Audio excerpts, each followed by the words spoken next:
28, and we are continuing the MGS4 in-depth run.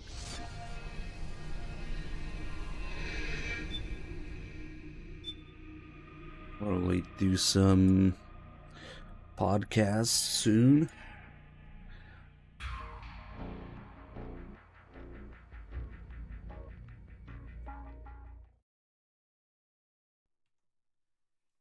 What was going on here? Oh, that's right. Right after the Revan cutscene. This malicious guys don't like me. They think, yeah, they're hostile, just keep this guy's on.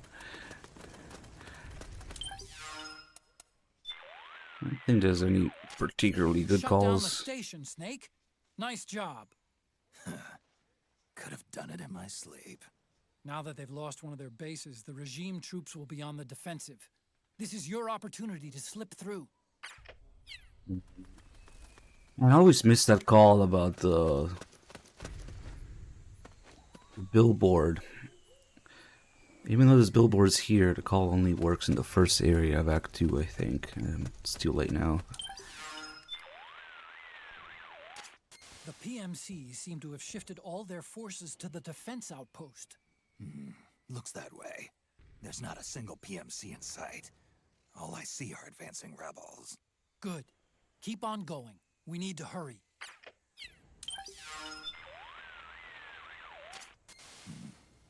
The Oh, PMC oh, nice! You can get it. is French, isn't it? Here it is. It sure is. Pieuvre armament. Octopus armor. So I guess you had to get it Why? before or after. On this battlefield ad I'm looking at, it's written in French. Les tentacules de la pieuvre pour votre guerre. It means something like arms of the octopus, arms for your war. Oh yeah, I forgot. Fluent in 6 languages. You know, I bet the octopus never saw it coming. Somebody using its limbs to design a wartime advertisement? You use what you can. That's what we humans do. Sounds like something a procure on-site expert would say. Is that so, Otacon? I'm kidding, I'm kidding. I guess it's being in the war zone that doesn't let the call trigger, so either before or after works. Snake, have you noticed the birds? If they change their songs or fly away, it means there's something or someone there. Keep your eyes and ears open.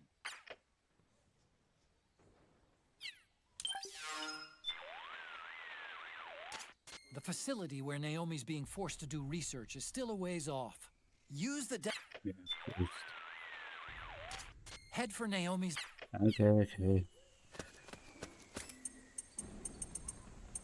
Think you threw the mask. I guess he does that with the face cam too. There's a dedicated cigarette hole.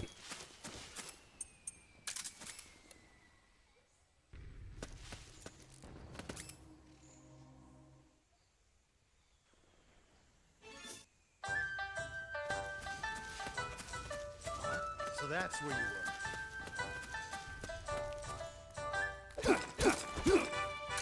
What are you trying to do?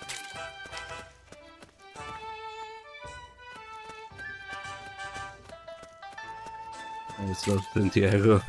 I don't know. This is where we pick up the XM8.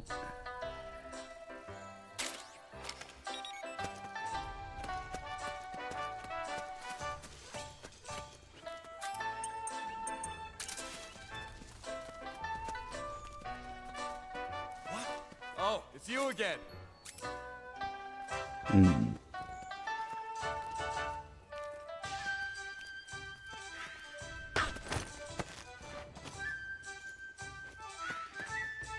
Damn it! Yeah. Thing works in the next area.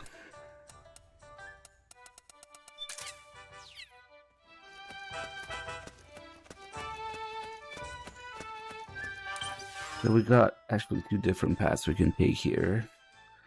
The right side is the long one, the left is much more of a shortcut. But the thing is, I gotta go mess with things on the right side anyway to get some of the death-related calls. Sunny's stretching. Nice. That reminds me. And she's just sitting there. There's a dedicated Sony cam.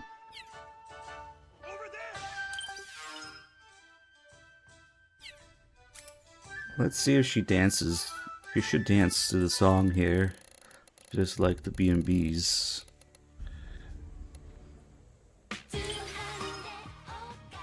There we go. Yeah, she's doing the same dance.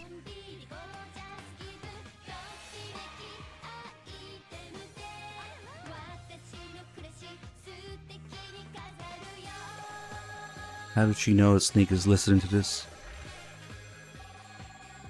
There's actually quite a few interesting things you could see Sony do at certain points in the story, like when Raiden goes missing.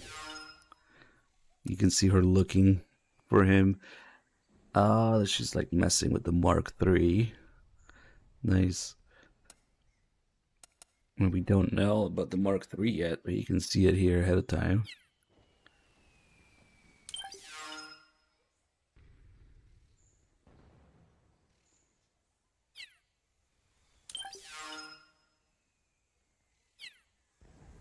Don't stop shitposting. Okay, you shitposting in chat.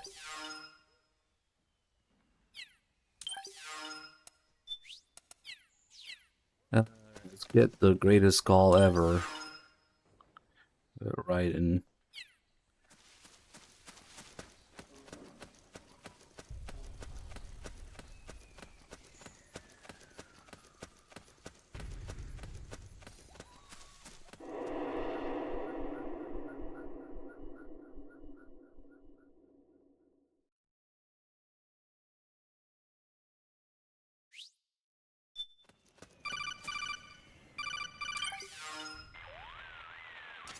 Snake, can you hear me?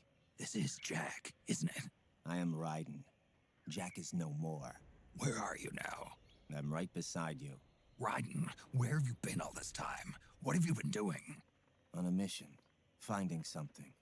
For someone. Finding what? The corpse. Of Big Boss. What?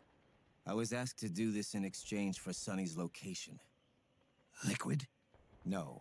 The leader of a small resistance group. Her followers call her Matka Pluku. Matka Pluku. Big Mama. We'll finish this later. I'll follow your trail and catch up with you. Wait, what about Big Boss's body? It's with her now. Her? What's going on, Snake? Rose, I just got a call from Raiden. It sounds like he's close by. Jack? Yeah. Did he seem okay? Yeah, as far as I could tell from his voice. Really? That's great. Snake, I have a favor to ask. What? Don't let him know I'm involved in this operation, okay? I think it would be best to just leave him alone for now. What happened between you and Jack? After the Big Shell incident, he became unstable. Memories began to resurface from his childhood when he fought for Solidus in the Liberian Civil War. And in the midst of all of that, the baby we had together, it hadn't even been born yet. Jack slowly stopped coming home. And when he did, he'd be dead drunk, sometimes covered in cuts and bruises. Roy was worried. He was Jack's commanding officer. But Jack just avoided him. I Really? was all alone. And Roy was so kind to me. He's the one who encouraged me to become a counselor. I know it sounds like I'm making excuses, but I needed to get over it. To move on with my life. I'm worried about him, of course, but I'm also afraid of him. All right. I'll keep my mouth shut. Thank you, Snake. What universe Campbell was Raiden's commanding officer, like the real Campbell? But and Snake doesn't find any of this suspicious. Okay, I'll just keep my mouth shut. Just another character taking a complete 180-degree direction in MGS4, of course. Raiden's character purpose can completely flush down the toilet. Oh well, at least he's cool now. Okay, so we're here to drown mostly. It's you. Who? What are you doing here? Get the rose call. Alright, let's get the checkpoint again.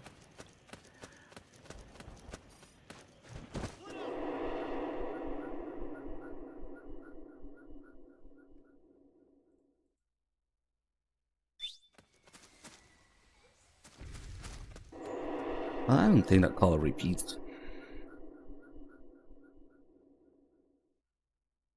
So we've got all these different calls for dying in different ways. And one of them, there's actually a call for drowning. Because believe it or not, there is swimming and drowning in MGS4 in very few areas. There's a couple puddles of water you can actually swim in. It's just kind of crazy that they bother with all this. But basically, this is the only place where you can swim. The other places like just too shallow. They're like the river and the mountain trail and the little river in Eastern Europe. You don't really swim much in those. So it's like they only made swimming for this area here. It's kind of crazy. Screaming underwater. Snake? Snake! Who knows, maybe there was gonna be more swimming in sewers that got caught from Act 3. Okay, now we'll call Rose. Rose, I know it sounds weird, but I can't shake this feeling that I've drowned before.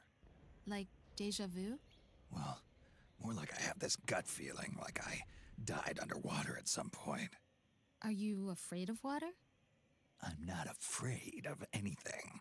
Then I wonder what it could be. Except now it feels like I'm more aware than ever of drowning. I'm paying more attention to my O2 gauge and coming up for air more regularly. That's a good thing then.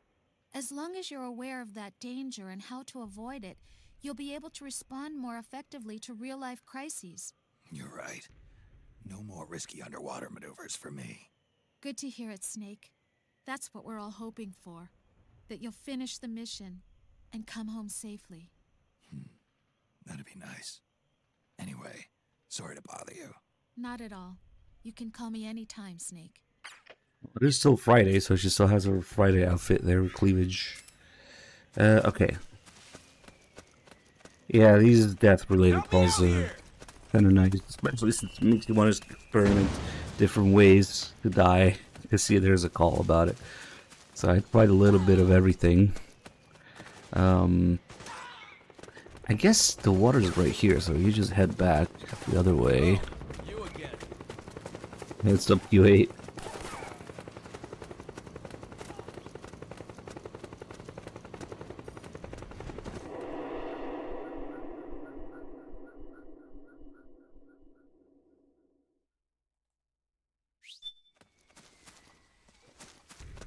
Oh, these game announcements and still no volume 2.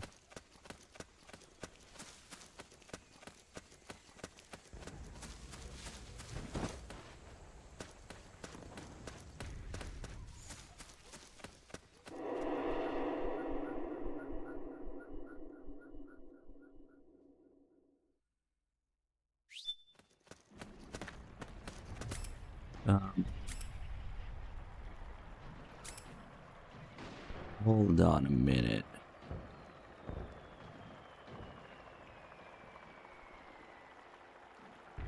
There should be... There's definitely a podcast episode here. But I forget if it's... Actually, it should be right at the beginning of this area. I forgot for a second.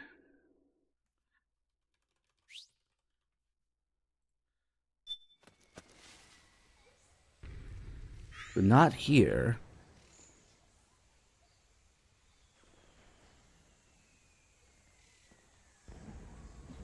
It should be, actually, next area. I almost forgot.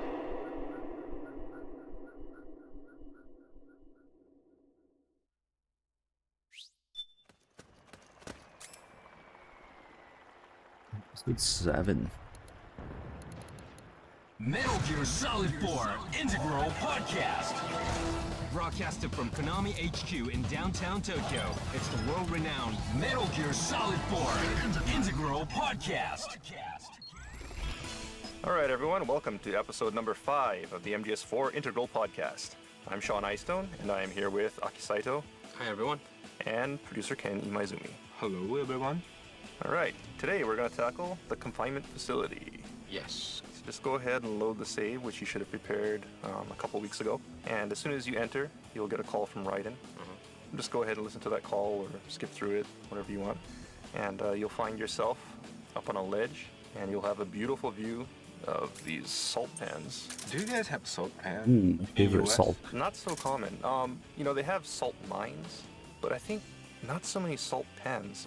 I'm from Hawaii, and they kind of do a similar thing with the seawater. They kind of, have the tide come in, and they have the seawater trapped in kind of like a pond, and then they let it dry and take the salt off of it.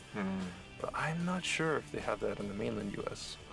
It's kind of funny how this ended up in here because, originally the crew that went to South America, this salt pan area wasn't on their tour originally. Yeah. And they were supposed to go somewhere else that day, but for various reasons they couldn't go on the tour they intended to go on, and the tour guide suggested they come to this salt pan area and took them on a tour there. And, the group went there and saw this scenery and thought, wow, this is really great. We want to put this in the game. And so here it is. It's really, looks pretty beautiful because, these white thing, that the salt thing, it looks so real. Well, at first I didn't know what it was. When I came into the stage, I didn't know what they were because, I was so anxious and proceeding forward, actually. But when you take a good view, well, actually, I think a lot of people did, but, traveled around here, up on the salt pans here and there, made you kind of look again, look twice. I mean, at first, I thought they were like kind of huts. Kind of like burrow, kind of like a living underground kind of thing. Well, during elementary school, I had this class where of Native Americans. No, the Incas. Okay. And we kind of clay modeled these houses and huts that was made of mud, and this kind of reminded me. Oh, okay. The house? Yeah, houses and things like that. So I thought it was like that. But actually, it isn't. Because, the height is so, as a house, it's just too small. Right. That's true. Well, one thing about the height, actually, is that when they actually went to these salt pans, they were actually much higher. But when we wanted to put them into the game, they were a little bit too high because it's just too easy to hide. And so the game didn't really hold up. So actually, the height was intentionally lowered a little bit to make you have to kind of crouch and hide as you proceed through the area. But, since you mentioned the Inca thing, actually these salt pans, according to the tour guide, have been around since pre-Inca times. Oh, really? So it is, an old tradition in Peru where, the native people do this. There's like an underwater stream, and they irrigate it into these salt flats. So the water that comes out from underground, of course, is full of salt, and then they let it dry in these pans, and that's where they got their salt from. I see. Well, yeah, it definitely kind of reminded me of that elementary school art class that I had.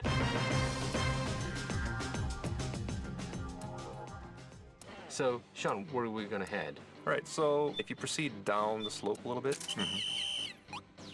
first thing you'll see is a military vehicle coming in from your left. Yeah.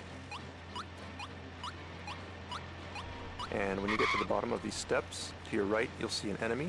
So let's put him to sleep.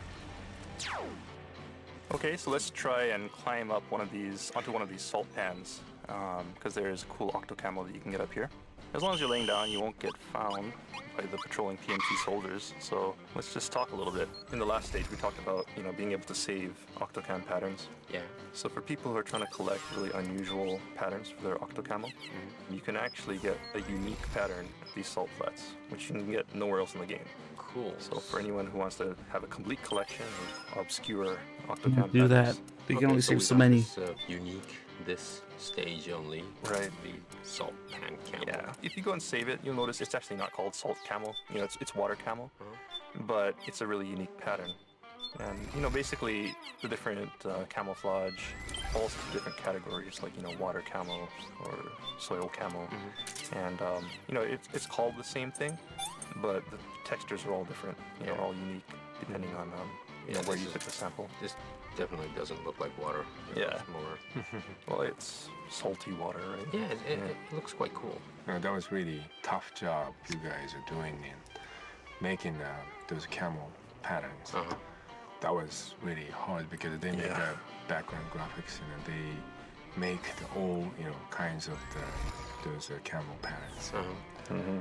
Took a long time. Yeah, too. and Must be more than dozens of them. oh, 100. I mean, it's a lot. I don't even know how many there are. Yeah. But new ones would always keep on popping up also because, you know, they're always tweaking the art and, you know, you want to tweak something. Oh, it'd be cooler if it looked like this.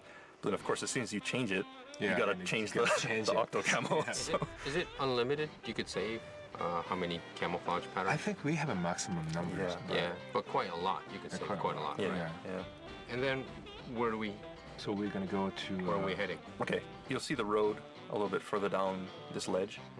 And this actually hooks up to the road that you saw earlier. Now, you could take two routes here. When you come down to this road, you could head to the right, which kind of goes, I guess, to the east, kind of like to the northeast.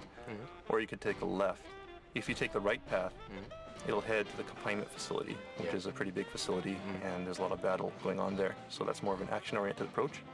On the other hand, if you want to take the left path and kind of stick to these salt flats, these salt pans, you can head up to a smaller facility where some POWs are being held and help them escape. It's kind of a shortcut. So let's head to the left because, you know, it's the sneakier route and there's some pretty cool items in that direction. Okay. Let's go. Let's go. All right. So stick to the top of these salt pans. Don't go down to the road. Just kind of sneak along here in a crouched position.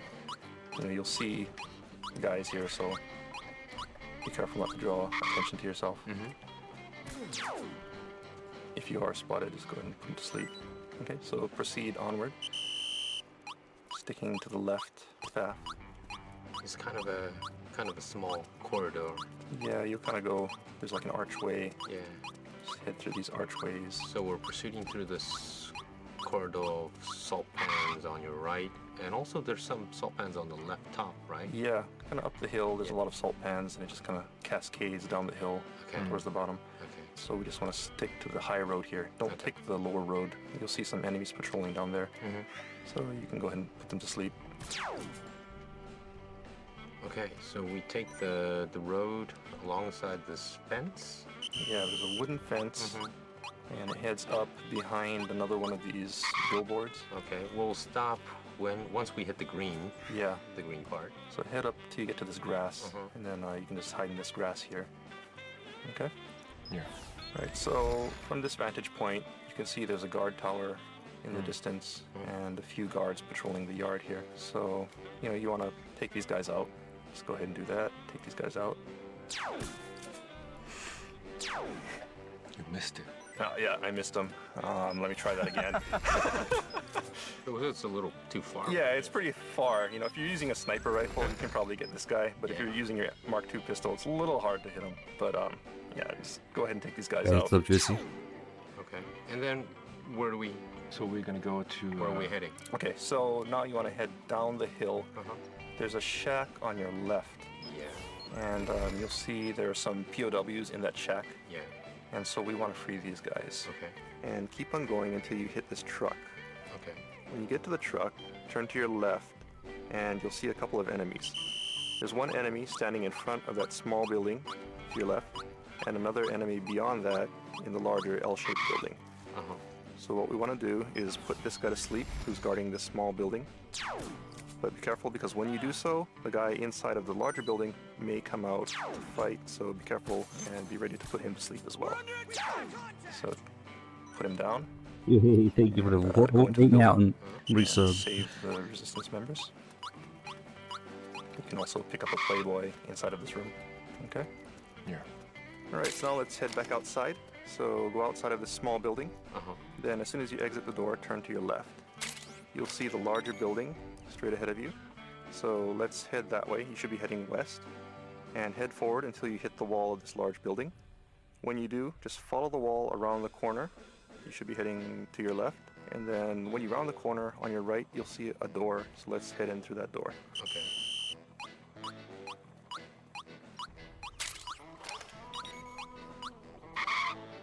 Once you enter the building, you want to just be heading north and go through the door on the north end of this room, and beyond that you'll see another room with a hole in the floor.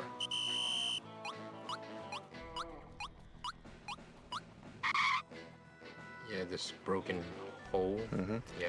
And near that, you'll find a very cool item, the VSS silenced sniper rifle, which is a very useful item. Go ahead and pick that up. And there's also a stun grenade and a bunch of other stuff here. You can also drop down to the hole and pick up a bunch of more, cool little items. One thing is if you free the prisoners and you set them free and you follow them, they actually run past the guard station, that tower at the far end. And near that station is a path that leads to the east and down to kind of like a mine shaft. Let's head that way. Right. Okay. So basically just backtrack, head back out through the door on the south end of this room. And as soon as you go out that door, turn to your left. And basically you just want to head straight on out until you hit the truck outside. Yeah. Once you get to the truck, turn to your left and you should see the tower straight ahead. I don't know why they didn't just jump through the hole. So if you head that way, you'll see this mine shaft. And this is actually a really huge shortcut. You can skip over the entire confinement facility itself. Oh, really? And head straight to the Vista Mansion from here. Yeah, well, actually, I didn't notice this when I first played at all. So I Really, went yeah, the official route, so to say. The whole thing about people noticing, from the very beginning, I think there are a lot of paths where you can take either left or right. Yeah. Especially right after the power station, you have either the road or there's the forest path. And I think a lot of people tend to take the road because it's, really obvious. Yeah. It looks like the path that you're supposed to take. And for people who take that path, they may not even see the salt pans at all. So, it Where really they pays talk to about the explore. ad camera. Take a look around. Another good thing to do is actually backtrack. Once you come here and rescue the prisoners, if you want to get all the items, take the road back to the confinement facility. Yeah. And, there are some cool items back there as well. Oh, multi-path. Right. So, it's up to you. If you want to get through the stage as quickly as possible, say, you want to earn a certain badge for finishing the game within a certain amount of time, then you should probably take the shortcut and head straight to the mansion.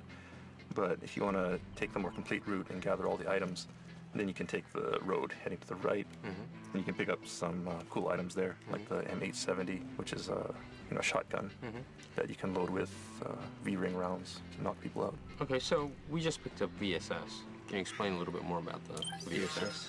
Yeah, it's basically it's a silenced sniper rifle, and it's basically just a really useful sniper rifle because you can take people out without them noticing you. Okay. Anyways, in the mansion, there's a couple of points you want to There's some point out. cool little things. It's nothing that'll affect your game at all, but there's some hidden things in the mansion. Some fans might want to find. There's been posters in Metal Gears before with like swimsuit models and things like that. I think most notably people will remember them from Metal Gear Solid 2, 3 and things like that. If you go into Vista Mansion, there's one of a very popular Japanese swimsuit model, right? Yeah. What was her name? Akina. Akina, right? For people who want to see Very who popular. What was her Akina name? is, you can go into the Vista Mansion, and if you go in through the front door, take a right, there'll be some pictures on the wall. And you go ahead and shoot those pictures, and behind one of the picture frames, you'll see a hidden Akina poster. And so you can see one there downstairs. Then also, when you head upstairs in the Vista Mansion, before you head outside on the second floor, there's a bed, and if you lay down on that bed and look up, there's actually an Akina poster on the ceiling right above the bed. So, so for people who want to know who Akina is, that's a good place to find out. Well, also, if you recently come to Japan, she's really becoming really, really popular. So you'll see Akina all over on cover of magazines, Right. famous TV programs. She's really, really popular now. So I think no doubt that you should check this out in the so Vista Mansion. People who want to know a little bit more about what's popular in Japan, who's popular in Japan. Okay, so one thing about these Akina posters, aside from being nice to look at, if Snake looks at them, just like looking at a Playboy, he'll recover some of his stamina. So, if you don't want to take the time to use an item, you can just stare at these posters and it'll help you out a little bit. Yeah. Definitely another reason to look at. Look at and- her. It's just an excuse. Yeah. Oh, there's other magical thing about this Akina posters that Ken mentioned. Right. Yeah, this is very magical possible. That's because normally you shoot a gun and then you got the wall or this place got Like a bullet hole. Bullet holes, bullet hole. But these posters, you're not gonna get any. You can't destroy them. Right. You Akina cannot. is all powerful. Yeah, she's very powerful. And plus, you will listen to the snake. Right. Yeah. When you look at the poster, you'll say Akina. Or it's Akina. It's Akina. Yeah. So you can hear, I guess, an unusual line for snake. When we were planning this stage early on, there was another shortcut that we were thinking of putting in earlier on after the power plant. Yeah. There's the left path and the right path, and there's the road. One of the ideas that was being tossed around at that time was maybe you could sneak onto one of the trucks that was taking the road, and you could actually take a shortcut by climbing onto a truck and just riding along with those guys as they went into the Vista Mansion. But the problem with that, of course, is that it's a little bit too much of a shortcut. You bypass this whole area, so we decided not to do that. But yeah, this one is still here. This one is pretty good because it's hidden, and I think if people don't free those POWs, it's kind of hard to find. Okay, so, whether you take the path back to the confinement facility and get more items, or whether you take the shortcut, I think we'll wrap it up here. Either path you take, you'll eventually end up at Vista Mansion and continue on to the next stage. Well, I kind of noticed, Sean, Ken, that there's differences. Of course, Japanese and English phrases are different, like names. Yeah, names is different. Pronounced differently. Right. From Japanese, a famous one is probably Naomi. Right. In America, most people would probably say Naomi. Naomi? Right, Naomi. Okay, so Naomi and Naomi, most Japanese or people in Kojima Productions probably just pronounce it Naomi, which is a very Japanese way of saying. Others like Otakon. Right. So the team members always says Otakon. Otakon. But American people America say would be Otakon. Otakon. Right. Like some character names are totally different. Like the character name from the Street Fighter 2, Ryu. Right. Is a Ryu, right? Right. Ryu in English and Ryu in Japanese. Yeah. So do you guys have a problem to pronounce, like Ryu sound? I actually did. Before I learned Japanese, I played Street Fighter and stuff, and I always said Ryu. Oh, really? Ryu. It's just because in English, when you write R-Y-U, that's what you would say. There's no Ryu sound in English. Oh, okay. And so, like, unless you speak to somebody who speaks Japanese or you listen to an example, I don't think anybody would think of pronouncing R-Y-U as Ryu. Oh. They would always say Ryu. Because that's the way it would be pronounced. One that's a big problem is actually Raiden. Because, in Metal Gear, from the very beginning, there's voice acting, so they know it's Raiden. But most people, when they see Raiden written, they think it's Raiden. And so, like, in other games, there have actually been characters named Raiden. Oh, the fighting game, right? Like Mortal Kombat. Mortal Kombat, yeah. And most people always said Raiden. Or even, like, the old shooting game, Raiden. Right? People would always say Raiden. Yeah. So I think for Metal Gear, it's not so much a problem because there is voice acting, so people can hear, the correct pronunciation. Okay, that's another Kojima production terminology. Yeah. There's a famous one from Hideo Kojima himself, is when he talks about cameras. So FPS camera or the first-person view. Yeah, first person. But third person. Hideo calls it something totally different. He calls it the ass camera. Ass camera. Yeah. That's a Ketsukame. Ketsukame. Ketsukame. That's he said. Ketsu means yes, and kame is short for camera. So Hideo always says, Ketsukame. Yeah. I think that kind of threw me off when I first came to Kojima Productions. Because you can go into third-person view. And everybody was always saying, "Kids coming." What is kids coming? I knew what it was from context, but I wasn't sure why they called it. This. Well, it's because you could see the whole backside of the character. It doesn't necessarily you're not looking at this character's butt, but you could see the whole butt and everything. Right. I guess Hideo started to call it. But some people get confused because the kame is a shorter word of the camera, right? But the kame is also the total. Yeah, that's right. Turtle. Japanese, so the butt total. Butt turtle. Ass turtle. Yeah. Ass turtle. What does that mean? Yeah, I don't want to know. It's another one, and also a lot of people get confused about how we say the cutscenes. Cutscenes. Oh yeah, that I actually mix up a lot. You know, just because I've worked in a Japanese company for so long, I always say it the Japanese way, which is Demo. Yeah. Right? So you watch this demo, but in English, you know, most people say cutscene.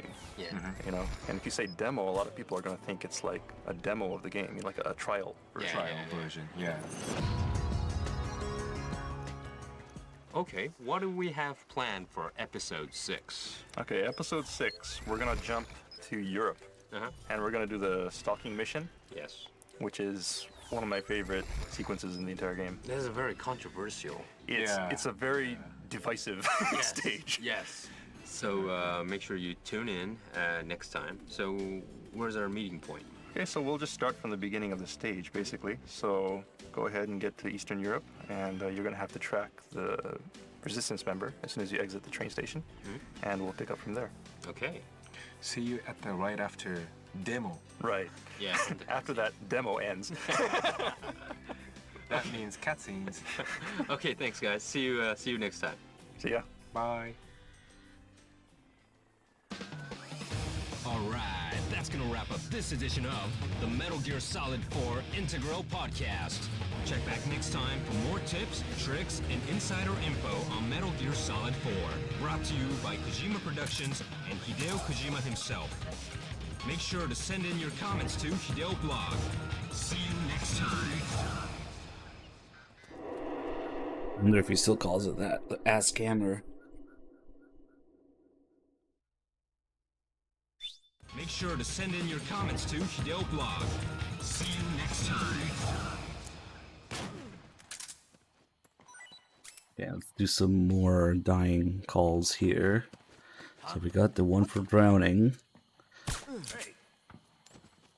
And we've got a couple for getting shot.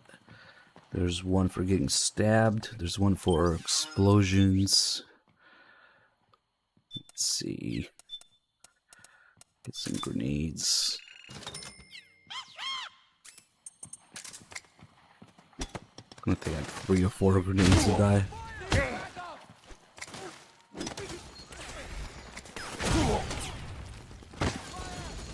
Oh shit. Snake, you can't die. Nice. No, Snake! Snake! Almost went back down up the hill.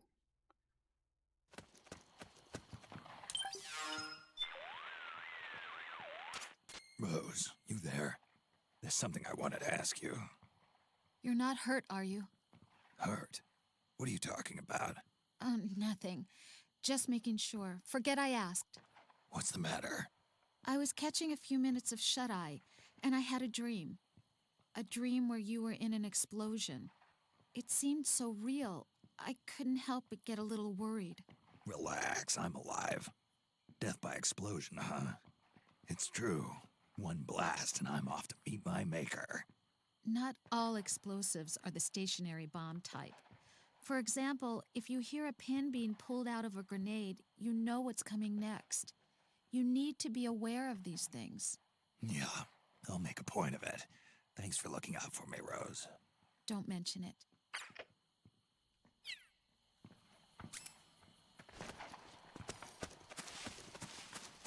Let's see if we can get the one for... Who was that? There's 2 for getting shot. I forget how they work. I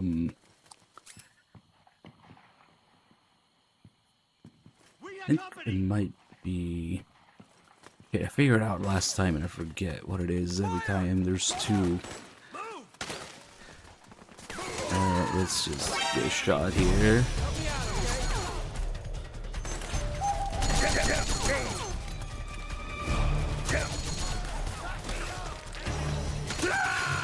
Oh, I remember now.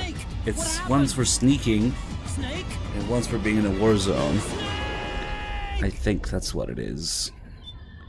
Let's see which one we get now. So if it's like an active war zone and you get shot to death, it should be a different call. Rose, got a sec? Well, this is a surprise.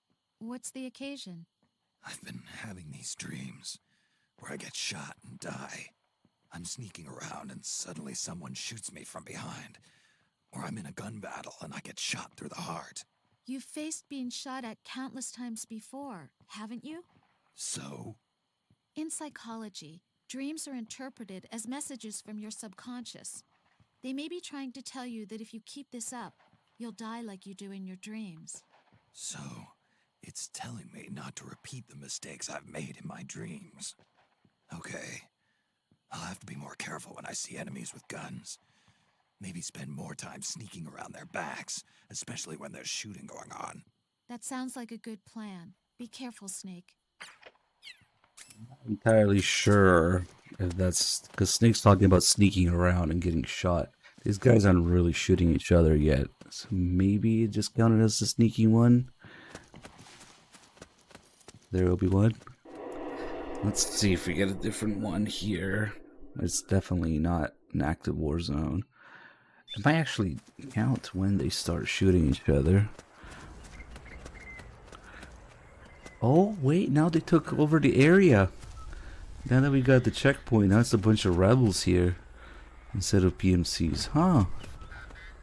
I forgot about that. Ah, well, I guess we can piss them off too. Doesn't matter. That's where you were.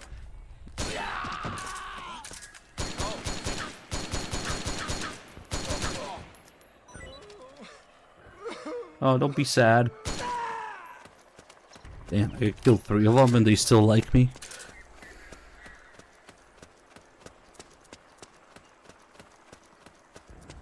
Man, they gotta be hostile now, come on.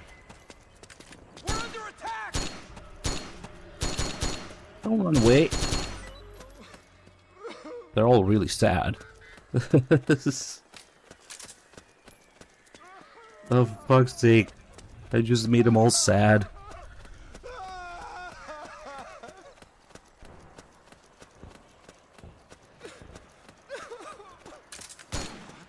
We're under attack! Where's the enemy? Let's see.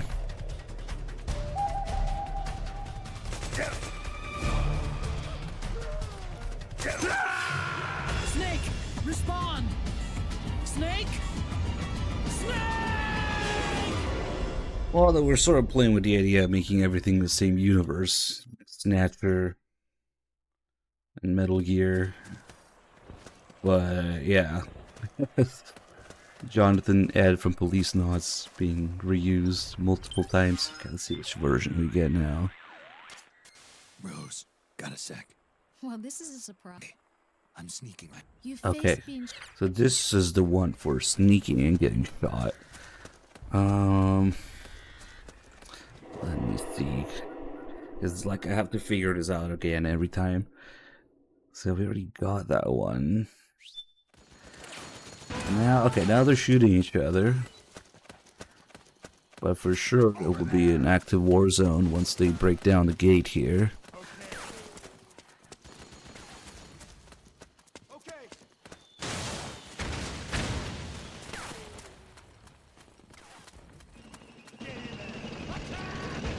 I feel like it's one of those spiteful moves that Kojima made just to confuse people even more. The real Campbell. Like, what the fuck? Give it some cover and it might get you inside the compound.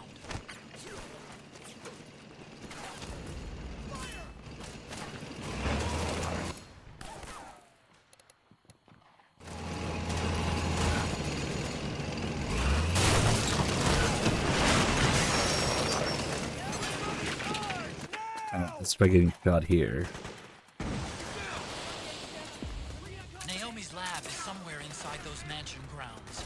Proceed immediately. Infiltrate the place and find out where she is.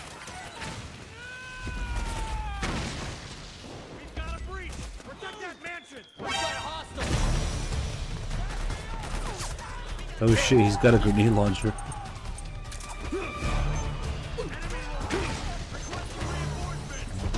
Understood. Stand by. Sending reinforcements now. Snake! Retap. Respond! Snake! Snake!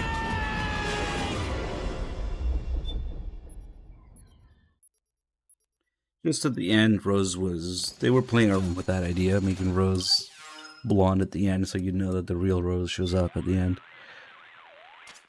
Rose, gotta What's the occasion? occasionally Okay, someone it's shoot. the same freaking call again.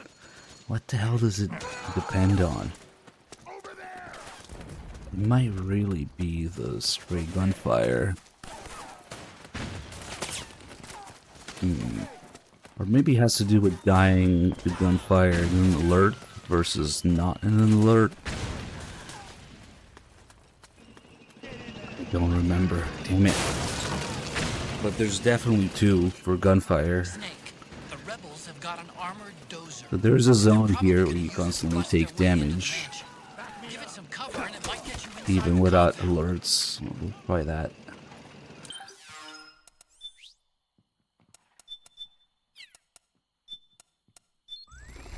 Usually works. Eventually get both calls.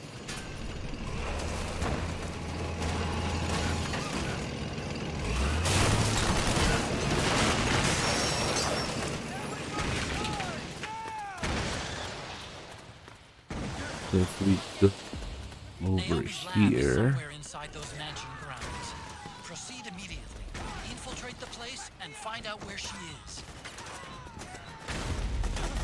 here we could take damage over time just from stray gunfire. Let's see.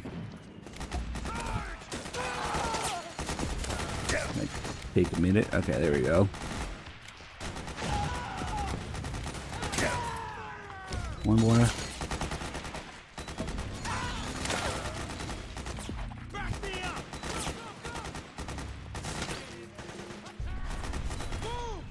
Come on. Snake, you can't die! No! Snake! Snake! Okay, that might count as a different way of dying because it was spray fire. Let's see. Rose, got a sec. Damn it, it's not. This is I'm having these dreams. Well enough. this up. Let me go to the other area here. Careful! Okay. Careful. I forget what the heck it is that does it.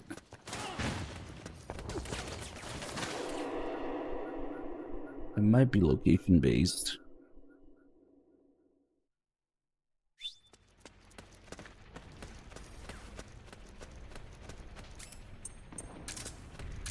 You can piss them off enough. That really hurts, you know. Damn it. Son of a... You're a hostile? Ah! He believed in me until the very end. Yeah, you gotta piss him off some more.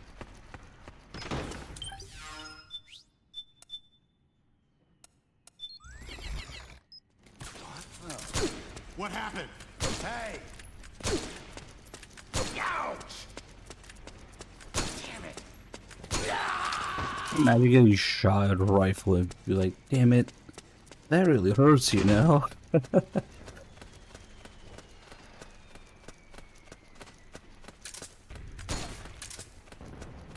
Where are some more of these guys?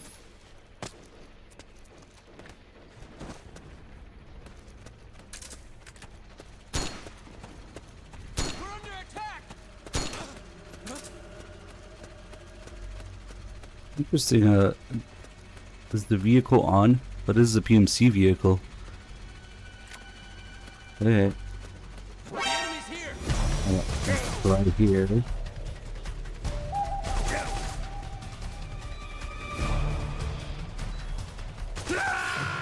Snake! Respond! Snake! Snake! We got the strings from Screaming Mantis from getting a game over.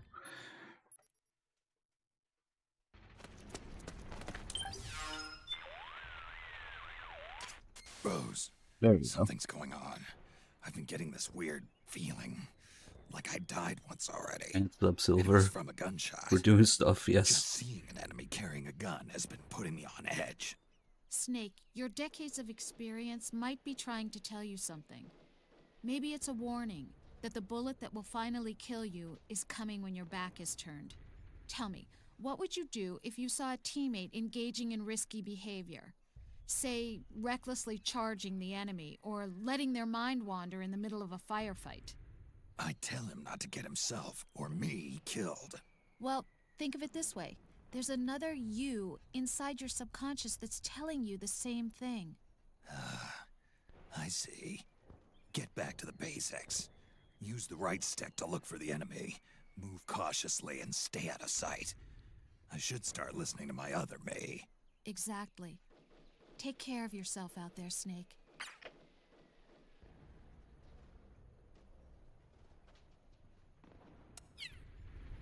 I guess it's just location based. This counts as a. It's almost like they swapped his calls around. Because this is definitely not an active war zone. But the other one is, and that's where Snake talks about sneaking around. Maybe they are accurate. So one's for sneaking around in a war zone, is one for just regular gameplay, getting shot.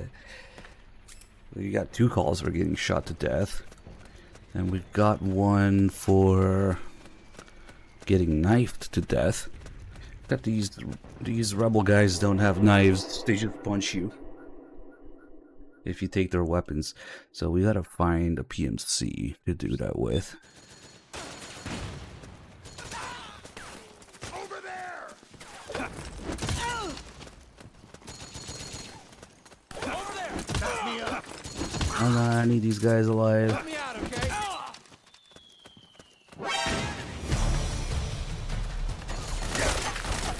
No, hold on. Take his gun. Shit.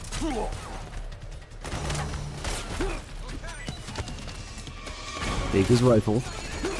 Take his handgun. Now he busts out the knife. Let me put on the Haven camo.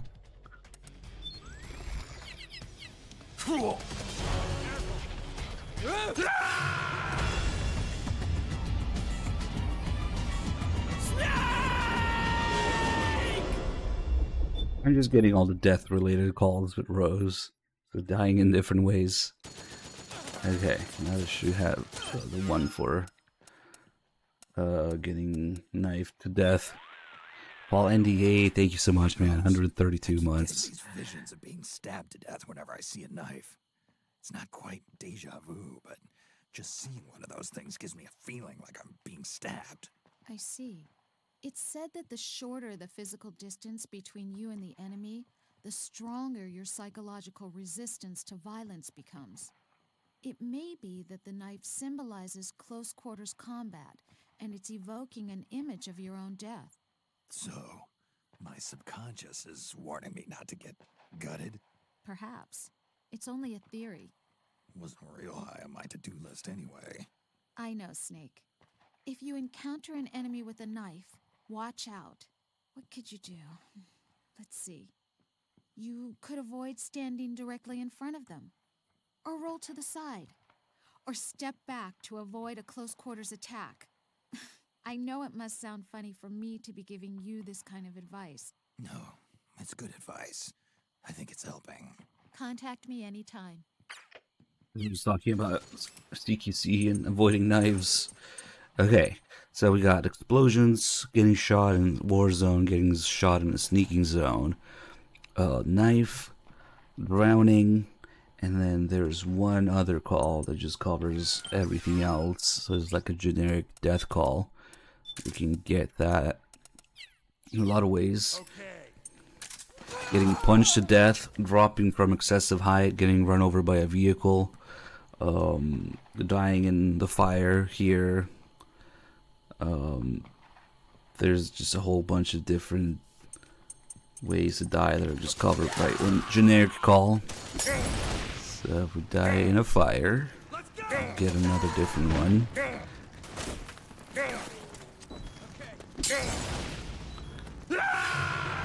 Snake, what's wrong? Answer me, please! Snake! Getting kicked by a gecko. There's no geckos in Act 2.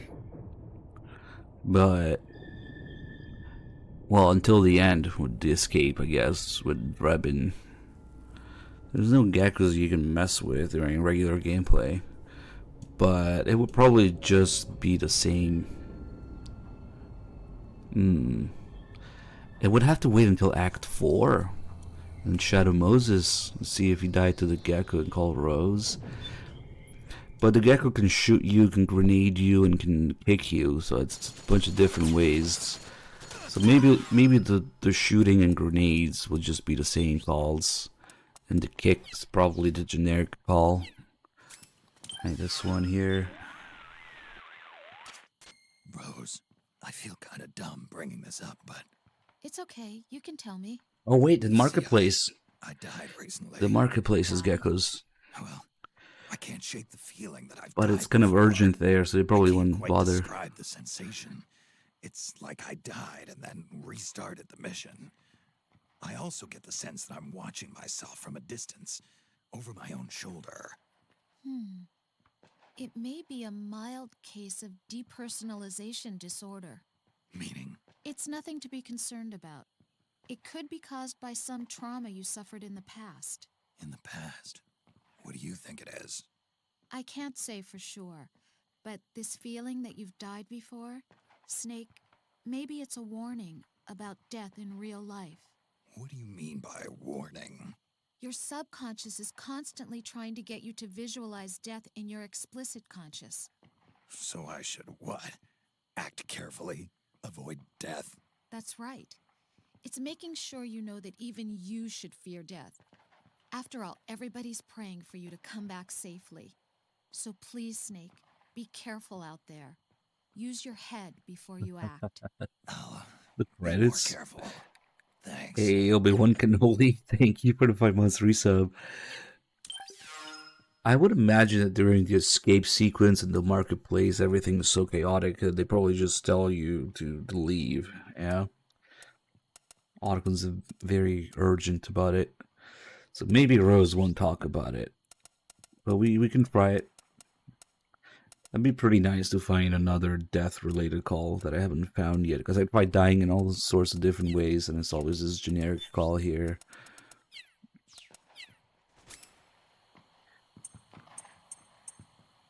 Okay. Let's just go there now. Help me out here. This is kind of a weird spot to do it. Unfortunately, you can't die by smoking. It only puts you like 1 pixel of health, but it doesn't kill you. He does talk about smoking though, and other stress relief calls. Because obviously smoking works for Snake.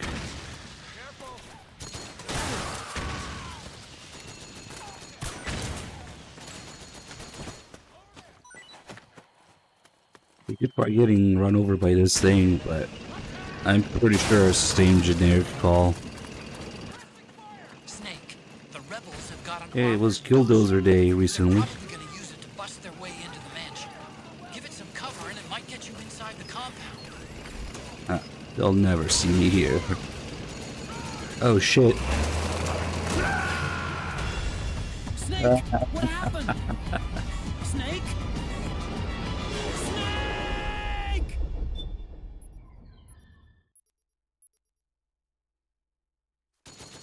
Pretty sure it's the same generic one. Rose got run over by Killdozer. Rose, I Yeah, sense a same shit. sensation from it. Same generic call. Let's go.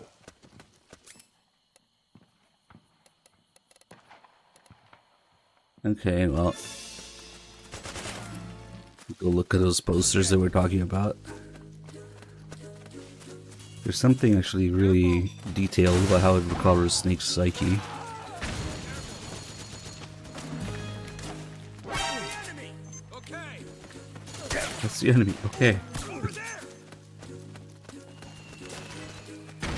Well, this should cancel the alert anyway.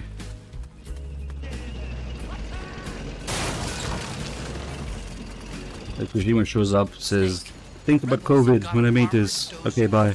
They're probably gonna use it to bust their way into the mansion. Give it some cover and it might get you inside the compound. Back me up. Oh, he avoided it. Last second.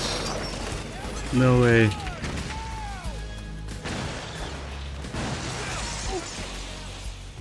Naomi's lab is somewhere inside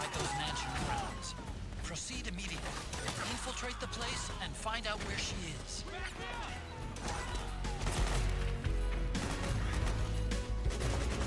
Suppressing fire!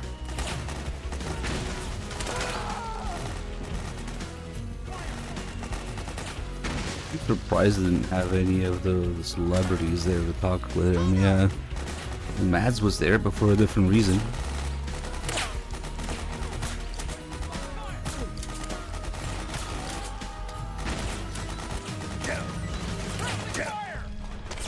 Shit, that random damage almost got me again.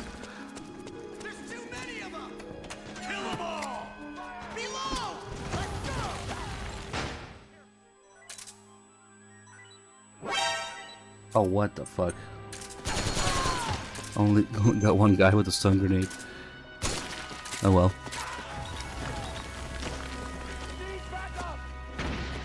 Alright, now we can relax a little. This is the fat room.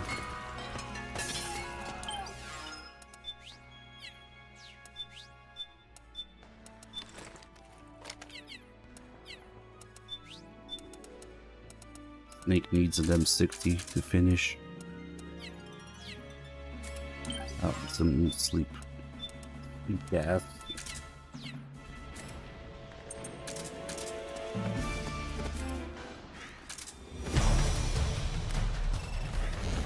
Take a nap.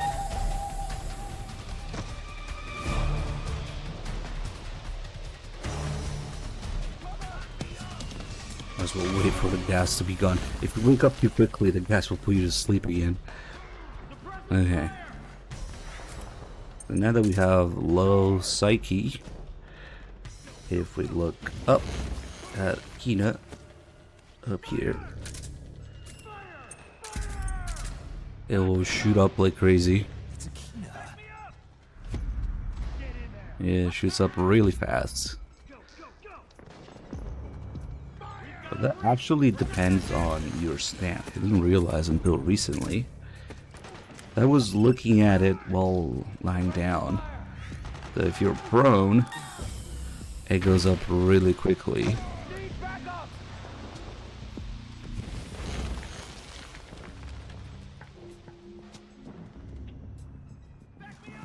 If you're crouching, it goes up a little slower.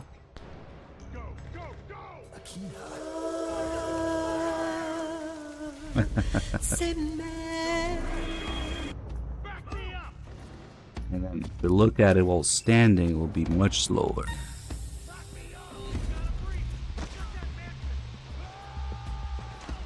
Who knows?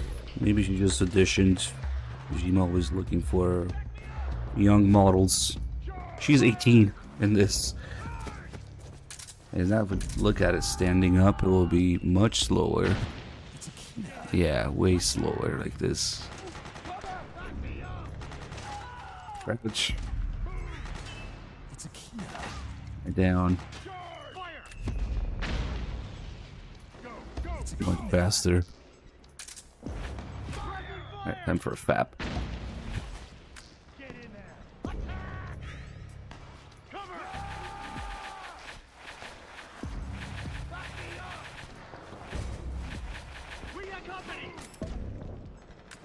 I can concentrate with these guys outside. What is that sound?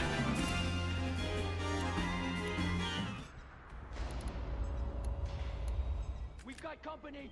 Go, go,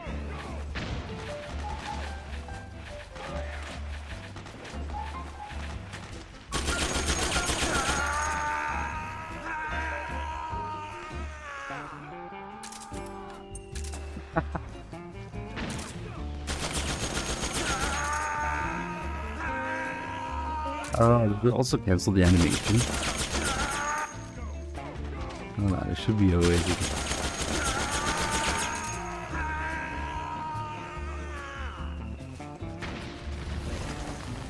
There's also the other poster, the hidden one downstairs.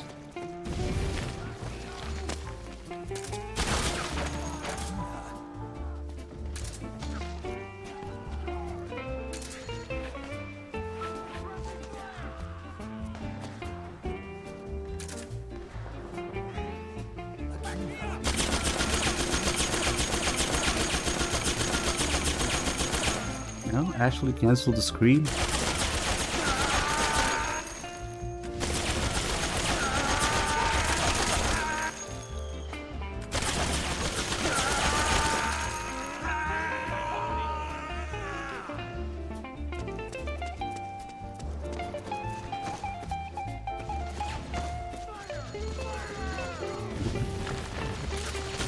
I think the hospital has as many details. Even this little mansion here has more details. Holy shit, Black Panthers with 138 months. 138 years. Damn, thank you so much. Let's see.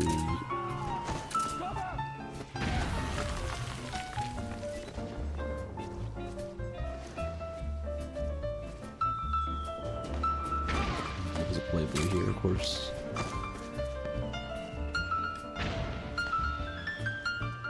This is a job for the turbo controller. Let's see.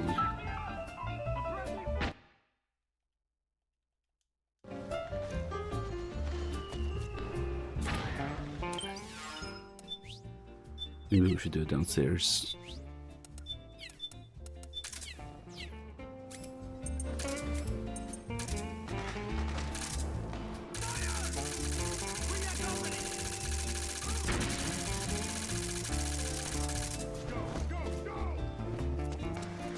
Playboy fashion.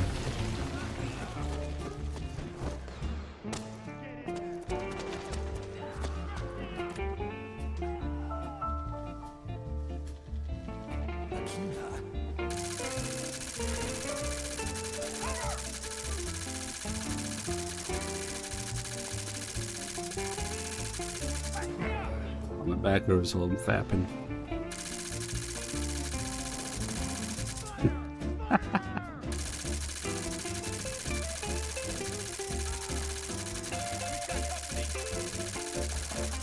I believe this is Kojima's vision for this.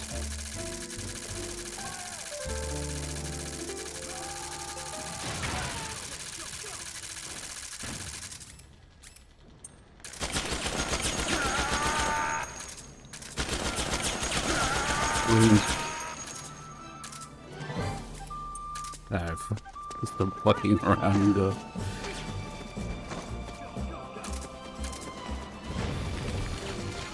I mean, Big Matic with a FAP arm upgrade.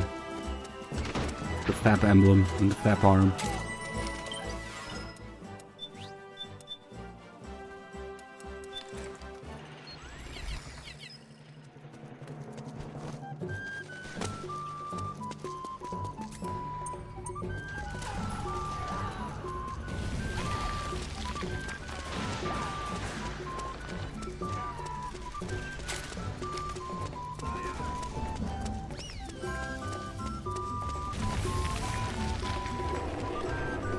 Alright, some nanomachines.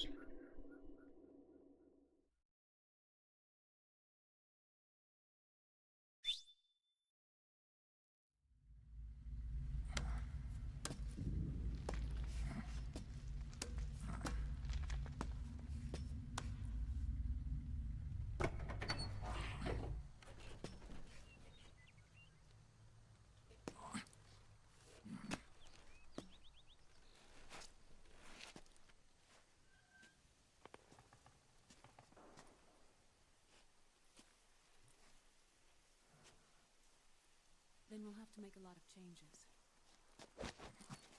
The blue rose. The symbolism.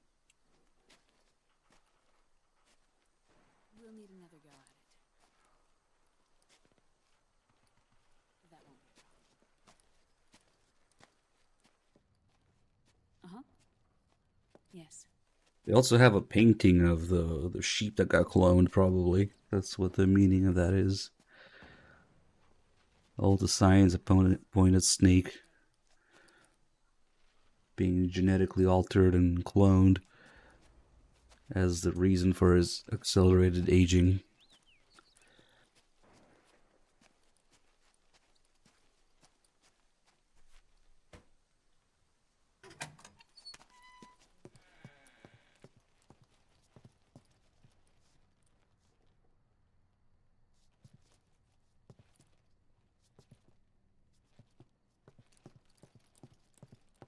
'Cause I think that's pretty much what happened to that sheep anyway. It died way early. And things on your end? I see. We're on schedule here as well. I know. Me too. Until then.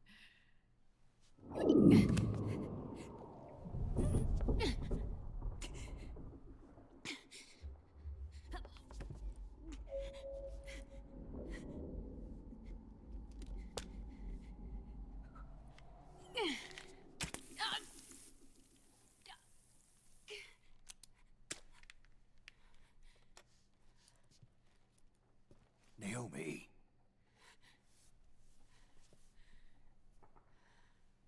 Snake. I knew you'd come. You and I, neither of us can escape our fate. I haven't seen you since Shadow Moses. How long? 10 years? 9. And Dr. Emmerich, is he with you? Why? I thought he'd be the only one able to open the mail I sent. Not many people could recognize 4D sound data in a Soliton radar file. How is the good doctor? Otacon's fine. He's the same as ever. Otacon?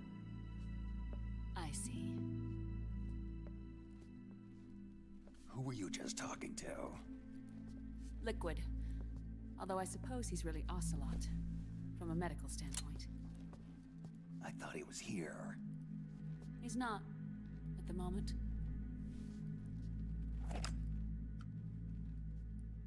Where are all the guards? They know I won't escape. I'm powerless to resist. I have no choice but to cooperate.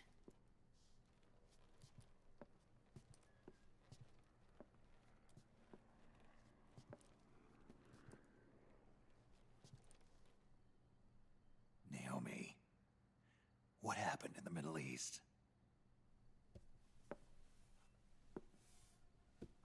What you saw was the soldiers' emotions run amok.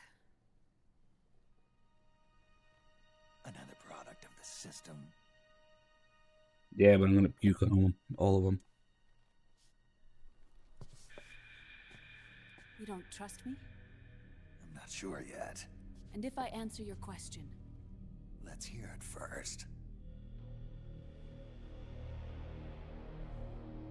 Liquid. We thought the SOP was an ID control system designed primarily to maintain order and control in battle. And we were right. But only partially. SOP had another function. To control people's senses.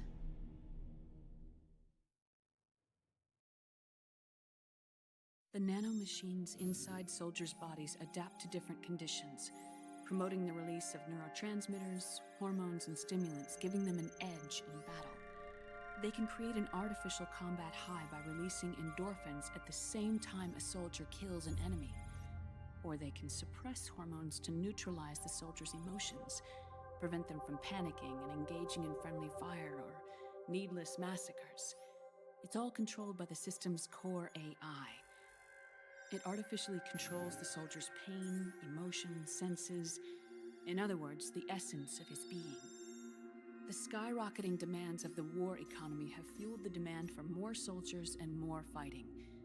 This in turn led to the development of technologies to rapidly improve their combat abilities and control their actions.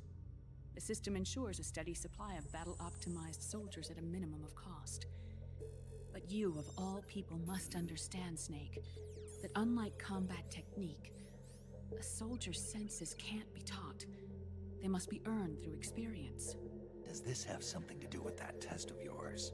The goal was to release the soldiers' nanomachines from the system, but we didn't know about the mental control. And the nanomachines went berserk? No. Our test was a success. At least it confirmed our hypothesis at the time. Just as we predicted, the nanomachine stopped functioning, and the PMC soldiers were freed from the grips of the system. But the moment the system stopped, all the pain and fury and sorrow, all the trauma and stress, all the hatred, regret, guilt, all the sensations that had been suppressed were unleashed within their hearts. Their memories, unlike their senses, weren't erased. Each enemy soldier they'd killed, each lost comrade, each threat of violence against the innocent, every act of war they'd committed was etched firmly in their hearts. In suppressing the user's mind, the nanomachines exact a heavy burden on his heart. The user's body rejects the nanomachines. This reaction must then be suppressed with drugs. Before the user knows it, his mind is in complete shambles. Snake. Remember Frank? Frank Yeager. Gray Fox. They twisted his body for their experiments and nullified his broken heart with nanomachines. SOP has taken it even further and applied it to living human beings. The sins of war these soldiers carried inside them returned to assault them in the form of unimaginable shell shock. I wonder if there's any oops screenshots here. No. Yeah, there will be later. Until that point, war was like a game to them. And then suddenly, War like a game. And the XMB shows up here. Under construction, 2 games. This is where Snake pretends to drop a cigarette, or drop a cigarette on purpose. hardened through experience. Get an upskirt. Even the most grizzled veterans live with an inescapable guilt they've had to overcome. Well, he was somewhere between alive and dead, yeah. That's kind of the point. It never truly goes away. For a mind lacking that essential experience, Naomi says that they revived him. too much to bear. Kept him drugged. Oops, the stupid thing turned off. Damn it. I missed the upskirt. Oh well. But what about me? I've never been under the system's control. This controller has auto turn off, which is a huge problem for MGS4. It's fine. That's why I want to examine your body. You need to know too. God damn it, man. I couldn't find a way to turn it off either. There's normal games, you don't put the controller down for 10 minutes, not touch it. Right? Ugh. This might actually be a problem. What's gotten into you? Hurry up.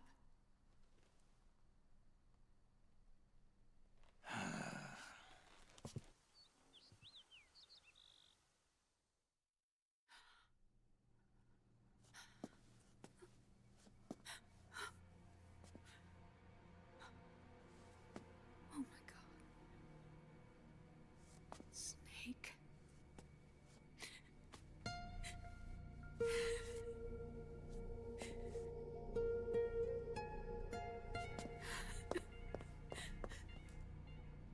All right, let's just get this over with. Yes. Of course. I'm sorry.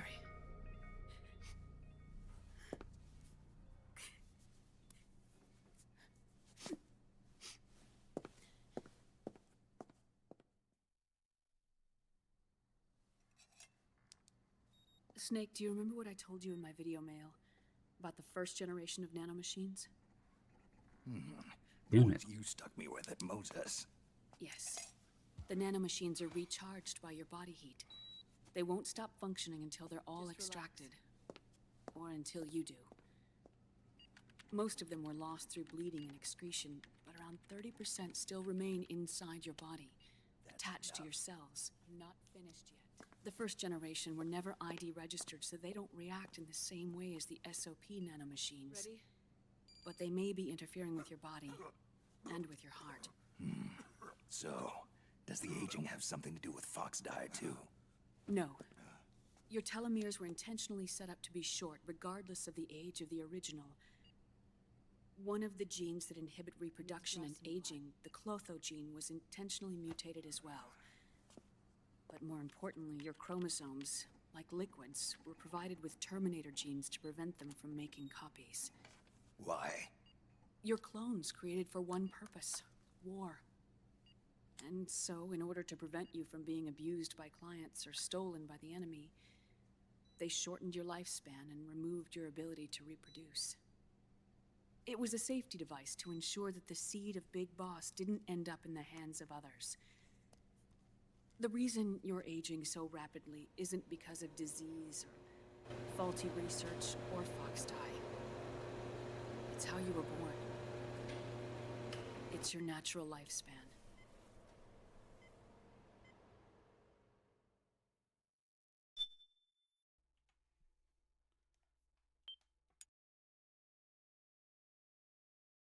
Nice, it just spams the X and saves automatically.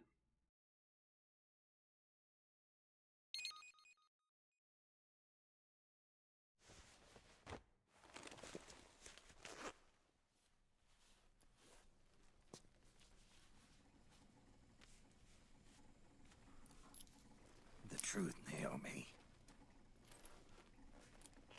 How long is my body gonna hold out? Your cells, blood, organs, nerves, skeletal system, muscle tissue.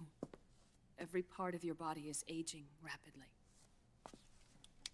An ordinary man wouldn't even be standing by now. Snake, the only thing keeping you together is the strength of your will. How long do I have?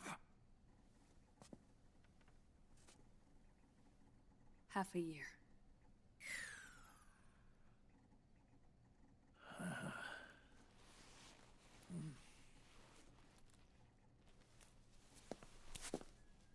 Don't.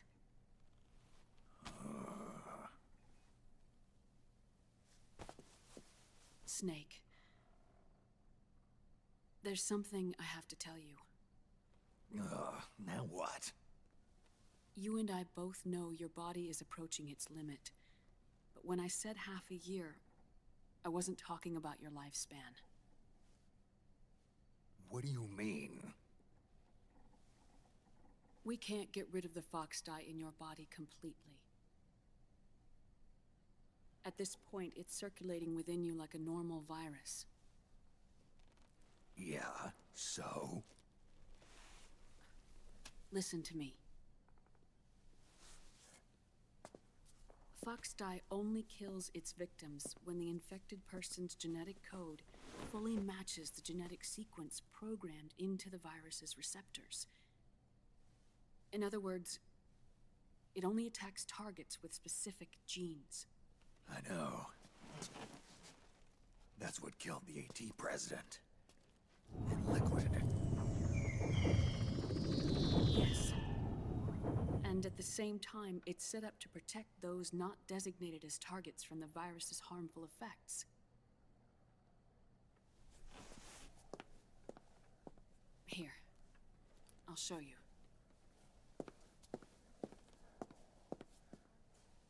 The receptors on the fox dye inside your body are breaking down. The rapid aging process is changing the environment within your body. That's kind of what As a happens. result, the virus is starting to mutate. The viruses on the left are fox dye in its original form. The ones on the right I took from your body. They're already mutated. The receptors, they're wearing down. Meaning? This mutated version of fox dye could activate even if the infected person's genetic pattern doesn't perfectly match the receptors. Which means the virus is becoming indiscriminate about what type of target it kills.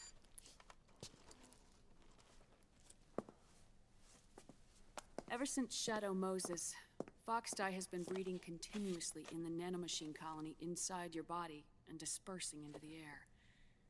But there are no more targets to attack, so there haven't been any more outbreaks. However, if the receptors continue to wear down, it'll become a killer virus that attacks untold numbers of victims. What if we kill them all? Remove them from the body? There are no antibodies either. I don't know what percentage of the receptors have to break down, or how many people will be targeted when that happens. But what is certain is that people will begin to catch Foxdie through airborne transmission. It'll start with those closest to you. Then, one by one, they'll lose their lives. The part of the virus that distinguishes between individuals will start to break down in about... Half a year. No. 3 months at the most. 3 months? Ironic, isn't it? You've spent your entire life saving the world from Metal Gear, from nuclear annihilation. And now, you're becoming a doomsday device yourself. I can't predict exactly how devastating the epidemic will be. Whether just 1% of the human race could unlock the broken receptors, or whether we all can. In either case, 3 months from now, you'll be a walking biological weapon.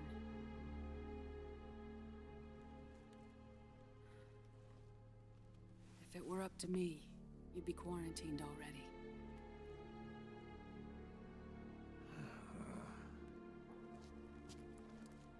It's not over yet. I know. You still have a job to do.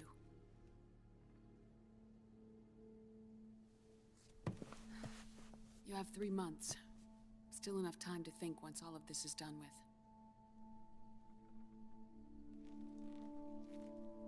And if I choose death first,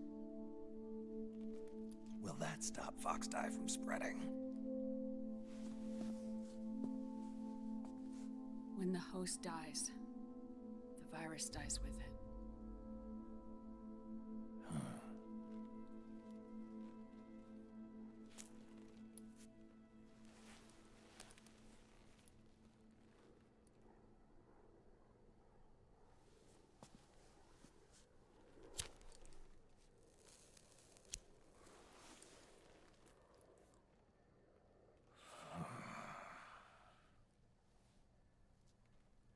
Snake.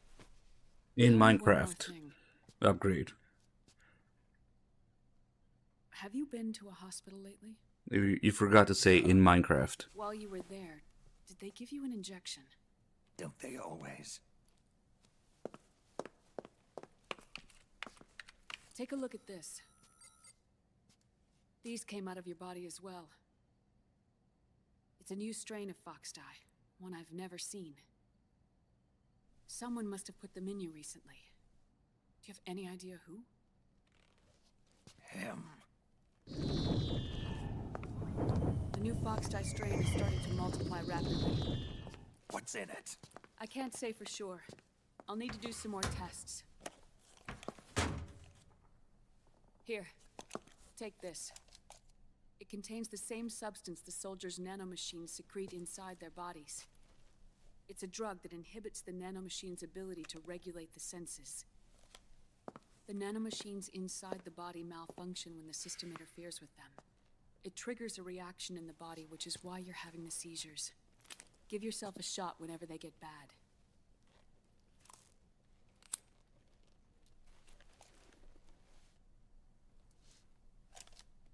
It's potent, so use it sparingly, unless you want to end up an invalid. It may restore your psyche for a short while, but use it too often and the amount restored will start to decrease.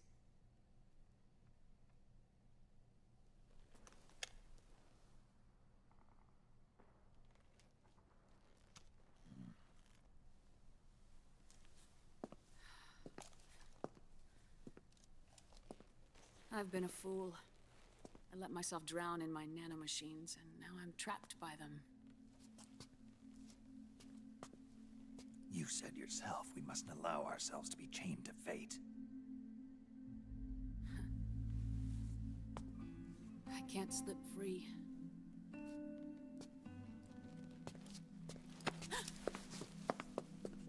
Then I'll free us both. Where's Liquid? I can't tell you yet. Not until you free me. Do we know? Liquid left here last night. Where was he headed? Those are my terms. I can't leave this place of my own will. What are you talking about? I'm being watched.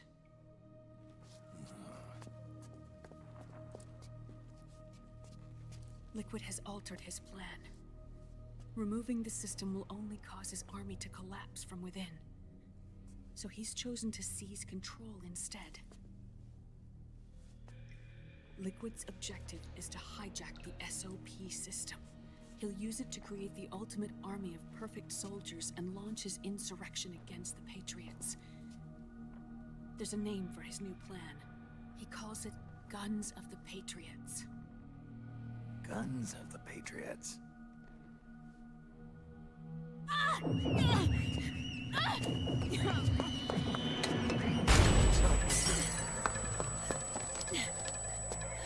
This place isn't safe.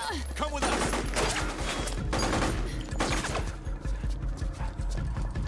This way.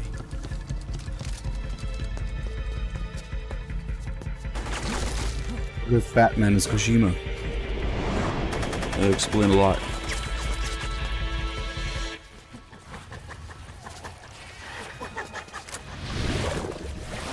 Kojima has time to watch streams. He doesn't even want to look at his old games anyway.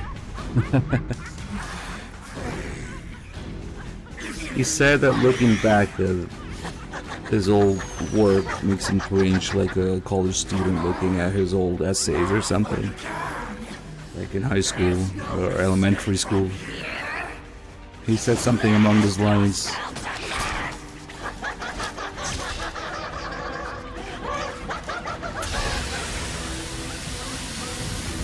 Like he looks at MGS4 and thinks, ooh, I was so dumb. Maybe.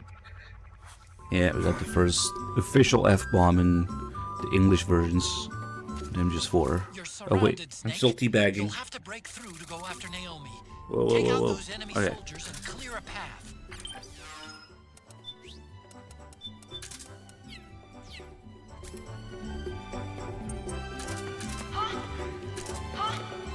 What? He there? What? He there? Hey.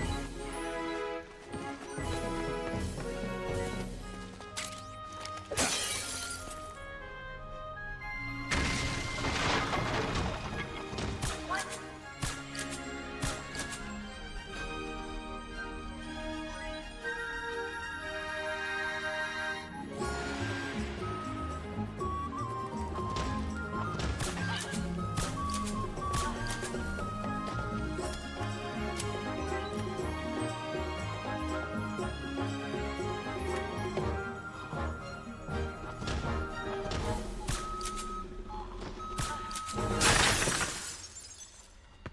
Nice.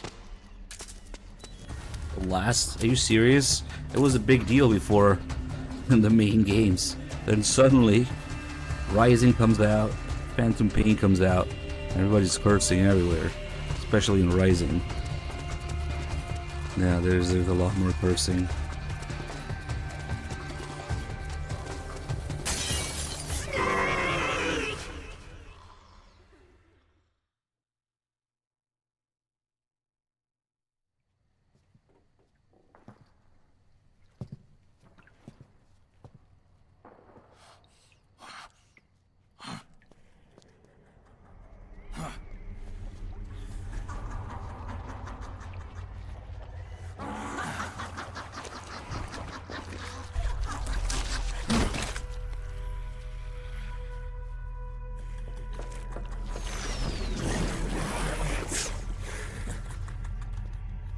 People suffering. People hurting. People dying. It's all so fucking hysterical.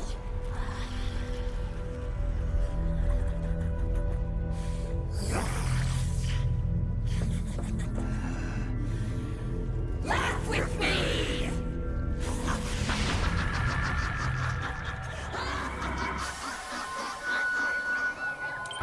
What's surprising, okay, we'll take it slow here so we go through all the different faces, I guess.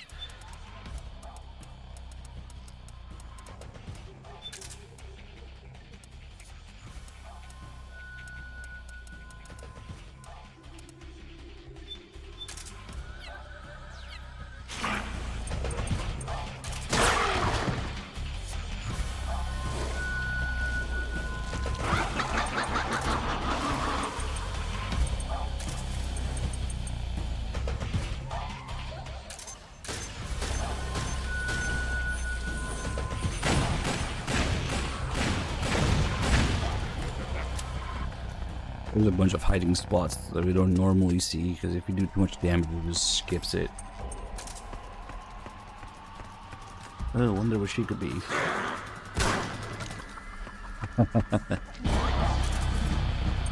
What the fuck gun is that?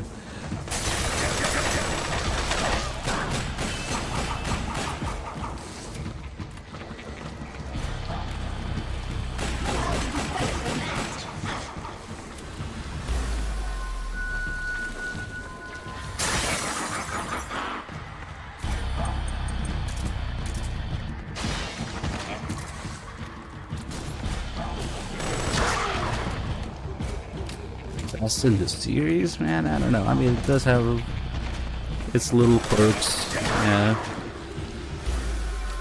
All the MGS4 bosses being MGS1 names, MGS2 weapons, and MGS3 emotions to some degree. That beast seems to laugh at everything. At this point, no matter what you say to her, she'll only respond one way. The symptoms resemble those seen in Ganser syndrome. It's a type of dissociative disorder characterized by irrelevant responses to the situation at hand. It often manifests itself in soldiers under extreme battlefield stress. You mean she's not having a good time out here? I doubt it. I'm starting to wonder if she might not have some kind of deep-seated psychological trauma.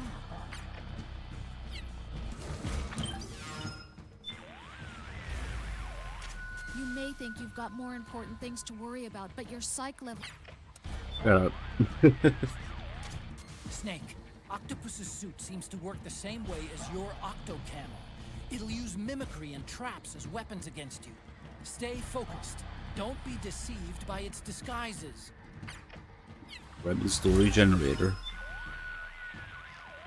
Snake, the radar react. Technically, your gear's about on par with the enemy's, so it won't be the deciding factor in this battle. Be aware of changes in your surroundings. Octopus may try and mimic things you'd never expect. Be particularly mindful of things you don't remember having seen before.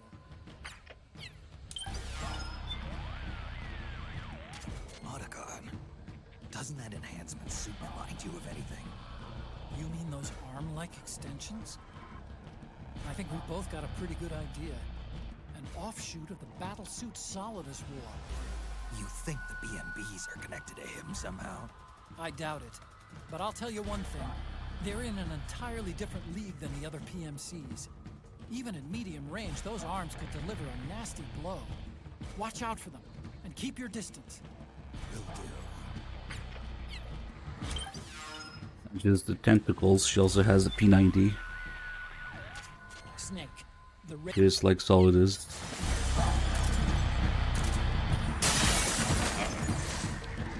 Is her emotion the joy then?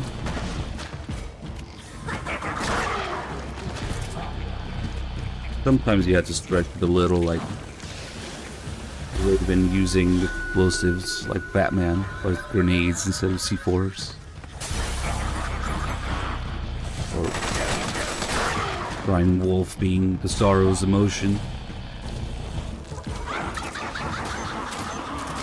Obviously Fortune's railgun in Wolf's name.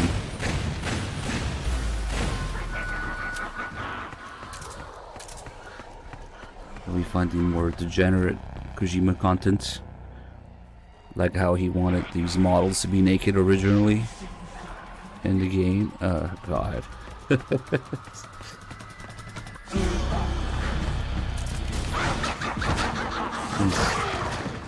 I haven't seen that hiding spot in a while. she's already rolling around. Damn.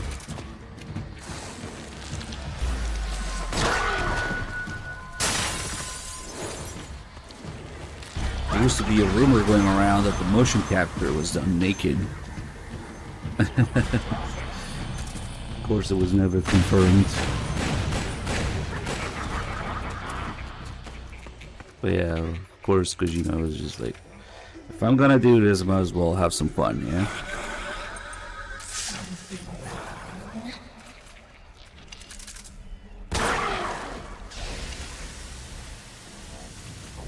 The gooning is what kept Kojima going during MGS4's development. Like, fuck it, if I'm being forced to do this, I'm gonna put some titties in it. Probably actually helped him out a lot.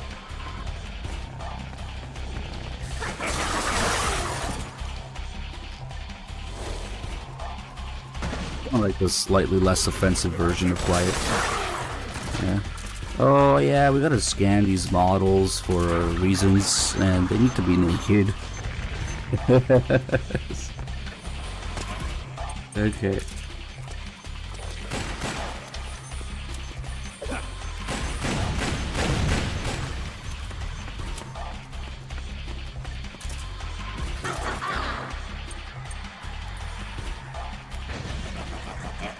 Ooh, wonder where she could be. I wonder if she has an attack here if you wait long enough. Mannequin with P90 magazines.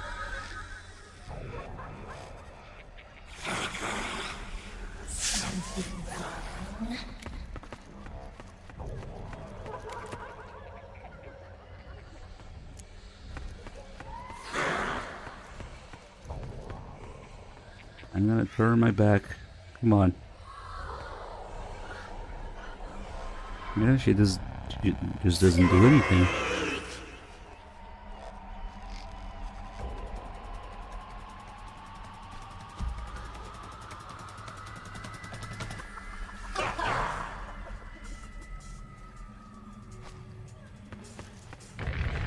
Does her camera just get worse with time? Yeah, it's not distance, it's time. The more time passes, the worse it gets. It's not really how the octocamera works, especially if you look at it online.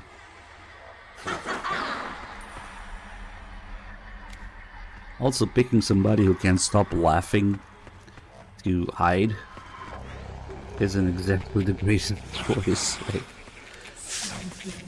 she's supposed to hide, but she can't stop laughing and making noise. And I guess she doesn't have an attack.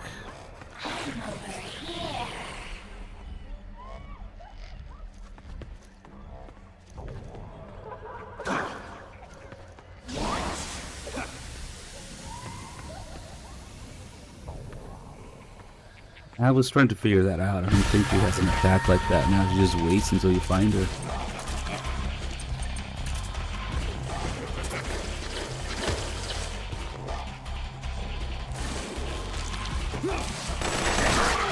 Nice.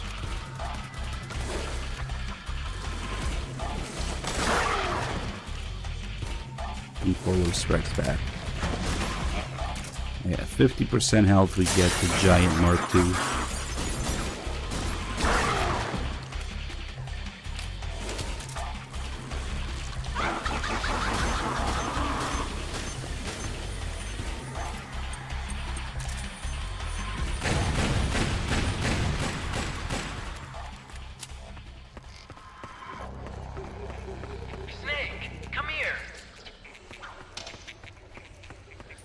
Oh, it's my friend, Otacon.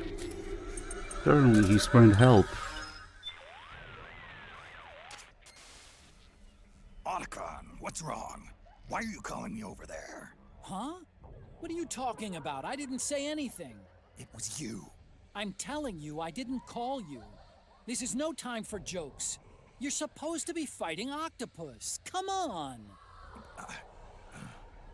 Hey, Otacon. We should probably just ban that term so that people don't accidentally do it. The less initiated will often do that. This way, Snake. Ah, okay. You should have been more careful. Otacon, what the hell were you thinking sending me over there? Hold on a minute. I didn't tell you to go anywhere. Thanks a lot. I just got nailed by a trap. Are you trying to get me killed? Now, wait a second, Snake. What could it be? Snake has to be a complete idiot now. Because he's the player again. Can you imagine MGS2 Snake falling for this? Way, Snake. Ah, let's go. Oh, you should have been more careful. Something's fishy here. Someone keeps calling you, but it's not me. Octopus. Think about what she can do. It's a fake. It sure is possible. Watch out, Snake.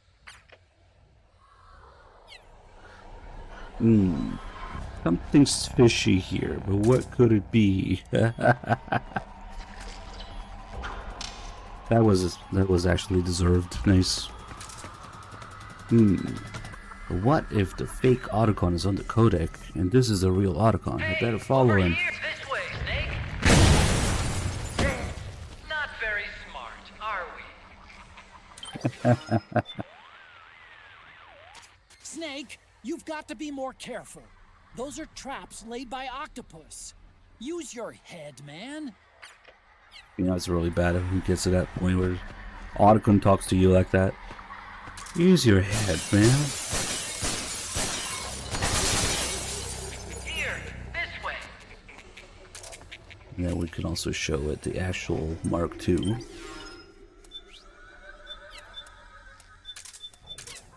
If you either sneak behind it or show the real Mark II. She's like, whoops. That's so much bigger too.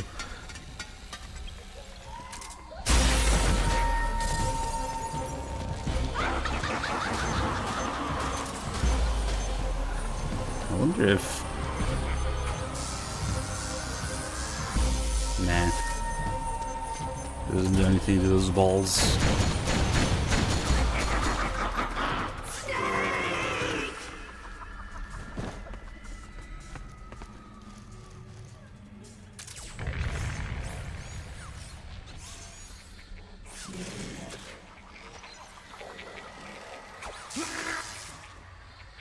It didn't hit her.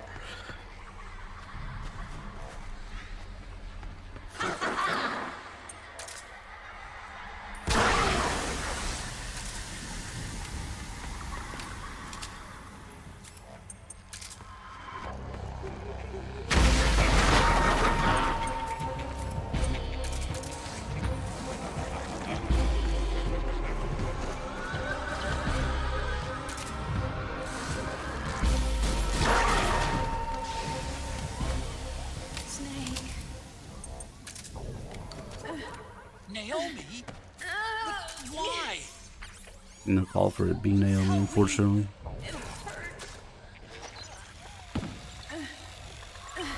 Dick Beaker, thank you for 114 months. Help me. It hurts.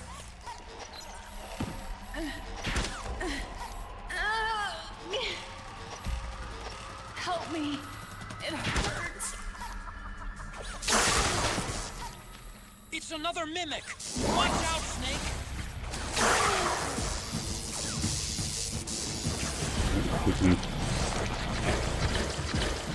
Oh shit. That's right. Good thing I had the metal camo on. This shit hurts. I want to try fucking with the Mark II more. Can we get off the bed? Oh!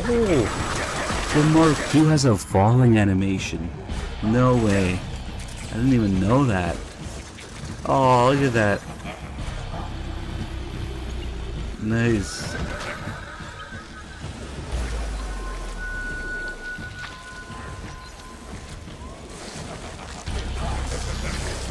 Hey! Hey! Snake, be more careful with the Mark II. Now it's sad.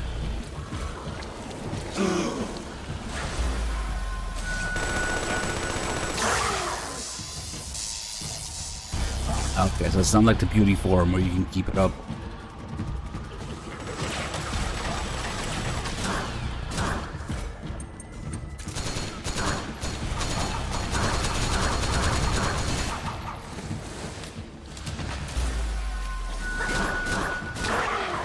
It was totally deserved the timeout.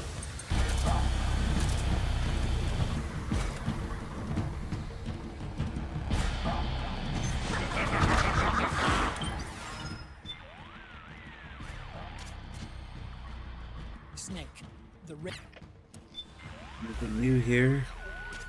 Mimicry is a way of making your opponent see something they're not really seeing. It can be very effective in rendering your opponent psychologically vulnerable.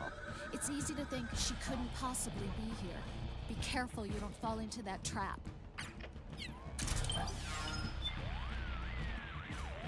Snake, letting your sight get you. She didn't do the MRI machine. She didn't do anything on the pillar there. That's okay.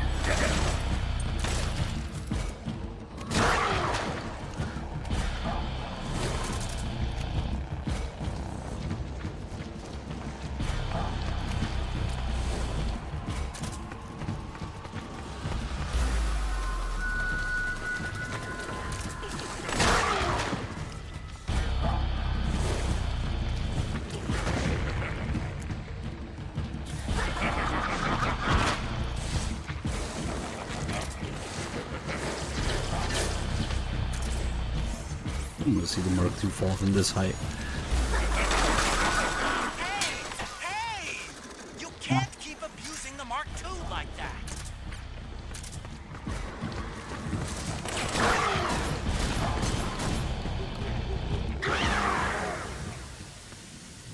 For Kojima's masterful camera angles.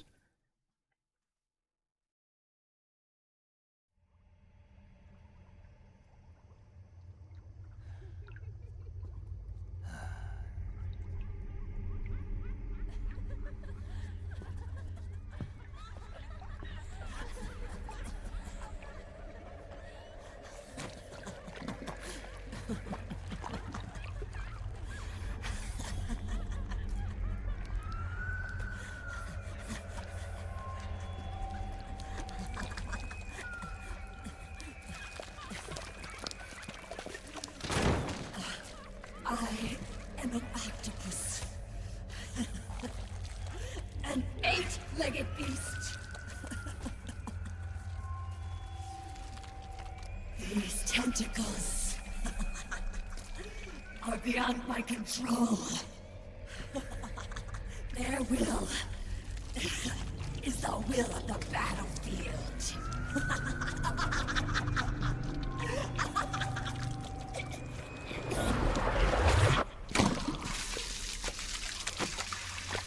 All the boobs and ass and camel toe camera angles. Especially effective if you keep in mind that Kojima wanted them to be naked. Instead of having this gray suit, the idea was to just have them be completely naked during their beauty form. Of course, it would have affected the game's rating, so they're like, no, Kojima, you're not doing that. No, it's not funny.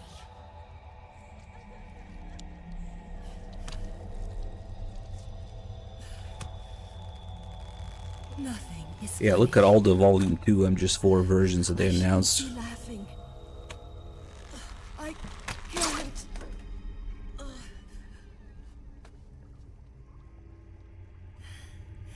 The truth is, I'm not laughing. That's kind of a big deal, the face reveal there. See how they slowly build up to it and it plays a sound effect and it's close up of her face. I shouldn't be laughing. Scanning real life models, put the face in the game. I'm really scared. It might have been the first time they did that, right? It's hard to imagine doing that before PS3. I'm sorry. I'm sorry. That's kind of the big reveal here. Real life models into the game. It begins. I won't laugh anymore. I can't. I don't want to.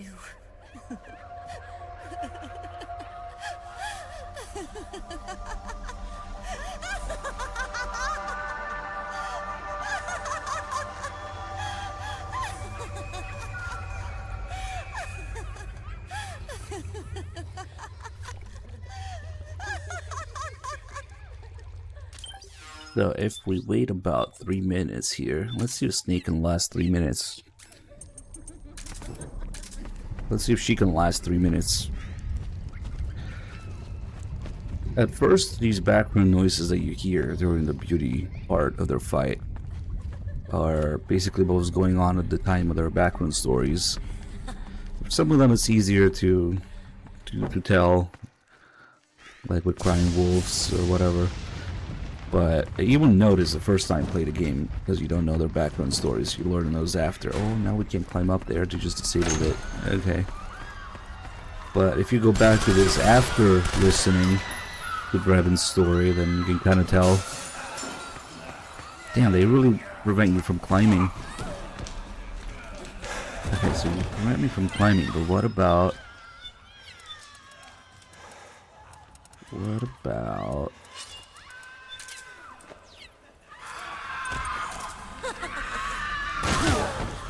Yep, also invisible wall. Okay. Big cat, give us 74 months. Thank you, dude.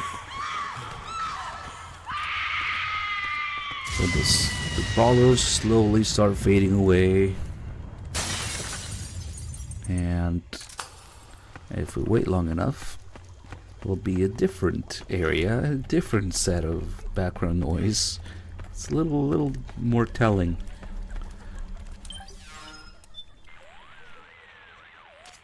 From the looks of it, she's unarmed.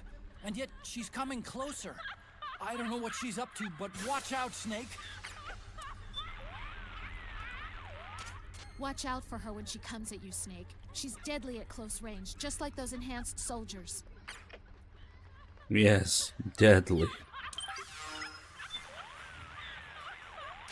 Watch out for her when she comes at you. From the looks of it, she's unarmed. Give an old man a heart attack like this. Let's get some rations out.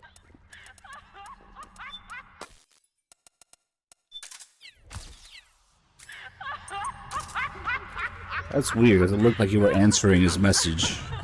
So this is her cat. Get off me.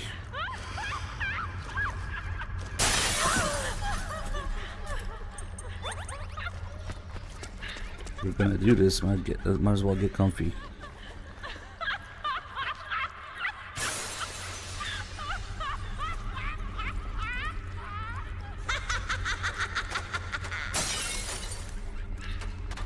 This honestly just is an excuse to look at her body. Like, they went ahead and made the same bodies for all four of them. They just changed the head.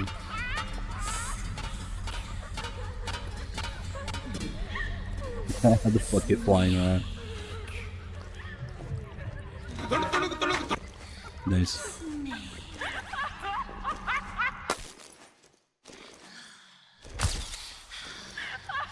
That's her attack. What did Kojima mean by this?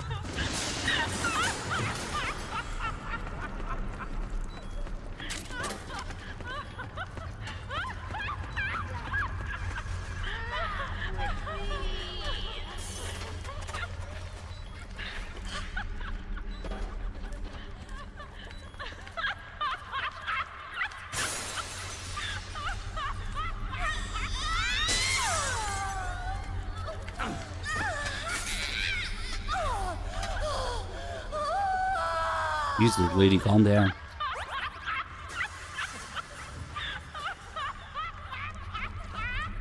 For this next part, I would suggest just opening porn in a different tab because it's easier to explain. Because now the sound effects are these.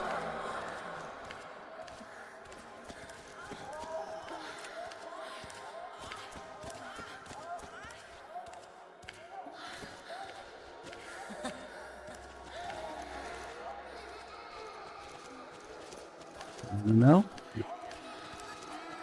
What could it possibly mean?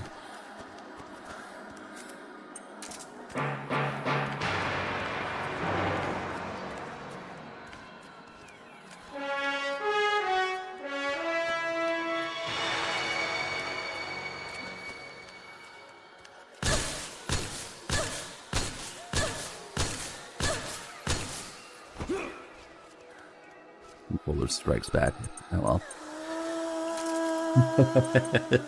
Exactly. Let's meet her dance.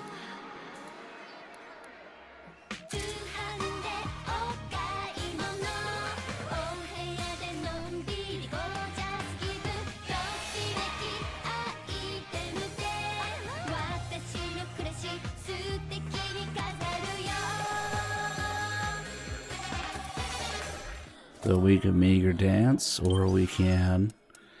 Actually, let's switch this around. My butt! Controller's pissing me off. We can bust out the camera, which actually has a second controller mode, so that's still good to have too.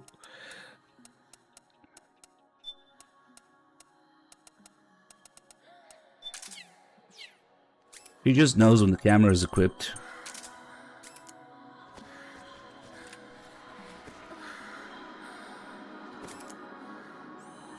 It's not creepy at all. That's tasty.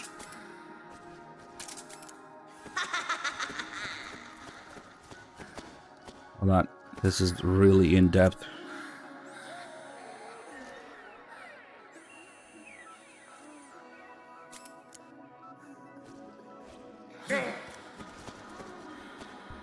That ass burns. Get down here. I think she has one pose when she's on the ground.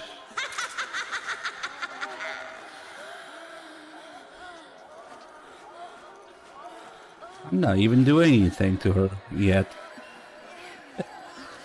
And then we have this timer at the top, which, if you remember, it Rebin says the real life or their flesh and blood bodies can't survive more than a few minutes in the open without their suits. And that's what that timer is. When the timer runs out, the fight ends and she dies in the cutscene. Which is not a kill, because she just dies naturally. And there's two different versions of the cutscene if you put her to sleep or let her die. They all kind of change a little bit. In her case, it was just like an extra laugh if she's awake. You can hear her breathing in her sleep, and there's like an infant's laugh on the way out. It's kind of disturbing. We'll just let her die. Let's finish. Should I say? Time to finish. Laugh with me!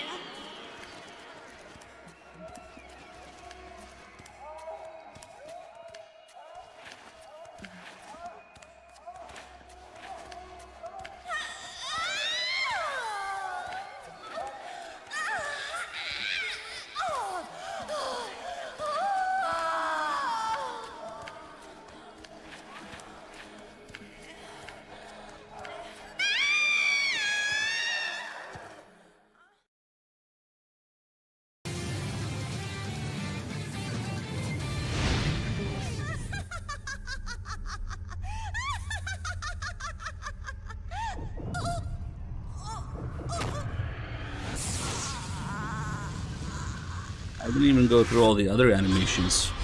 Good things you can do with them.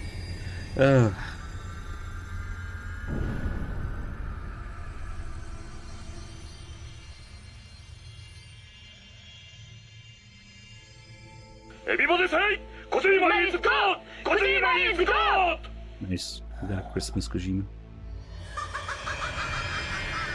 We lifted. Thank you for the 53 mods. Snake game is just that powerful, yeah.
Yo, Snake, looking good today.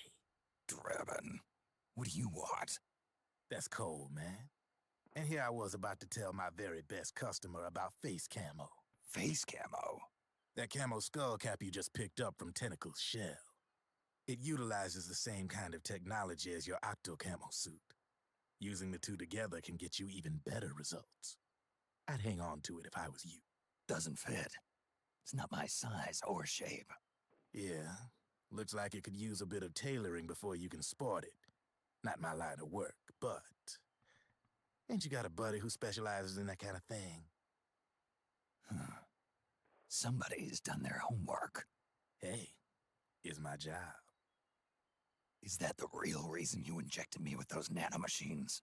To spy on me? I prefer the term customer data management myself. Drebin. Relax. It's strictly confidential. I ain't gonna share it with anybody. Then what did you mix a virus in with the nanomachines for? Virus? A certain virus was detected in my body. Are you saying it wasn't in the nanomachines you injected? Look, you do know there are other folks who could have done this to you.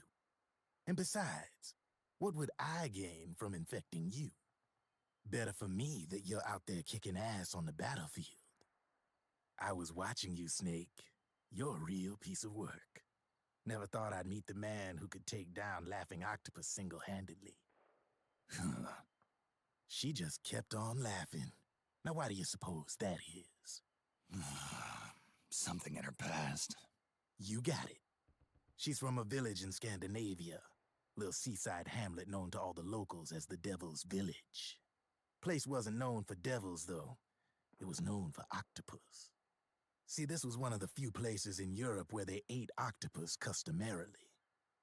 Anyway, there's this cult of crazies who for some reason hate the village with a passion. Then, when she was just a teenager, things get bad. These nutcases get their hands on some weapons and attack the village. Overnight, her sleepy little fishing town becomes a war zone. They round up all the villagers and execute them one by one. Except for that girl. They had something else planned for her. Something a whole lot worse than dying. Calling her the Devil's Child, they forced her to do the kind of thing you'd expect from one of Lucifer's own. After they made her torture her family and friends, they made her kill them. The whole time they were forcing her to laugh, howl like some sort of demon. Like she was enjoying it. What was she gonna do? Say no? They'd kill her too. My butt! So she let fear take control and did exactly as they told her. She butchered the bodies of the ones she loved and laughed while she did it. And as she bathed in their blood, it gradually turned from deep red to jet black. To her, it looked like the ink of an octopus. The experience scarred her deep. Ever since then, she hasn't stopped laughing. Only, that ain't really laughter. Why are you telling me this? You expect me to feel sorry for her? Nah. I know you got no room for that stuff in your world. And besides, this is war. Right? In a way, though, I guess it was the right thing to do. What was? Fighting you cleansed her mind. All right, enough chit-chat. There's other beasts out there in them woods. Watch your back.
Snake, have you lost sight of the target? Whenever something moves, it leaves a trail behind. Track and find Naomi's trail. I'm not like Big Boss. Tracking isn't my strongest suit. When did you get so good at it? After saving Sonny, I drifted around the globe. In Alaska, a tribal elder taught me some scouting techniques. Drifted? You never went back to see Rose? Rose? She doesn't exist. No. Rose and I live in different worlds, different times. Her world has no place for someone like me. My place is here on the battlefield. Listen, Snake. Scouting is based on the principles of hunting. There are two fundamentals: awareness and tracking. Awareness? Awareness refers to locating a trail by paying careful attention to your surroundings. Tracking means to follow that trail. Your target's trail could be footprints, a branch they broke along the way, bent grass trampled underfoot. You need to feel for clues using all your senses: sound, smell, touch, the direction of the wind. Watch how the animals move. Listen for unusual bird calls. These are signs that someone may be disrupting the environment nearby. Exactly. Ninja are the ultimate scouts. If your enemy is a skilled scout, they'll be doing the same thing. You may be the hunter, but you are also the hunted. To avoid enemy detection, move slowly, little by little. Don't disturb the air around you. Try to make as little noise as possible. Your pursuers will be doing the same, trying to sneak up on you without a sound. If you can't pick up the trail with your naked eye, switch the solid eye to infrared mode. That will enable you to see Naomi's footprints and any enemies lying in ambush. Switch the solid eye to infrared. Got it. But the sound it makes while engaged could end up giving your position away. So don't leave it on for too long. All right. Listen to your heart. Trust your senses as much as you can. And you will find Naomi's trail. I'll give it a shot. Right, and given the mentor frequency here, the cool mentor guy who's hiding something, like his identity or his looks or his betrayal, yeah, 141.80. Except with Raiden, it doesn't really work too well because, well, it's dumb. The snake doesn't know how to follow footprints because he's not like Big Boss. Come on. Although the training in Alaska with Miller, there's no way. Of course, they have to downplay, make Snake dumber now in order to make Raiden appear more cool for a second. Except it doesn't really work too well because, like, he acts cool, he takes down the geckos and Vamp and whatever, but he gets his ass whooped in the process, and then he's all emo and being sad on the floor, wrapped around Snake's leg, begging him not to leave him alone. So it doesn't really work too well for MGS4 Raiden. MGS4 Raiden is kind of an anomaly. The cool ninja or cool mentor figure, like, what the fuck is Sonny doing? Okay, just yawning maybe. Is it nighttime? What? Oh, I guess it is. Yeah, that this whole idea of finally turning Raiden cool, yeah, that's just a symptom of more people bitching about Raiden and doing something. But more than turning him cool, what this game does is butcher his character, both in appearance and in character development and direction. When you have Shinkawa comment on it, so like the lead character designer, and you know, something's up with that. He said that Raiden's body is a representation of the abuse he suffered from the fans for being the protagonist in MGS2. And now his body was literally butchered. There's nothing left of Raiden except his face and maybe his spine. The rest of his body is butchered and turned into his artificial body. as a representation of the fans' hate and abuse. So we literally butchered Raiden's body with the MGS2 backlash. So I don't think it was ever about making him cool, but it's certainly, at least maybe on the surface, yeah. They probably working on multiple layers there, just like in MGS3. Yeah, give them what they want on the surface, but the subtext of it is much more involved. They're really just commenting on the backlash after MGS2 with that. MGS3 has a lot of that as well. Anyway, it is yet another podcast location. To forget all that, we're going to listen to Sean Eyestone talk about piss for a while. So that would be episode 4, which is really episode 2. The first 2 don't really count. Those are like an intro.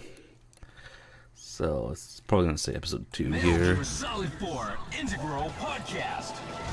Broadcasted from Konami HQ in downtown Tokyo, it's the world-renowned Metal Gear Solid 4 Integral Podcast. Hello everyone, welcome to the second episode of the Metal Gear Solid 4 Integral Podcast. I'm here with... Oh shit. Now I got too many controllers. Second episode. And just we gotta remind everyone what we're gonna do today, actually. Okay, today we're gonna do the Mountain Trail. Okay. In South Controller, America. but... So everyone should have prepared their saves ahead of time, as we announced last time. And go ahead and load that up, and we'll guide you through this Mountain Trail stage. Okay. Just one note that I want to make before we begin is that, you know, we discussed it last time. While you're doing this stage, you won't be able to have your iPod equipped while you use the Solid Eye, so you won't be able to use night vision and things like that. So what we want people to do is just unequip it, and, you know, the podcast will pause, and then later on you can resume right where you left off. Okay. Especially important this time is the fact that there are enemies in this stage. Yeah. You know, last time there wasn't anyone around, so you could just kind of scroll through at your leisure. But this time there's actually some danger involved. So if you get spotted by an enemy, or you know, you get into a fight, that also works. You know, to pause the podcast, just go ahead and switch to whatever item you want to use during battle. Finish the battle, and when things calm down, then just come back and continue. Okay, that's cool. Anyways, we're in South America. South America, yeah. Sean, this is right after we defeated Laughing Octopus. Right. So you defeat Laughing Octopus, and then there's a cutscene after that, and you know, Snake follows the trail out to the rear of the research lab, and you see some footprints on the floor, on the ground, I guess, and that's where we're gonna pick off. I really like the Laughing Octopus. What? Yeah. Oh, she's your type, huh? We went to the shoot after Ken and I. Right. Yeah, she was quite cute. Yeah, she was pretty. Yeah. You know, I think you know, she's my favorite beauty in the game also. Oh, really? Yeah. Really? No, you need to compete? No, you know, I mean, in person, I think, you know, whatever, no, not saying anything like that, but... Can I call you a wife? Okay, let's move on. Okay. All right. Okay, everybody, our reset. We're at the starting position, just right after the event, and okay, we gotta go find Naomi. So we're gonna have some little bit tips and fun throughout the scouting event. Anyway, so let's shall we move on then? Okay. Well, you know, before I move a little bit, let me just point out that for those who just came in here from the cutscene, you may not know this, but you can actually backtrack and go back to the research lab. So for those who want to pick up an item, there's a Hide-chan ramen there. Oh, it's tasty. It's tasty. I didn't know that. Oh, you could go back. Well, I was so go back. just urged to just go find Naomi and things like that. But so anyway. just, you know, just a small tip. Okay. But anyway, so if you want to move on, let's go ahead and equip our Solid Eye. Take a look at the footprints here. Okay. So go to night vision mode and look at the ground. Okay. We're looking at the ground right now, and we see lots of footprints. Yes, we do. And remember, we're looking for Naomi. Yeah. You'll notice that one of the footprints is a little different from the others. Small feet, big one feet? set. Well, not necessarily small, but do you remember what Naomi was wearing? Yeah. She was wearing a white shoe. She was wearing high heels. Right. Yeah. So you want to look for the high heel footprints. Oh, okay. Yeah, footprints is kind of separated. Like, yeah. And it's kind of like a, you know, smaller than the normal footprints, kind of like a little triangle. Triangular shape. Yeah, there's one here. Yeah. So those are the ones that you want to follow. And basically that's the gameplay. throughout this stage is you follow these footprints and try to find Naomi. The thing that you want to be careful of, though, is if you get too carried away looking at these footprints, you may get ambushed by the enemy because there are guards posted around the stage. So look at the footprints and proceed, but with a little bit of caution. Okay. Okay, so what I'm going to do now is I'm just going to follow the trail. All right. This is just a one path. Right. This is Just- quite easy right now. Just yeah? one way. Until you get to like this big kind of dead tree. Yeah. There's like a little like dead end to the right. Just go ahead and pass that. To the left, right? So we're proceeding to the left. Right, left side. right, Yeah, right, yeah, the yeah. left side. Okay. Okay, and it kind of And then it opens up. opens up. Now, if you look at the ground here, you'll see that the footprints kind of vanish. Yeah. But that doesn't mean you can't track. Oh, really? Because if you look closely, you'll see that actually some of this grass Loosely. is kind of pushed over and trampled. Oh. So if you ever lose footprints, like which way to go? Oh, I see. So you don't have to use the night vision to see this. Right. actually. Well, yeah, the grass you can see with your naked eye. So, Yeah. yeah, that's And the normal grass, the color is a little different too. a little different. Yeah. Yeah. It's like when you trample grass, it kind of gets a little Green and smushed. Yeah, kind of Yeah. yellowish, brownish, Right, kind of. right, Yeah, right, yeah. right. I see. so this is a basic scouting I see. technique. Right. Wow. Okay, we come here and it kind of opens up a little at this Wow. point. You'll hear, a codec coming in from Otacon. So, if you look at the footprints here, you should be able to see the correct route. The trail splits up. You see the footprints, and you see Naomi's footprints heading off to the left, Right. which is the correct route. But for now, we're gonna head to the right because there's something here that I want to show you. Sean, could you, go back to the point where we were? Okay. There were several paths. Okay. How many passes are there from Okay, so here? you come up. Yeah, from the ground. There's a huge boulder in the center here. Yeah, that's Right, right. right, This okay. huge rock, yeah. Yeah. So the left is the correct path. The right actually leads to that dead end that we saw earlier. Oh, I see. It's like a little drop off. Yeah. So what you want to do is take the center path. Okay, let's go to the And center path. Okay. yeah, you'll see a single set of footprints heading in that direction. Okay, got it. So go ahead and follow that. Okay, let's go there. You'll come across some trampled grass. Maybe you'll see an item in the distance. And when you get to this bend, just kind of slow down a little bit because there is someone on the other side. And when you get there, just stop for a minute. Don't get too close. There's, What is he doing? What is? Okay, so we see someone here. Yeah. And what is he doing? I hear water. Water. Yes. He's peeing, Ken. Yeah, I know. Ever since the original Metal Gear, it's always been a tradition to have somebody Yeah, peeing somewhere. in peeing the game, somebody, yeah. Right. So, Why I is mean, it? Yeah, It's very natural. very natural just in this game. add more realism. But anyways, we're taking some sort of distance and just watching this guy pee. But I noticed that he's not stopping. Yeah, he'll just pee forever, basically. Oh, This well, is, Yeah, he has a huge tank. He yeah. drank way too much beer. Yeah. Cool. The thing I want to point out is that just look at this detail and listen to that sound. You can hear him. It just sounds like he's having such a wonderful time peeing. Yeah. and the stream just looks so realistic. And what boggles the mind is that we actually had to make all of this. You did the motion capture and everything. Put all the we had to make the motions and put the effects for this water stream and sound effects and. Wow. A lot of effort went into making this guy, this pee look really good. This real PS3 stuff. Oh yeah, Yeah. real PS3. We can do yeah. like PSP. True. Okay. So as long as we keep this distance. Yeah, as long as you keep a distance, he'll keep on peeing for all eternity. If you go ahead and cross the bridge, he'll stop peeing, and that's just to keep people from looking at him from the front using like a sniper rifle or something like that, and seeing something that they shouldn't be seeing. Oh, Yeah, I yeah. get it. It's funny enough having a guy peeing off this cliff, but in Metal Gear Solid 4, all the collision detection is very accurate. Yeah. And you'll see there's a barbed wire fence in front of him. And when we first placed him here, he's just kind of peeing. We placed him in a spot that looked natural, maybe. And what happened was, the urine stream kind of hit the barbed wire fence. So he was just splashing urine all over himself. It was really disgusting. So Wow. yeah, unfortunately we had to adjust his position and move him forward a little bit.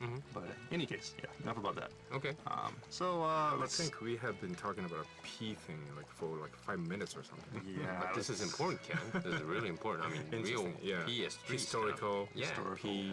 Metal Gear Solid. Okay, now Sean, you're gonna take this guy out with an Yeah. MK2, right? So go ahead and equip your MK2 and put this guy to sleep. Okay.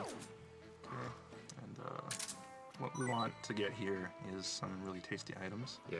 You know, of course, he's holding an M60E4. Cool. But more importantly, the item he was next to is a 4-grip B. Oh. Yes. And this is a very useful item. Yeah, Right. very, very useful. So people should not just dash off and follow Right. Naomi, but Right. see this P guy. And, Exactly. You know, as entertaining as it is, you know, there's a purpose for coming here. And that's to get that 4-grip B, you know, because it really stabilizes your machine guns, reduces recoil. Very useful. So now you're going back. Okay. Okay, so now I'm going to backtrack. So just go ahead and go back the way you came, out towards, you know, the boulder. All right, then we're gonna head the left, correct path, Correct. right? Yeah. So, okay. you know, you'll see some boxes off. I guess, you know, when you come in from this angle, it's to your right. And that's the correct way to go. Okay. If you're ever lost, just equip the solid eye, look down at the ground, and you'll see Naomi's footprints. So Okay. follow that, and you'll come to a bridge. Uh-huh. Very beautiful bridge. Yeah. You can see this nice river here. Oh, that was where we were actually. Right. So Yeah. if From you look, the distance on the right. yeah. So if you look to the right, you can see, you know, our sleeping friend over there. Yeah. Let's just move on. Okay. You'll see some boxes at the far end of the bridge, so just sneak up to those boxes. Right. There is an enemy on the other side of this bridge, so be careful. Don't get spotted. And just, you know, kind of wait till you can see him. Yeah. Have where your is he? Mark II ready. Oh, there he is. He's there. He's coming from the right. And just, you know, put him to sleep. Okay. Okay? Well, Yeah. Well, this is another location where there's a lot of paths. yeah, Right? there's a lot of paths here, really easy to get lost. There's one to the left, and the boulder? second, yeah, right passing that Looks big like they boulder. split up And there's here. the second path from this left. And then how many more? And then, well, there's one kind of towards the center, and there's like a branch, you know, kind of like a gate-looking thing over it. And then there's another one here to the right. Wow. Well, so many tracks. So many tracks, yeah. And if you look, you'll see the correct path is actually to the right. And by the way, if you have, you know, your solid eye equipped, you can see some, you know, graffiti on these rocks. Oh, wow. I mean, you can see it with the naked eye as well, but it's a lot easier with the solid eye. True. Okay. All right. Now, which way do we go? Which path do we take? Okay, so the correct path is to the right. Yeah. But let's go straight ahead. Take the center path with this kind of gate thing over it. Yeah, because the wooden kind of gate on the top right. Yeah. Okay. There's something there that I want to point out. So let's just head straight on. It's like we passed the gate and we're. Okay, so you'll come to a shack here. Don't just go running in because there is a soldier in there, and you'll alert him. So just kind of stop and you have a good view of it. Yeah. And if you look in front of the building, you'll see this kind of white board. Yeah. Yeah. Now, you know, it's written in Japanese, so I think a lot of people maybe had no idea what this is. Well, yeah, this is for testing your eyesight. You have to actually say the right or the left or down where the circle is cut. I see. So it's a circle, and you know the part that's missing, you have to say left, right, down. Yeah. Oh, that's interesting. Because you know, in America, we just letters on a board, and you know, you just kind of read. They'll randomly choose letters from the top line, the second line, and you keep on going down. It gets smaller and smaller as you go down. Well, this is the same way. Right. I just find it kind of interesting that, you know, they use circles rather than just you know, Japanese characters or something like that. But actually, you know, there are some letters on here, right? Japanese characters. Yes, the center line, so to say, reads Metal Gear Solid Metal Gear Solid 4, meaning Metal Gear Solid 4. So for the trivia buffs out there, there's a little hidden message here. Yeah, it says the title in Japanese. Right. Cool. And you know, this serves another purpose also.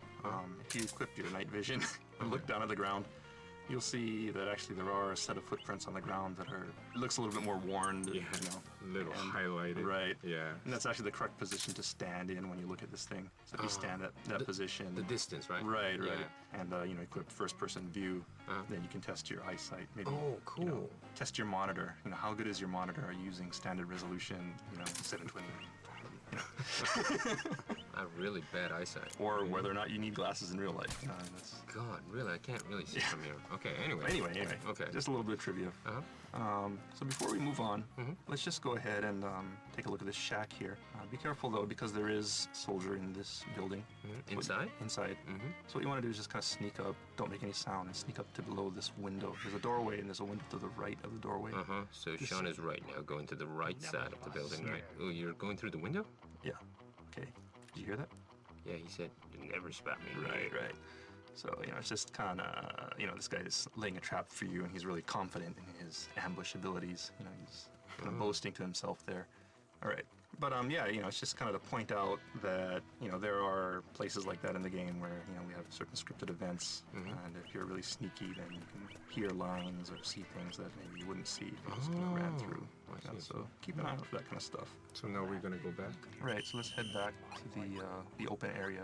So let's go back to the open area, back through this gate. One more time. And one more time, and we're in this open area. So make sure there's actually a soldier. So make sure you don't get spotted here. Right. Be careful.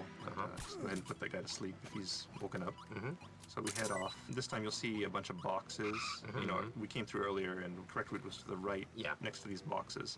So let's just go ahead and take that route.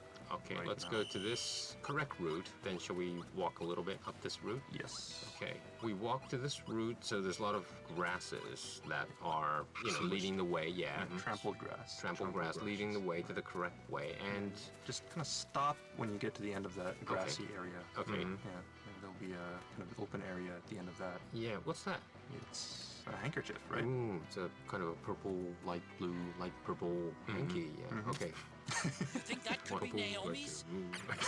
I'm trying to explain to the people and make sure that, everyone's following what we're doing as well. Yeah. Okay, Ken? I mean, So we're right in front of handkerchief. right in front of handkerchief. Right. Stop right here.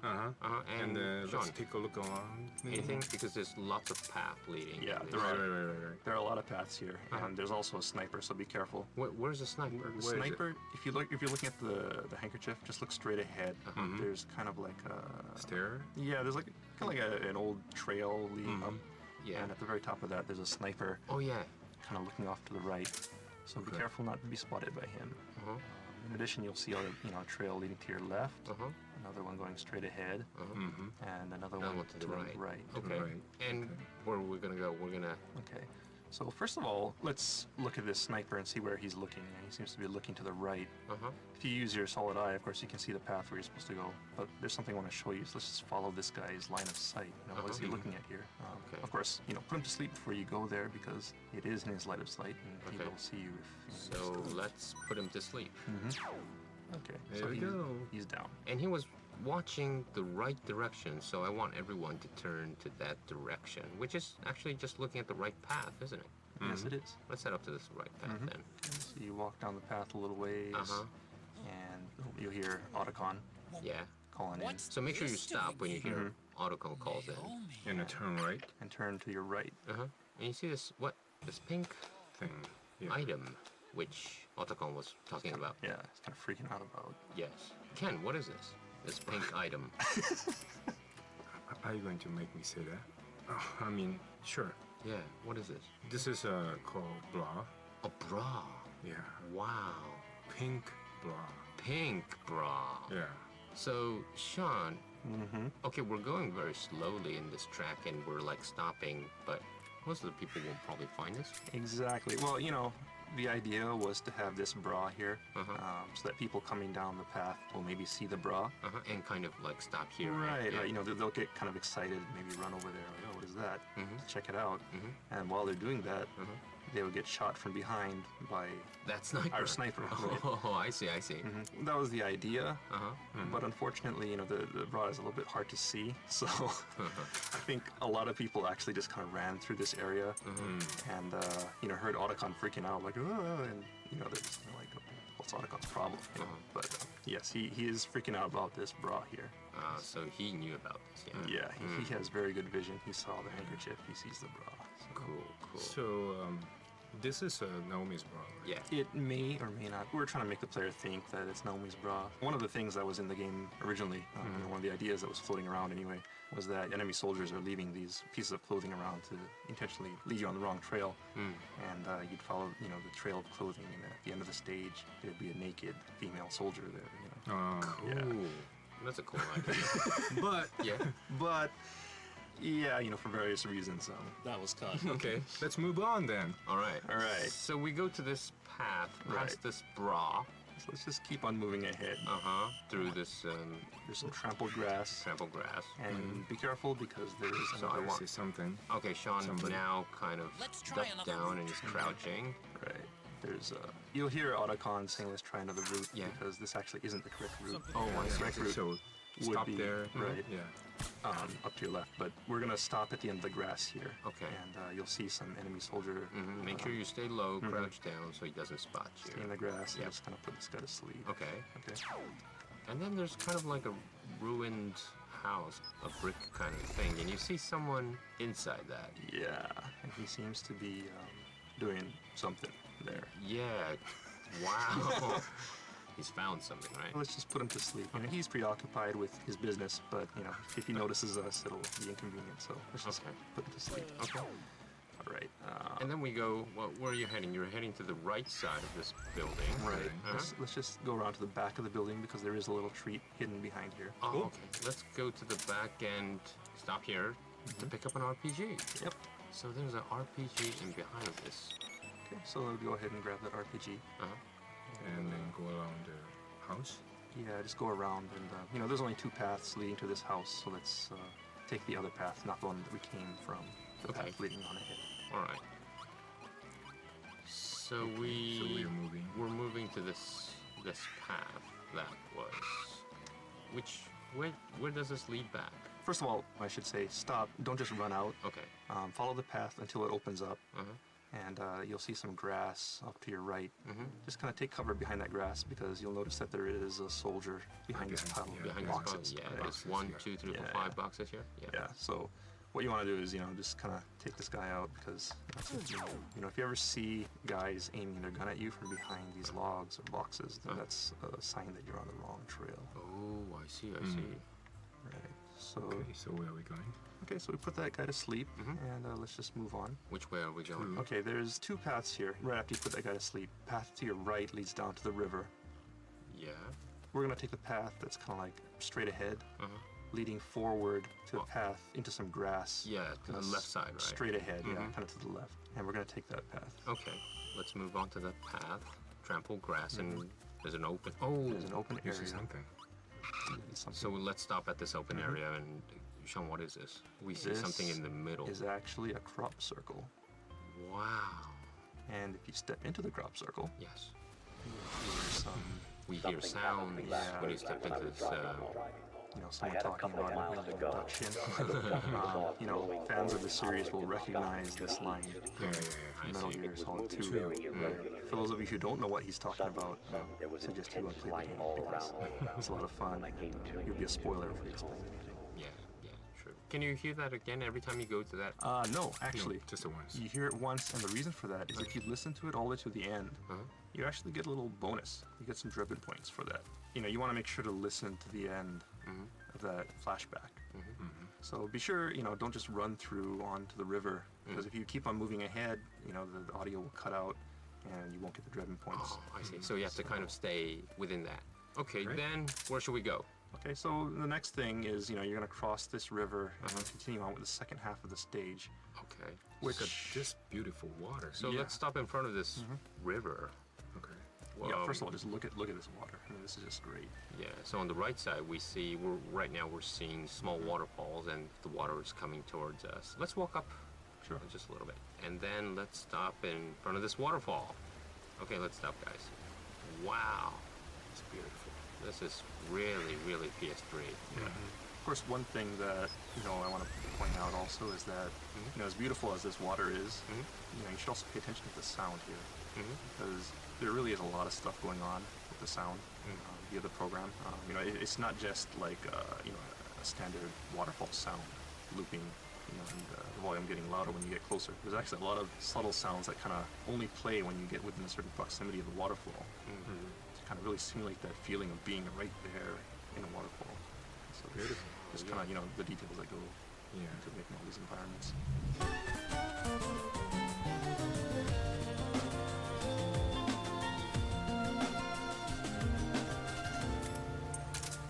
So how is the graphics? all like South American graphics, just background graphics, and Well, you feel like you are in South America. well, Ken, I have to be frank. I've never been to South America before.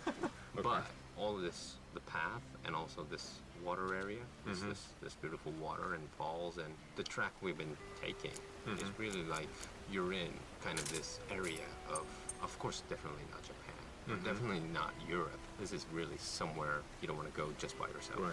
Some of the team member went to Peru. Yeah. And they took lots of pictures. Yeah. And they stayed there like a whole week or something. This whole atmosphere is probably created because the team members went to Peru. Right. Right. They spent a long time to create this background graphics, and Especially this water. I mean, there's a lot. It was challenging to make it look really realistic. Especially, if you walk around through it, you see ripples. And This is really high standard, isn't it? I mean, you could kind of like half see it, really see it. Yeah, depending on the depth of the Yeah, water, it's really the color cool. is a little different. it's beautiful.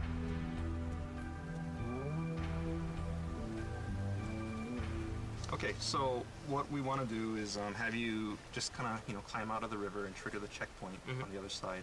Your autocon and save it? Yeah, save it as soon as you get up to the other side. You'll see Mountain Trail Riverside is the checkpoint. Go ahead and save it there, and in 2 weeks' time we'll resume from this point.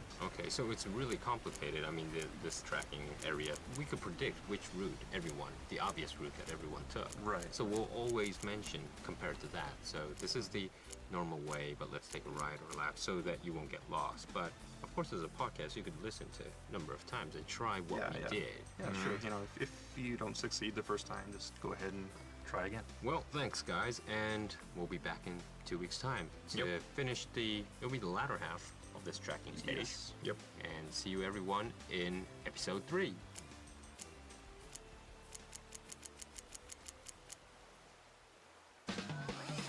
Alright, that's gonna wrap up this edition of the Metal Gear Solid 4 Integral Podcast. Check back next time for more tips, tricks, and insider info on Metal Gear Solid 4. Brought to you by Kojima Productions and Hideo Kojima himself. Make sure to send in your comments to Hideo Blog. See you next time. Metal Gear Solid 4 Integral Podcast. Rock Ugh, God. renowned Metal Gear Solid 4 Integral Podcast. Hello, everyone. Welcome to episode 3 of the MGS4 Integral Podcast. I'm Sean Eystone, and I'm here with Aki Saito. Hi, everyone. And producer Kenichiro Imaizumi. Hello, how are you guys? Okay, this is our 3rd edition of the Integral Podcast. I've been holding up. It's all right. Been busy, but surviving. Yeah, what have you been guys up to these days? Yeah. Time goes really fast. I mean, come on. You've been working on some new stuffs, right, Oh, guys? you want to know something? Yeah, new just stuff, a like- little. What have you been doing, Ken? Well, we have been planning next project. Cool. Project. What? Project? Did I hear a S? Project? Wow. I got quite some And Sean, Phantom you've been Piss. quite busy as well. Yeah. A lot of pre-production, that kind of thing. Wow. Yeah. I think all the listeners are wondering what, Kojima Productions up to these days. Peace Walker I'm and planning, Rising. another European trip. Already? Yeah, and I think maybe Spain. Spain. Yeah, you're coming with me. It's my country. Not yours. It's your people. Yeah. So, we've been working, now we're in February, so everyone's still hopefully keep on playing MGS4. And for the people who have not, I'm pretty much sure they're listening to this podcast because they want to know what they missed out. Yeah, and there's also a lot of people who may be playing MGO. Yeah. So, they're still playing the game in some form or another. This is very, good chance to really play this game, and you will find out like something like you didn't know and you didn't find, and something very interesting. So I think there's a lot of people who may be just playing MGO and haven't gone back to play the original game in a while. So it's a good opportunity. All right. Okay, let's go on with the show, Sean. Okay, so we're going to lead you through this stage, and today we're going to go through the Mountain Trail Riverside stage. This is the second part. It's the latter part of the South American stage that we started 2 weeks ago. So if you recall, we just crossed the river, and we're tracking down Naomi, and we're going to pick up where we left off last time. And just to remind everyone, you know, there are sections in this game where we'll tell you to use, say, an item like the solid eye. Yeah. Just remember that you can't have the solid eye and iPod equipped at the same time, so just go ahead and switch it out. The iPod podcast will pause, and when you come back, you can just pick up where you left off. Likewise, if you get spotted by an enemy, just go ahead and do the same thing and pick up where you left off once the situation calms down. If you put back your iPod back on, you could resume where you left off. Right. Yeah, the iPod has that feature. So. Okay.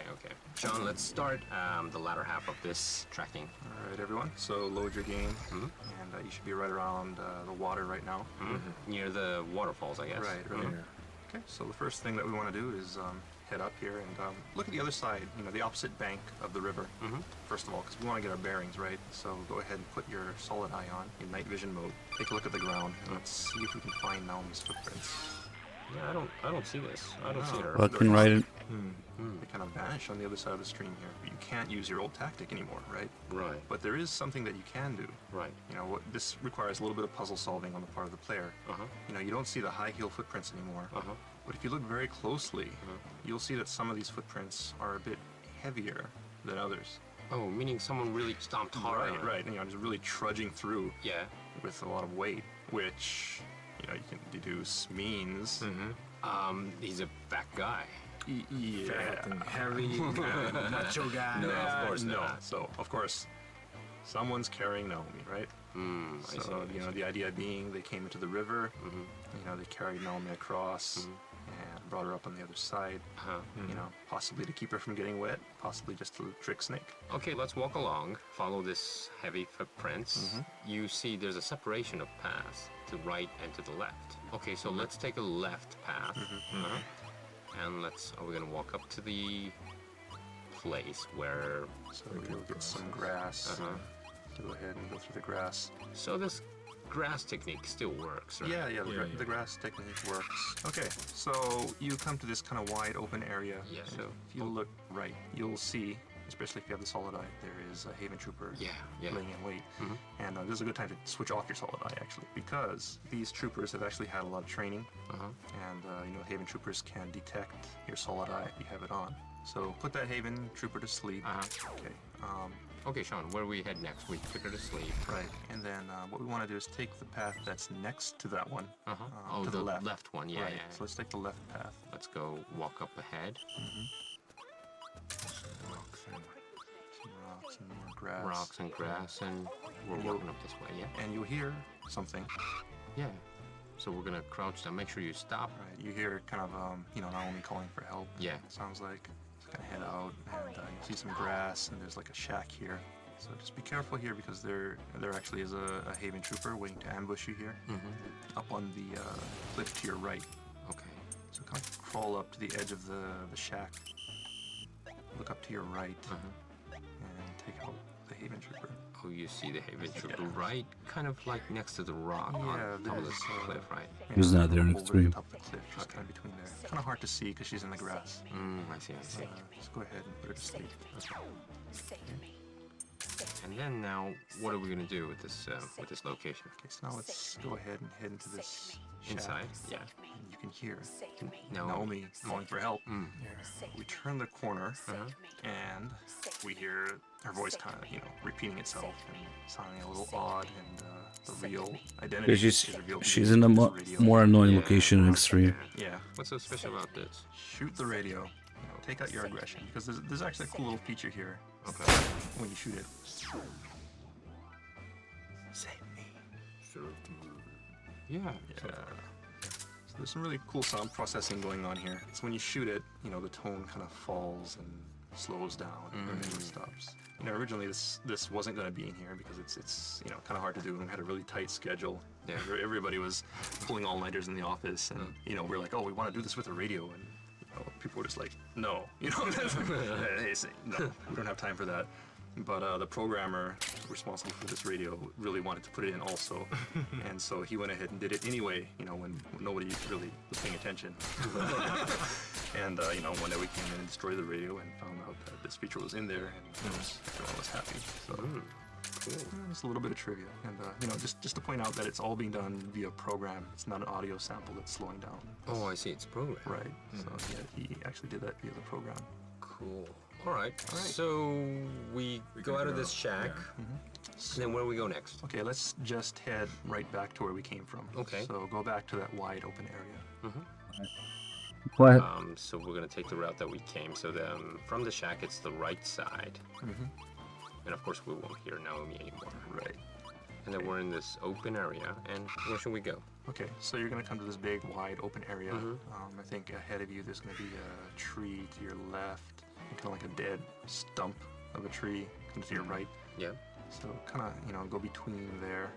I guess the easiest way to do this is go up to that dead tree that you see to your right. Look down at the ground using your solid eye, and you'll see Naomi's footprints heading to the right. So we're gonna follow this way this time? Right. So this time we're gonna follow Naomi's footprints. Okay, got it. All right, let's follow Naomi's footprints and through the grasses again. And this is probably a good time to switch off your solid eye if you have it on. Okay. Why is that? There is another Haven Trooper. Trooper up ahead. They will notice. Yeah. Okay, so let's go slowly from here into this, you know, shadowy, dark kind of, and also bright on the left. Stop. Stop? When you get to the end of this kind of narrow corridor, it's kind of a dark, shadowy area. There's like an arch up ahead of you. Okay. You'll see an arch to your right, and directly to your left, there's a Haven Trooper hiding behind a tree. Yeah, he's here. So, you know, if you'd gone the other path, of course, she would be waiting to shoot you, but since we followed Naomi's footprints, we got the jump on her. So let's go ahead and put her to sleep from behind. Hands up. There you go. Okay. All right, and now, you know, I think it's a good time to explain a little something that maybe some people aren't aware of regarding, you know, ways that you can get items from enemies. It's kind of more of an advanced technique, I guess. Some people may not be aware of it, but you can actually hold enemies up by drawing your gun on them from behind and do a body check to get weapons from them. Okay, well, we're gonna try that using her. Right, so let's try that using the Haven Trooper. And Ryan the Wolf reason also for that shoots is stun that trees I with a wanna point railgun. out that there are variations to this body check pattern. Cool, okay. To do this easily, you know, we put the Haven Trooper to sleep. To easily hold her up, go next to her and wake her up. So crouch down, press triangle, you know, Snake will whack her, you know, pat her a few times to get up. And as soon as she, you know, is gonna wake up, what we want to do is draw our gun, point at her from behind. And, hands up. Right, you'll say hands up. Right, She'll hold her hands up. And I think, you know, a lot of people just kind of stop here. You know, they're afraid to lower their weapon because they think, you know, the enemy's going to turn around and attack them. But actually, you know, you have some leeway here. You know, they won't try to attack you for quite some time. So you can go ahead and lower your weapon and come around to the front. And when you get close to them, you'll see an icon come up on screen. Yeah, triangle. Triangle, right. So if you press that, you can go into a body check. You'll see symbols come up on screen every once in a while. Just press the triangle. And she will speak. Right, she'll be speaking. You can do this, you know, as much time as you want. Just keep pressing the triangle. She'll be laughing. I mean, you know, there's some interesting voice effects you'll hear here. And of course, you know, and at the end of the body check, you know, if it's a male opponent, he'll do his thing and and knock the opponent out. But of course, since the Haven Troopers are all women, that doesn't They're gonna quite, say, yeah, cut that out. Yeah, it doesn't quite work. So. So what happens when she kicks you and you don't kind of respond? I mean, it goes to... It'll go to an alert phase. Yeah. So there's probably quite a few listeners right now who probably got that alert phase. So, so I thought. Go ahead and pause the podcast and come back once things have calmed down. Okay. Yeah. So anyway, so that's the body check. So I've gone ahead and put this Haven Trooper to sleep. Okay.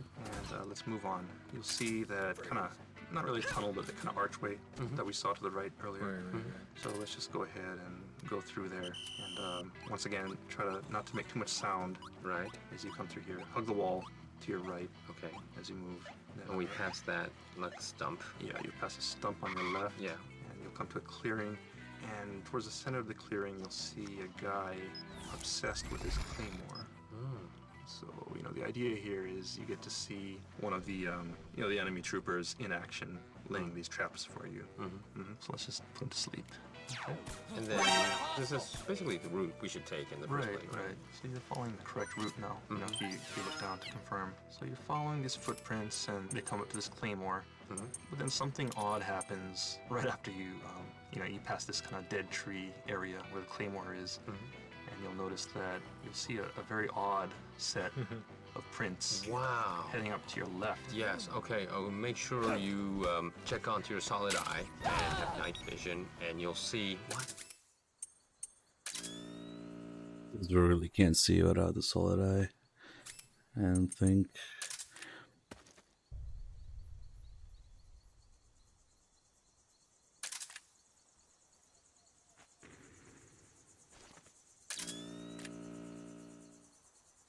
Let's see. Maybe it's just like extremely faint. Feels like it's not there though. That's stranding confirmed. Oh, come on, Dame and Young Snow, stop fucking around with each other, please. Not again. Check onto your solid eye and have night vision, and you'll see what? These are like hands. Yeah, handprints, right? Yeah. So someone, for reasons unknown, was walking on their hands, doing a handstand, and then walking up to this path to the left. What, are we gonna follow this? And yeah, let's just go ahead and follow it. Okay. Because there's something kind of cool at the end. Okay.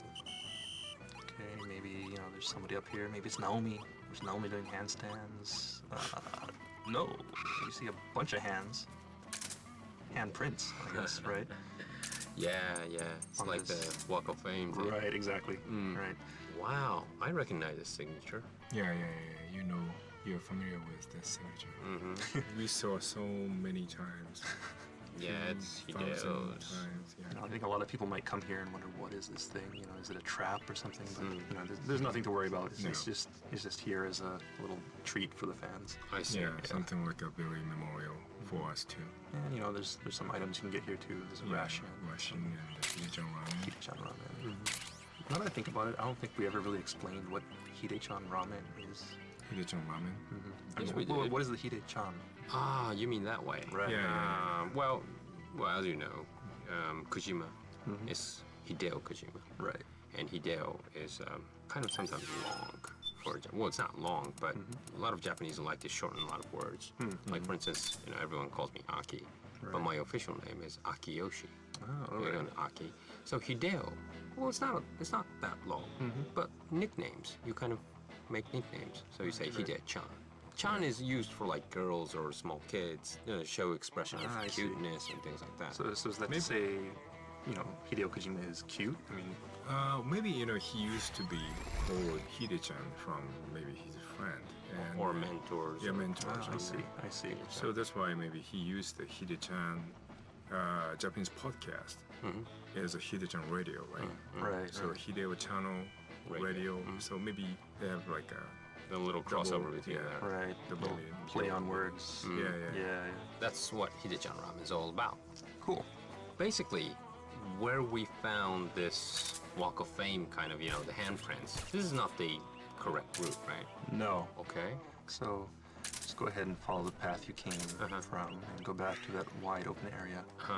And be careful, just in case the guy you put to sleep earlier, who was obsessed with his trap, had woken up. So put this guy to sleep. Okay. So if you look around here, you'll see that Walking right in. there is still a set of high heels. Yes. Heading off to the left. And most people would think, well, that's the correct route. I'll go ahead and head to the left. But if you did that, you would actually be going the wrong way. And the reason is that, compared to the high heel prints earlier, you'll notice that the high heel prints that come after this Claymore mine are actually deeper, more defined. Yeah. And that means that, a heavier person has been wearing these high heel shoes.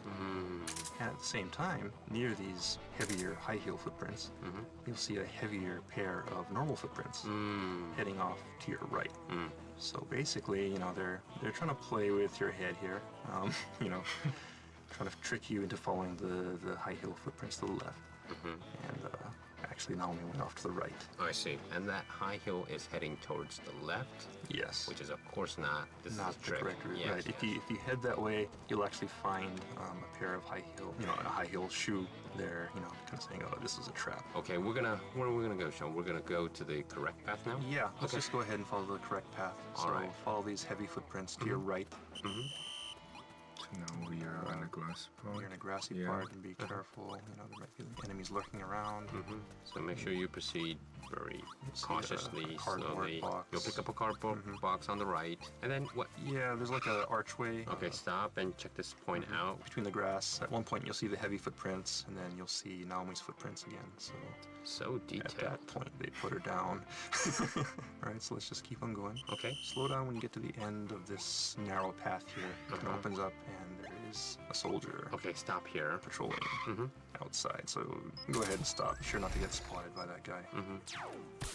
There's a bunch of footprints. It's kind of chaos. Okay, yeah, it is. But we should just follow the footprint, Right. the high heel footprints of Naomi, right? Yeah, Right, okay. So the same strategy applies. Just follow Naomi's footprints. Okay. Head off to the left. We're following Naomi's footprint, and we have to stop once we see this gap because there's a soldier there. Right. Yeah. There's a guy patrolling here, so Okay. be careful. We entered this kind of open, sunny area now, and then where do we go? If you ever come to a split in the road and you don't know where to go, just look down and look for Naomi's footprints. So we see that it kind of goes off to the right here. Okay, so let's go to the follow right. that. Okay. And there is a soldier. Okay.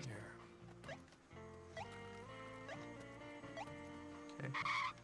Oh, you kind of hear something, right? Yep. If you come to this point, you hear a helicopter, and that's a sign that you're getting close. They're getting ready to fly away with Naomi. So if you just keep on going in this direction, head to the right. Be careful because there is a soldier patrolling here. Between trees? Right, there's some trees here. You missed. Yeah, I missed his head, but he's down. Okay. So yeah, just follow these footprints and then head off to the right, and you'll see that they converge into this narrow. Yeah, but all of a sudden, this is almost like the more footprints as Autocon size. Yeah. Security's getting tighter. To your left, We could there's be getting close to Naomi. it's kind of like a mine shaft-looking passageway, Okay. and that'll lead you out and into the next event. What's up, hey, mate? So, Sean, the advice is everyone should definitely take the other path and check what's happening. Right. There's always a best way to get to the stage, right? And there's always little clues left, there to show you the fastest way. Like, back in Advent Palace, it's the sleep mines and things like that. And, there's always a fastest way to get through the stage, but it's not necessarily always the way you want to take because there are hidden things and surprises, items that you may want to pick up. So definitely encourage people to explore. Yeah, the guy being, well, that was 2 weeks ago, but this time it's more. What did we find? All the signatures. Yeah, well, if people really didn't know about, I'm pretty much a lot of people figure. Well, people know, Hideo Kojima signatures. So they'll His signature is not too hard to read either. So. Right. It's a very highlighted in the middle and quite big. Yeah. Very funny thing is Hideo's signature is the same when he made the the sign when he was like a little, and then he's still using his signature. Really? Oh, really? Yeah, because last time I talked to him, and he showed me something like when he was like junior high or something. He wrote a novel, some story or something, and he signed on a paper. And that was same sign. Except for the signature. Well, he always actually writes the year, Right. Because he wants to know when he signed it, and that's sometimes really handy for us. Right. We see something, we know when he came and when he signed and things like that. But I guess he was predicting that he was going to be this famous when he was like what in middle school? Maybe he was psychic or something. Cool, but no, not psychic, but Well, he had ambition, right? He knew he wanted to do something. Right.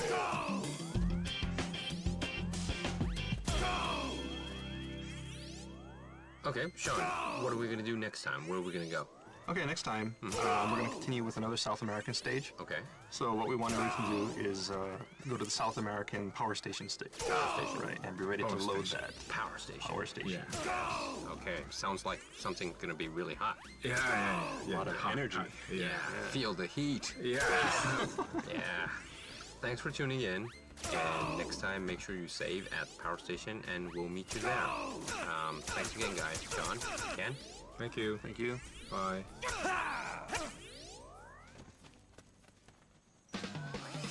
Alright, that's gonna wrap up this edition of the Metal Gear Solid 4 Integral Podcast. Check back next time for more tips, tricks, and insider info on Metal Gear Solid 4. Brought to you by Kojima Productions and Hideo Kojima himself. Make sure to send in your comments to Hideo Blog.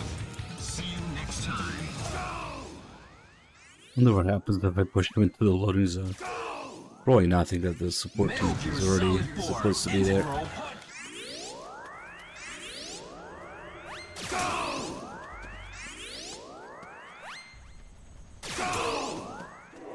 Well.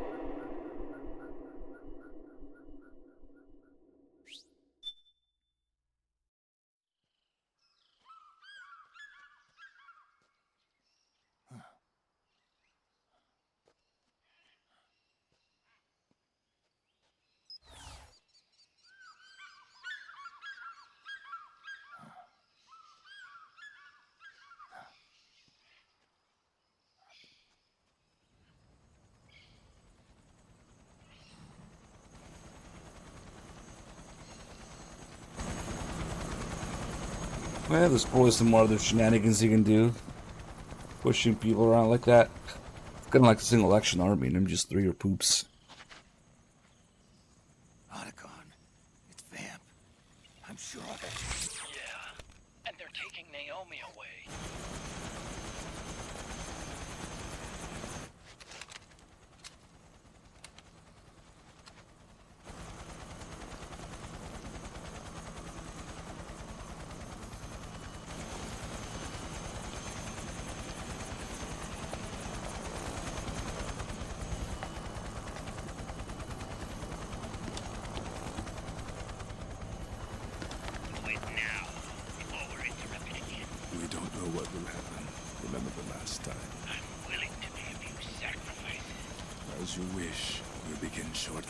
Like you can see, Lecter and the rifle is on semi-auto now for this shot. Usually it's on full auto, but now it's changed because I guess they're focusing the camera there. And then Snake fires as soon as the thing aligns with the slot eye. It's a pretty cool little detail. I wish the selector actually changed position during gameplay.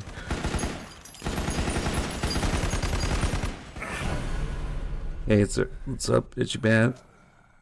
MGS4 guys here. Tell us more. Wait, don't go. We've got the go-ahead. Begin. We'll use his blood. It could get intense. Brace yourselves. Shots, all of you. Yes, sir. I'll be taking in half.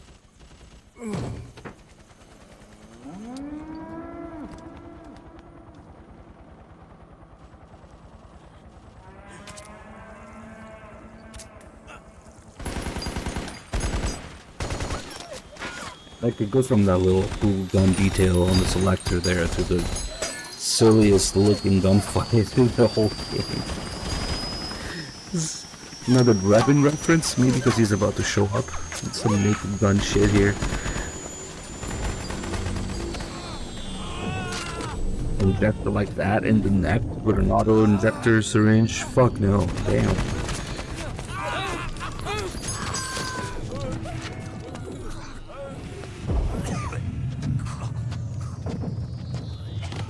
I guess the closest thing would be like an EpiPen or something. Yeah, Twitch put their nanomachines in me when you get partnered.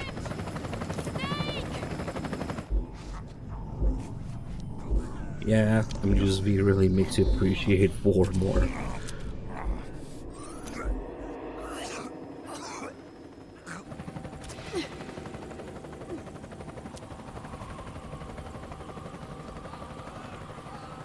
It's not working.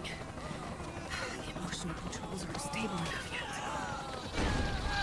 yet. Lately, even MGS3 makes me appreciate 4 more in comparison. There was still approximately 90-95% of the writing nonsense with it that will never really be fixed.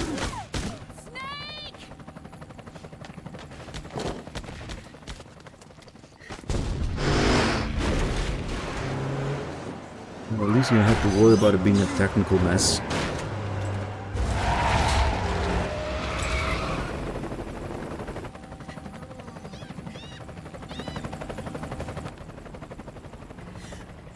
Who said anything about hate?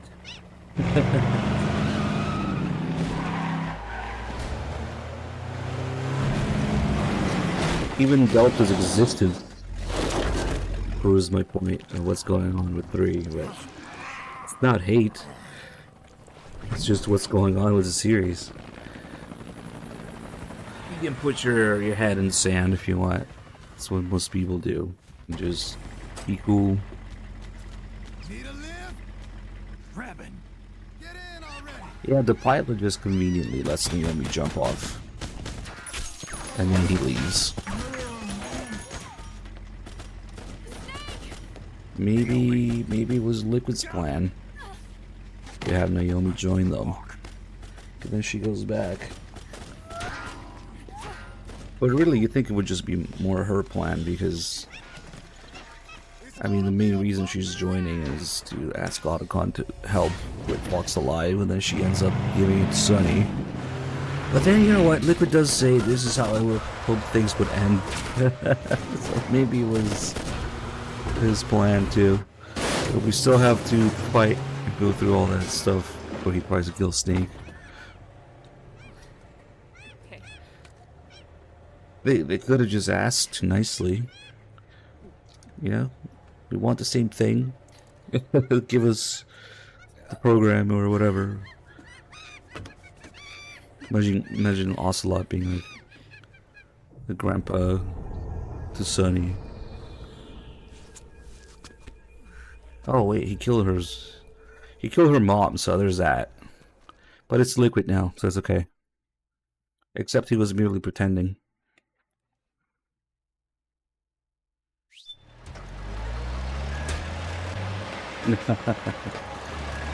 Yeah, it's just the gameplay models are simplified, I guess. We just need Sonny's help to complete this virus and wipe out the Patriots. It was much simpler than they needed to make it. Well, that's only if you care about the face value superficial lore now. MGS4 is that to rub all these depression things in your face instead. What are we doing? Let's see.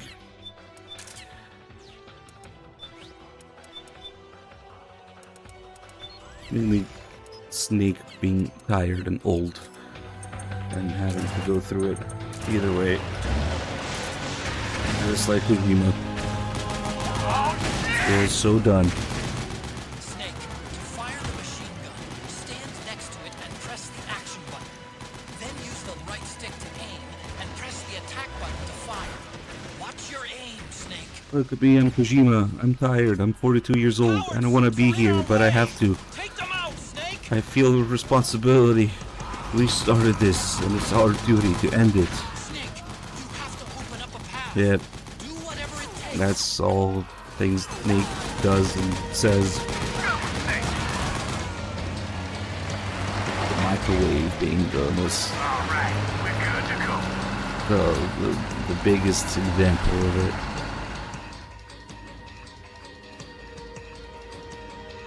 I'll probably still be playing this game on PS3 when I'm 42 years old. Let's be honest. Gecko, they must really like him. No, in real time gameplay, the selectors and switch, I checked. Would've been nice.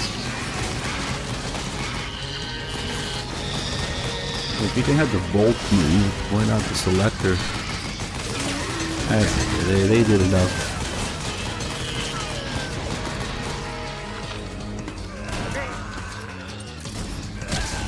Damn. Those Gecko will try to ram you. Don't let them get... Snake, you've got to get to the plaza beyond the market. I'll be waiting there with the chopper.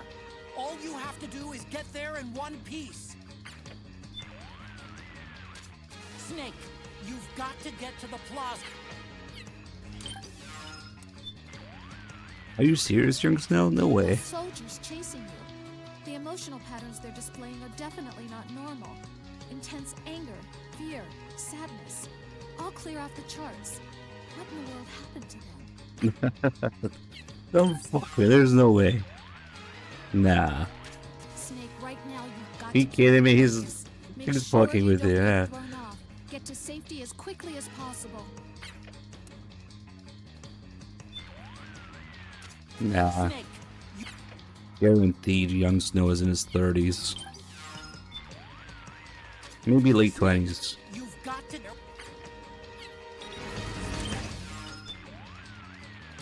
Snake. Nothing too interesting.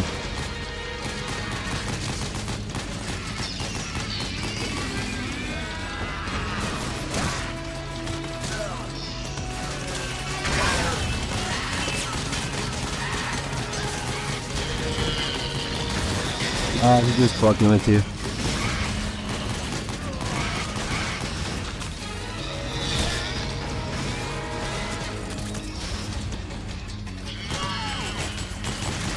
Damn, that's one guy's climbing up here.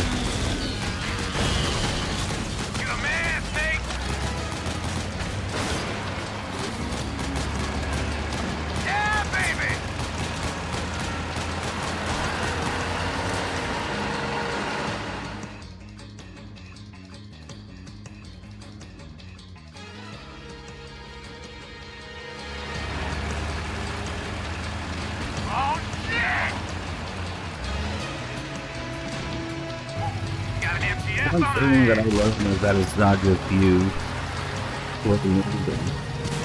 It's the entire fucking world moving forward, so you being 30 is not like when your parents were 30 or whatever, yeah? Or even 40, or any age, really. Like, you might tend to compare yourself to the older people you used to know when you were younger, but it's not like the rest of the world doesn't move forward also, so it's just not the thing.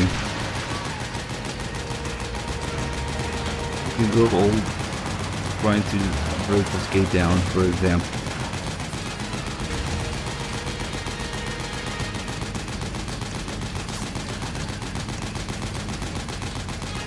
So there really is no point thinking about it because all the circumstances are different.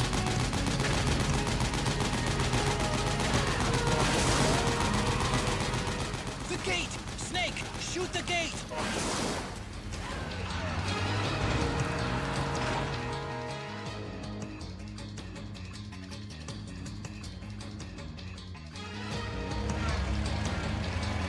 Get ready for some speed!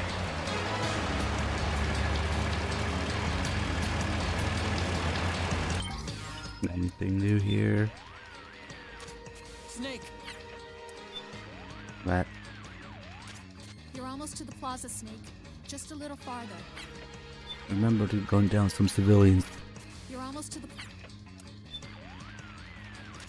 Snake, the chopper is almost ready for takeoff. We're waiting for you in the plaza beyond the market. Make sure Naomi gets here safely. He was already eyeing her. Well, MGS4 came first, so technically it's an MGS4 sound. But actually, you know what? The Shadowhawk also makes those sounds in MGS3. So it's an MGS3 sound. But you're probably right that it's a stock sound. Everybody calls them Peace Walker sounds. I do too. It's like we didn't notice them until we played Peace Walker and then went back. Because in Peace Walker, it's every time you hit a vehicle with an explosion, it makes that sound. So I guess you hear a lot more.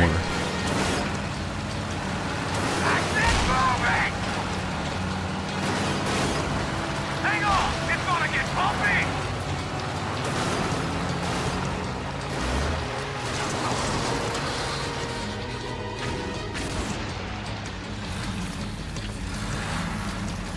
Up front! Here they come!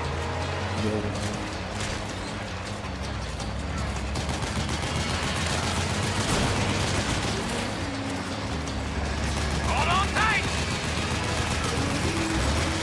Almost there!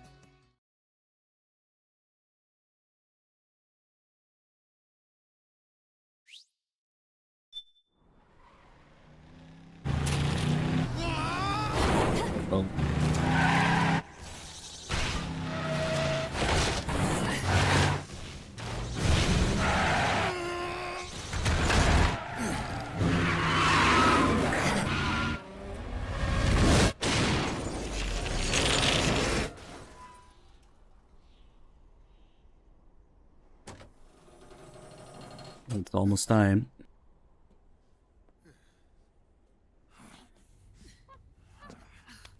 Come on, Naomi. Stay with me. Raiden's theme. Up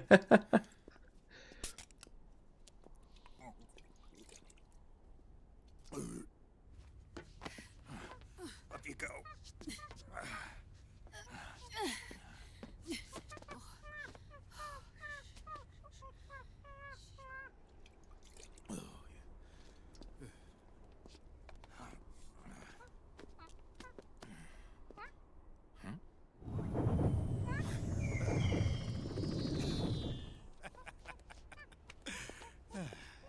You okay? Oh, shit. Go on,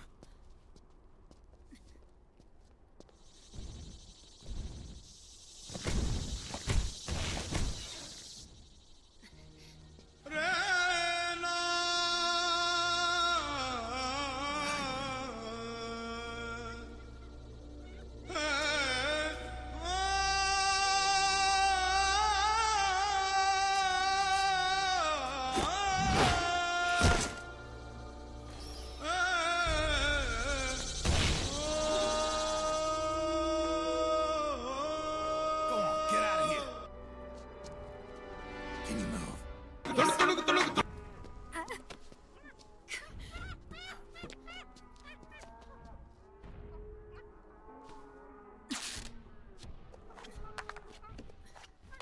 Let's go. Here they come!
Snake, I'm setting the chopper down at the market square.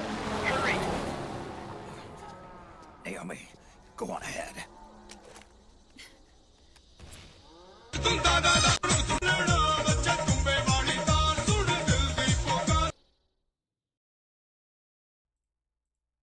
Raiden was still doing some backflips in the background, I'm sure.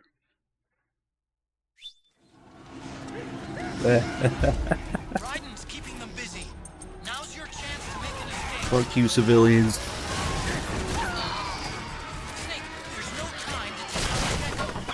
not the geckos. Oh shit. Come in, Snake. What happened? Snake? The karma. Snake! Every time I get distracted by civilians, Snake dies. Did I have low health? Oh well, fuck it. Hold on. Actual Rambo moment. Bringing them 60 to town. And it's mostly to hear Otacun's reaction. Fuck you, Granny.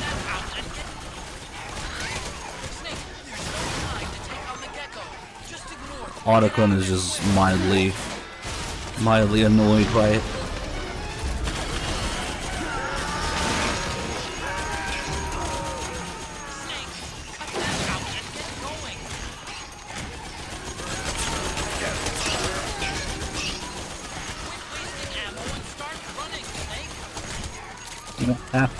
Quit wasting ammo.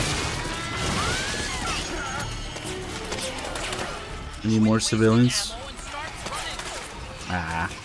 See, that's the problem. So we're wasting ammo.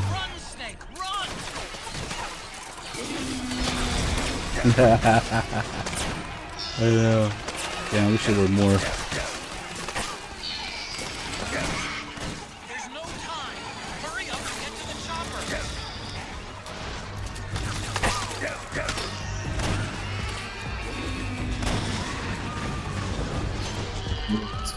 Fancy moves to kill a gecko. Meanwhile, Snake just kills in one shot. Hey.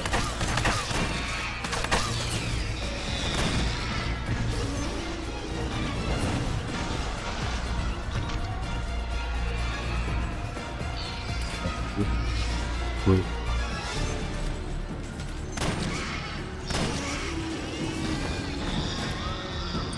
Nah, this air is pretty heavy. It definitely drops, but overall it's good. I still have to play with a more modern processor too. I only fight on a 5800 X3D. Snake, you're almost there. Snake. Rose, I killed all these civilians. Just a little farther. Dr. Emmerich's waiting for you in the chopper.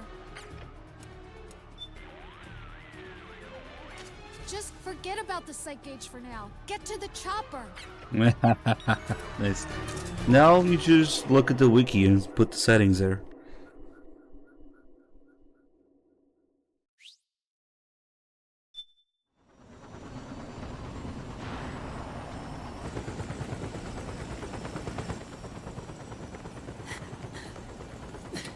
I'm sorry. I'm a little busy right now. Thank you.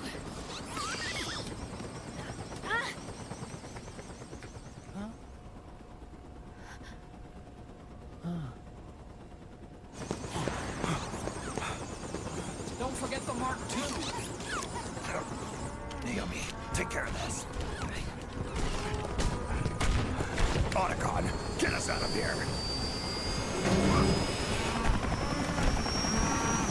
Where's Raiden? Still fighting.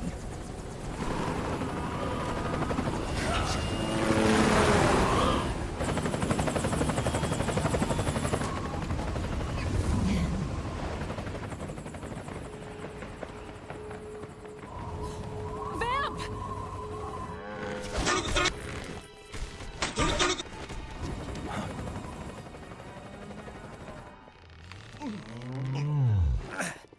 Raiden!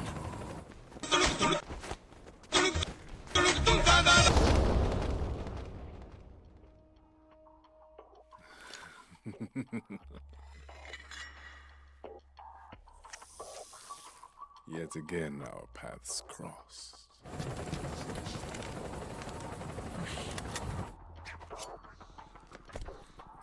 My butt!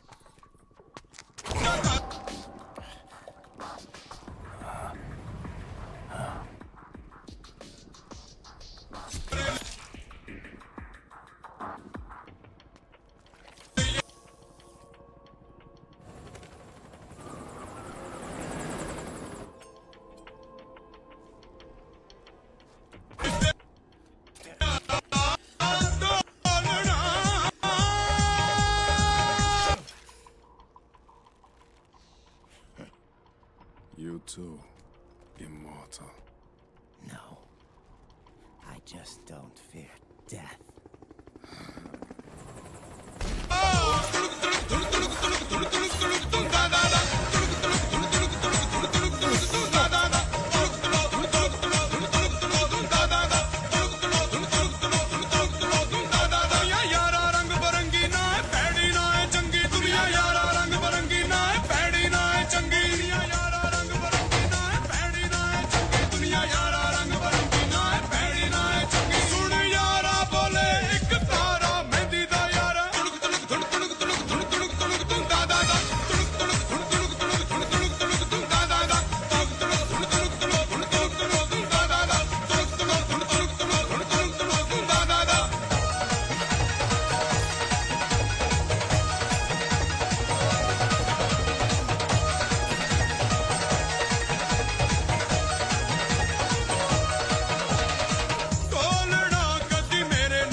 Boss, she got away.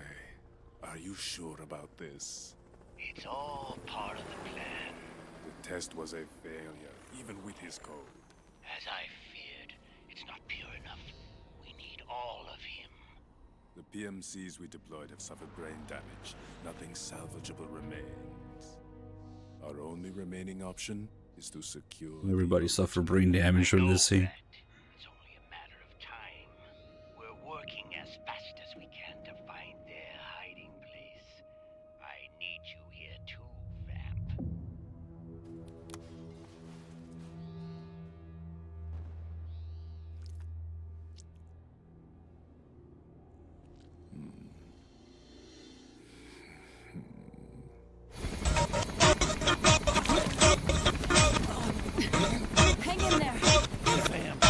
He's got to be immortal. No, he's not immortal at all. It was my design that caused his body to feel like that. Huh? What do you mean? The nanomachines in his body cause his wounds to close and heal at an accelerated rate. Someone took the basic nanomachine technology I once researched and perfected it. In a sense, I'm responsible for Vamp. It's one of my sins. Does your body have the same nanomachines? I brought a monster into this world. And I too am... Hold him down!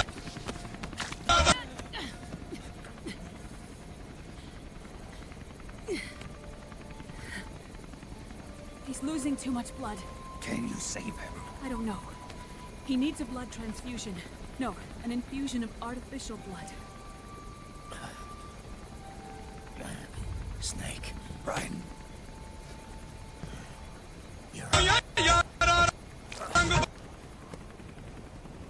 Go meet Big Mama.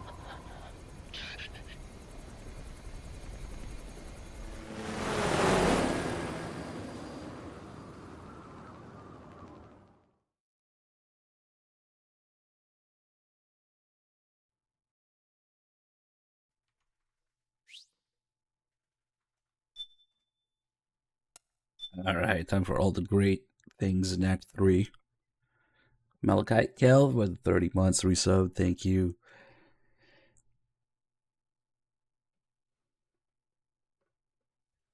We started going downhill, unfortunately.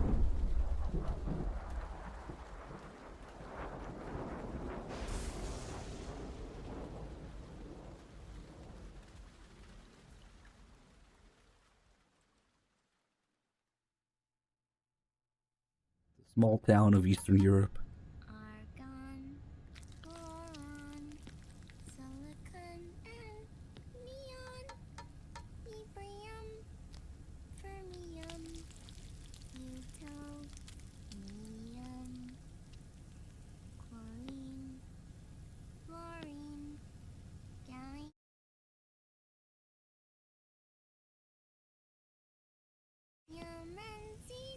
Dude, how many fucking controllers? Hold on.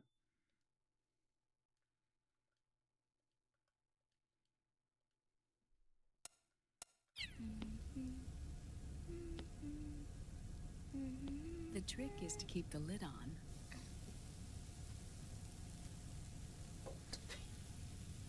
Now, let it cook for 1 minute. You like cooking, don't you? Good for you. This is my sunny side up fortune telling.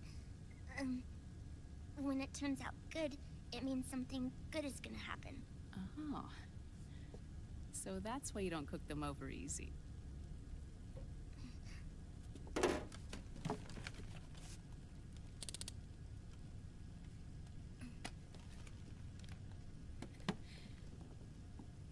But the secret to good cooking is to keep who's going to eat it in mind. Oh.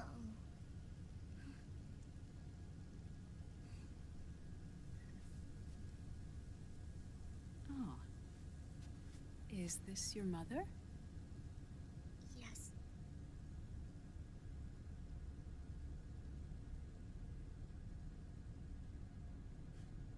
She's really beautiful.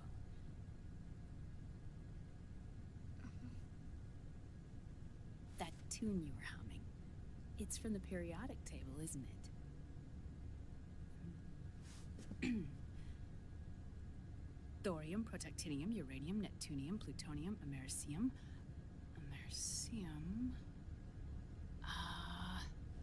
Curium. Curium. Curium. That's it. Curium.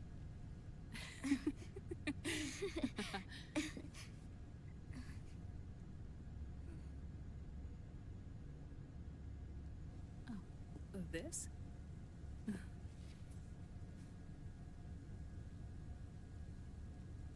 May I?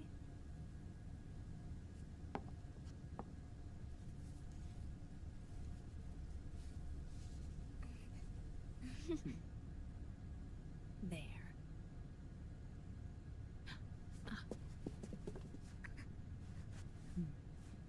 See, Sonny?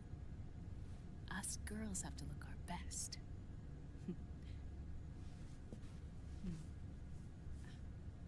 Her name was Olga. Hmm? My mother.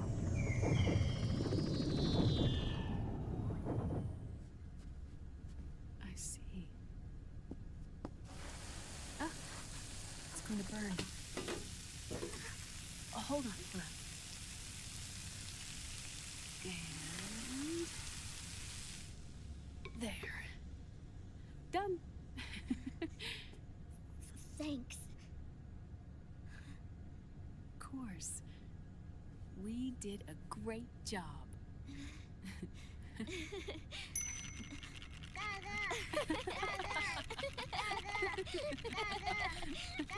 Now she uses her lab coat to stop Raiden's bleeding if he takes it off in the helicopter there.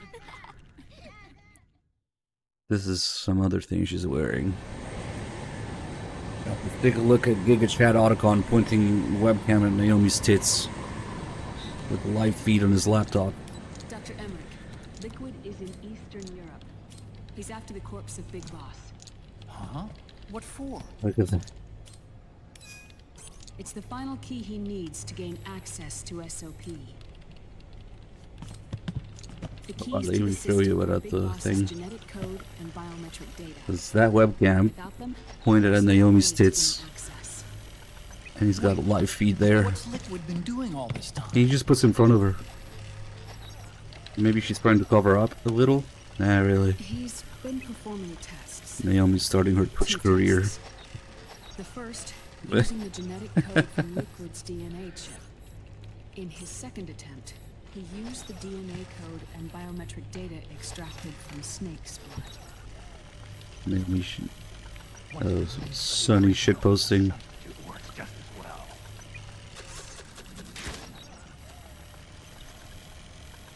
I always forget to run up here first thing and see what Snake is doing. It's probably just smoking. Because we have to talk about Naomi's tits.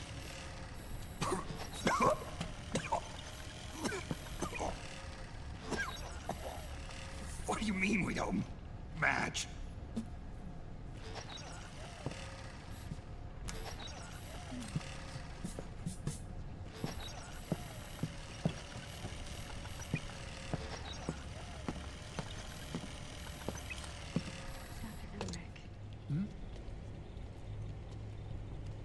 Scientifically speaking, there's the markers implanted during the cloning process. The mixing of mitochondrial DNA within the egg cell. The intentionally altered Terminator genes, scientifically speaking. Both you and Liquid are as similar to Big Boss as you could possibly be, but you're still different. Different? Yes. So that's what Liquid was talking about. We're not copies of our father, after all.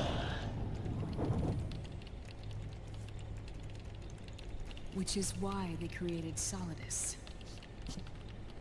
But Solidus is dead. What do you mean watermelon? There's desert Listen tiger carefully, stripe. Snake.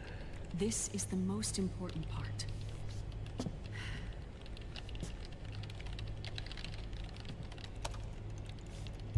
The AI that controls the system employs a highly aggressive, advanced IDS. It uses a special code to inspect all data and commands circulating within the network. Any data that fails to conform to that code is treated as a foreign object and expunged, like viruses killed by white blood cells. You think they're The green? authentication program this IDS uses What? is based on a genetic identification program. No, they're One desert I helped camels, sorry. develop for Foxdie. It's set up so that host commands only execute properly if the key matches perfectly. Maybe you need to put them side by side to see. However, if the IDS suspects someone is trying to break into the system, It registers that genetic code on a blacklist. That code is then blocked and can never again be used to access the system. So, if you're going to use a substitute, you need to find a new genetic access code with each new trial. So when Liquid accessed the system in the Middle East and South America, it was only a test. I can't believe this. Snake and Big Boss don't have the same genetic code? Strictly speaking, Snake and Liquid aren't the same either. Which is why Foxdie only affected Liquid at Shadow Moses. And spared you. Let's put it this way. If Liquid uses Big Boss's genetic code, the original, they'll have the system completely under his control. Hold on. I thought having his code wasn't enough. You need his biometric data at the same time, don't you? That's right. And Big Boss is already dead.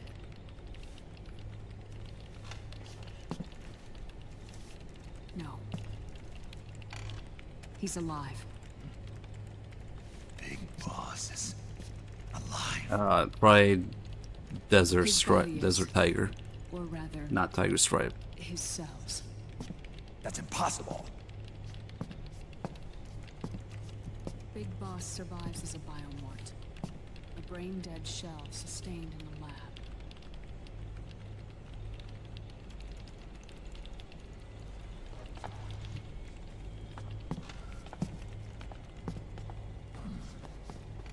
Liquid has already left for Europe in search of Big Boss's body. Right from the start, he knew his experiment in South America wasn't going to work. Europe, huh? The test was a failure, even with his code. As I feared, it's not pure enough. We need all of him. Our only remaining option is to secure the original. If Liquid obtains the body, he'll be primed to make his final move. Allowing him total control of the system. Exactly. Unless we can stop him first.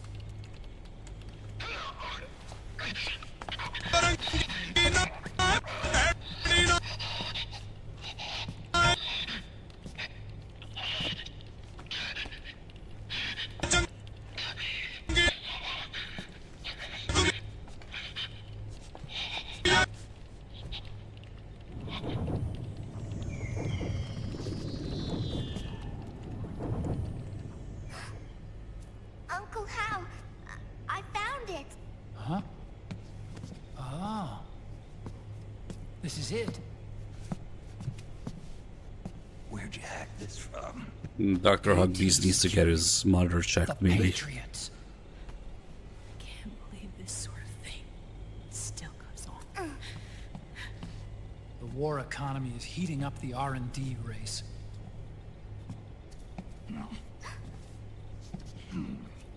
It's not just the PMCs either.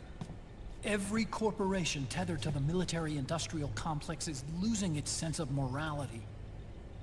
And it's us science-holics who are doing their dirty work for them, not even realizing it.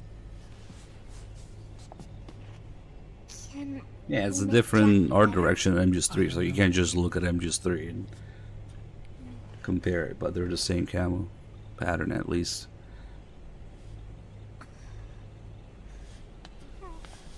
Sonny. May I?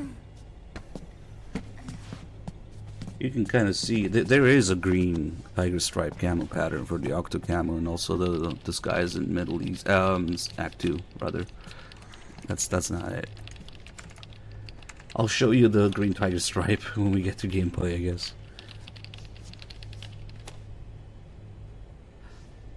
It's no use. There's nothing we can do here. Hmm? What do you mean? Look at this.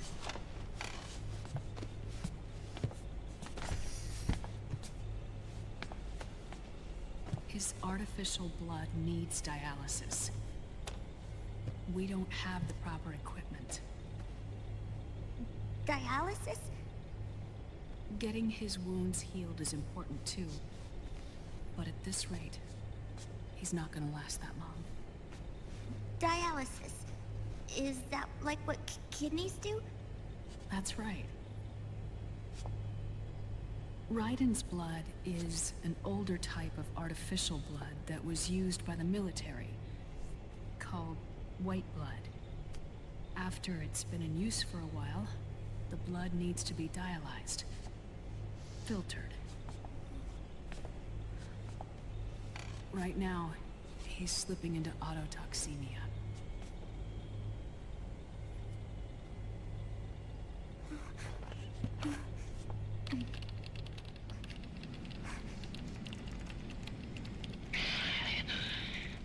It's there. In Europe.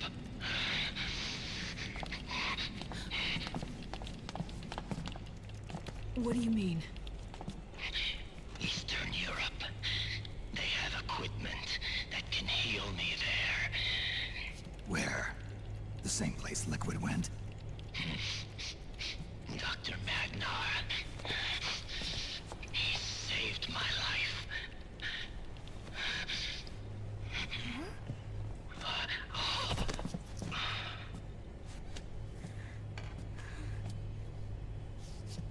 Dr. Magnar. I've heard of him. A world-renowned cybernetics expert. Strictly underground, though. We're in luck then. It's settled. We must head for Europe. The sooner we get there, the better. Yeah. I'll call Campbell and have him get us landing clearance.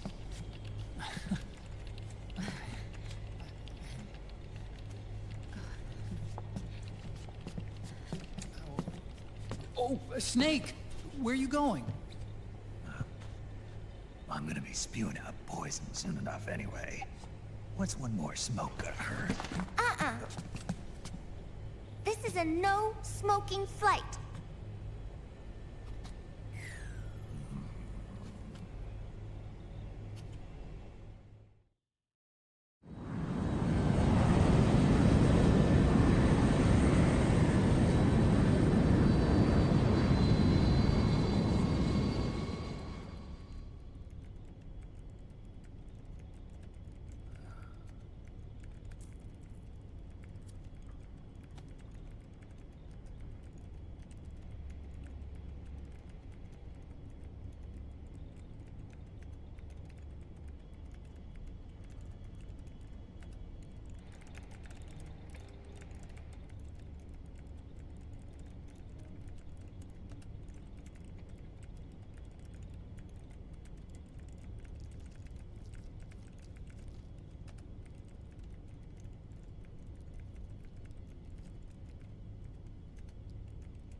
Who is this?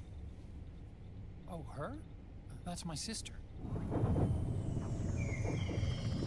Really? I never knew you had a sister. For a moment, I thought she might have been your girlfriend. No, I don't have a... Emma was a brilliant programmer. She wrote the worm that destroyed the Arsenal Gear AI. Then... Vamp killed her. I'm so sorry. No, there's nothing for you to be sorry for. Or me. I used to be an anime otaku. Oh. So that's where Otacon comes from. I was always fascinated by sci-fi anime. That's what got me into this line of work. It's too bad reality wasn't so simple. I never even imagined that science, that my own research, could cause so much misery.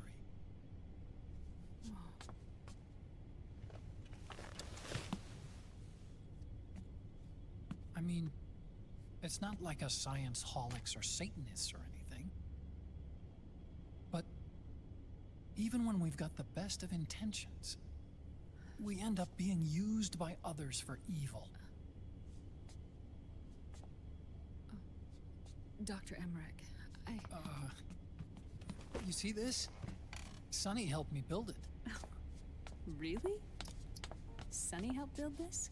We built it using top-secret docs and patents dug up from intranets at a bunch of research labs. To tell you the truth, I think she's better at it than I am. But she's just a child. She cracked the protection on your mail. Wow. I, assumed it was you. Sonny was taken by the Patriots right after she was born. She never even met her parents. She's spent her entire childhood inside the net. That's why she has trouble speaking. Her home is in the computer. She can only see the outside from the inside. She's always in there, searching for herself, searching for her family. She's trying to find out who she is and where she's going. Searching for herself and her family. She believes she can find the answers inside a machine hooked up to the world. She spends every day inside the net, exploring. For Sonny, this is home. No, it shouldn't be like that. What? It's time you let her go outside. What are you talking about? She hasn't even been born yet. She's still in the womb. She needs to live a real life. But Sonny's never shown any interest in leaving the Nomad. Frankly, I'm worried about letting her go out there.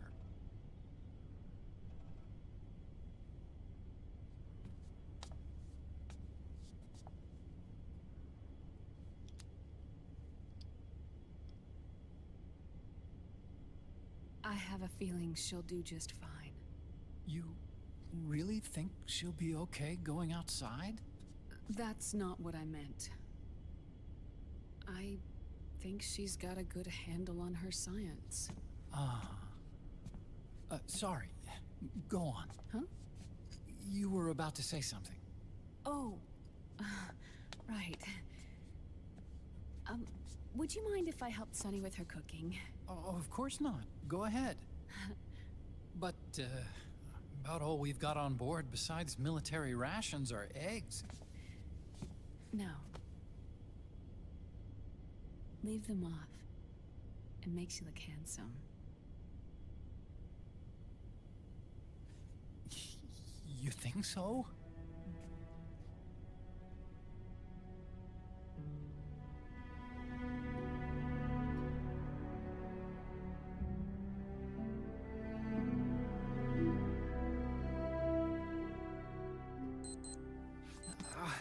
Yeah,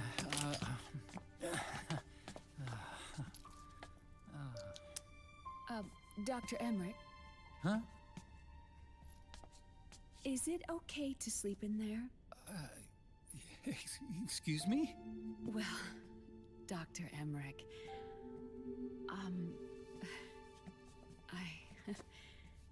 I know it's easy to forget sometimes, but I am a woman.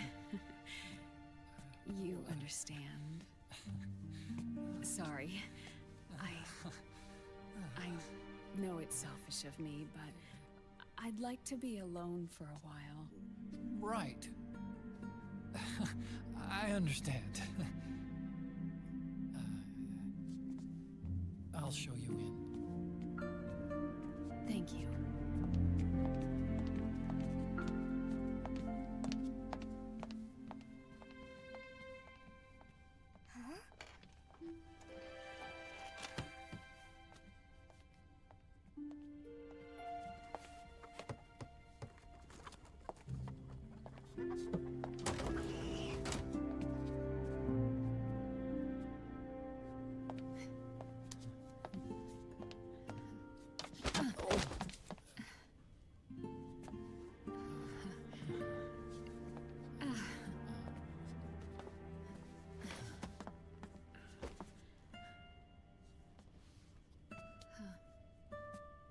Good night, Dr. Emmerich. Yeah.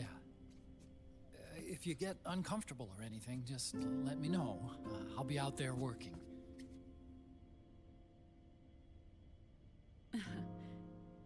Thank you. Oh. Yes?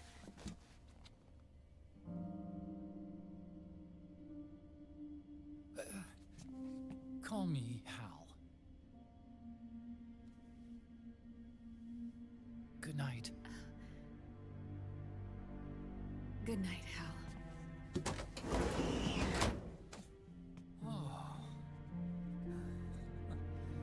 The shit!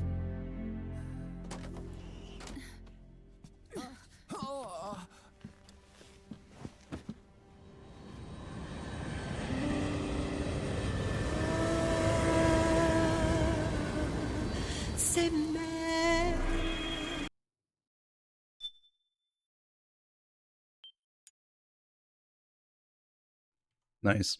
Double sim in. So for a second they had the implication there, since now for some reason Vamp is Naomi's creation. And Vamp killed Emma.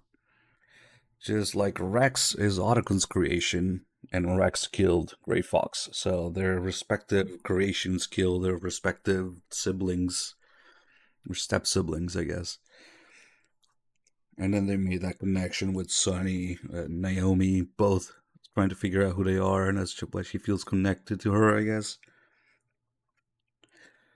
And then she realizes that she's a better hacker or whatever programmer than Otacon. So originally she was going to give the thing to Otacon, then she gives it to Sunny.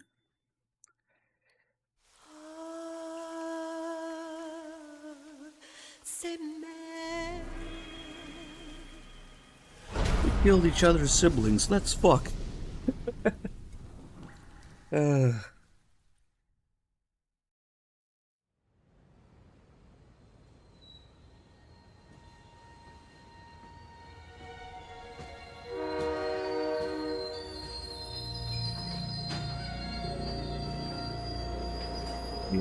Snake's genius plan to disguise himself as himself, and then go grunt at the guards at the checkpoint some more. A national What could go wrong? emergency has been declared in an effort to root out the local resistance. The hunt is being carried out by US-based PMC, Ravensword, one of the companies under Outer Heaven's control. Which means that Liquid's lurking somewhere behind the scenes. Right. And at the top of the target list is the Paradise Lost Army, the resistance group led by Big Mama. Snake, you'll be infiltrating the region where they are believed to house their base of operations. It looks as if the PMC's moved swiftly, cutting off Big Mama and company's escape routes. They should still be hiding somewhere in that area. Big Boss's corpse is bound to be with them. You've been added to the PMC's blacklist, so you're going to have to lie about your identity to get in. I've provided you with a way to evade the checkpoints. Make contact with the Resistance and find Big Mama. Yeah, just go grunt to the guards. This is our last chance. We must reach Big Boss's body before they do.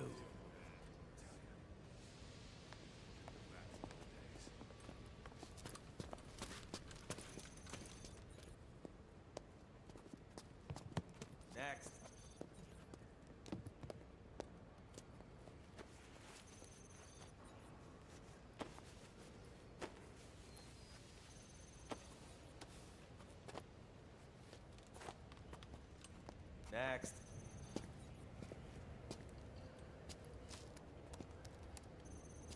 Next.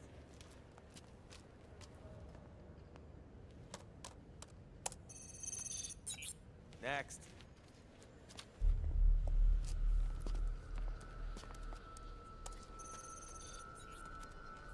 Next.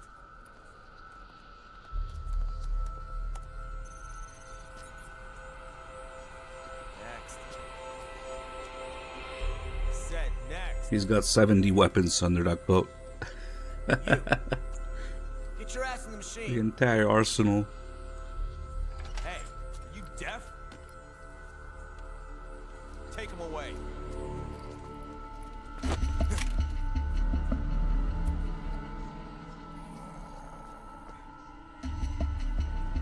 You're coming with me. I said over here.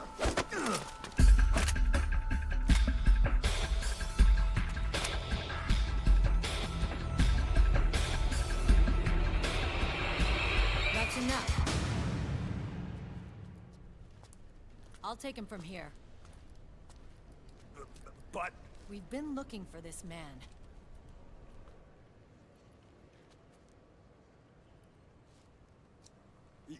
Yes, ma'am.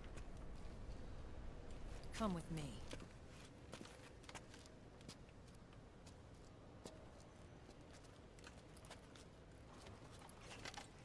Next.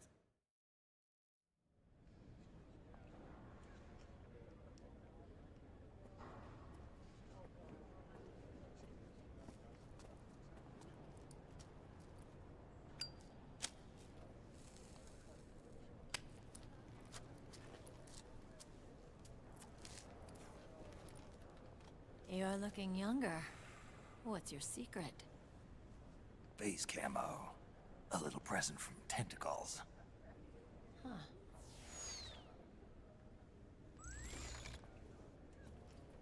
The PMCs sure seem to know you well enough. You may not believe it, but I'm in charge of overseeing all PMC activity. Having connections can still open doors. You alone? Snake! Hey, Snake! Over here! Hey, Snake! What is wrong with that guy?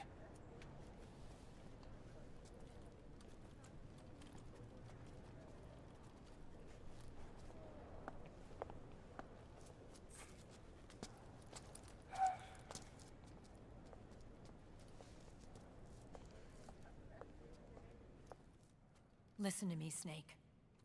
After reporting what happened in the Middle East to my superiors, I wrote up a threat assessment. The President's finally realized the danger Liquid's little rebellion poses and has called for immediate action. Now I've got more bodies than I know what to do with. A whole joint Army-Marines team. They're already on site, mixed in with the US forces here. We're ready to strike Liquid at any time. You're planning to take him by force? It's crazy. Look, things aren't that simple. Listen, old man. I don't take orders from you or from your Colonel Campbell. It's gonna be the Middle East all over again. No, it won't. If things get out of hand, we can put a total lockdown on the PMC's weapons. They won't be able to fight back. Don't forget, we control the system. I wouldn't rely too much on the system if I were you. We've got them beat in sheer numbers. Meryl. Look, Snake. Just leave this to me. There's no need for you to put yourself in harm's way. Don't risk your life for no reason.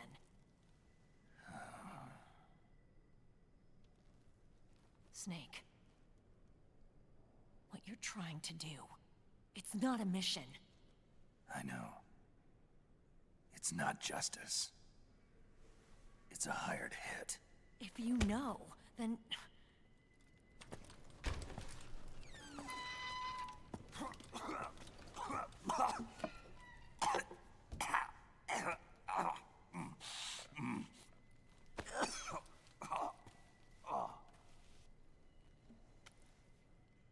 Look, our ways of thinking might be different, but to me, you're still a legend, a hero.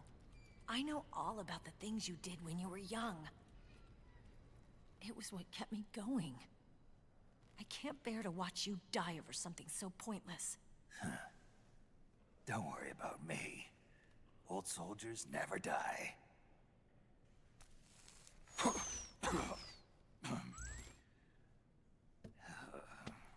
Your cause is our cause now.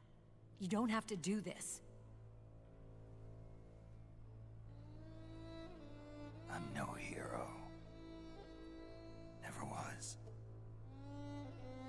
I'm just an old killer, hired to do some wet work.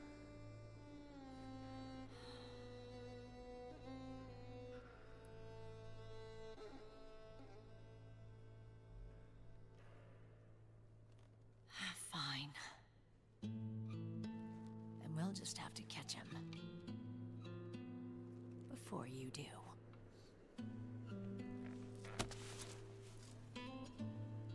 I may have loved you once.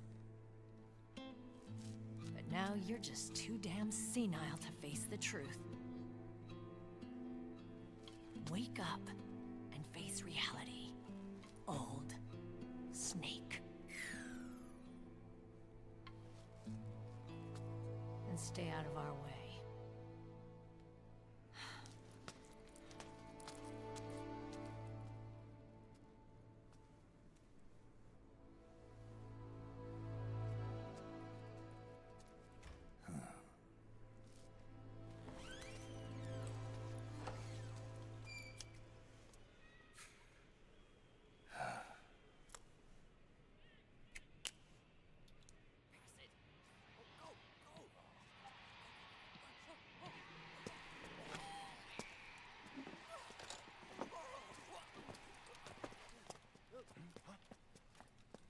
Hey, what's that?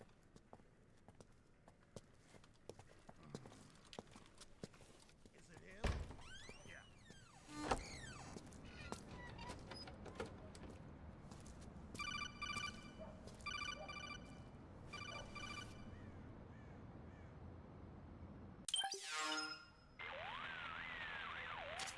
Otacon, they've seen this face too. Yeah, it might have been added to the PMC's blacklist as well. And Meryl was acting kind of strange.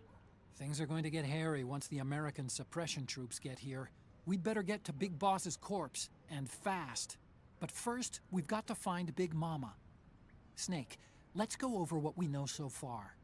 The streets are under curfew. The only people you'll find out there now are PMC soldiers and members of the Resistance. Yeah, I thought it looked a little too quiet to be a tourist attraction. The Resistance members are scheduled to convene at Big Mama's hideout. So our best course of action is to follow their lead. When you find the Resistance, tail them. Let them lead you to Big Mama. But how exactly am I supposed to find this Resistance? The PMCs have laid a dragnet for Resistance members that covers the entire town. They're using SOP to notify each other by radio of any info collected during their searches. By intercepting those signals, you should be able to reach the Resistance members' locations in real time. Intercept their communications? How do I do that? I've provided you with a new device for just that purpose. To hijack PMC communications, open the item window and select the Signal Interceptor. The interceptor constantly monitors PMC voice and data transmissions. When you've got the Signal Interceptor equipped and you hear the PMC's chatter about the Resistance, check your map. It should display the location. Got it. Oh, and Snake, I think we've found a way to treat Raiden. Really?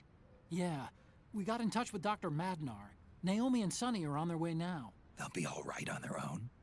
They're a few clicks north of where you are now. It's a non-combat zone, so there won't be any checkpoints. There's even a dialysis machine. It'll take some time, but I think he'll be okay. Good. Anyway, you need to hurry and make contact with Big Mama. I got it. If Liquid gets his hands on that corpse, it's all over. Follow the Resistance's lead. Let's switch the controller back. We got a couple things to do here. I'll save and then we'll reload later after we're done with the podcast because Gonna be all over the place otherwise. Yes, Dr. Madnar. You know the guy that tried to strangle you, Snake? And help Big Boss nuke half the world and kidnap Marv, and yeah, he was like 100 years old, and then you exploded him with some mines or some missiles to his back. Yeah, he's a good guy now. We should send Raiden and Naomi to him, and Sunny, while we're at it. Just act 3 things.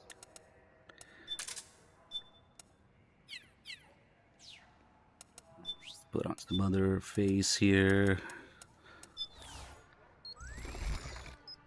I have a shitty turbo controller to get the flashbacks during cutscenes, but I don't want to use it to play, so I'm just switching back to the DS3 for that.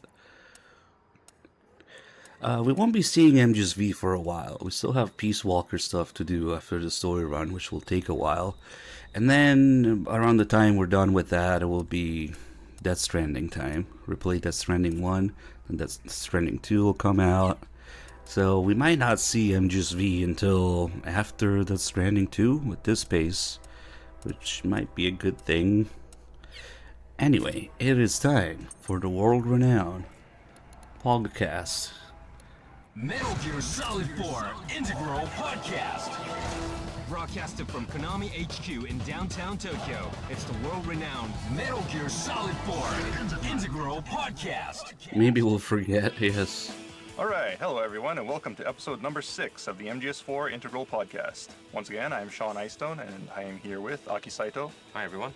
And producer Ken Imaizumi. Hello everyone. Okay, so, Aki. Yes. Where are we today? We promised to meet up at the Eastern Europe stage. Right. And basically, Sean, what are we going to do today? Okay, so today we're gonna pick up in Eastern Europe, and this is right after the cutscene ends where Snake comes out of the train station. And we're gonna play the section where you're following the Resistance member through Eastern Europe and trying to find the Resistance hideout. However, to make it interesting, I know that everyone has cleared this stage already, basically. Right. Yeah, more or less. So this time, we're going to try to be as like tour guides of the stage. Yeah, kind of pointing out different parts of the town and, you know, what happened here, you know, what went into making this part of the town. You know, interesting things to see around the Midtown area. So it might be a little bit tricky because we will not be following the Resistance member. Yeah, we'll make sure we'll update where we are. Yeah, exactly. So what we're talking about. So people will have to follow instructions very closely this time because it is very easy to get lost here. Okay. The roads are very complicated. All right, Sean, let's get started then. All right. Okay, so first thing you'll notice is the atmosphere here. You'll notice all this mist, a slight drizzle coming down from the sky. Also the sound of the train in the background. This is all intended to recreate kind of like a, you know, like a spy movie type of atmosphere. Yeah. Where, you know, it's kind of dark. Bourne series. Right. The MI series and things like that. Rainy, and people may not even notice at first, but if you look very closely, you can see that it's not just mist, but there's also drizzle, rain drizzling down from the sky. And if you point the camera upwards, those droplets will actually stick to the screen. You know, it is water falling from the sky. It's not just a simple mist effect. You know, Kojima Productions is really famous for this water effects on the camera. Right. The raindrops on the camera. This is a really cool feature. There's also something that happens with this drizzling rain that I'll point out a little bit later. Okay. But for now, I guess we can continue on. One other thing that I want to point out is that aside from this rain, you know, you'll notice the sound of the train in the background. There's a story behind this. You know, we wanted to have this station in here, right? And originally, you know, we were going to have actual railroad tracks in the town to kind of show the trains coming and going. But the problem is that, you know, if we have railroad tracks here, then Snake could actually get onto the tracks. And, you know, for various reasons, that was pretty inconvenient because, you know, the player could follow the tracks to who knows where, you know, and it wouldn't really be a good impact on the gameplay. We still wanted to recreate this feeling of being at a train station, but somehow do it without having the actual train, you know, on the screen. And so the sound team came up with these wonderful sounds that really just recreate the atmosphere of being at a train station. Do you want to talk about the sound of the crosswalk? Yeah, clicking sound. Yeah, well, we spent a long time to get that sound. Yes. Well, actually, was it Ken that you said that there is a identifying sound of a crosswalk, which is so so different to even other European areas, but this one location that he said he heard. We went to Prague, and we heard the sound, and that's very different from the Japanese one. So And, he came to our division and said, I need this sound. Can you get a hold of this sound? And, staff, which is Echo, went crazy. What's the big deal about the sound? But Ken said, no, I really want the sound. We want to put this in. Hideo said, he wants to have that sound. And then sound team said, what sound? What kind of sound was it? So I said, tick, tick, tick kind of sound. And the sound team said, I don't get it. I wanted to have something, like a real... Just something to refer to get this real, realistic sound. Kojima Productions do a lot of crazy things. Yeah. She just went over to get the sound. She did other things as well, just to hand deliver something or things like that. All these miracles that happened. Yeah. Really is reliant on these people flying over just for a night or something. But anyways, we got the sound in. We're very happy. Right. Very accurate. Very accurate. So people living in this area of Europe may recognize that sound. Yes. Yes. Okay. So where are we off to? All right, so we're going to move ahead, and what we're going to do is we're going to jump into the cutscene where the Resistance member makes his appearance. So head towards this crosswalk here. The cutscene will begin. Okay. All right, so as we continue on, next, this is also related to sound. But, this Resistance member will come walking out, and you'll hear him whistling. And a lot of effort actually went into getting this whistle right as well. Really? People may not realize it, but, he has several whistling patterns. Yeah. Like if you're closer to him, he'll be a little bit nervous, maybe, may pause as he whistles, maybe sound a little bit more tense. If you get farther away, he kind of relaxes and does like a really loud, happy whistle. That was put in by request of, Mr. Kojima, who wanted to have really recreate the feel of stalking somebody and, having your target be a little bit nervous at times, comfortable at other times. So you could gauge, where he's going by the sound as well as your signal interceptor. Yeah, that was added, and the response was really good. So I heard a lot of players playing this game whistle the tune of the Resistance member because I did. Right. You get into this gets into your head. Yeah, it's pretty catchy. Yeah, it's really cool.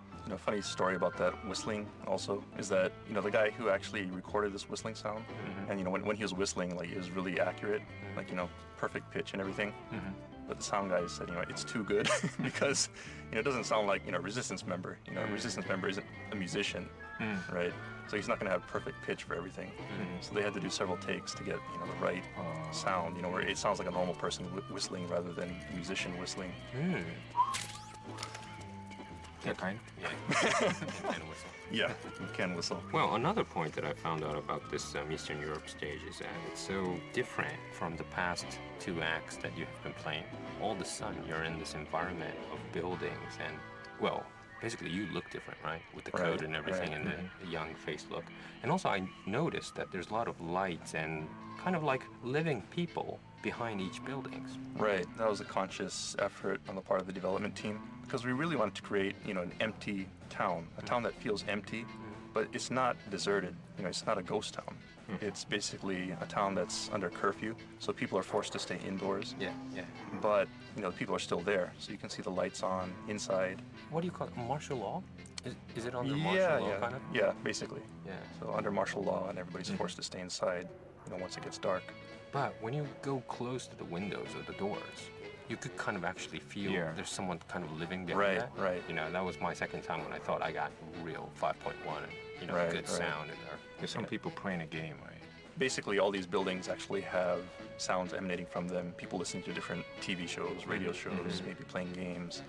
And there actually is somebody playing the original MSX version of Metal Gear in here as well. Cool. So point that out a little bit later. Okay. All right. Well, of course, as you know, the real way you're supposed to play through this stage is to follow the Resistance member.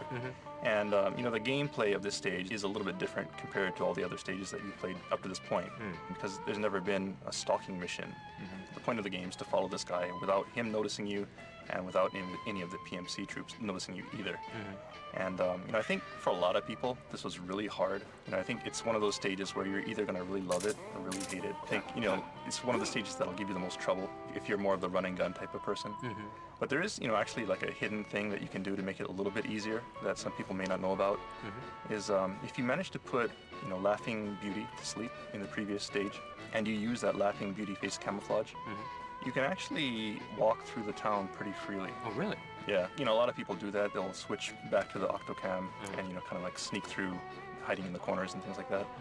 But if you want to take the opposite route and keep this coat on, put on the face cam with the Beauty's face cam, you can actually walk pretty freely through the town. And when the PMC guards notice you, as long as you're not doing anything really suspicious, then maybe they'll tell you to stop and they'll come up and look at you and then they'll let you pass. Oh, really?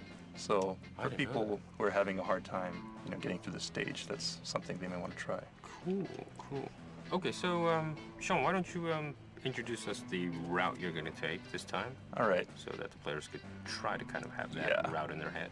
Okay, so I think most players probably followed the Resistance member and went through the park, with the guy peeing in the park and heading through that route. But there's also a route that's probably less known, and it goes along the river that runs through this stage. Yeah. You follow the canals, and you get to the same point at the end, but it's a less traveled route. So I think today we're going to take that route and introduce people to places in the stage that they may not have seen before.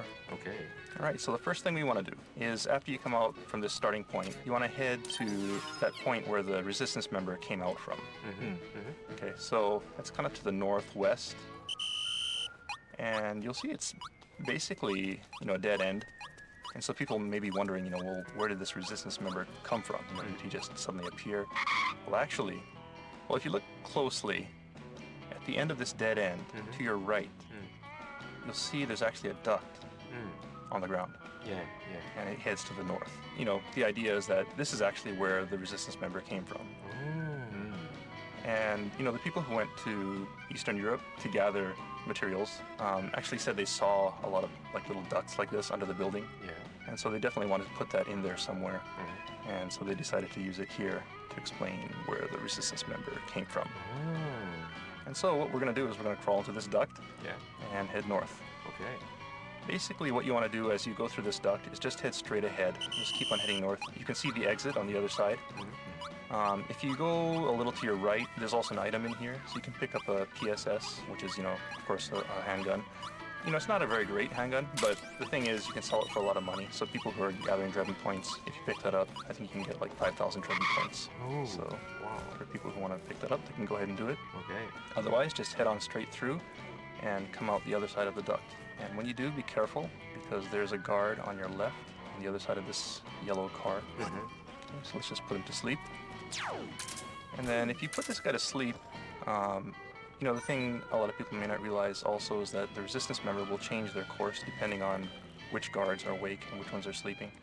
If you disable this guard, the Resistance member will actually take an alternate route, and rather than going to the park, will head towards the river. Oh, I see. In any case, we're not going to wait for the Resistance member today. So let's just head to the north. Basically where you put this guy to sleep, take the slope that heads up towards the north. With the van on the right. Right. There's going to be a van on your right, so head up that slope. Okay. So head up this slope. And the van on the right. Past the van on your right, and also a trash can. Red car. Then it kind of splits, but you want to take the right path that heads towards the park. Okay. Then when you get to this intersection, you want to take a left. Okay. And as you follow this left path, keep an eye on your left-hand side, and you'll see an open door. Yeah. Yeah, it's like a big double-gated door that's open. And so we want to head in here. Oh. Okay, so we're going to head into this load, and I believe this is the first time we've ever gone into a load. Okay. To the Integral podcast. Okay. It's a big event.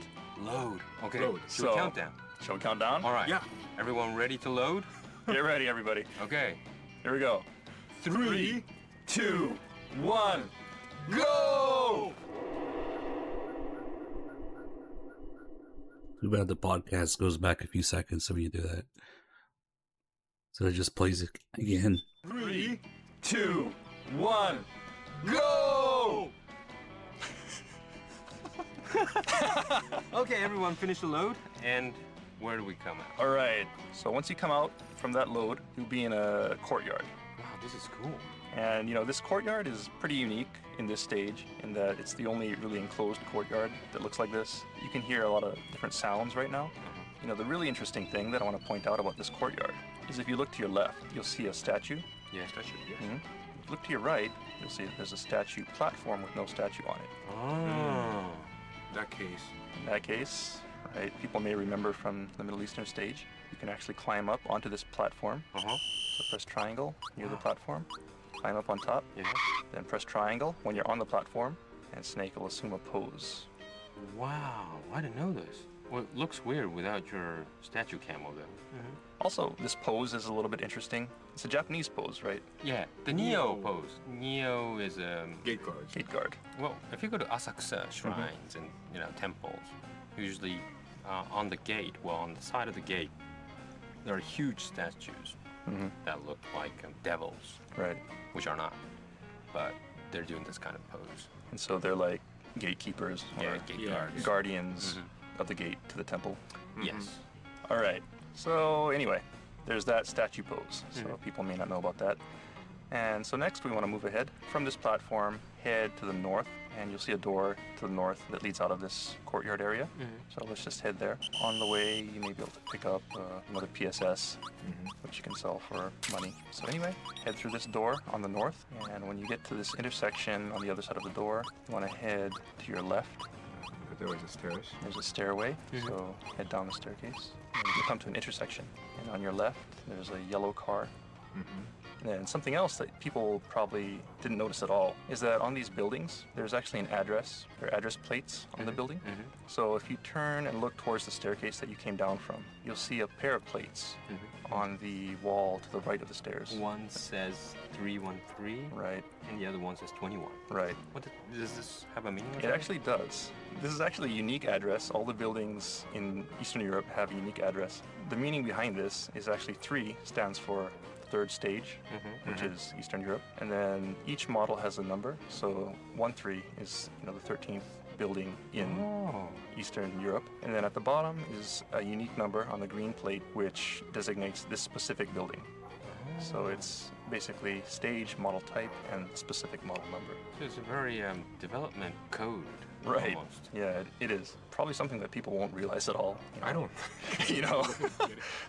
Maybe people won't even care about it, but for the team, it actually did have meaning, and that just goes to show the insane level of detail that. So there might be another 313. Right. So you probably see another 313 somewhere in the game if you look around, but having this combination of 313 and 21 is unique to this building right here. I see. Yeah. So maybe team member was saying like a 313 21 building was not quality was not great. So who did this? I see. Right. So maybe there's a bug with this building 31321 that everybody knows what they're talking about. Okay. Maybe when you find or when you test it, go to 31321 and then walk north or things like that. Right. Yeah, I see. Wow, quite handy. So just a little bit of developer trivia. Okay, we'll guide the listeners according to this numbers then, huh? That might be hard. Yeah, we'll just mention it. Yeah. Okay. All right. So now from this intersection, or from this place where you came down from the stairs, we want to head to the northeast.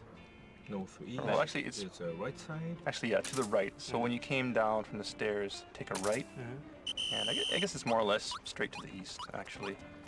So head to the east, and ahead of you, you'll see a building with some lights on the other side of this railing.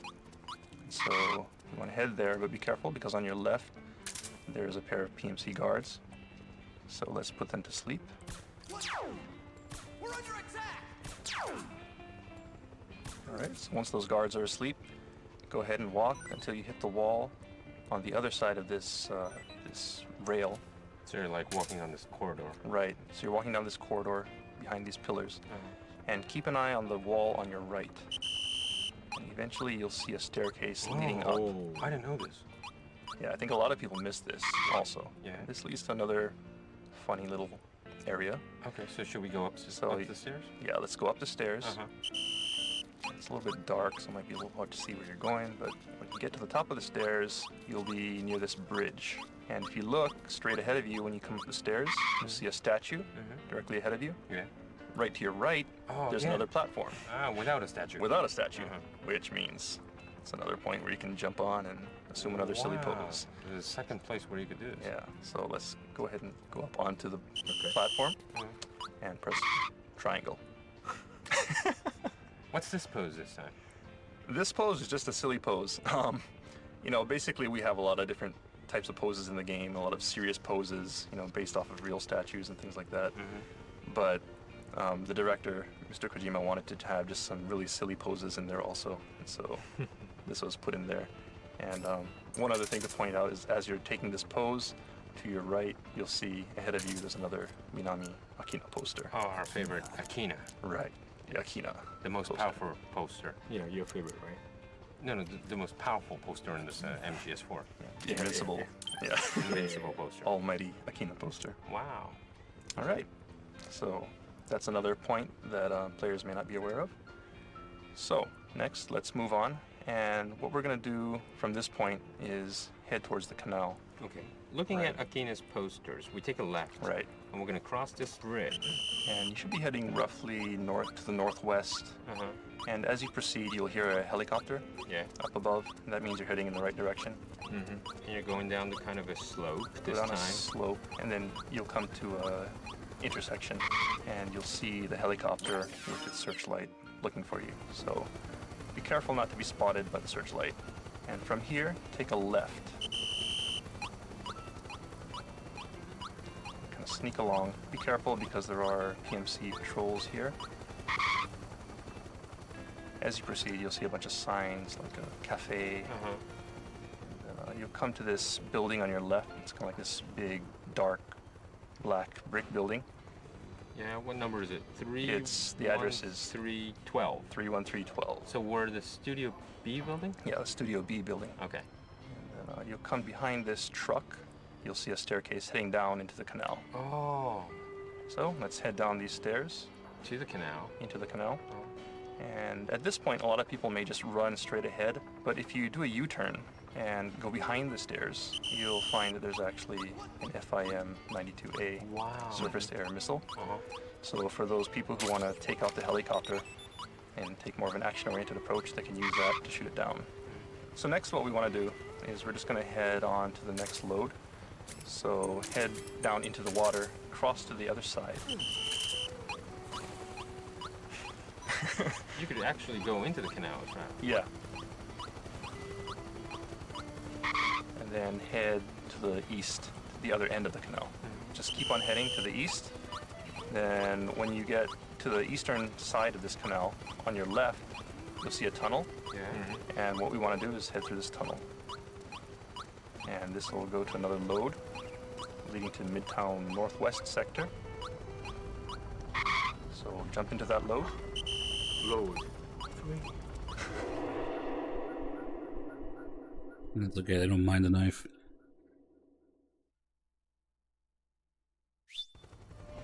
Alright, so you jump into the load and you come out the other side. Okay, now I want to point out something about the mist and the drizzling rain. Remember at the beginning of the stage I said there was another little secret pertaining to that mist? And if you go into first person view right now and just kind of look around, you'll notice that it's no longer drizzling. Oh, it stops. Right, it actually stops, and it's very gradual. As you proceed to the stage, So gradually slowly needs a gets, loading screen. clearer and clearer until finally, after 20 minutes or so, Come on. you have Sure, nice and little lies. and it's no longer raining. So that's something else that people may not have noticed, is that the weather does change in real time. Okay, so in any case, I think we'll stop here. So go ahead and save on the other side of this tunnel where we came out from the load, and we'll pick up here in 2 weeks' time and cover the later half of the Eastern Europe stalking mission.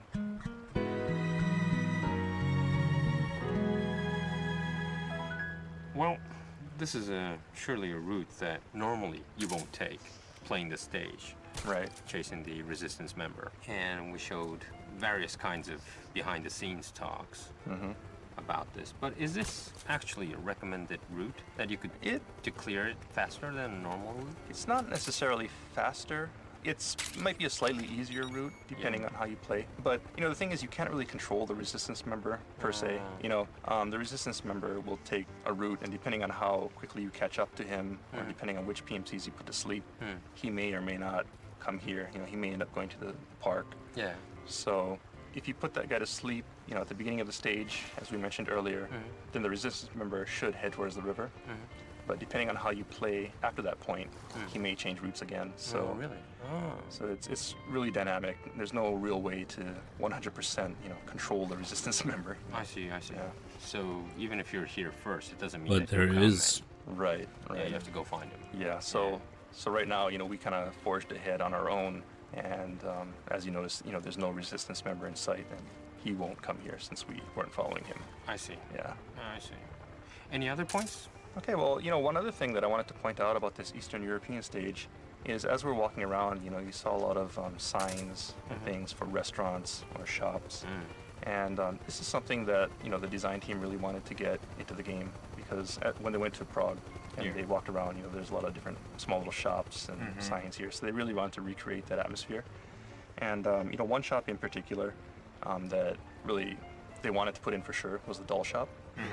And the reason for that is that when they went to Eastern Europe, they actually found, several doll shops there. Dolls and puppets. Right, like dolls and puppets. And one interesting fact is that is actually the origin of the Mantis doll, right? So they went to Eastern Europe and they found this shop with this cool-looking puppet in it, and they decided, wow, that looks like something we want to use in the game. I remember the signs and everything because Ken was really hassling me to get approval. All the signs and Prague and try to make it fake and half fake. True as possible, but make it fake, not to ruin the whole atmosphere of Prague. Right. But of course we can't use the sign as is because it might. It's gonna take a long time to get a whole licensing thing issue. So. But it was very small. We didn't want to get every sign up and license and things like that. But the whole team wanted to make the environment as much as kind of real Eastern Europe as possible. But some signs were really at first very hilarious. There was some duck signs, and of course there's. Even if you go to Eastern Europe, there isn't poster of Akina, right? But apart from that, there was like ducky signs, frog signs, cute stuff as well. But it was challenging to try to tell Ken, don't use this, don't use that. It took a long time. Yeah. But he was hassling me always. What about the train station also? The train station was actually modeled after the actual train station. Yeah, also. Right? Was it a combination? That's a combination. That's a combination of the Prague stations, and we went to train station in Germany too, right? Did we? GC show. Oh yeah. I think we checked the Leipzig, the central station or something. Central station. Yeah, and we learned some stuff from there too. It's kind of a combination of various European stations. Yeah. Also, that cutscene is really funny for me because I could tell who is doing the motion capture. Really? Yeah, it was called the familiar faces. Yeah. And how he walked and all that thing. It was really funny. Okay, Sean, once again, our next meeting point.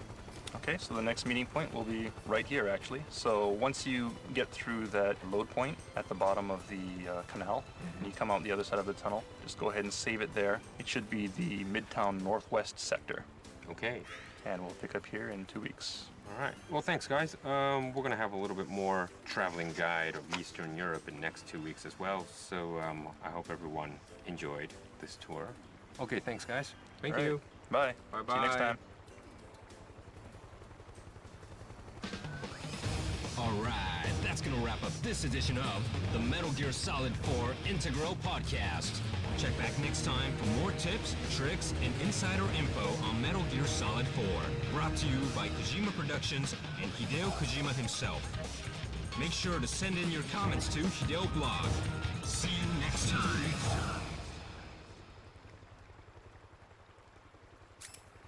Is it MGO1 though, or is it MGO4? I don't know, man. They show those MGS-V weapons in there, but yeah, we'll definitely check it out. It's hard to say if it's really an MGO1 remake or MGO4.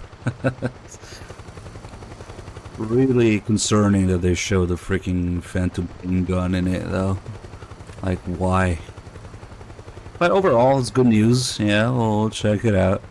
Yep. Check out my tweet. That's the first thing I noticed. It's kind of actually popping off a little bit.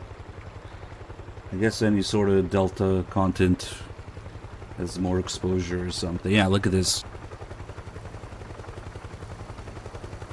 Hopefully, they have more like MGO1 or 2 and less like fucking MGO3.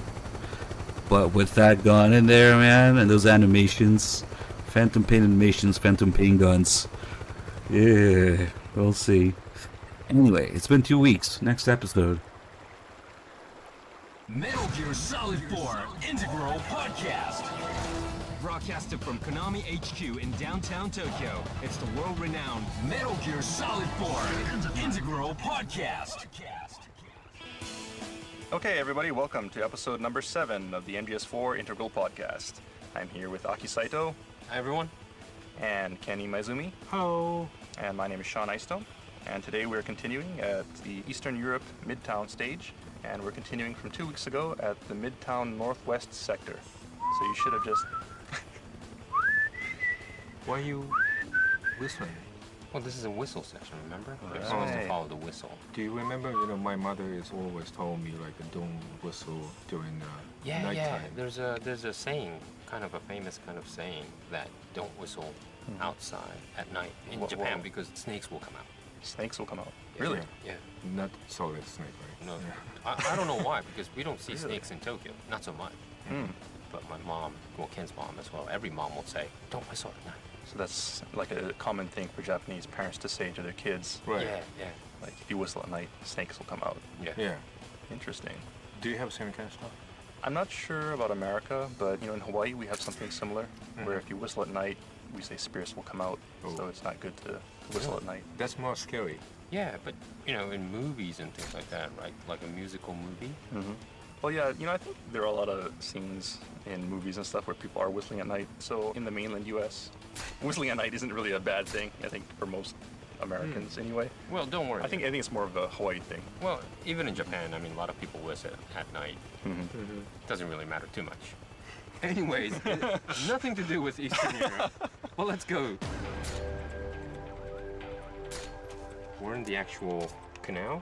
Yeah, so right now we're in the canal. You should have just come through that load point that we went through a couple weeks ago. And you just came out from the tunnel. And you'll hear the helicopter up above you. And last week we introduced that there was a surface-to-air missile that you could use to shoot down the helicopter.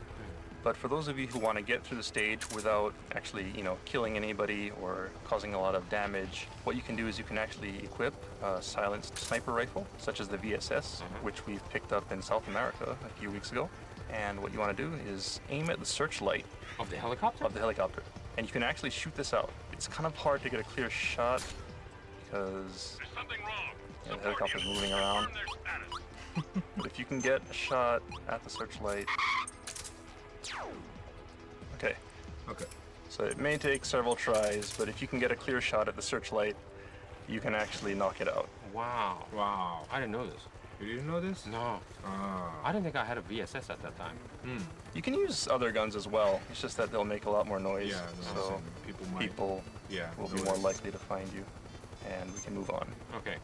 Okay, so now that searchlight is out of the way, we can cross over to the other side of the canal.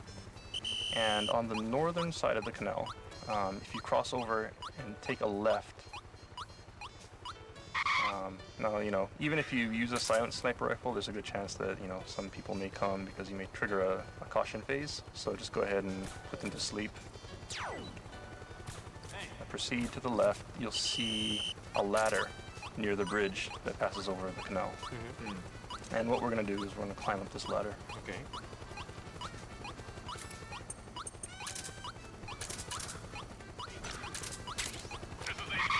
Then once you get to the top of the ladder, you'll see a doorway directly to your right, and there's like double doors that are open. So we want to head into here, and you kind of enter this narrow alley. And then at the end of that, there's another gate that's closed this time. At first glance, it may seem like this is a dead end, but if you round the corner, to the left, there's like a small little area you can walk to. If you go to your left and look at the wall behind the door, there's actually a little hole here that you can crouch down and go through. And so when you're tracking, one of the resistance members, it's possible that he may actually come this way. And when he does, if you ever lose sight of him, a lot of people may think they lost him because they can't pass through the door. If you just go around the corner here, you can see that there's actually this small little hole that you can crawl through. So I guess there's no cheating whatsoever of the resistance route where he is going. So yeah, he never warps or just magically disappears. So there is a way that there's he got always a behind way. that door. Right. I see. And this also is based on reality. According to the design team, when they went to Eastern Europe, they actually saw this type of weird hole in the wall. Weird? They didn't know what it was for. It's just kind of there. It's not a door. It's too small for a normal person to pass through without crouching. But it was there, and so it kind of struck them as just being really unusual, and they wanted to put it in the game because of that. And so here it is. Right, so what we're going to do is we're going to crouch down and head through this hole, but use caution because once you get out on the other side, there are a couple of PMC guards on your left. So as soon as you pass through the hole, turn to your left, and then look to the north, and you'll see a pair of PMC guards in the street.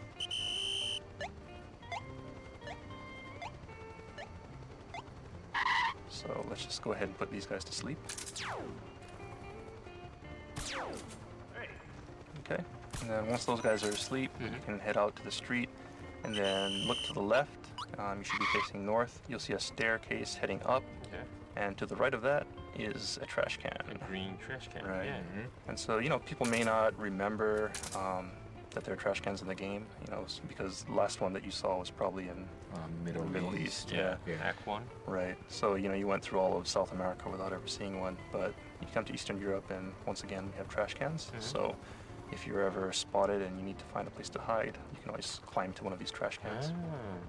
All right. But these are definitely different looking than the Middle East ones. Yeah, and that's something too. They were actually modeled after European trash cans also, so different from the Middle Eastern trash cans.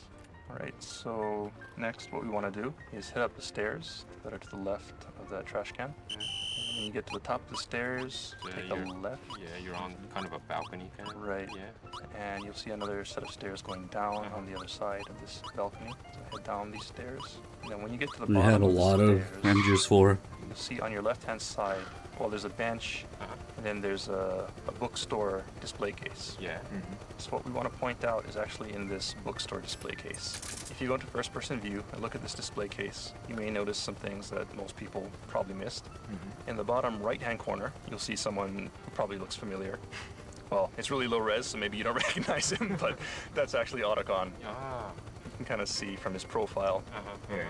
Another thing that, really hardcore trivia buffs may get a kick out of is that one of the development team is actually featured on one of these books as well. So if you look at the center row above Otacon and count the fourth book from the right, the cover to this book features our lead artist, Negishi-san.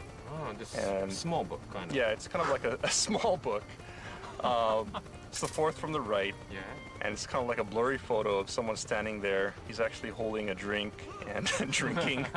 It's really hard to see. Wow. But, for the really crazy trivia buffs, this is actually our lead artist. But this is very, very rare.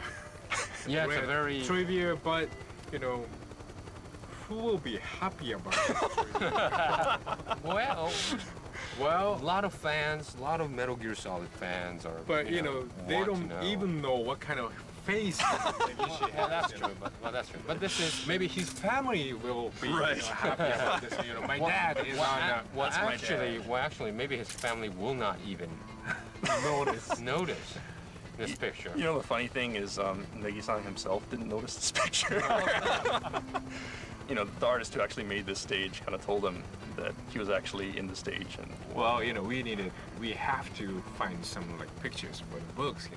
Yeah. So maybe they didn't have a choice. Yeah. So they decided to choose him, and so he's in here. Without him knowing. Without him knowing. That's sweet. Okay, so that's the bookstore display case. Just a bit of trivia for the real trivia buffs. And so from the bookstore, turn around, and here the road splits. You'll see the road where the two PMCs are, and then there's a truck next to that. and then there's another road that angles off towards the north. Heads kind of down. And, right, and kind of heads down a slope. Yeah. We're gonna take that road that heads to the north. Okay. Okay, so as you near that road, you'll come to another load point. That goes to the midtown. Well, they're just in-house proprietary single-use engines, you know, until the meme Fox engine, really. And we'll see you on the other side of the load. But they built on, like for 3, they built on 2's engine. Okay, we're in the Midtown and North they just sector. keep carrying things Come out over. in the Midtown North sector, and as soon as you come out, you'll see a couple streets ahead of you. One kind of angling off to the left, and another one to the right. So take the one that heads to your right. And as you walk forward, you'll see an alley on your right, near this Golden Fish restaurant. Oh, it's a restaurant. Golden Fish yes. Golden Fish. Wow, sounds Looks like them just wanted stuff from Take a police right nuts. near the Golden Fish. And we're gonna enter this. And we're gonna enter this little alley here. Follow the alley. It kind of turns to your left, and then comes to intersection here. And what you want to do is take a left at this intersection. You'll see straight ahead. You can see the front of a van. And when you get to the street, just stop here for a second. You know, people may recognize this area as where, you know, if you follow the resistance member, there would be vehicle patrols around this area. Yeah, you need to kind of hide. And, you know, just kind of to offer a little bit of advice to people who are playing this. If you want to hide really quickly, the best way to hide on the stage is actually to use the cardboard box or the barrel. And, you know, the reason for that, of course, is you can lay down on the ground and you can absorb the camouflage pattern, but it takes time, right? But if you use the barrel, you can quickly jump in and out. You can have a much easier time while you're trying to avoid these vehicle patrols. One other thing about these vehicle patrols that it's kind of funny. During development, you know, we had the vehicle patrols going on, and of course there's the PMCs patrolling the street. And what was really hard was to keep these vehicle patrols from actually hitting the patrolling PMCs. Because, you know, the vehicles would just come charging down the road. The PMCs would be walking, and bam, they'd be hit, you know. And so we had to come up with ways to keep that from happening. And, you know, at one point we figured, okay, I think we kind of got it. You know, the vehicles will stop and, you know, they won't run over the guy or whatever. But there's actually ways that you can get around that. If you put one of the PMC patrols to sleep, you know, they'll go to sleep, and they'll be on the side of the road. And, you know, the vehicle patrol will come up beside him, and they'll tell him to wake up or something like that, right? It's like, oh, what are you doing? You know, wake up. And, you know, what'll happen is if that PMC guard's post is on the other side of the street, he'll wake up and say, oh my God, I gotta get back to my post. And he'll start running to his post. And what was really funny is if his post is on the other side of the street, he'll just go dashing right onto the middle of the street, right as, you know, the patrol vehicle starts up. And he'll just get nailed by that patrol vehicle. So. Wow. Okay, so maybe some lucky guys might have seen the scene. Maybe. I mean, it's really hard to get it. Oh, really? I would like to see that. The situation just has to work out perfectly. But it's pretty funny if you can get it. Well, it's not a bug, is it? I mean, if you wake up and, you know, if you dash across the street, you can get hit. It's an accident, right? Yeah, I mean, you know, he's in a rush to get back to his post. Oh, that's cool. Yeah. I know one more thing, but that's not the Europe stage. I know something in the Middle East. It's really funny thing. That gets run over? No, not that one. Like, you know, do you guys know some snipers on the building, 3rd floor? Yeah. You know, like you sneak on the building and you put a Playboy magazine, you know, right side of the, you know, the sniper. The sniper will look at the, you know, Playboy magazine and he started shooting the gun. And it's really funny because he was he's looking at the magazine. He's looking at the magazine and shooting the, you know, guns, and he's so, you know, genius. He's that good. Yeah. Cool. All right. You know, one other thing that kind of stands out while you're standing at this intersection is if you look straight ahead, there's a manhole in the street leading down to the sewers. And this is kind of a painful story to tell, but you know, originally there actually was, you know, you actually were able to go into these manholes and go down into the sewer. Yeah. So, you know, the idea was while you're tracking this resistance member, sometimes he'll crawl into these manholes and you'll have to follow him down and crawl through the sewer, things like that. But unfortunately, for various reasons, for gameplay reasons, for camera reasons, for VRAM reasons, and just, time limitation, we had to take that out. All right, then, where do we head next? All right, so from this manhole, you're facing the manhole. What you want to do is turn to your right and head down the street. You'll see a parking sign in the distance, as well as a van parked next to that parking sign. And so what you want to do is head up onto the sidewalk, go past that parking sign, and keep an eye on your right. And you'll see a staircase heading up on your right. Okay. So let's just head up this staircase. And when you get to the top of the staircase, on your right, there's a door that leads to this small little empty lot. Kind of a garden. Right, kind of like a garden. And, people may recognize this place when they're tracking the Resistance member.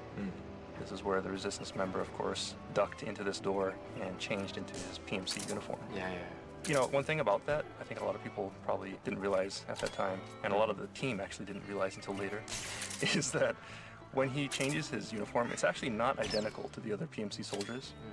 If you look really closely, you can see that his helmet is actually just slightly different from the other PMC. The character designer, the character artist who's making, the Resistance guys, when he was making these characters, he wanted to just add a little variation in there, just to say that, yeah, he has a PMC uniform, but he's not a real PMC, so his uniform doesn't exactly match with everyone else's uniform. So for people who are very attentive, you may have noticed that. For those who didn't, next time you play, try and take a look at his helmet. Okay.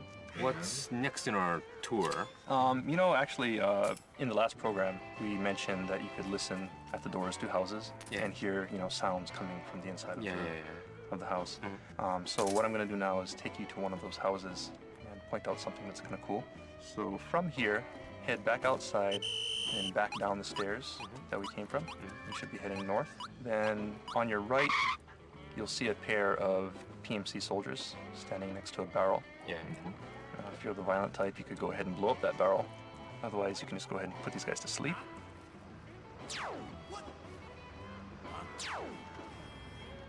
Okay, so we put them to sleep.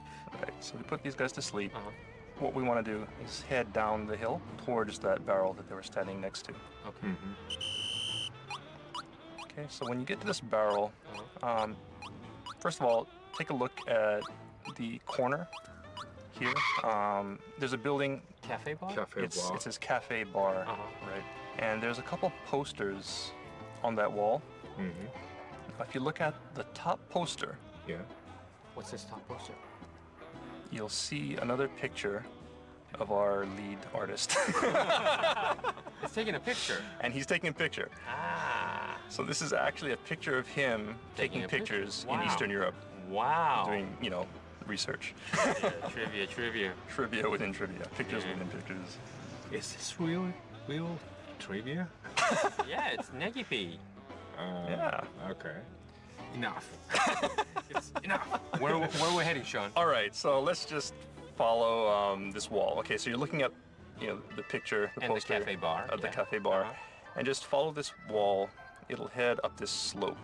To the left. To the left. Of the poster, follow to the left of the poster, and kind of head up this slope. Okay. And you should be heading kind of to the northwest.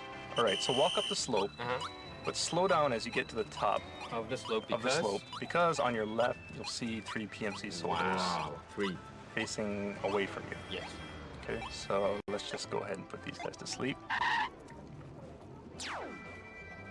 What?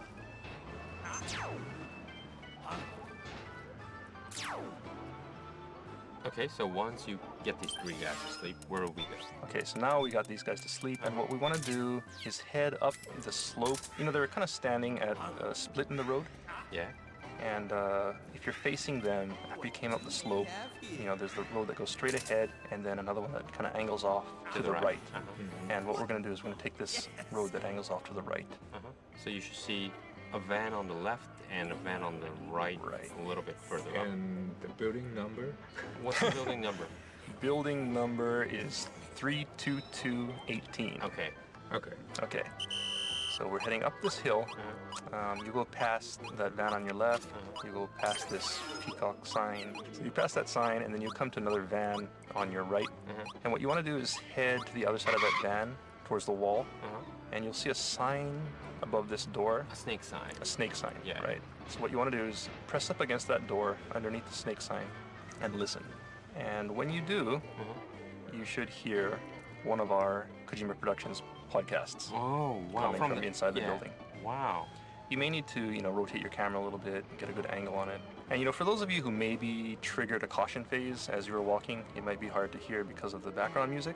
And so for those people, just to point out one other feature, is you can actually turn off the background music. So if you press start and go into your menu, and go down to options, then go over to the audio video tab, and you'll see an in-game music on-off option. So on the default setting, this is on? On the default setting, it's on, but you can toggle it off. If you do that, you should be able to hear the sound much more easily. One thing to point out also is that originally in Metal Gear Solid 4, there wasn't going to be any background music. Originally. Yeah.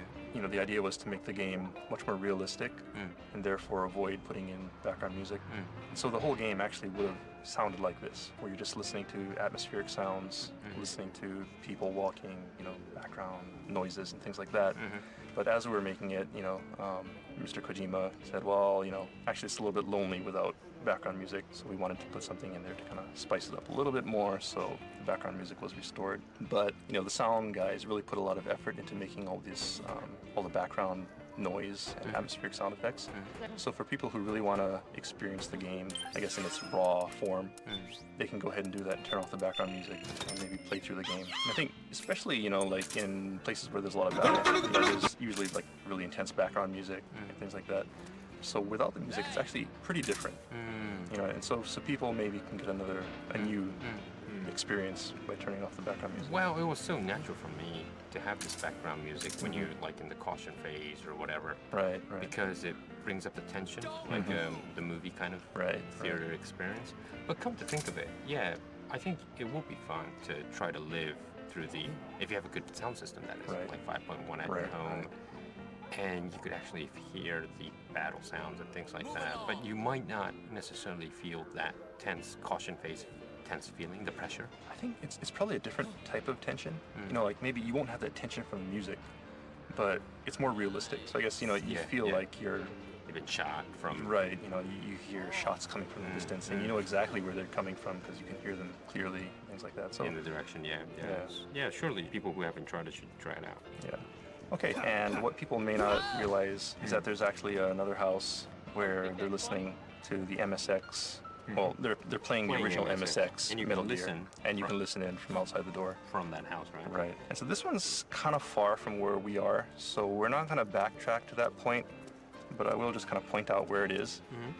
So people probably know the park, so go to the park and go to the north end of the park. And you'll find a slope heading up to a building on the north end of the park. And that building, the number is 3145. The red number is 314, the black number is 5. That building, if you listen to the door on the other side of the building. We'll say it's too far to backtrack, but then they proceed to talk about bullshit for like another 10 minutes. So we'll just go there. On the opposite side of the park, you'll be able to hear someone playing the MSX version of Metal Gear. Wow. Okay, anyway, so I think we're going to wrap it up here. For those who want to continue on to the end, if you head up the slope... It's not bullshit, it's the best story. At the intersection, where there's, more gaming journalist story. And keep on heading straight ahead, heading to the north until you hit a wall. If you turn left at that wall, you'll find yourself at the church. And if you happen to be tracking the Resistance member, you can follow him into the church, and that'll trigger the cutscene where you meet Big Mama.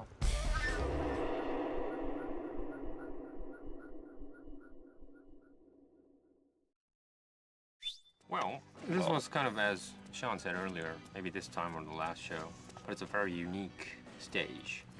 It's not like shooting, destroying, or also not just a simple hiding Metal Gear essence, espionage essence.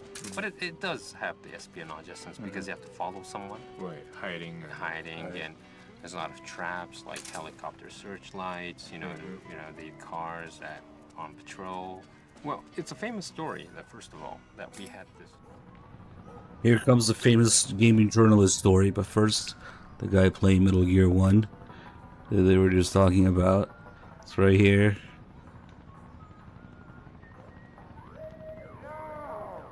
And he keeps getting caught.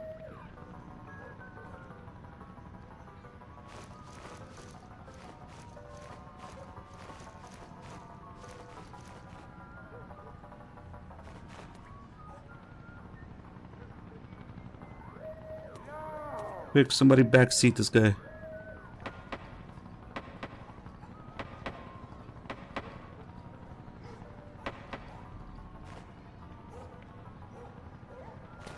Alright, here comes the gaming journalist story.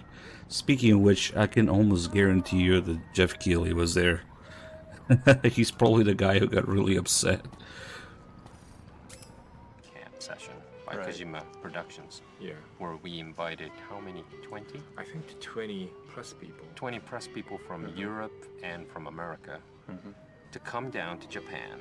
And we kind of went up north of Tokyo, a little bit far away, quite to a resort area, where we have our, we can't say it officially, but a secret hideout of Konami's secret hideout.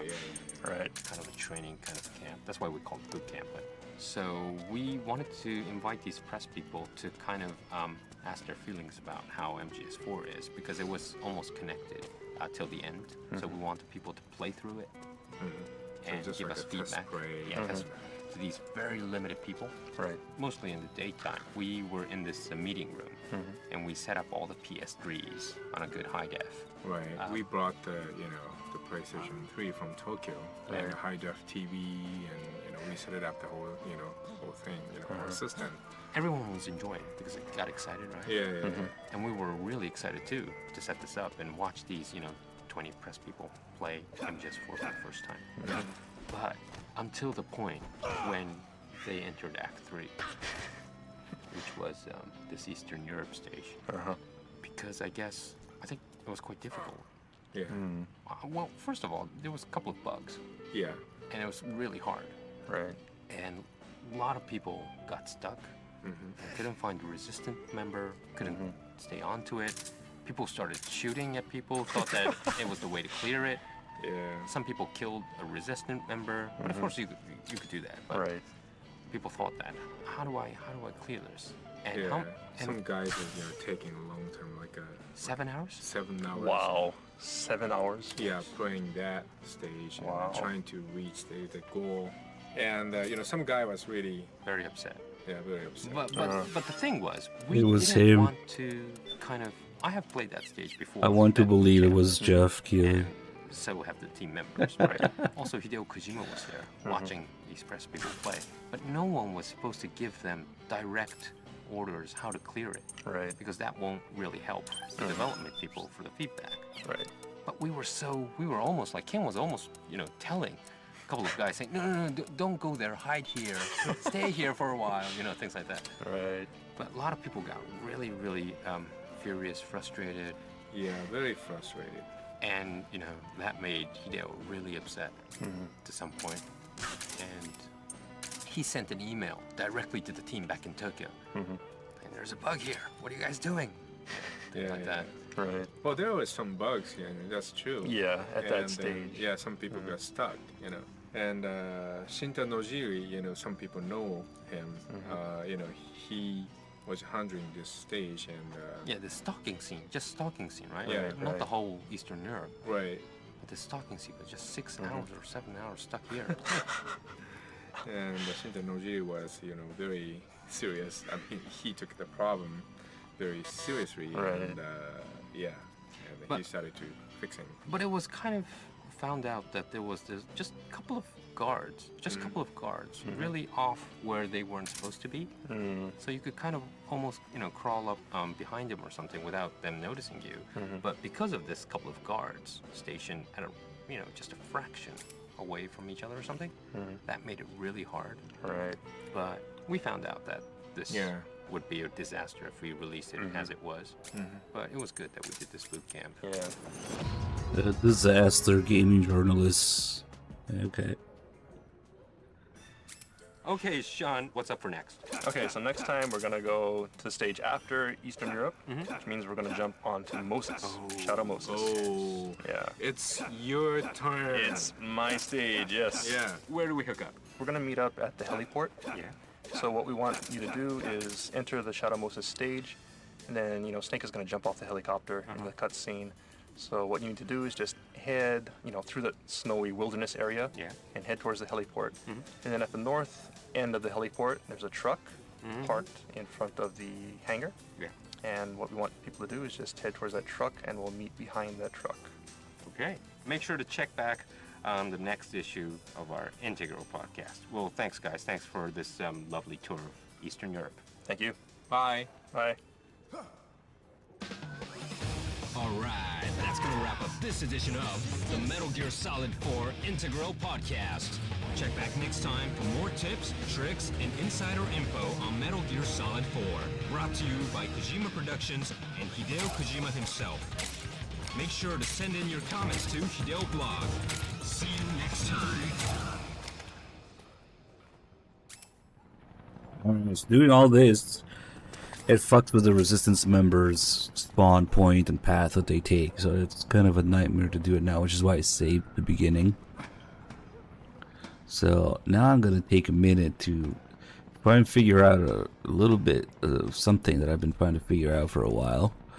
So if we reload, go back to the original spawn point and path that the first guy takes, we're going to do a couple things. We're going to piss off Otacon by killing them over and over. You get a bunch of different calls, and then eventually a game over if you kill too many of them. But also, what I want to do is I want to try to follow maybe each of them, or however many it takes, to the park to see if they do a little something different that I've only seen once before.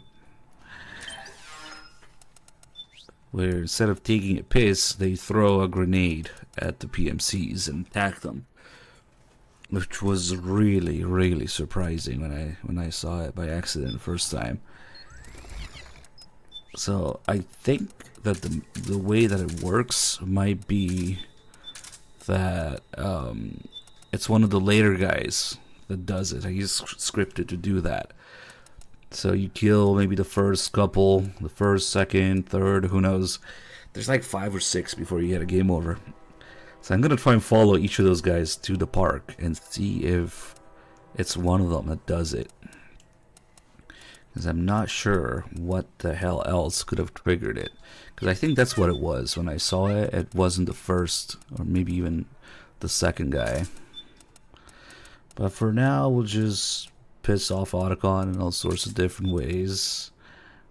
Let's see. Conceal carry, javelin, and railgun.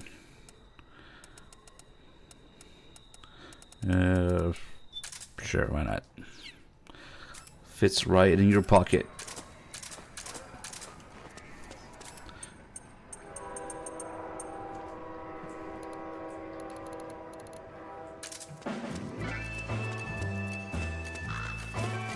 "7 hours on the stalking scene."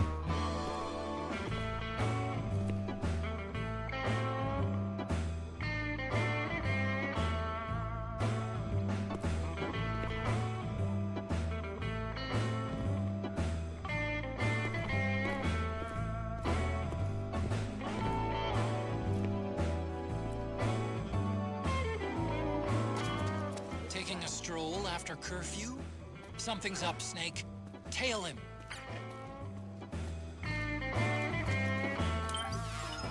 What? Did they talk about Ligma? Fucker. That mission. I mean, if you Google a little bit, you'll find everybody complain about how glitched it is. But I don't know if I heard anything about official stories of journalists.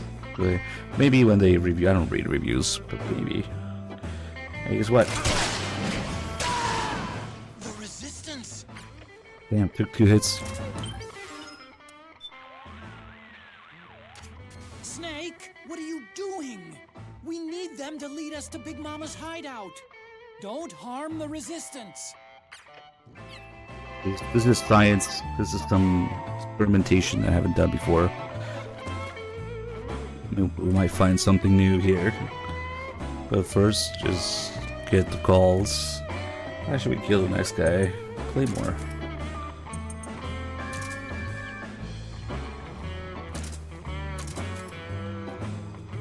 This also fits in your pocket.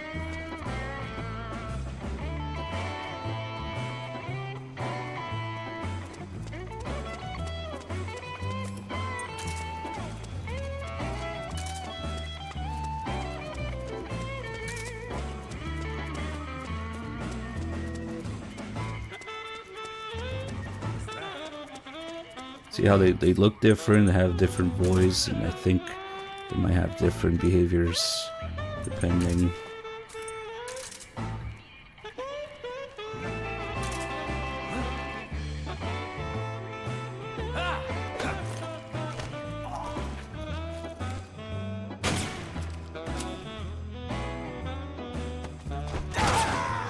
The resistance! Snake, do not kill the resistance. There are only means of finding Big Mama's hideout. What's that? Kill everybody in the resistance? Okay, got it. Another compact concealed carry weapon here. This track is Backyard Blues.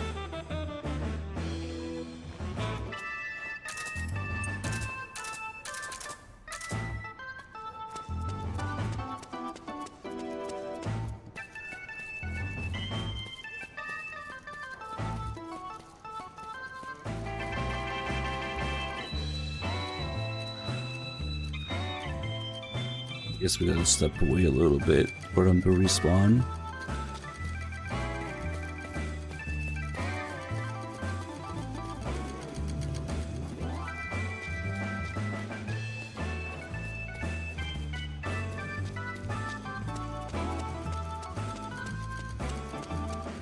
Yeah, they despawn. They want to avoid the loop of a resistance member finding the body of another resistance member of the previous guy in the same spot, maybe.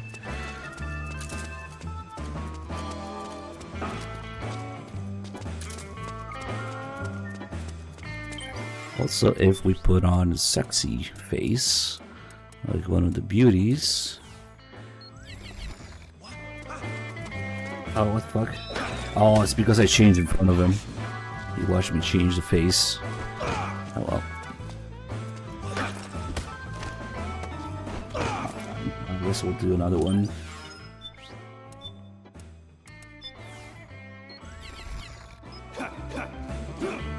Who's that?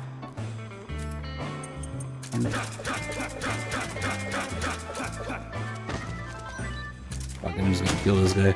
The resistance! Damn, maybe they don't like both of those faces now because I changed in front of them. Knock it off, Snake! Are you trying to abort this mission?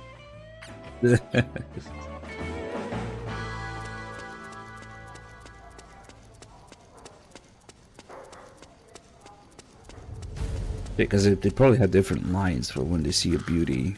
Also, I want to see.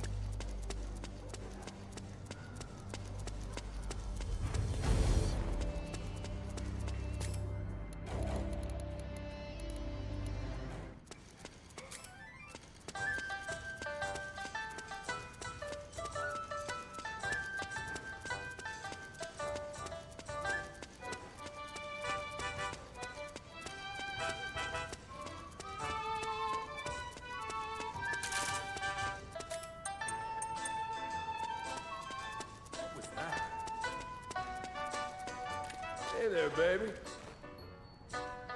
Ooh.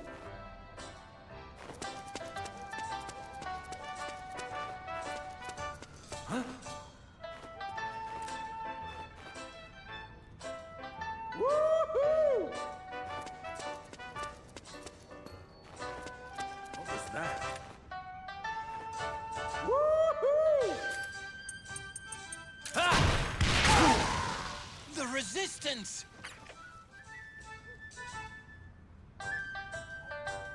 That's what you get for catcalling.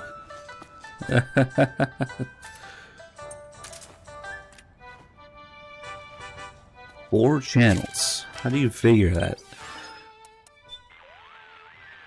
You mean 1? Snake!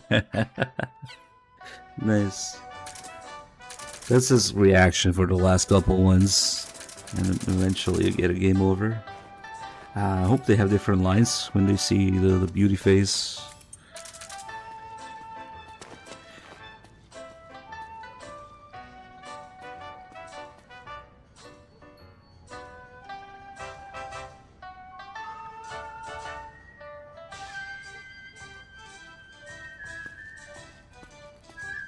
What was that? You looking for a real man? Okay, this guy has the other line.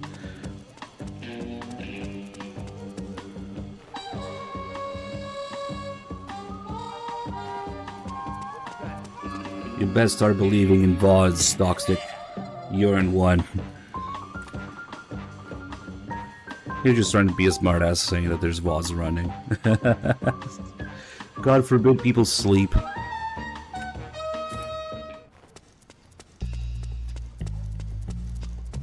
Let's see. What if I told you you were in a VOD right now?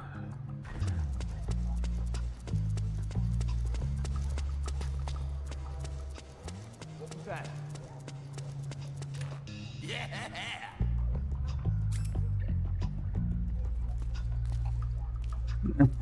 Is he following me? Damn. Ah yes, very sexy. Lady with half a mask and her neck and a trench coat.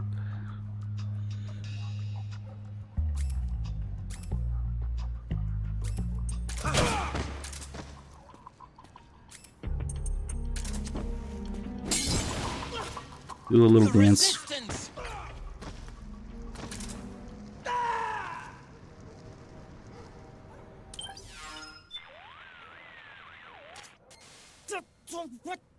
Snake! Well, where do all these VODs come from? Where do all these reruns come from? I wonder. If only there was some sort of clue for daily streams. Or the date on the VOD, where it came from. Anyway, I think the next one is gonna give me a game over. Is Otacon having the same reaction? Guess we'll have to find another resistance member to follow. Yeah, whoops.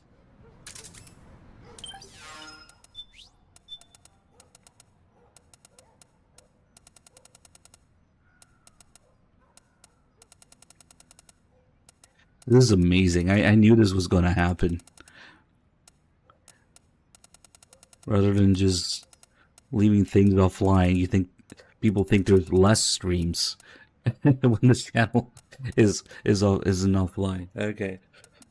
Anyway, what should we do for the last guy? Nice RPG. Oh yeah, walk away.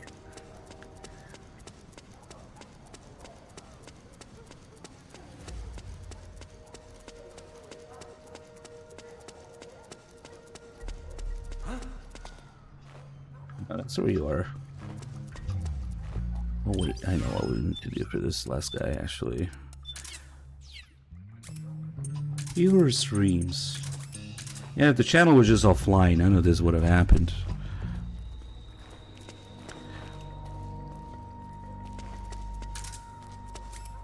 Freeze.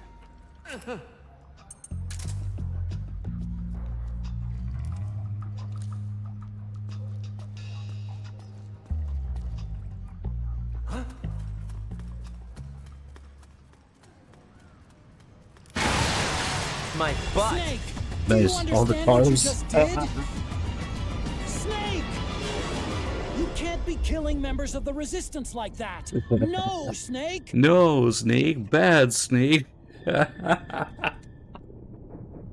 Oh my god.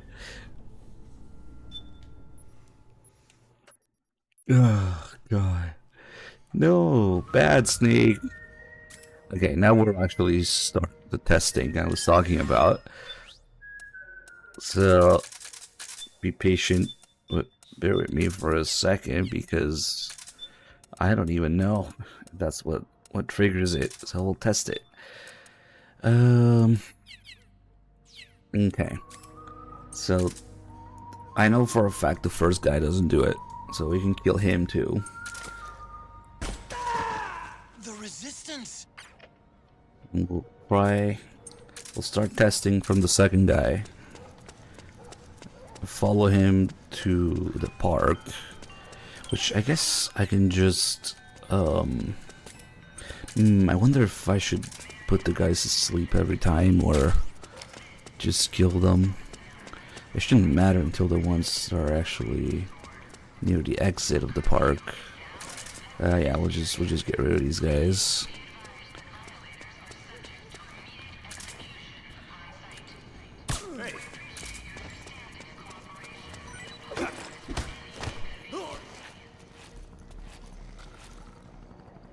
Yeah, we don't have to do it for each resistance guy, or maybe I should I just get a continue after each guy just to keep it clean.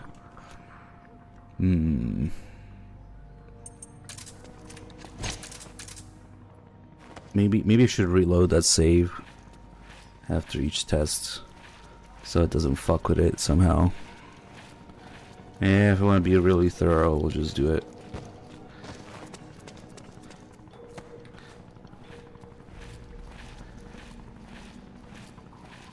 If it's as easy as just following number X guy, yeah, then I can show it every time. Okay. There's guy number 2. Oh, don't tell me he already spawned on the other spot. No, okay, he's here. Okay. Alright, let's see. I'm pretty sure this guy isn't the one either, because I don't remember which one I followed the last time. But you can tell it's not the first guy because he's got a different voice and he's got that cap. The first guy doesn't have a hat like that. Okay, let's follow this guy to the park. This is guy number 2.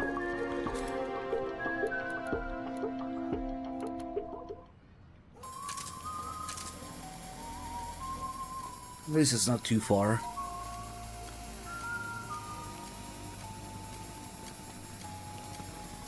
Maybe the very last one does something special, because he's the last one.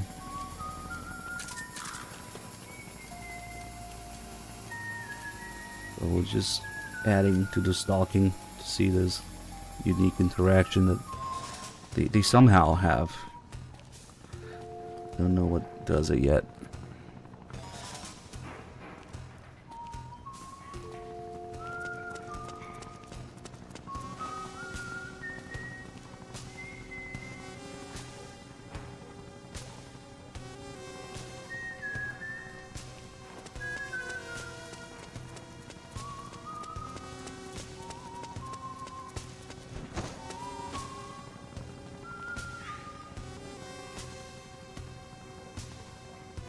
Because the other thing is, if you leave the area and come back like we do for the podcast, their spawn point and their path that they take changes completely to the point where they don't even go to the park at all.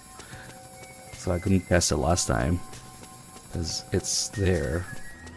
It's at the park that they grenade the PMCs. Oh shit. Oh no! If it takes too long, he's gonna change his mind and go somewhere else, but if I put him to sleep, now we should be okay.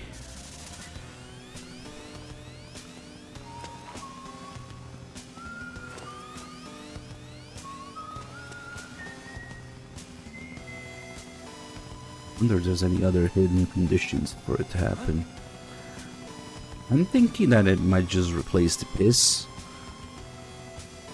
if I remember right. It might be that not all of them take a piss.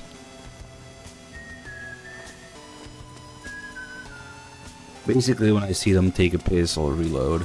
Or maybe we'll just wait until they get to the guards. That's just close enough anyway.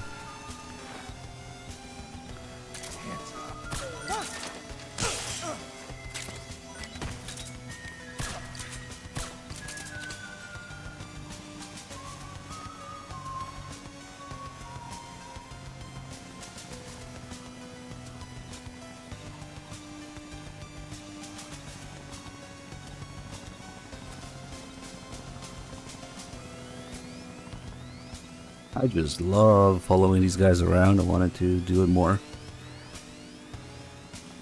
Now I must know.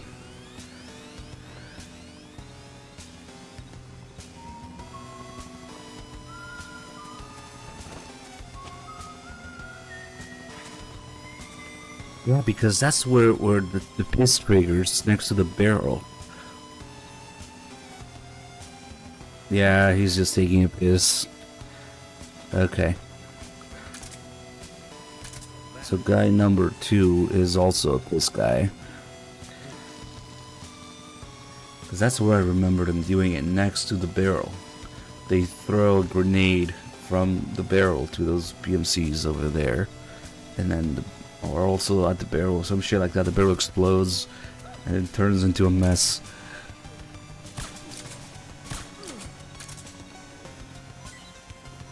Or wait, maybe, is it when they get caught? Shit, wait, it might be when they get caught. No, because I was actually trying to follow the guy around. I don't think I would have let him get caught. When they get caught, they just get escorted elsewhere and executed. Okay, now this is not it. This guy's just going...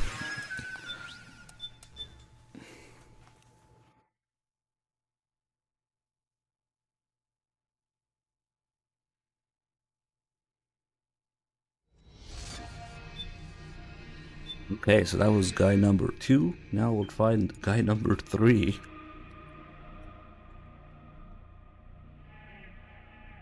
Maybe it's like Raven's tank shots change every 3 or 4.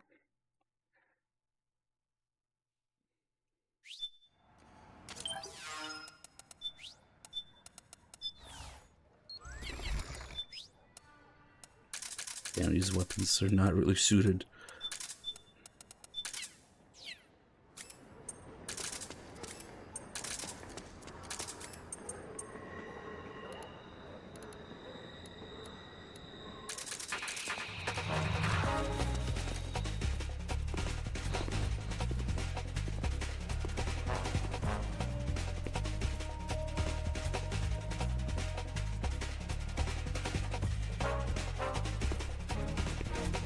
We're in the city of Eastern Europe. Yes, heads up. I'm doing some testing here. Okay. Taking a stroll after curfew. Guy number 1 can go away. The resistance. The resistance.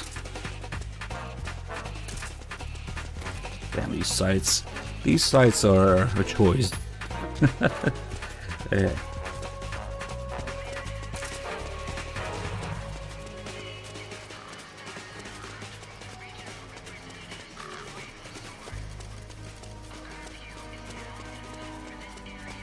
Yeah, I don't think I went far enough.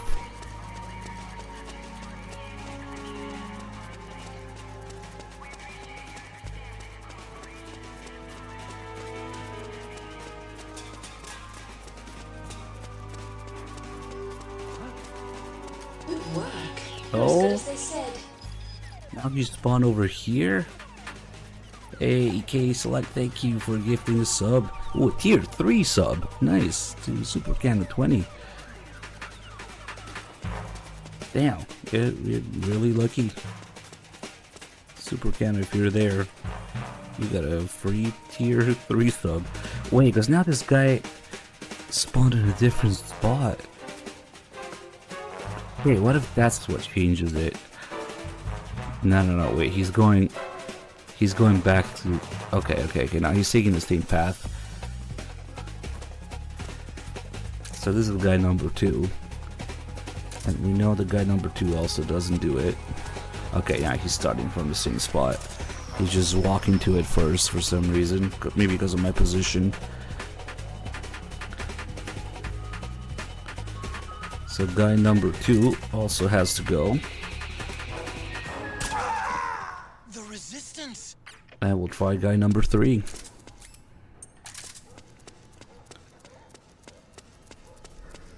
Let's wait around a bit. It's a solid eye, actually. We can tell exactly. The timing was planned.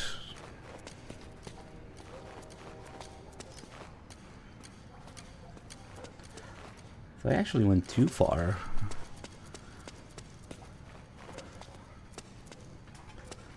Come on, they should spawn while you hang out here.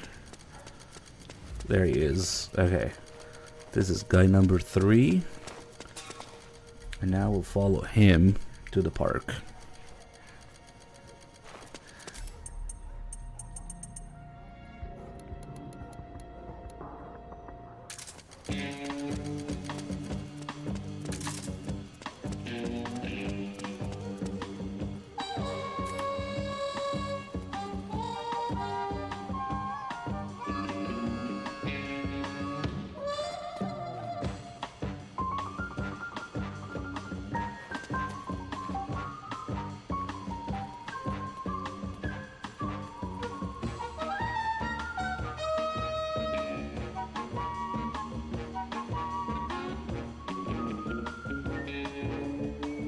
Maybe that's how those journalists got stuck for 7 hours here.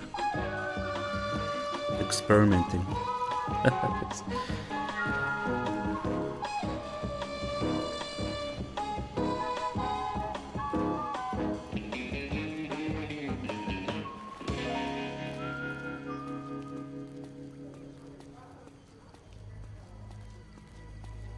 We can take some MGS4 song requests if you guys know what's on the iPod. While we do this bullshit.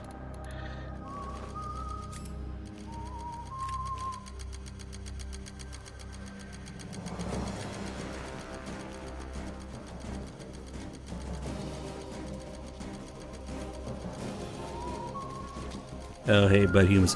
Budhumans, do you know what I'm talking about?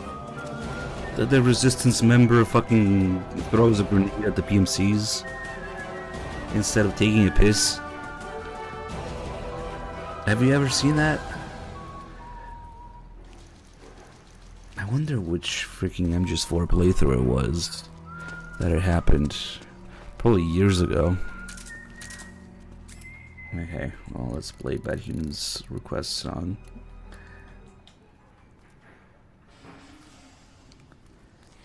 I wonder if it's on YouTube somewhere.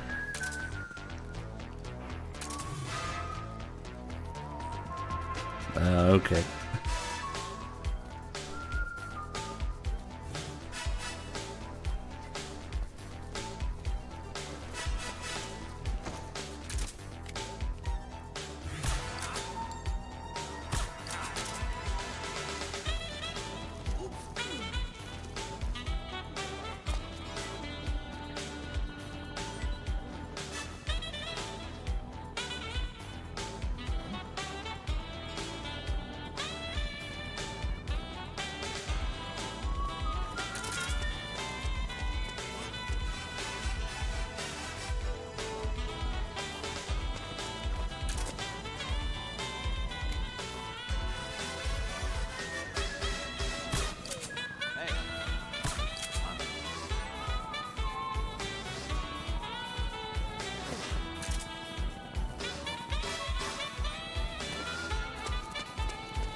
If I can figure out which one it is and can do it all the time.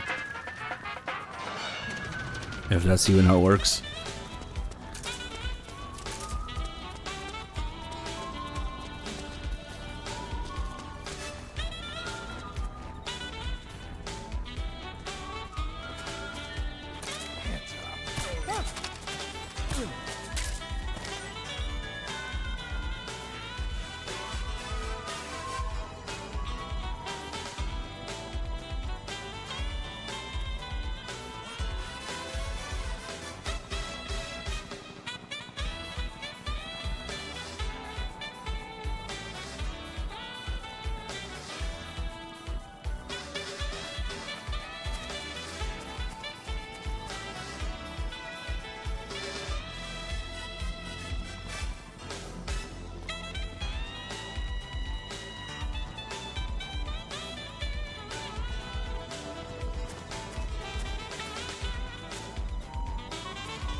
Also piss.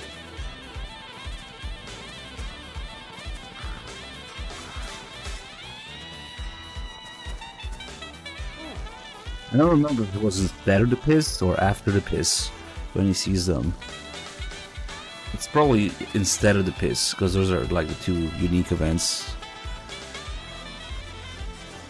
But I'll just wait until he sees them, just in case.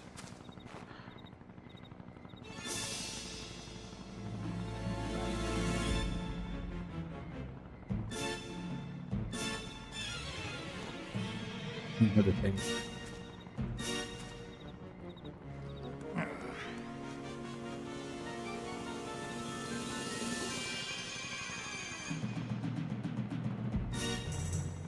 Or what if they do it instead of changing routes?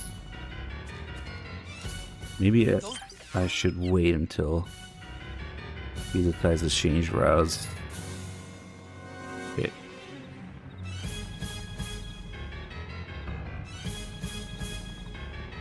Yeah, okay.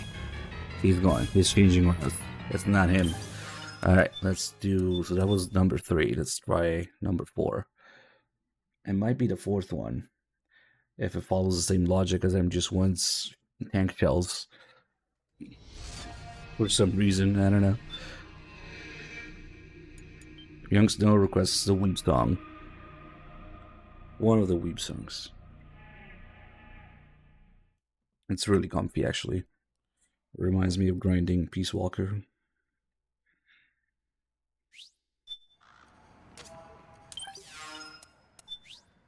Okay, we want the 4th guy.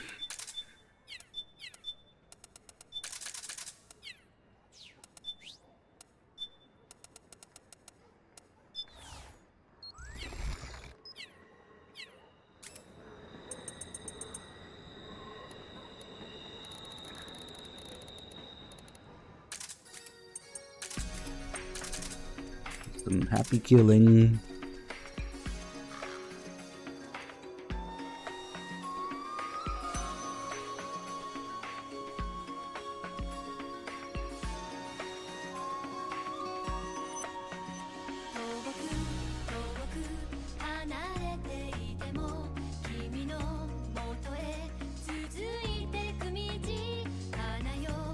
No, we did New Kobe.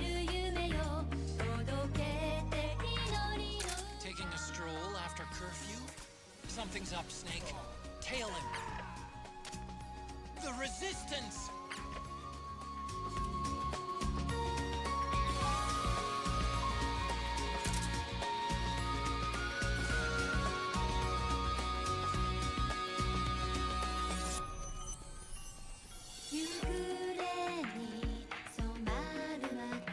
Yeah, this one's region locked. Who cares?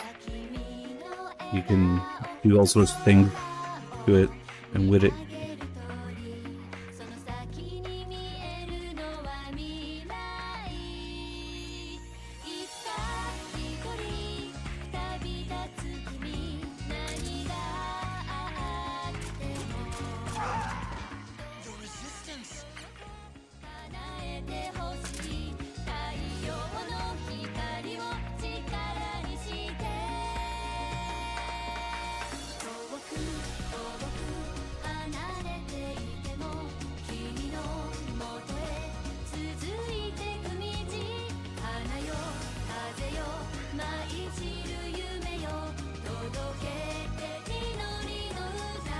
I have everything.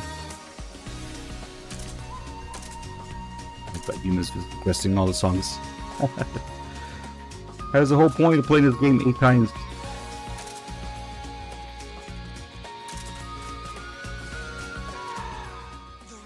Okay, now number 4. Evolve.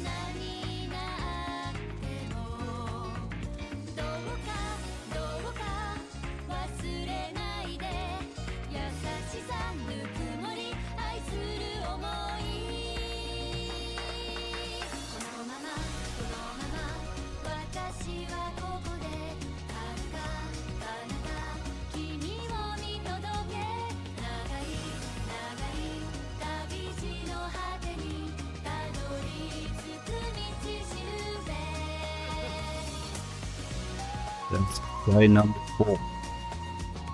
I have high hope for number 4 guy. Come on.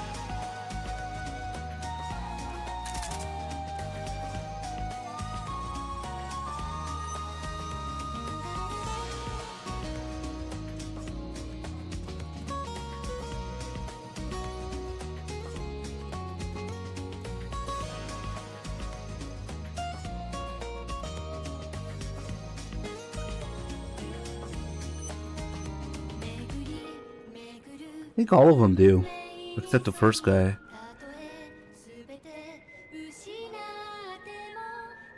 But I just see.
Come on.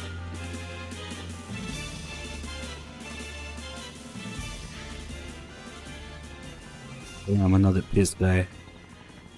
Okay. Let's see. Here really is another piss guy. Damn it. Well, I'll do it after I reload. It's almost over for this one.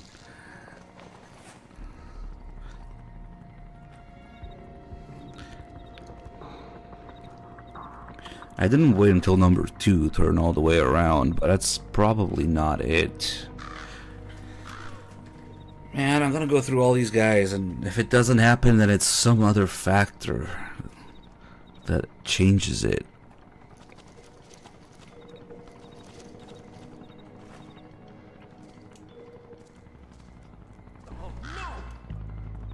Yeah, same exact shit.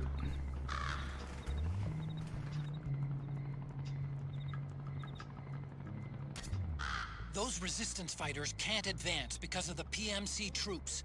Isn't there something you can do to help, Snake?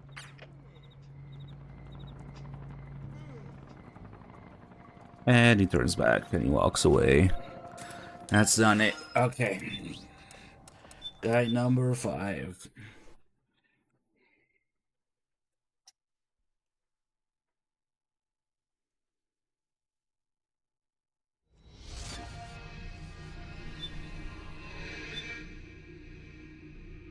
So this one time, due to unknown circumstances, I saw the resistance guy actually grenade the PMCs out of nowhere.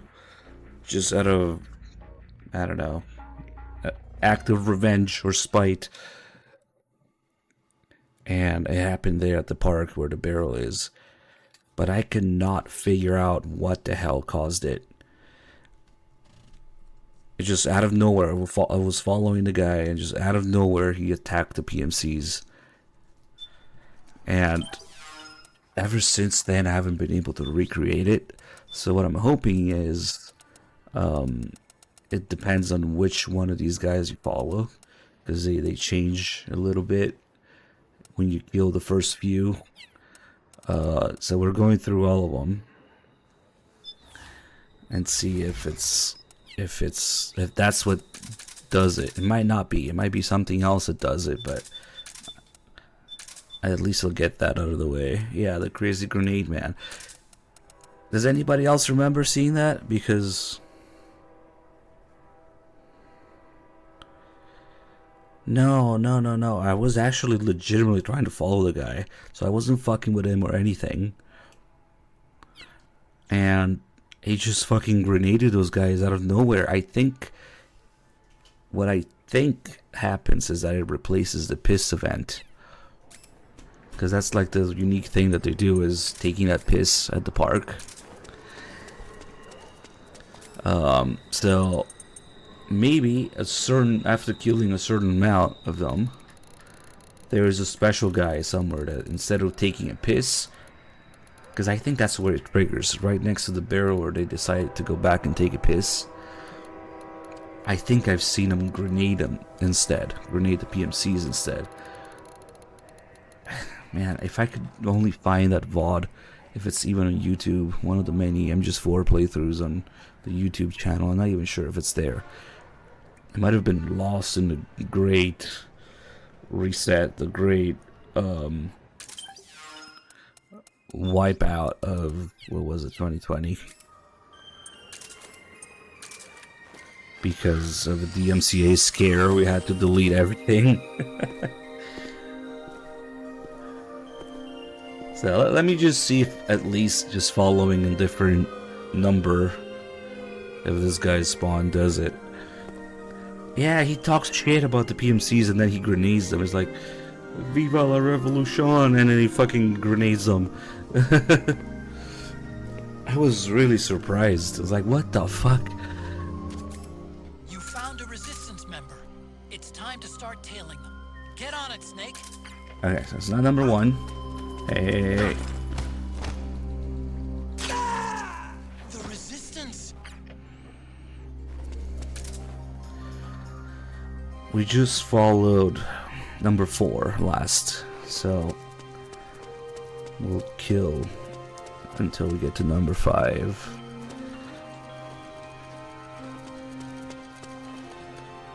Oh, what the fuck? There's a keratin here.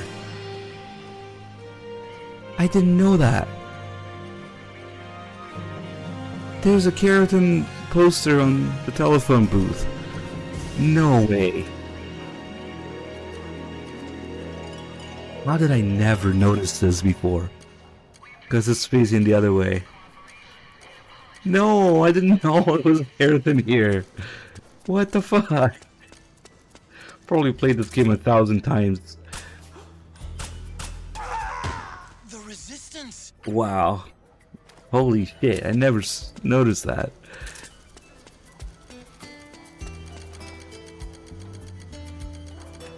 There's a flashlight for handguns, but it only lasts a few seconds. Like, Snake actually uses it correctly, where you only turn it on at first when aiming and then turns it off, you know. You don't leave it on all the time. It turns off after a couple seconds. I did not know there was a fucking keratin here. Shit. I just lost count. Which... Fuck. How many did I kill? I killed 2, right? That was 2. The keratin fucking distracted me.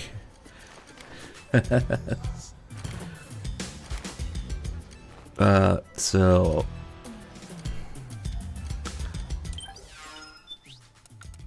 We're about to meet guy number 3. Right? There he is. God damn it.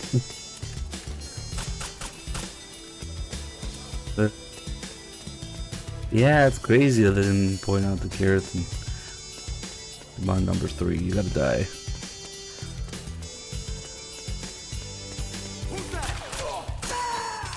The resistance.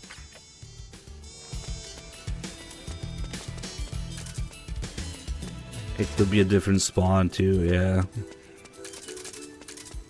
Okay, that was number 3.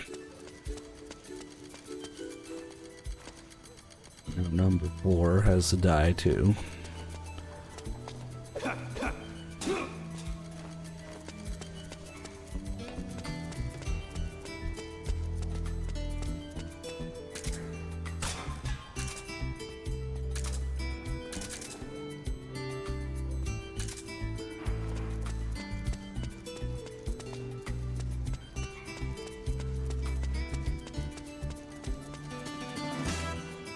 Mind blown. Number 4. Dead. Now we'll follow number 5.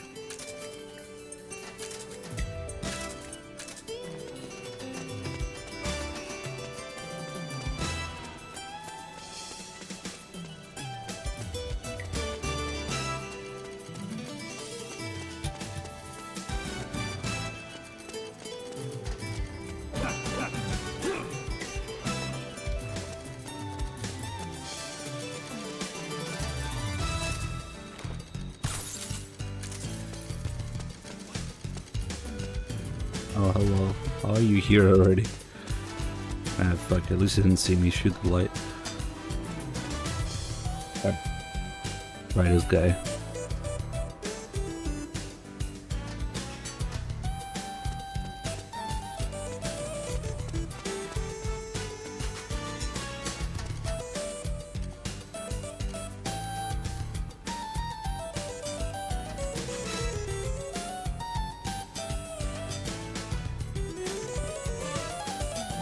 You mean Otacon? It's Otacon's night out.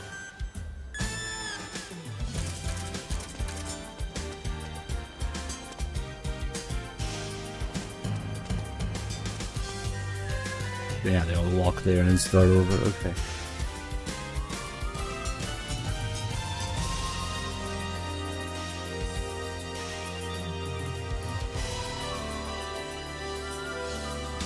Don't confuse the guy even more. You play this Otacon for a while. No.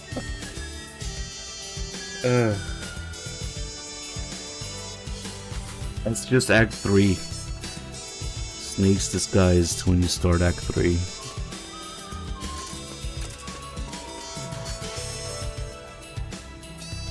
Don't get trolled.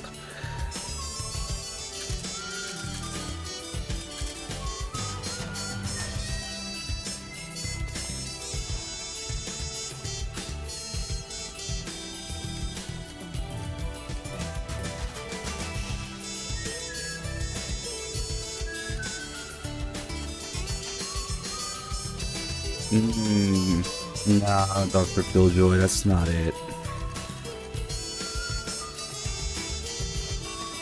Thank you for looking it up, but that's not what happened. He just straight up grenaded the PMCs.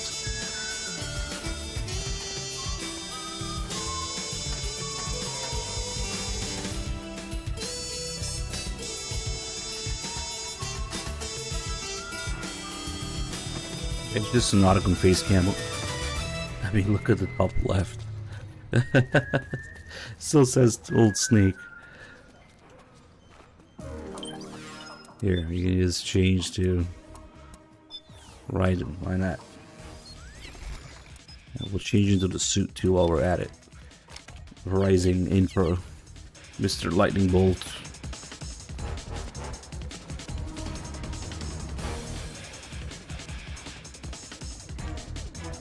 Yeah, Act 3 is just like that. Oh shit, I forgot. Alright.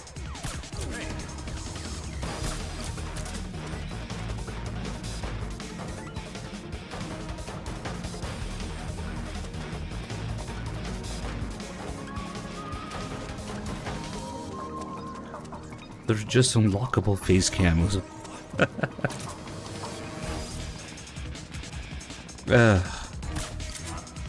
Jesus. I know. How does he not know? Following since 2014. There's just face cameras.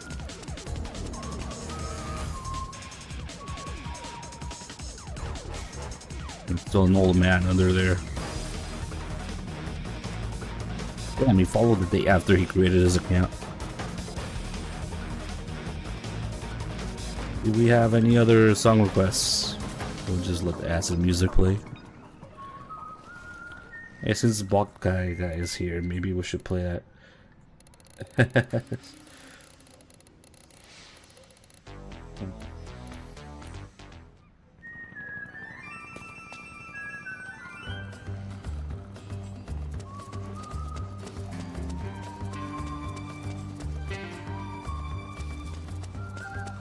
Maybe he is merely pretending.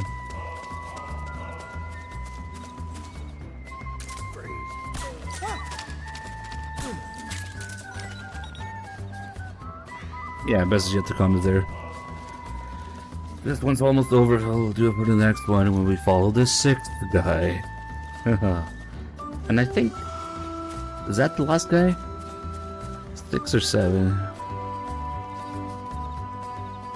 I don't know.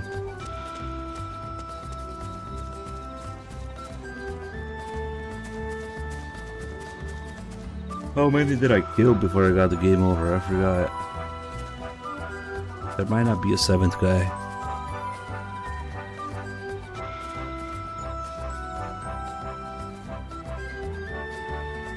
Do not take a piss. Fuck. This might not be it. This might not even be how you do it.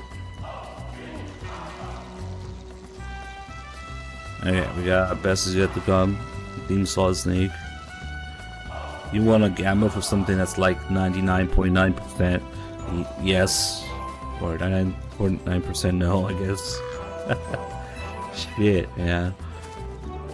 He was standing there and he grenaded those guys by the barrel. Or he grenaded the barrel or some shit like that.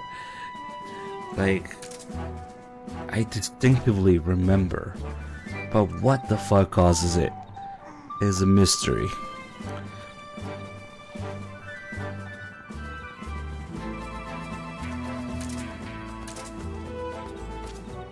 Those resistance fighters can't advance because of the PMC troops.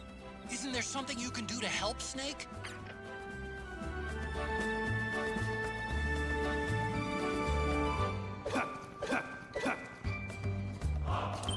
Fuck, man. Okay, so that was number 5. No. It happened.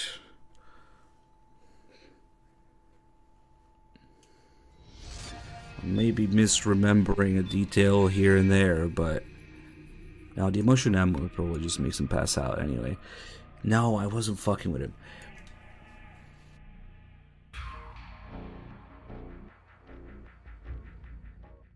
I might be misremembering exactly where he threw the grenade, if it was the barrel, if it was the PMCs, but I think it was just out of fucking nowhere.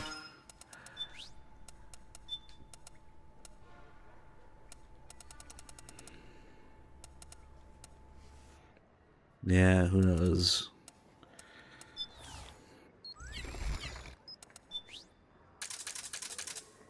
Okay, now we want guy number 6. Damn. Which I believe might be the last guy. No, he doesn't try to help, he runs away. If he sees any bullshit happen, he runs away.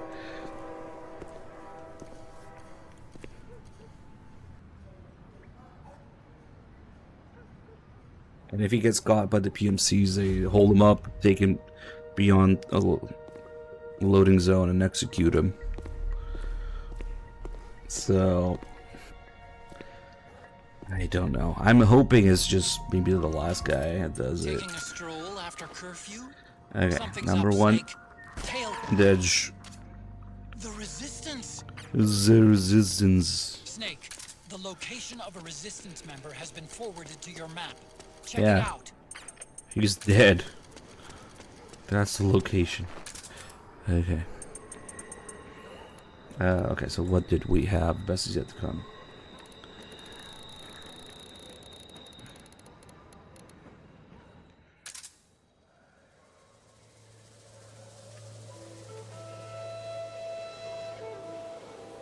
Yeah, they make them put their hands on their heads and they slowly push them through a fence into a checkpoint, past the fence, and execute them just past it.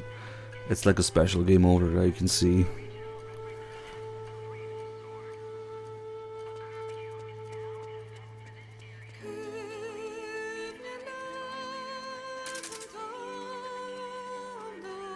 Okay, number 2 is here.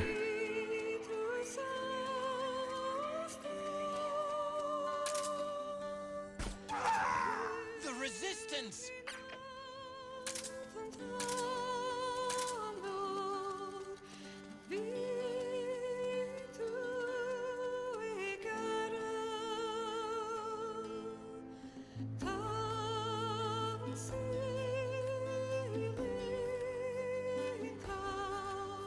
Oh shit, maybe.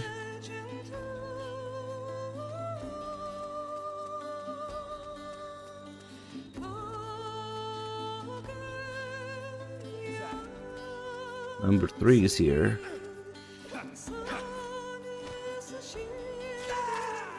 The resistance.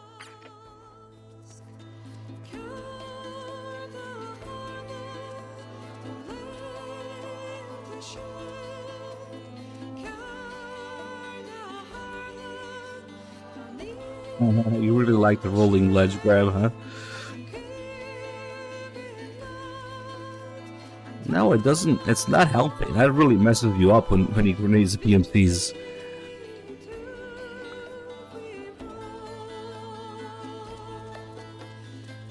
It's not helping. Okay, so we just killed number 3.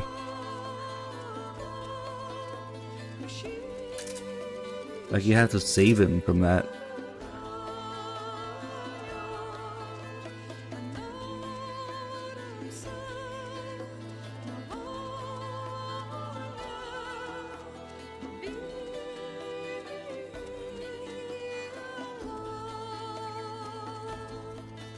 Number 4 should be here. There he is.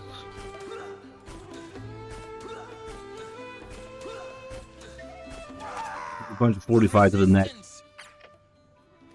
Okay, number 4 dead. We tried number 5, so now we'll kill him and we'll follow number 6. Maybe the last one's something special. And then we had Demon Solid Snake.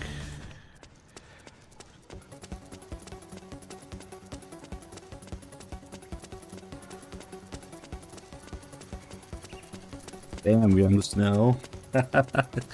How many bits did that cost you? Alright, we'll play that next. Okay, number 5.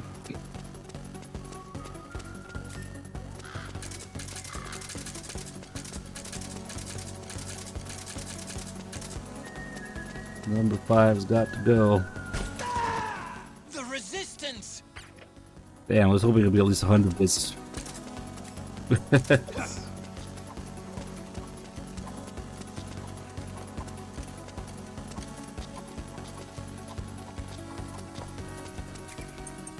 Okay, now we'll follow number 6. I don't even remember if there's another after that. Maybe there's 7. Might be 6. I want to say 6.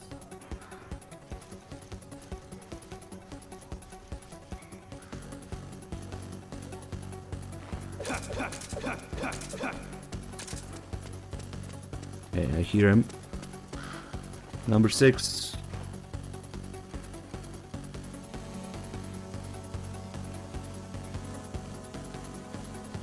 Come on, don't fail me, number 6. These guys just have numbers now.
It's known as MGS3 music.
I'm hearing his RPG spam.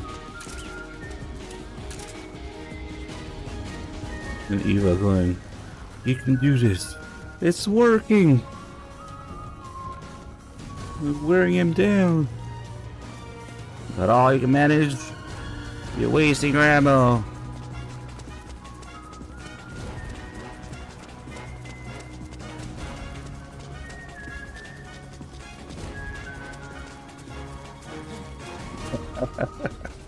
Yeah, that too.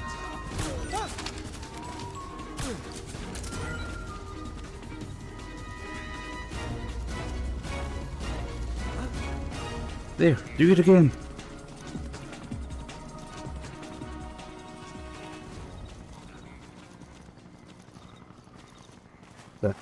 Fuck. If this guy doesn't do it, I'll kill him to see if there's even another one. This is the game over guy.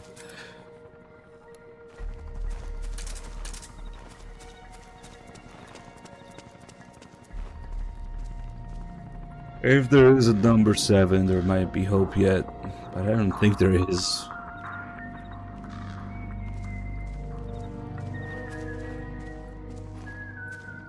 Here comes the piss, probably.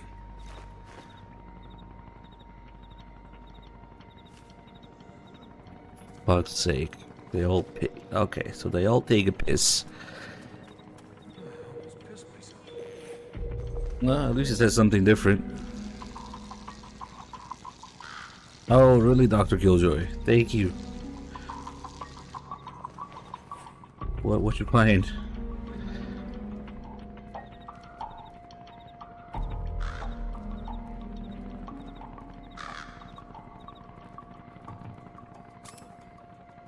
Is that what it was? Because I remember the barrel being involved in some way. That sounds like it could be it, yeah. Maybe I just misremember some of the details.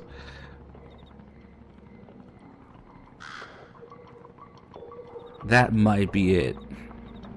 He does grenade things at some point.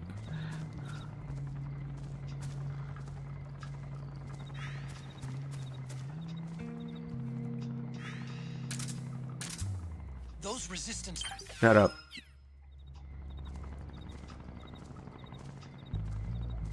Okay, so you had to let them spot you.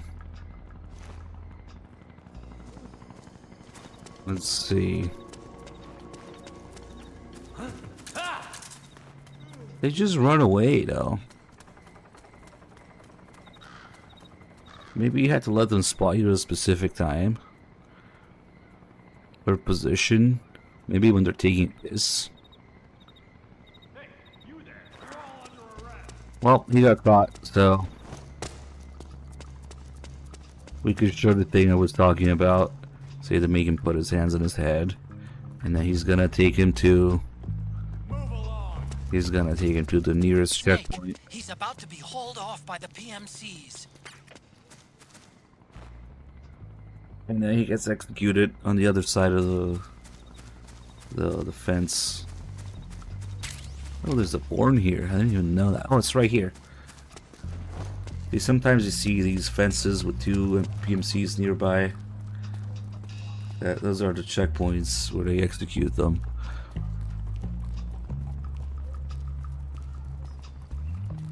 Yeah. So it's not just the amount of resistance guys you kill that matters. Can I watch this execution?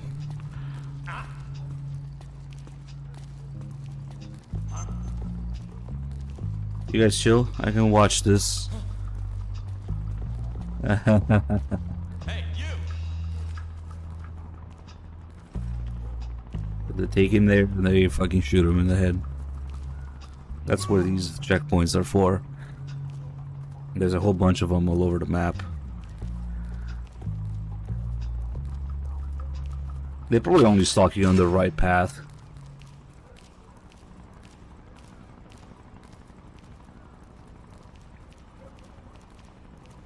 In depth at 3, yes. Attention all field units. We've located the terrorist hideout. Commence assault operation immediately. Nice. I guess they're supposed to interrogate him first, and then they kill him. Yeah, that line you don't hear that line a lot. Yeah, Laffy, you're right. They probably have a bunch of different game over lines for it too. Shit, I really thought they killed them just to check if I wanted to use that to check if there's a 7th one. Damn. Well, Eva got fucked in that timeline. Shit. That was number 6. I'm starting to think the number is not what causes it. Or fuck, if it is. Oh wait.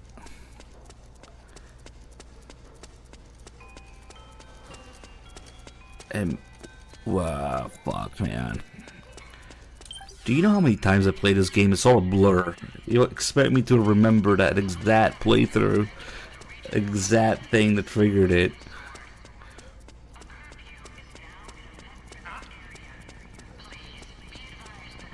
I just remember something going boom, a grenade, in the barrel. And at least he starts here now. Interesting, I continue to use the first guy at this checkpoint already. So it's actually not that bad. If it doesn't matter if we can do it with the first guy. Wait.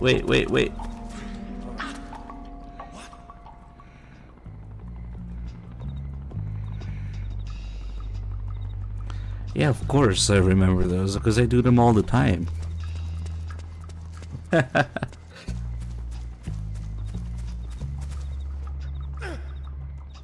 can't take a piss because I'm here. You're like, what the fuck?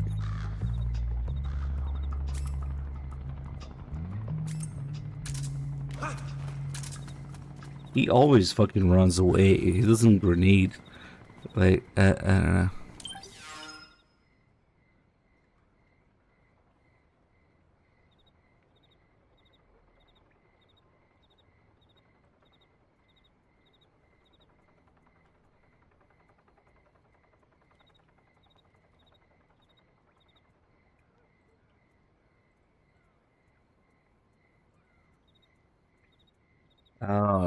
This was one of those totally random OBS disconnections that had not even anything to do with my internet, it seems. This is still going, but okay. Well, we're back. I don't know what the fuck happened.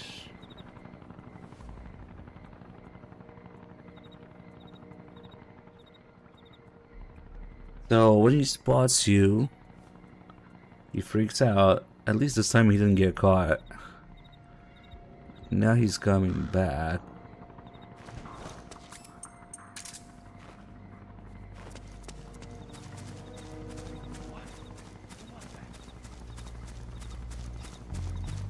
What makes this asshole grenade the barrel? I don't get it.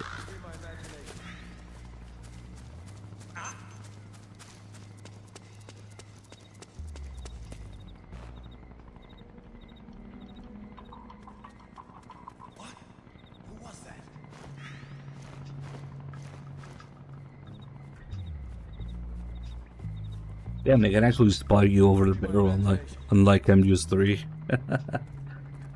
In MGS3, it covers the whole hitbox, I guess. And he just runs away. Maybe he has to run away so many times that he gets fed up with it. Oh shit. Okay, I'll save you. Can we be friends now? Wow. What an asshole. Maybe when he's attacking. Maybe when he's attacking next to. I don't know, but that would be forcing it heavily to lure in there while he's attacking.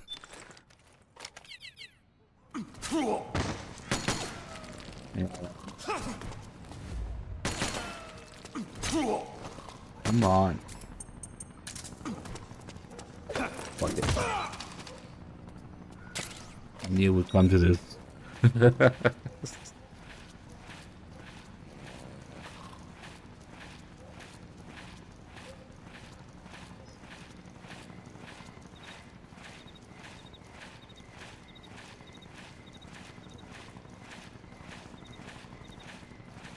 I thought it replaced the piss, because I remember it being out of nowhere. But I guess he could have spotted me first. I don't remember. Maybe he did spot me first.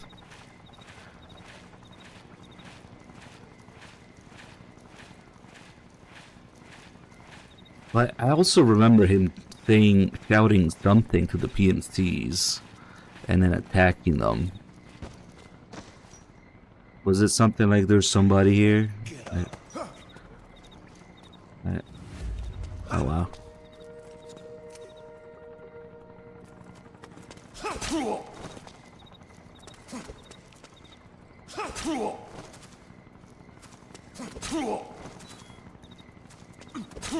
I thought this was Eastern Europe, not London.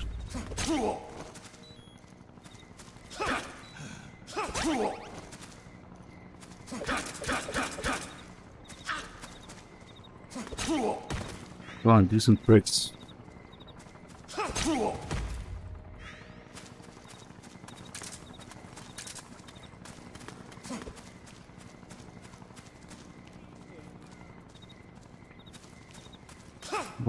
What happens if I lure these guys here? Well, he's doing that. Nah. He has to fucking shout something at the PMCs.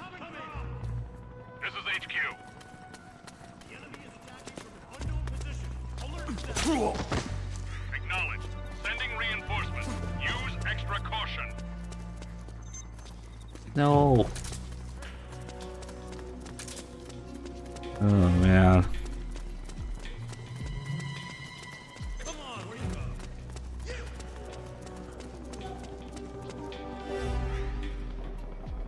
No, this is not.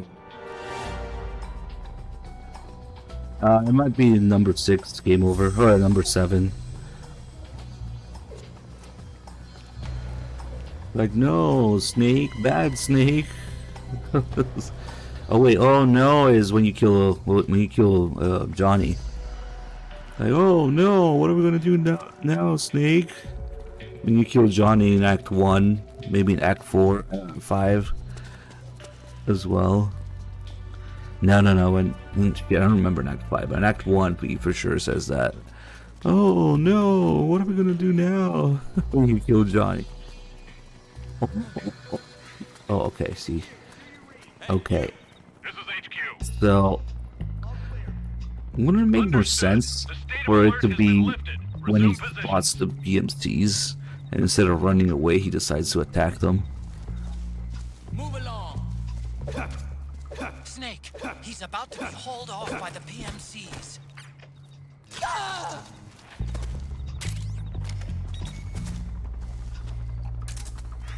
Shit, dude, I don't know.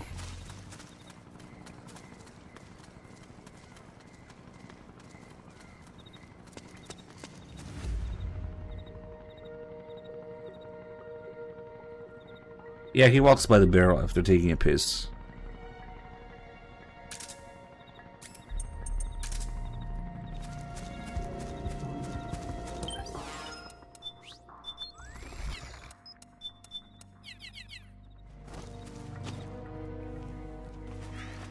Did I get spotted by the barrel? Yeah. Oh, he hasn't taken his piss yet. He still hasn't taken the piss. No way. That's right, we interrupted him so many times. Well, maybe it takes a double piss.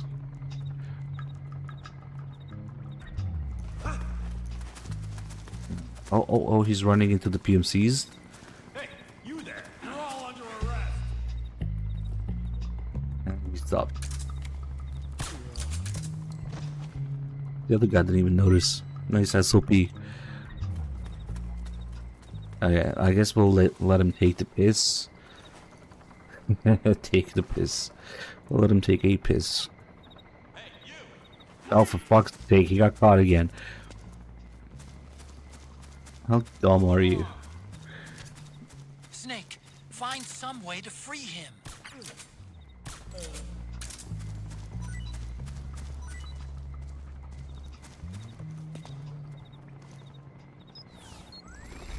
I'm just gonna wait here until somebody pisses on me.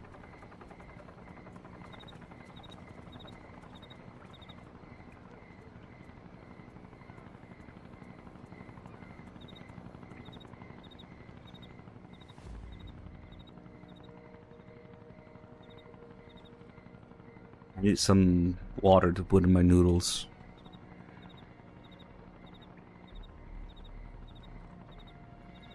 Now he goes back to doing what he's supposed to be doing.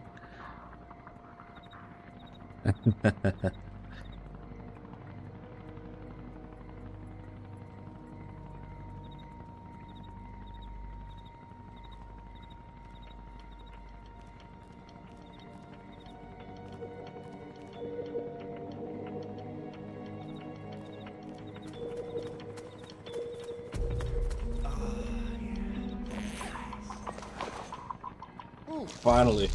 He was holding it in for a long time.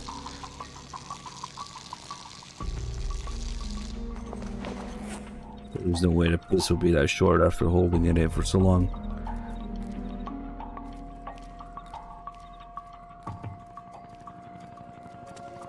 Right now.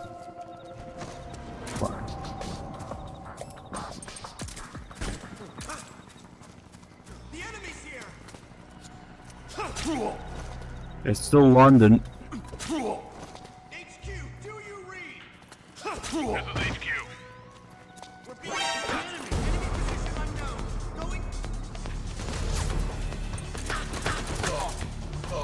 Going. What happened?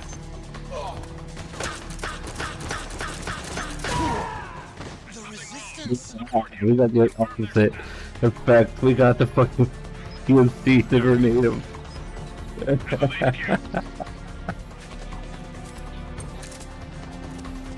Okay. Oh fuck, I had the noodles equipped. Oh, journalist mode engaged.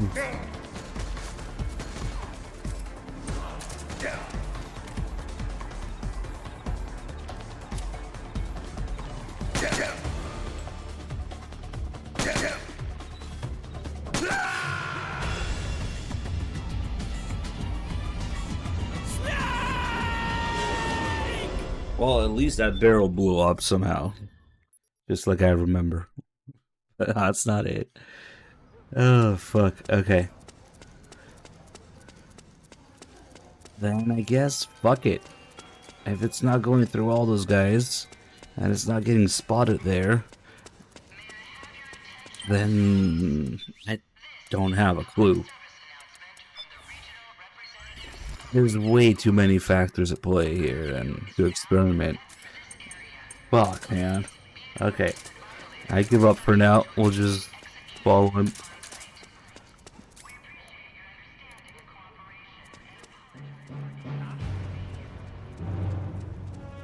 Signal interceptor, it lets you hear some PMC radio chatter, and when they find a guy,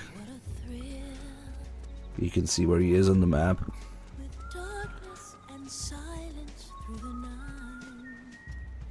Imagine if he did it now.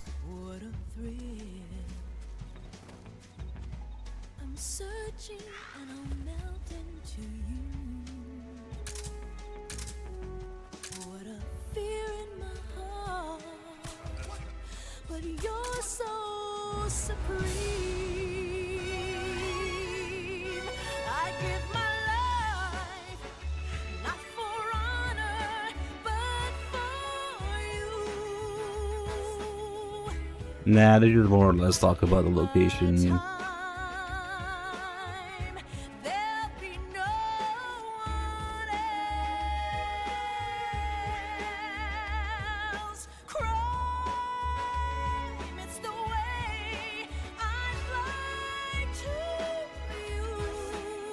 I give up. I tried everything I could think of for now. Or everything I have patience for. Someday you go through the rain, and someday you'll feed on a tree frog. It's ordeal, the trial to survive for the day.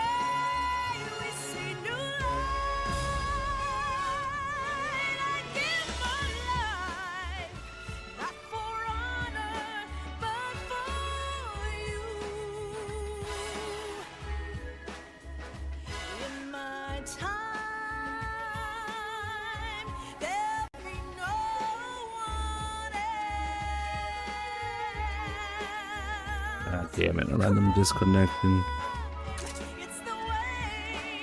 Yep.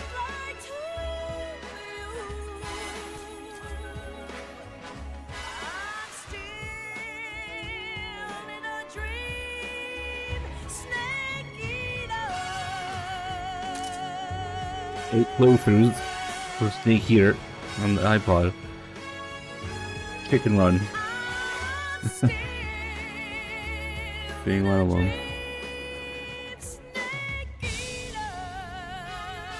Chicken Eater.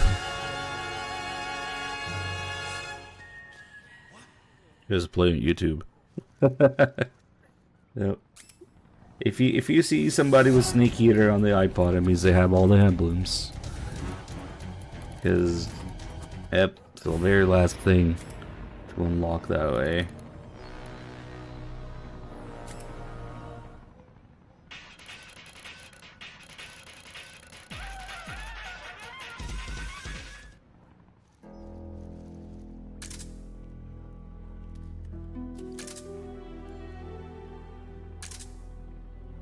Second.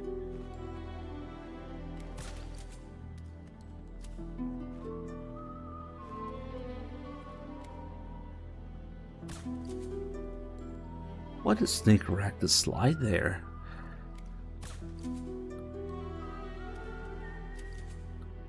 Oh my god. When you press against the wall, he does rack the slide for handguns, or at least for the tranquilizer.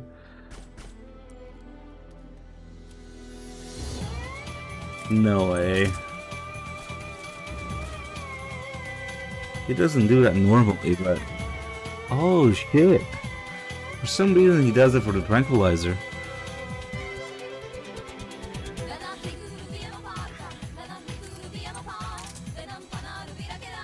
Huh. I gotta see. Hold on a minute. Hold on. So you're telling me there's a chance to see the full tranquilizer round instead of just the brass? If you press against the wall. Okay, where did it land? Oh, hold on a minute. I never realized that's part of the wall press animation. Fuck, give me something with a scope. Where the fuck did it go? Here.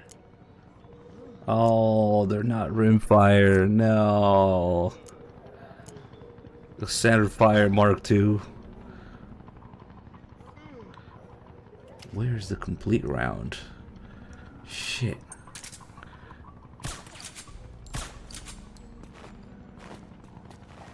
Hold on.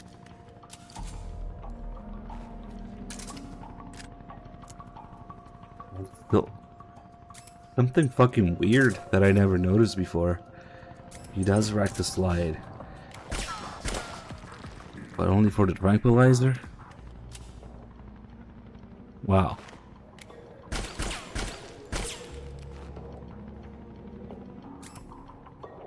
Wonder why.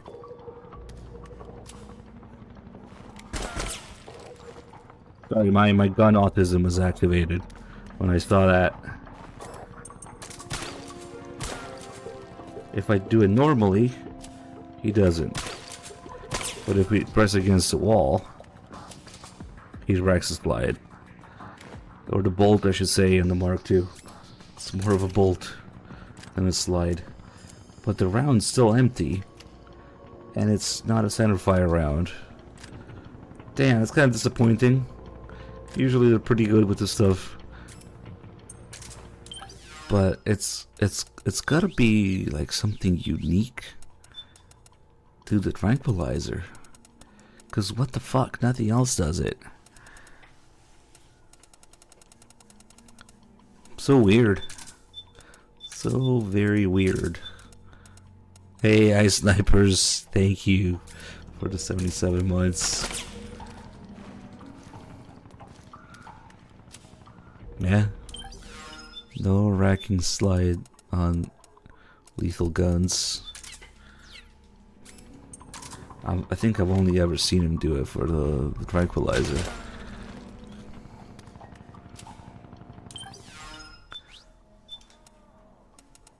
Bah, you can hear the Metal Gear 1 guy getting caught.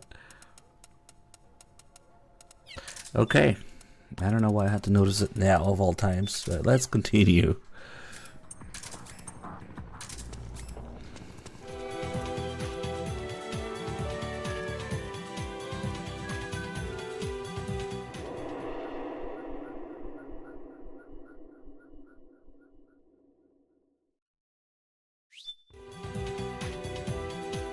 Wait. Of course he does, because it's a fire. It's a spent round in there. This is a single shot. But my brain is like lagging right now. So fire. No, but he does it after you fire though. No, he already cycled it. So there's a live round in there now.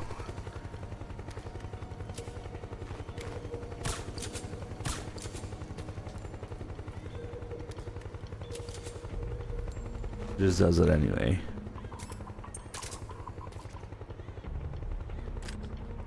And it's empty anyway. Okay, fuck it. I was trying to make sense of why, only for the Mark II. Oh shit. Don't mind me. You have no idea what the fuck I'm even talking about yet, no.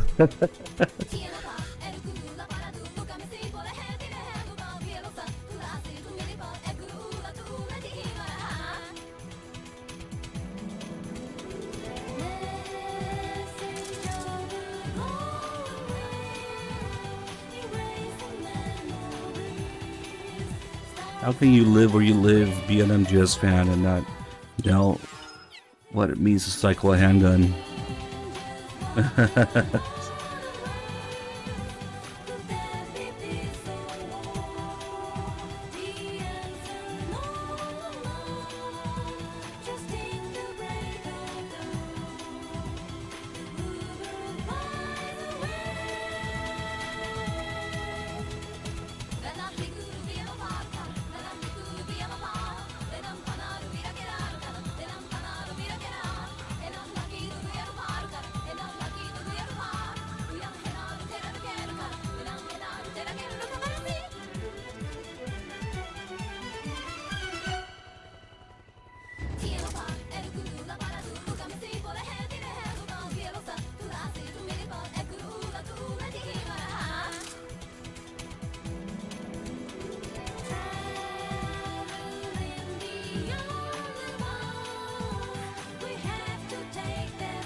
Goodness.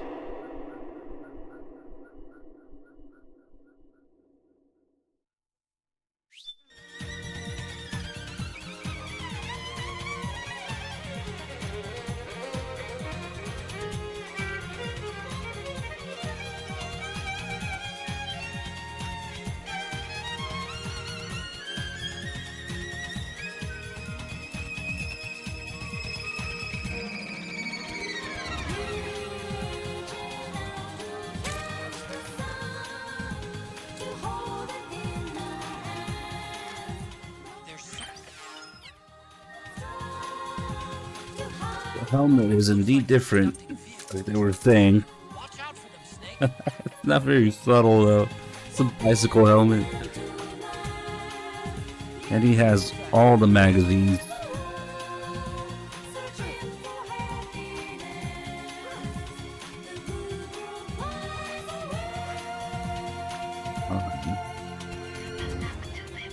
He's got 3, 6, 9, 12, 14, 15 in the front.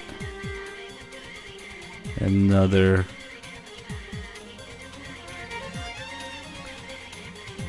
12 in the back.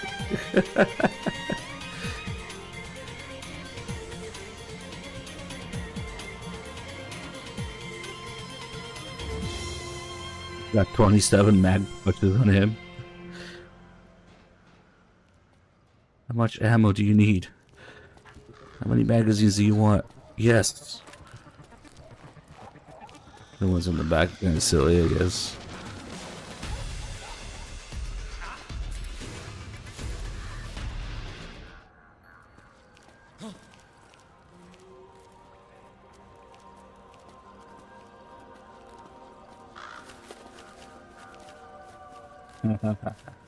No, it's just Gillian Seed's outfit, more or less. Pretty much.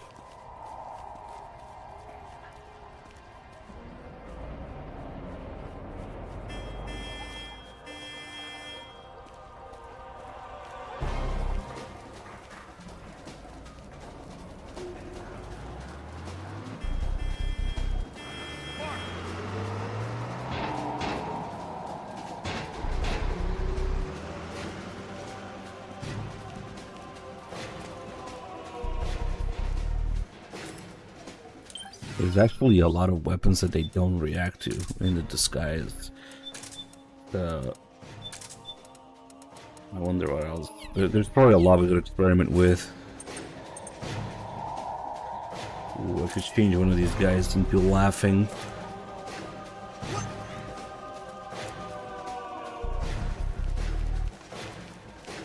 Of course, it has to be the last one.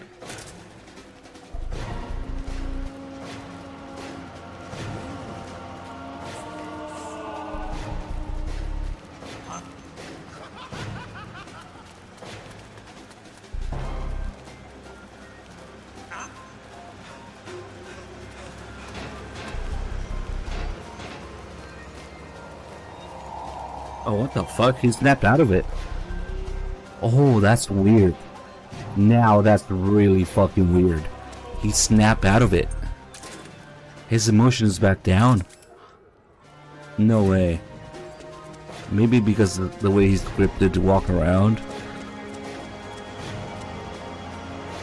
Oh.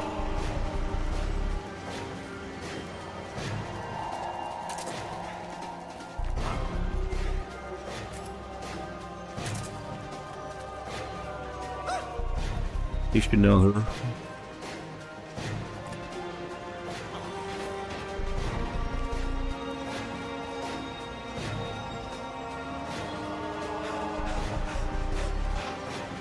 Just having a picnic. What are you doing? For fuck's sake. You bumped into me. Oh well. Wait. Maybe they react differently to emotions.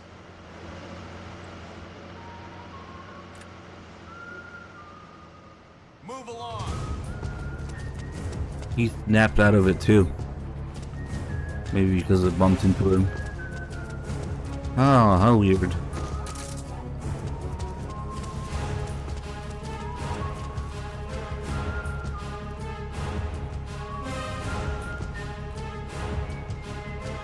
There's a lot of unexplored territory in this, yes.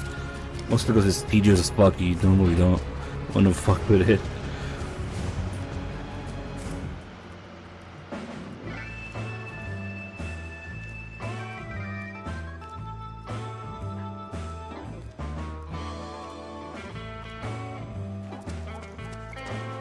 I don't know why they keep snapping out of the emotions.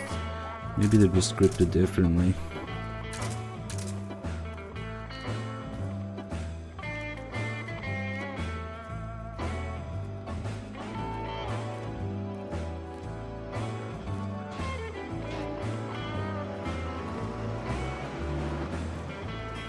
This is going a very tedious, very tedious stalking scene, but I just had to know. I just had to go through all of them. I've been meaning to cry for a while. Yeah, that too. The Mark II falling off the bed, falling off the little desk in there. Yeah, I never did that before, I think.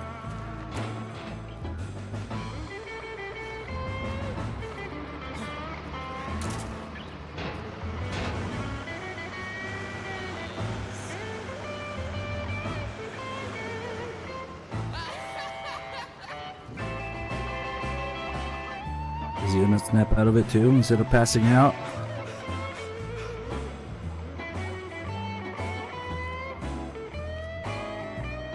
Holy shit. Yeah, they just picnic a little and then they do snap out of it. They act differently. Yeah, when I want to cry a little.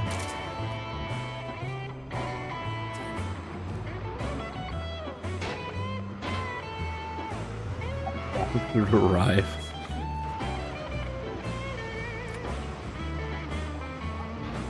Look at this, they're like resistant to emotion. They picnic a little and then they snap out of it.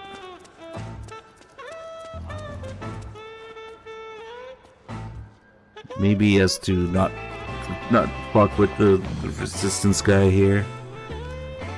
Who knows?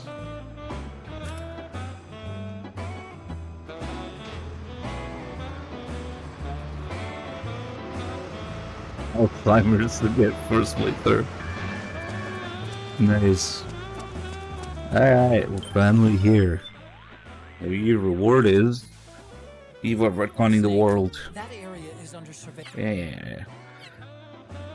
Remember, the main reason that MGS3 was a prequel, not to fuck with MGS1 and 2's story. And then MGS4 comes out. What does it do? The exact opposite.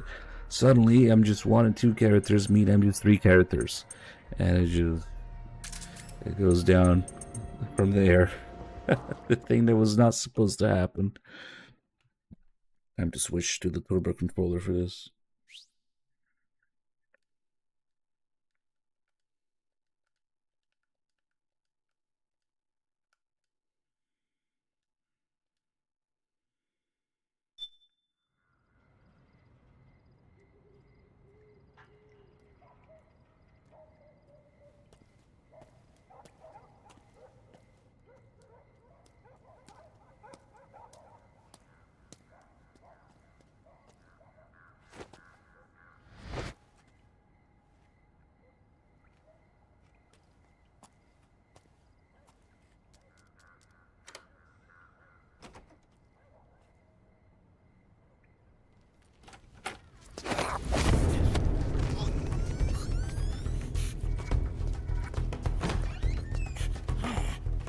Who's there?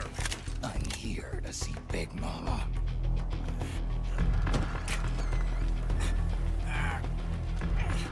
Is this the guy? What do you think? I didn't hear him coming at all. He's gotta be the one. Yeah, but look at him. He's ancient.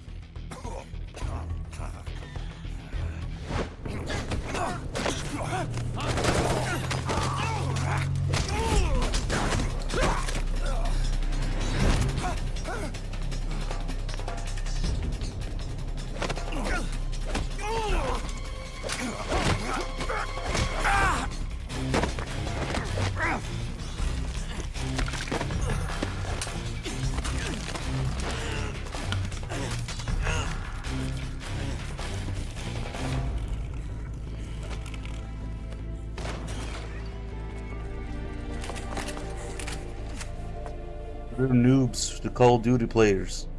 Eva talks about it. Very impressive, CQC, Snake.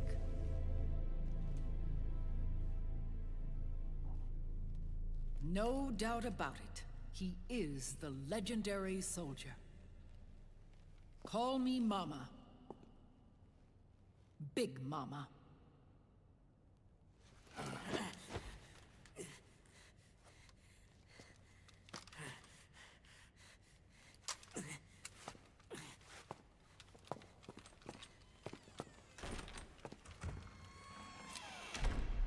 need to talk to you. Raiden sent me. My, how you've grown, David. It was you, not I, who was created from the rib of man. But I gave you life. I am your mother. What? Les enfants terribles. You can't grow a human being in a test tube, not even a clone. You need a woman's body to give it life. You mean... a surrogate mother? That's an awfully cold way to put it. I am your mother. I gave birth for the Patriots.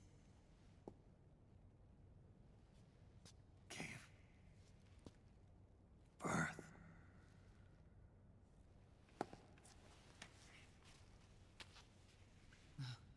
The forbidden fruit. Appropriate. No?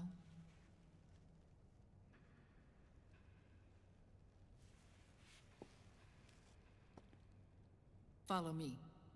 I'll explain everything.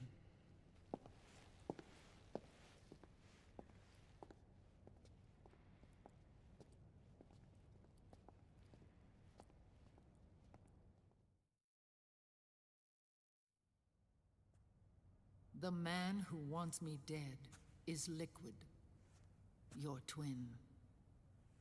You think you know him, but I know him better. He was once Ocelot, but Liquid has taken control of his soul. And now he's locked in a bitter struggle with Zero. Zero? The founder of the Patriots. Founder? When did this happen? 40 years ago. During the Cold War, when the United States and the Soviet Union were still at odds. It was in that chaotic era that the Patriots were born. And I played my part. I was one of the founding members. You? Zero created the Patriots to manage and control the American state. That control endured long after the Cold War ended. The organization became an empty shell, continuing to function through AIs. Those AIs are responsible for the creation of the war economy, and they gave rise to the Sons of the Patriot system. But I am partly to blame. I bear some of the guilt for creating the organization. It was right after I first met your father, Big Boss.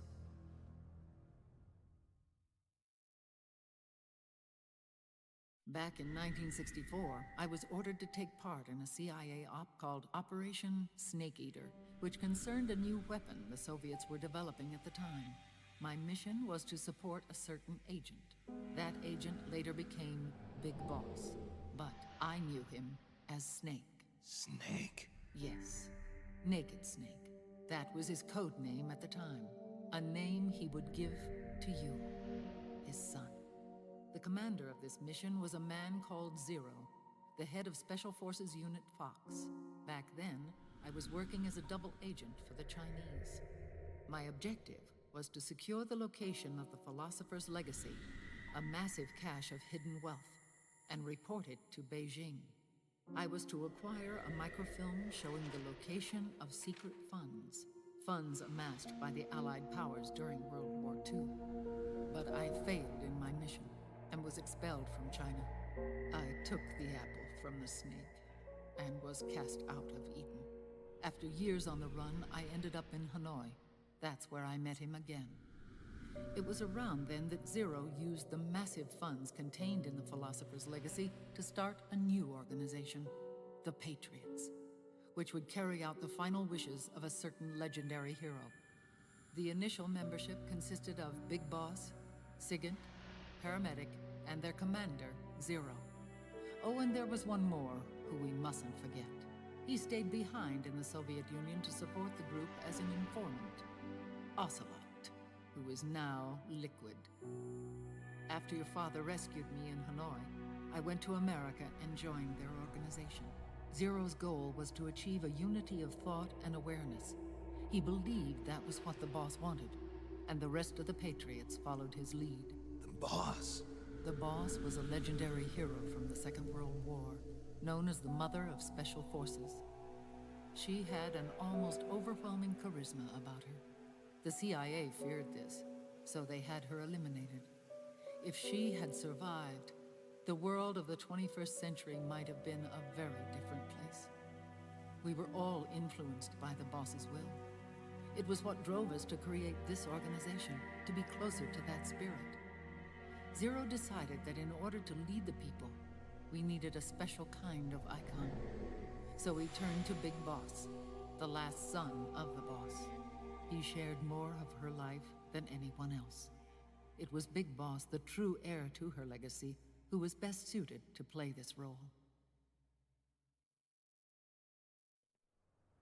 Zero elevated Big Boss, the hero who saved the world, to the status of an idol. The truth behind Big Boss became riddled with exaggeration, misrepresentation, and outright lies. Zero disseminated these stories among the masses and gathered the rich and powerful to his banner.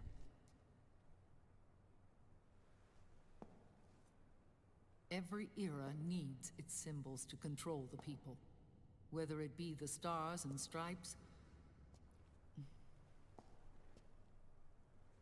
or the hammer and sickle.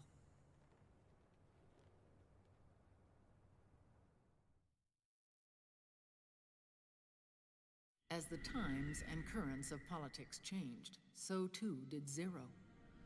Eventually, he became a prisoner of his own lust for power, sparking friction between him and Big Boss, who resented playing the puppet. With Big Boss drifting away, Zero realized he would need insurance. Something that would perpetuate the existence of Big Boss, their organization's icon. And so Zero secretly embarked on a new project, Les Enfants Terribles. Its goal was to create a clone of Big Boss, the ultimate soldier. The project was led by Dr. Clark, known at the time as Paramedic. After dozens of failures, they finally, miraculously, succeeded in producing a fertilized egg. The egg used in the successful in vitro fertilization came from Dr. Clark's assistant, a healthy Japanese woman. Blood from the east flows within your veins. Give birth to Big Boss. To realize this, I asked to serve as the surrogate mother, and was more than happy to carry you in my womb. I loved him. 9 months later, I gave birth to 2 Big Bosses, you and Liquid. It didn't matter that you were clones, or that they had manipulated your DNA. You were born the same way as any other normal child, from your mother's womb. But Les Enfants Terribles proved to be the final straw for Zero and Big Boss. Determined to oppose Zero and his plans, Big Boss broke away from the Patriots. He left the States, created his own mercenary company, and drifted around the world. I'm sorry. Your father never wanted you. Human life isn't meant to be manipulated like that. I knew that, but I wanted you. After Big Boss left, Zero really lost control. What Zero wanted was an orderly world, one governed by rules. His fortune grew through countless wars, and his words influenced decision-making all the way up to the Oval Office.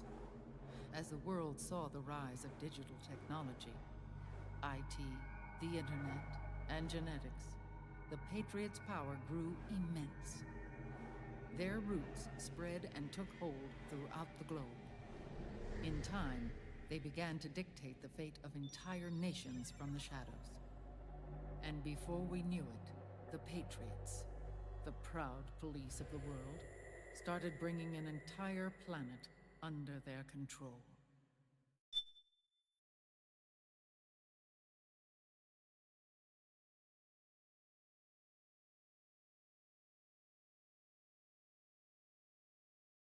What's going on here? Why is it not?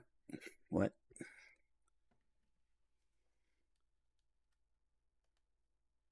Huh?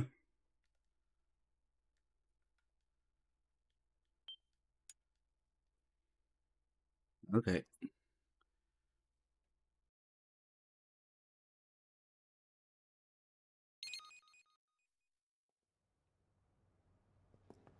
Their intentions were fair, but their execution was flawed.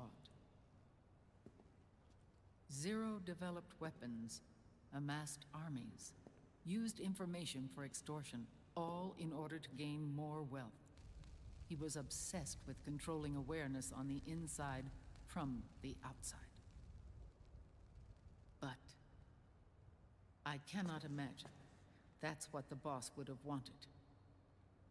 They both misinterpreted her will.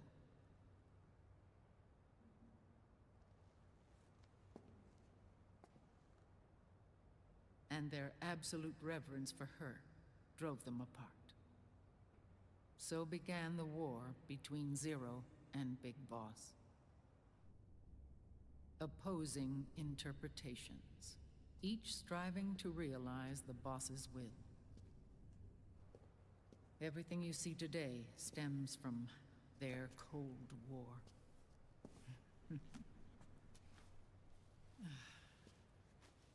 Differences in race, in religion, in ideology. This war they've caused is no different from any other human error in history. It all started with a tiny fork in the path and grew into a great rift.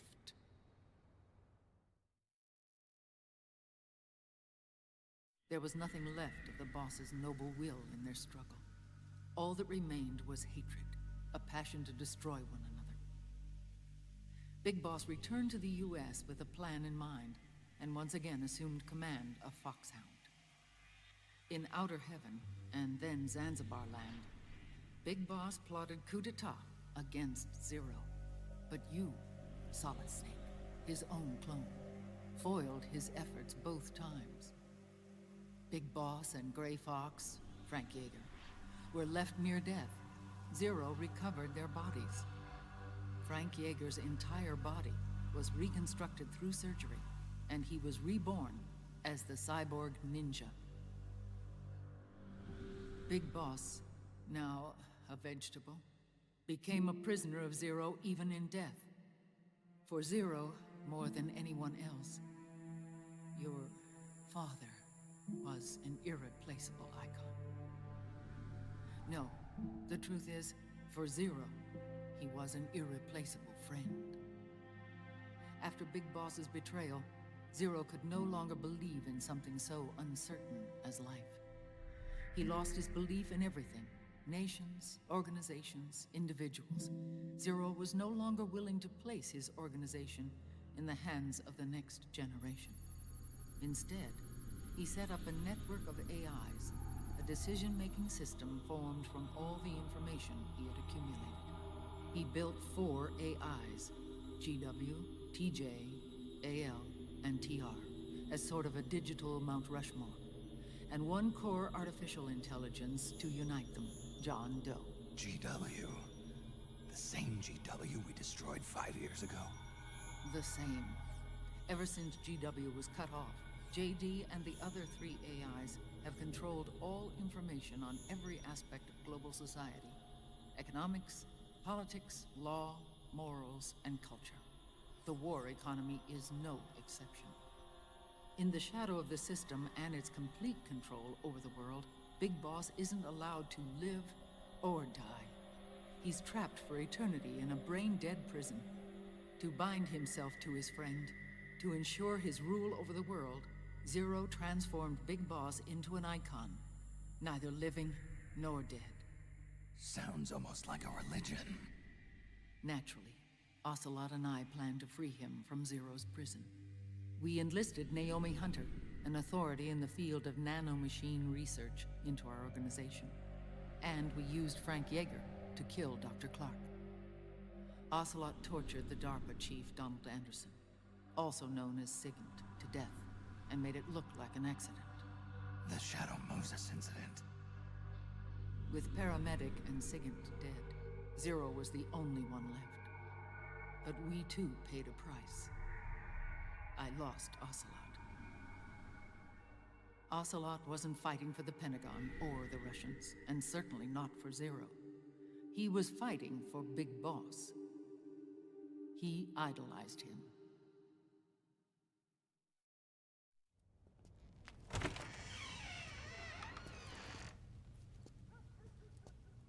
When Ocelot grafted Liquid's right arm to his own, his body was taken over by Liquid's thoughts and spirit. He may be Ocelot in physical form, but his mind is Liquid's. I was the last one. And then someone appeared to help me. Raiden.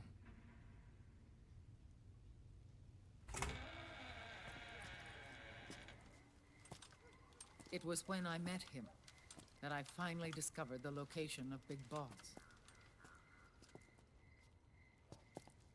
It was in the data he obtained from GW. Together, he and I retrieved Big Boss. But Big Boss was still asleep, as Zero had left him. Why did Zero keep him alive?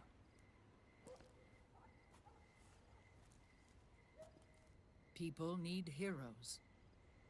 Zero wanted to create a messiah. A legend that would never die. Liquid is after Big Boss's body.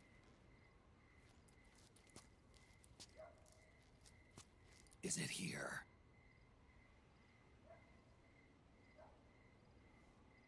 I'll take you to meet him.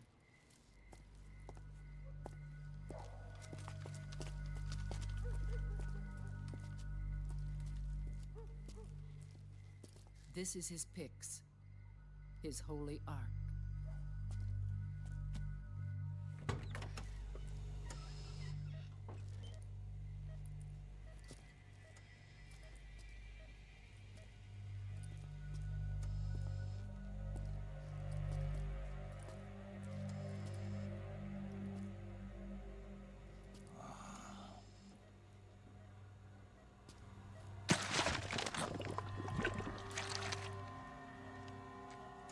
His body is alive, but his consciousness is locked away by nanomachines. So technically speaking, he's not really brain dead. We can't allow Liquid to inherit the same sins that corrupted Zero, manipulating people's minds for the sake of his own ego.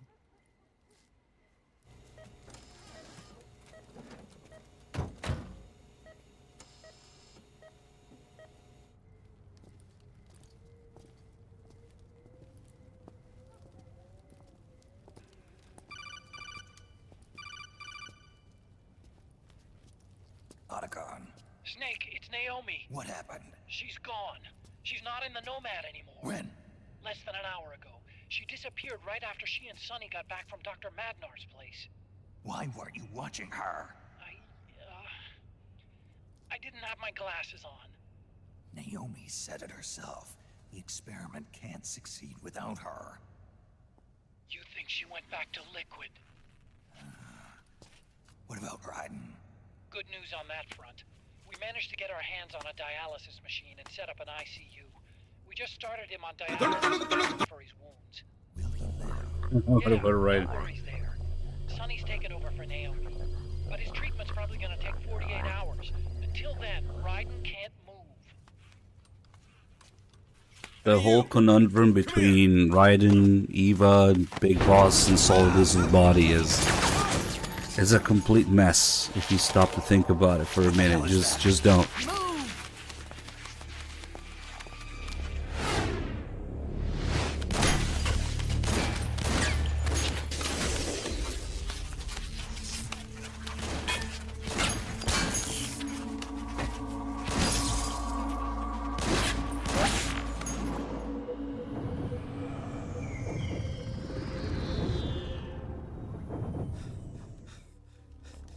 Arabs. Unmanned scouts. They've found us. We're moving out. No. Are you telling me she's... Could it be? Converging on your location. Damn it! They're sending in Gecko. They'll be on you in less than 5 minutes. Are they ready? Yes, ma'am. We'll escape through the canal route using the real van. Get it ready. Hurry. Yes, ma'am. Snake, over here. We've got decoy vans set to draw some of our pursuers away.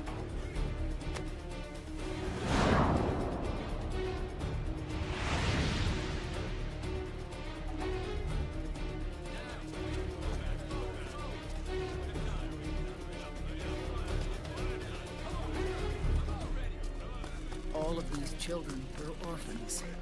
They work in arms factories. And when they grow up, they want to join a PMC. They seek revenge on other companies, PMCs that killed their parents, and use their earnings to support their younger siblings. There are countless child soldiers like these in the PMCs. Nowadays, anyone with a computer can get combat training. The FPS games that these children love are distributed for free by these companies. Of course, it's all just virtual training. It's so easy for them to get absorbed by these war games. And before they know it, they're in the PMCs holding real guns. These kids end up fighting in proxy wars that have nothing to do with their own lives. They think it's cool to Wait, that's Big Boss's philosophy. They think that They think that combat is life. they don't need a reason to fight. After Yeah. all, for them, He also says that. it's only a game. Zero is the cause of all this. Defeating Liquid won't change things. Unless we stop the Patriot system, the cycle will go unbroken.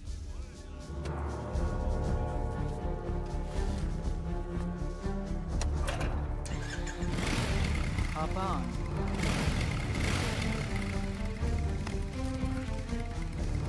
Hold on to me.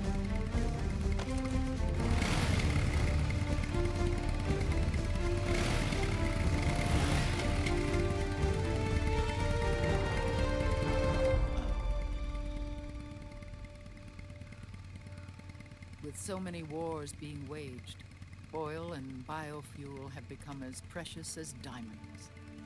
It's been a while since I went out for a ride. Are you sure about this? I only get off my bike when I fall in love. Or fall dead. Big Mama. Call me Eva. Impossible.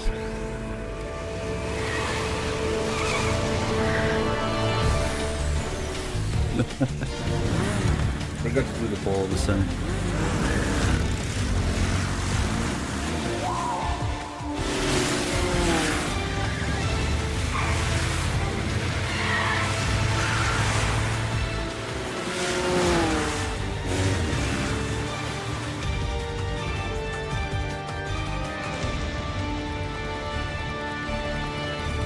Here we go!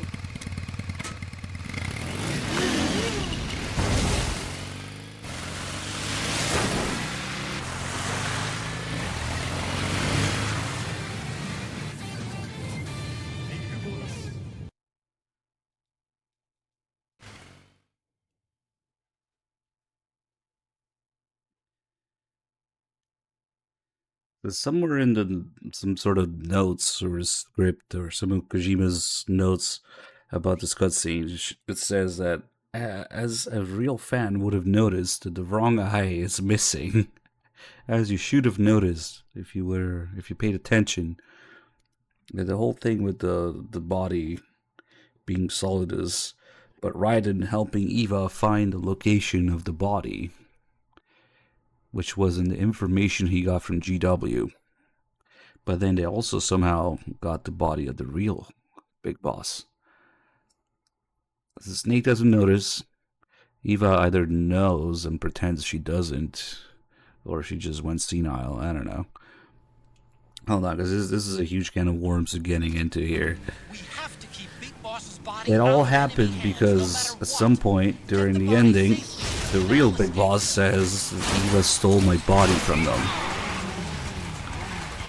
If he hadn't said that, maybe the whole thing would have made sense. But unfortunately he says that. He says that Eva stole his body from them, from the Patriots, right? So she gets both Big Boss and Solidus's body. And she uses Raiden's help. So Raiden knew the Big Boss was alive. Yeah, I didn't mention it. Yeah, as a joke. And then Eva throws herself in the fire for Solidus when she knows that she also retrieved the real Big Boss's body. I don't know, man.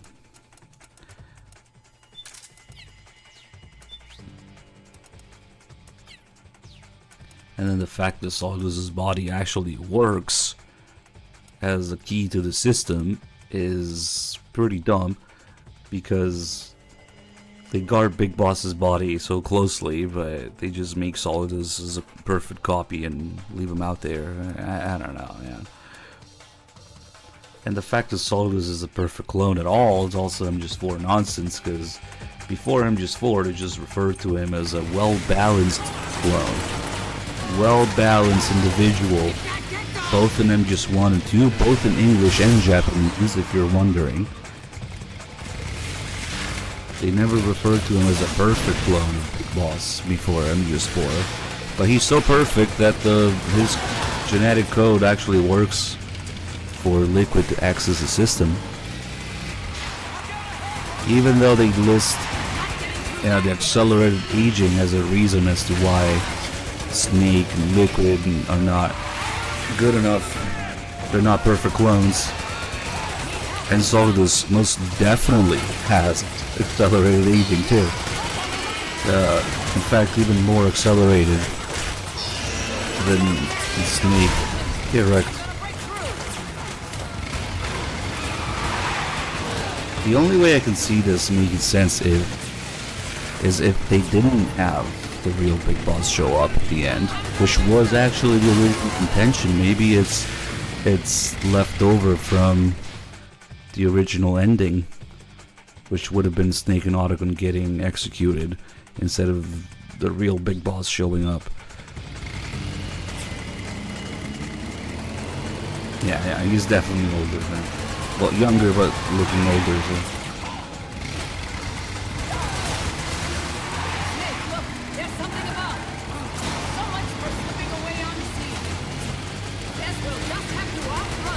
That's probably because they changed the ending. Yes, Snake and Otacon with the virus from Naomi and Sunny would bring down the system. And that would bring down basically modern society, all the aspects. You know, all the things that Otacon says, that Sunny's worm managed to preserve. All the aspects of society that the Patriots controlled. Originally that wasn't gonna be the case. Originally they were gonna bring down modern society and become wanted terrorists for that. And they would turn themselves in and get executed, which is why the ending theme is "Here's to You." You know? About the two guys that got executed. Yep, exactly. With that in mind, maybe it would have made sense for them to only retrieve one body instead of two. But then Big Boss shows up and said, Eva stole my body from them. Like, what the fuck? So she stole two bodies. And if it really was in the data that Raiden got from GW, that they found Solidus's body, how is that possible if at the time that Raiden was at GW, Solidus was alive? Solidus was right there.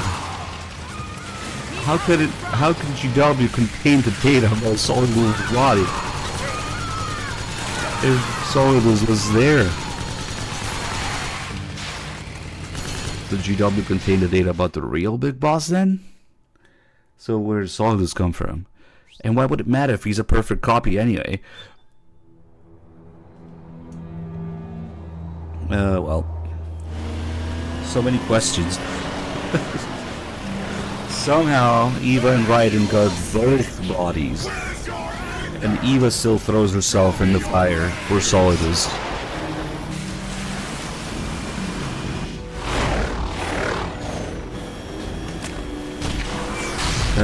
What the fuck?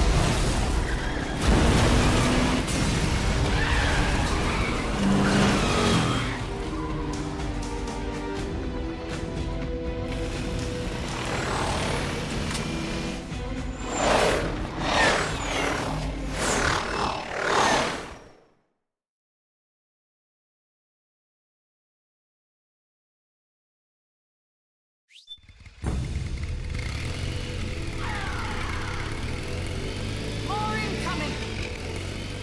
I've got bad news. The decoy vans have all bitten the dust, which means the enemy will be focusing on you now. I just need you to hold them off a little longer. What are you doing around here? I don't know much about motorcycles, but it's clear Big Mama's amazingly talented with that bike. Damn, she put her cleavage away. Register with her. One false move, though, and you're both done for. That's part of the thrill. She may be affected by what's known as rider's high. I've heard of runner's high. It's a similar phenomenon. Beta endorphins are secreted inside the brain while you run, creating a feeling of intoxication. In other words, a psychological high. Right. I've heard of that. Some motorcyclists have actually reported experiencing the same sort of sensation. It hasn't yet been confirmed psychologically, but that high could make you oblivious to danger. That may explain why she's driving like nothing can stop her. Sounds like a combat high. Kind of wish I wasn't riding shotgun, though. You're riding a big Combat high, snake. the brain overdoses on adrenaline, not endorphins. But don't worry, Snake. As far as I can tell, she's got skills, and she deserves your faith. No sidecar here. Don't relax just yet. Damn it! We lost the van! Yeah. And to top it off, there's some monster crows flying around here. Looks like the tourists have been feeding these guys. They're pretty damn big. We'll just have to head to the rendezvous point and pray that the van is safe.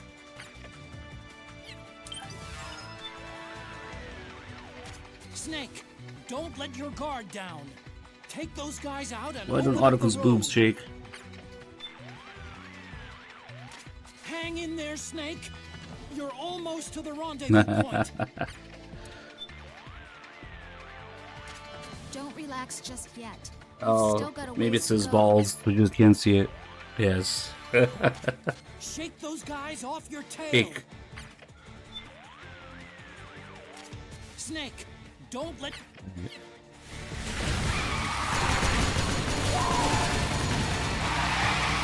Have you tried aiming? Need help in front. Oh no, you were the fuel tank shot. How did that happen?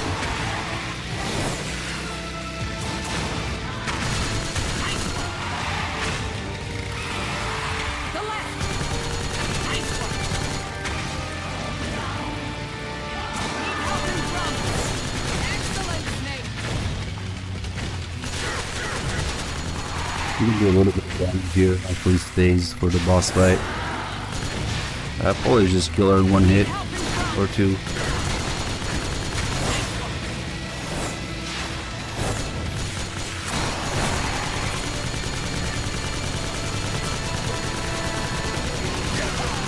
Damn. Dude, actually kind of goes all over the place.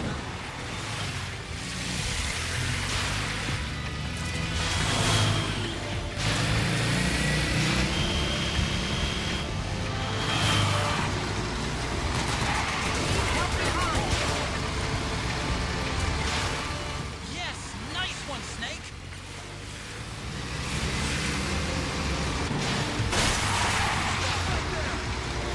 You can also hold triangle to hang on to her here.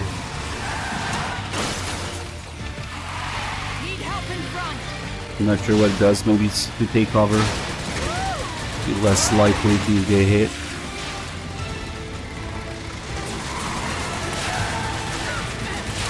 Damn. Yeah, they set the car on fire.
Apparently the sniper bullet is supposed to be like a cracker.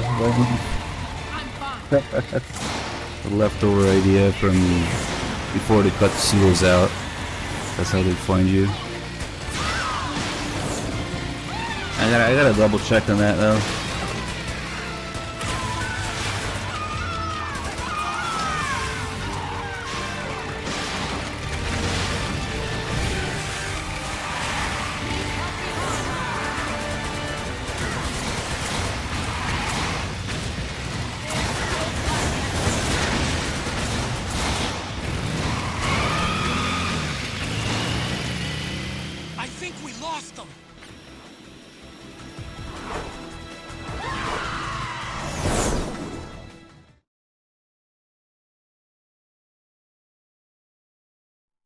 Yeah, I only heard about it from somebody in chat, but it was the cut encoded calls. Yeah, there's also one with Matt Nar calling to apologize. But it really is him. They could have made it his daughter that does it, but no. I'm pretty sure that anything at that rifle forward velocity will fucking kill you. Even the transmitter. Oh, what are the chances, huh?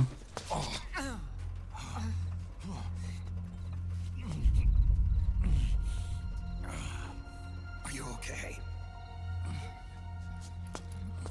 Big Mama, come on. Stay with me. Eva, I need you. Oh, is that you? Snake.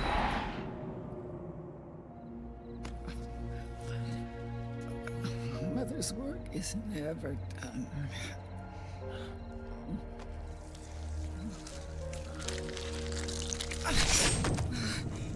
Big Mama.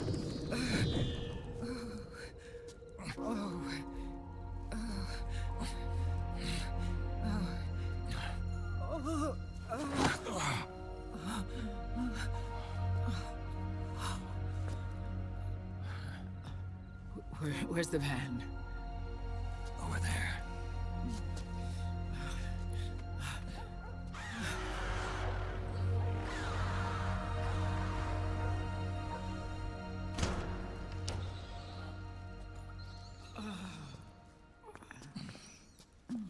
Yeah, they actually have the instant noodles in MGS3 and 4, so maybe she still likes them.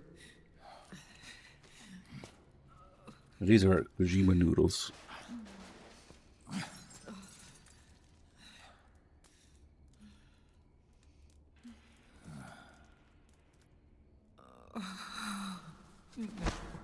No. I'm so sorry.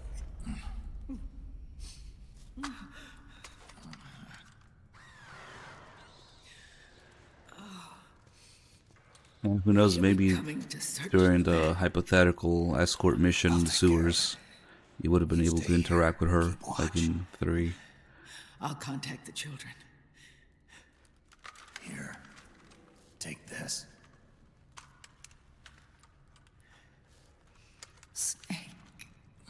Come back in one piece. Hey, I'm Fixa. You're back, man. Thank you. Good to see you. Thank you for doing on the 8 months resub.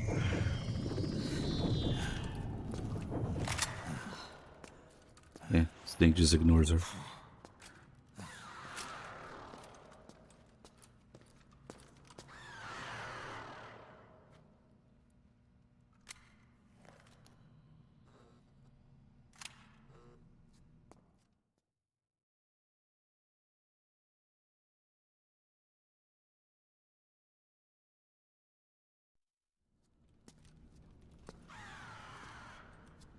The Reaching Raven fight doesn't really have that many interesting mechanics. They're mostly just a bullet sponge flying around and bombing the place.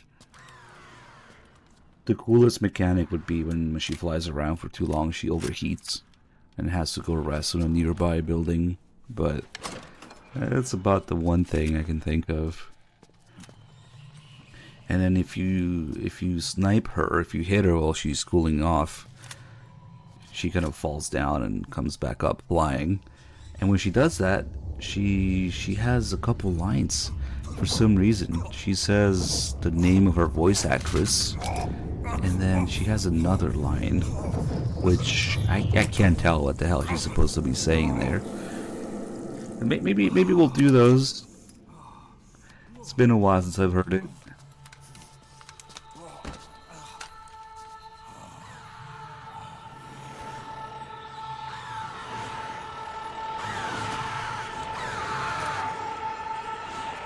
A little half that.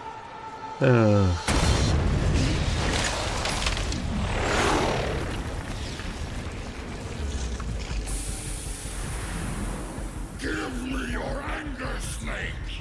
Let it boil to the surface! Let your fury flow freely! Anger begets anger! Come on! Show me your rage!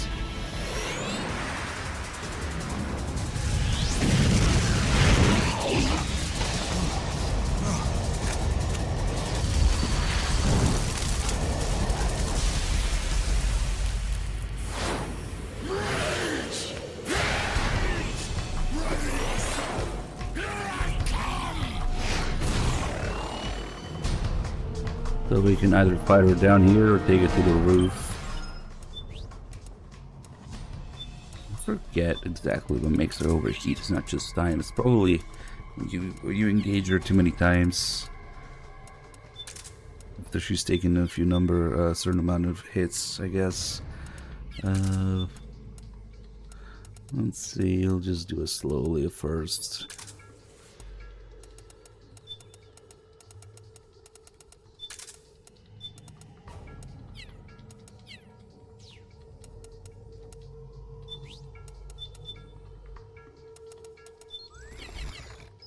He also has, I guess it's also a mechanic, that when she's unaware of Snake's location, she takes a increased amount of damage from everything. There's like a damage bonus if you shoot her while she's unaware of you. And of course, if you shoot her in the head, she also takes extra damage. She always flies by here, so if you get a headshot with a fully charged railgun, it wasn't anywhere close. You can kill her one hit with a fully charged railgun headshot while she's unaware. Now it's just tiny bit damage. Oh shit! I need some buckshot. Quick delivery weapon. Let's see if we can get it to overheat.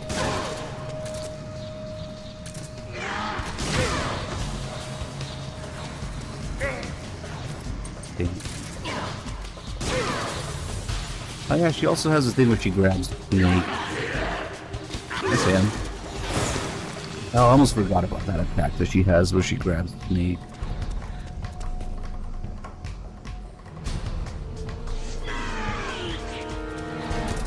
Bombing plays.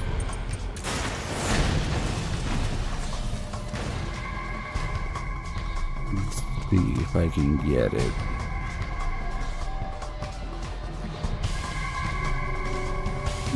Good. Man. I specifically messed up my sleep schedule, yes. I'm still up midday EU times. Thank you so much, Mint. Holy crap, Mint, with $100 donation. Just another incredible donation from Mint. I know it sounds crazy to say, but as usual, I don't want to take it for granted or anything, but it is what it usually does.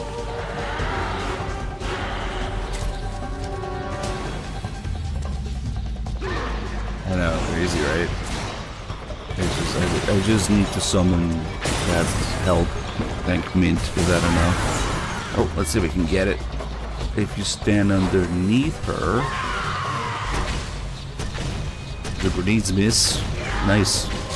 Now, she should grab me with whatever the hell is going on with feet there. I don't know.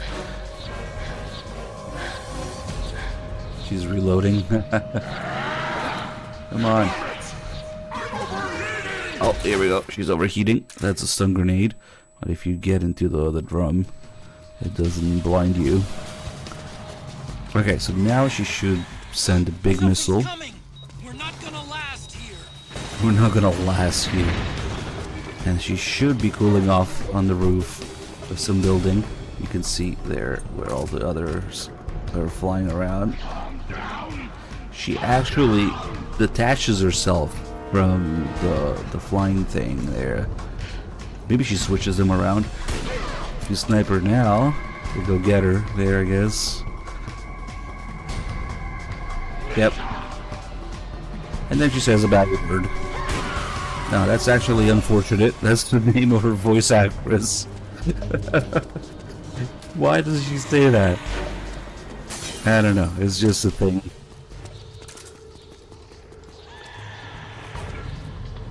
He also has another line. Let's wait for her to overheat again, maybe. To this day, I have no idea what her other line is.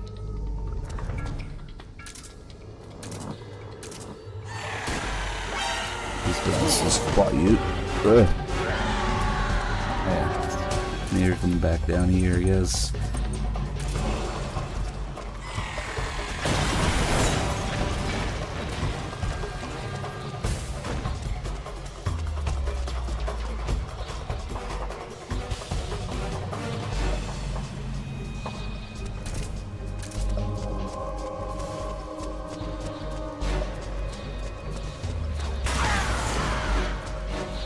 Can we get grabbed? I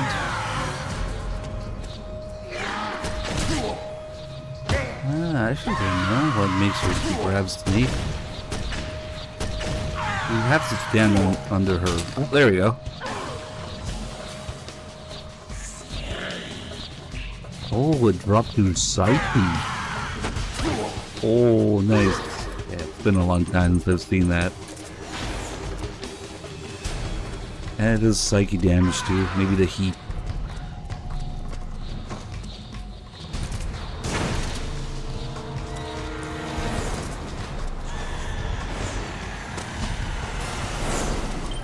Oh, rations. Okay. I hate this fucking signal interceptor. Just takes space for nothing. And it's put there automatically for the story.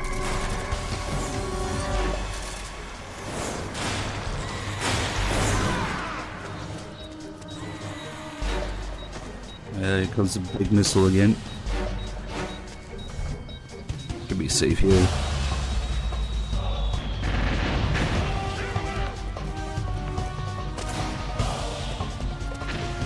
Oh shit.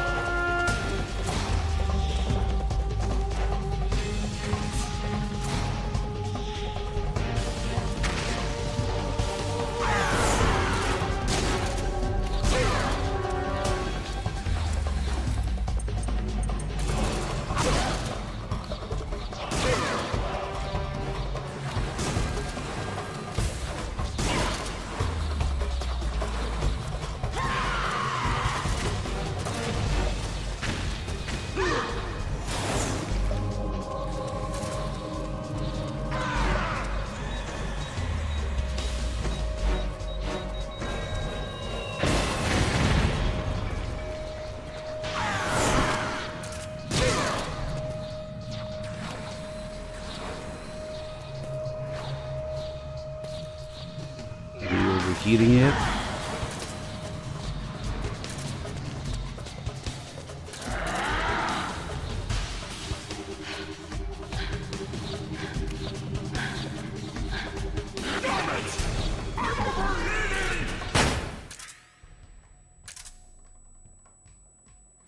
Okay, let's see if she shouts the other line. I have no idea what she says. The other one.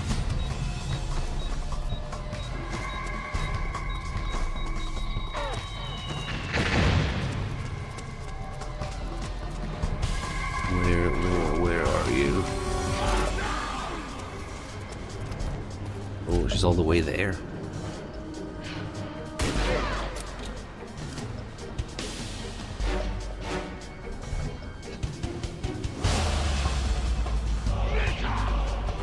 Ah, she said that again. That's N-I-K-A. I know it sounds like a bad word, but that's her voice actor's name. Ah, now I need to get the other line.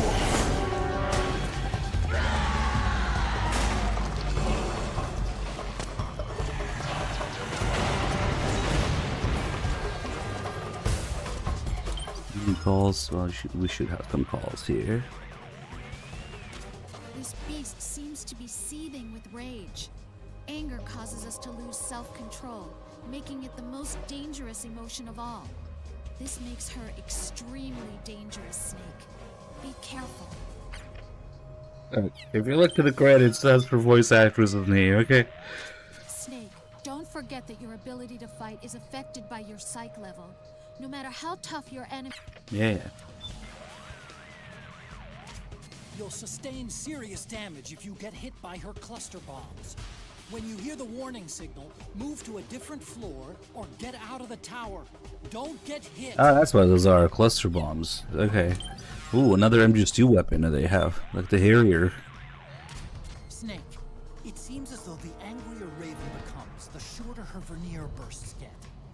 I'm seeing a correlation between the emotion data I'm getting through the solid eye and the length of time she uses the vernier. And? Well, after the vernier fires for a certain period of time, it has to be shut down for a while so it can cool off.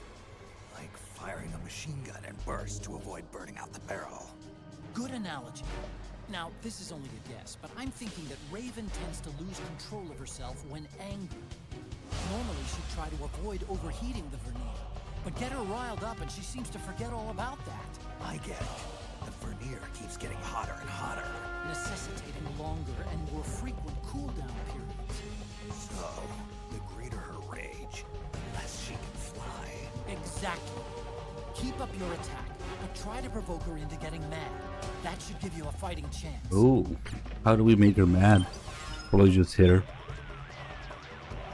I've been analyzing Raven's emotional data. She seems to get even more enraged when she's attacked or loses a slider. Oh, okay. That fury gradually cools down over time. So, keep a steady stream of attacks to sustain that rage, or shoot down a lot of her sliders. Either way should do the trick. Oh, so if you shoot down all the sliders, maybe she'll overheat. Those sliders will sometimes leave her side and operate independently, most likely acting as a remote scouting platform. Pork sliders? You see a slider flying on its own, don't hesitate to shoot it down. Chicken sliders? That should reduce the beast's situation awareness and tilt the odds in your favor.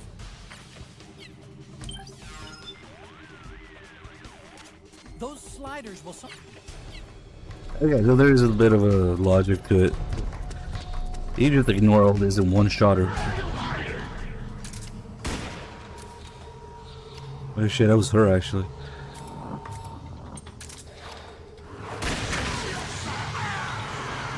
You mad? Buffalo chicken sliders. What?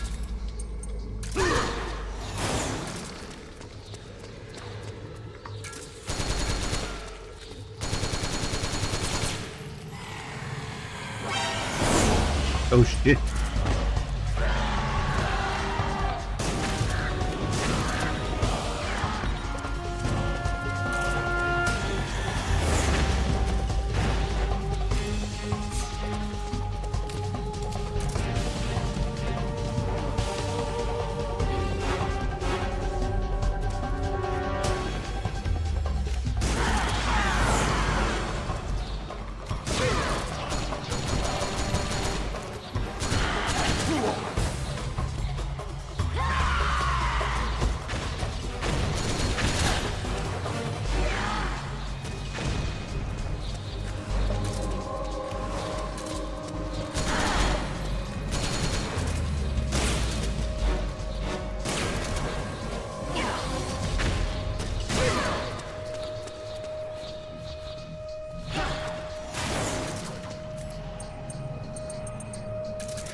But, oh well.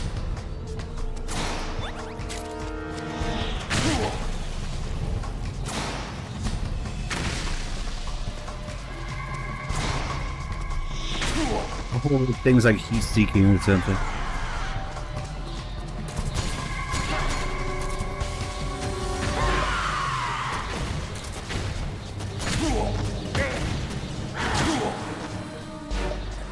Well, you gotta do it right now, right?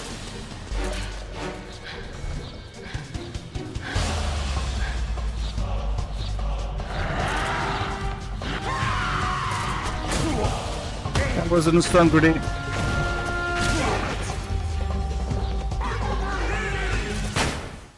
Look, it doesn't now that I can't put on the barrel. That's okay. See if we can get that other thing she does.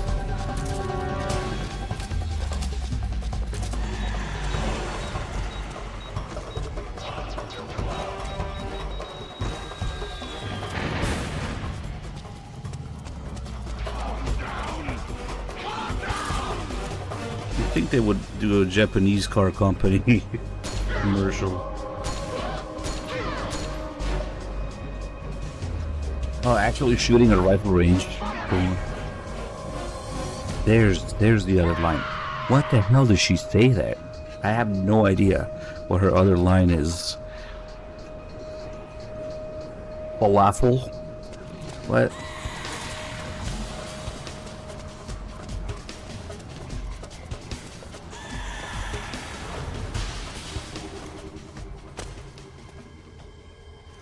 Oh, the music died down.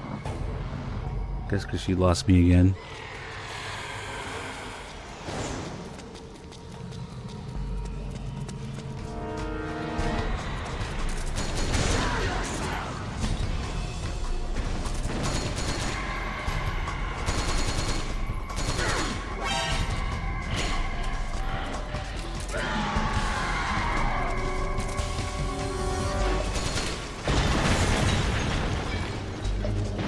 Okay, well, let's just do it quick way.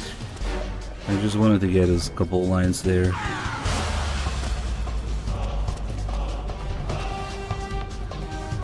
Yeah, I wonder if...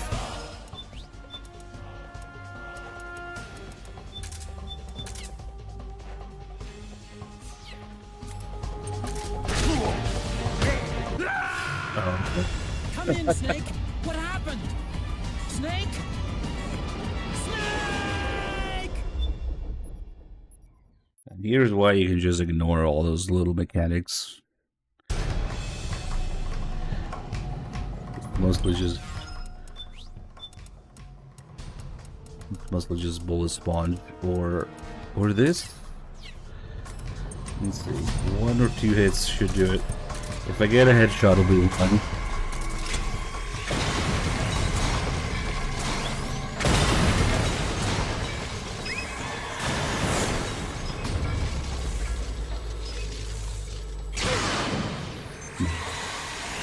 Not a headshot, but she always flies in here after the first shot. So it's easy to just shoot her in the ass.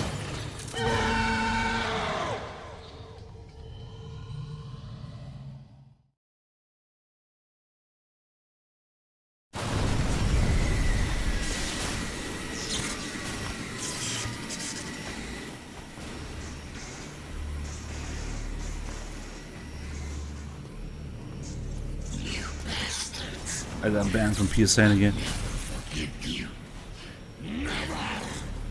I can feel the anger building up inside.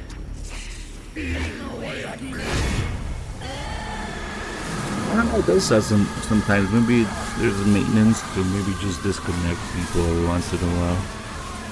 Usually it lets me log back in when I try, unless there's maintenance.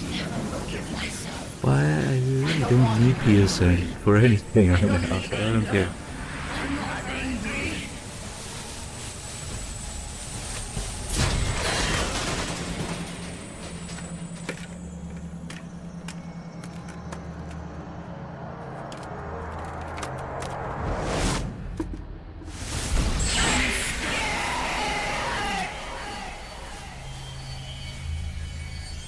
Snake's thinking, cool, let's look at her ass.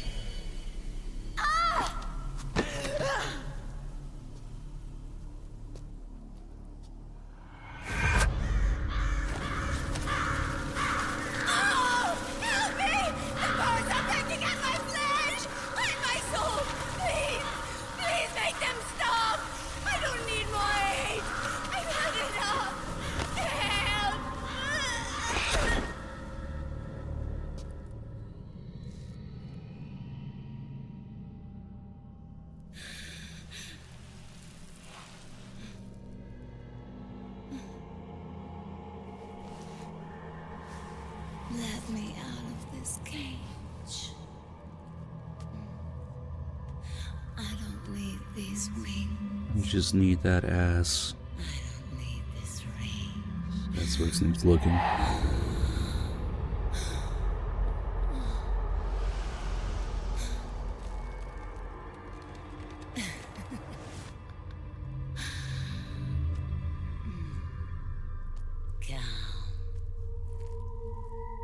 Let your anger flow.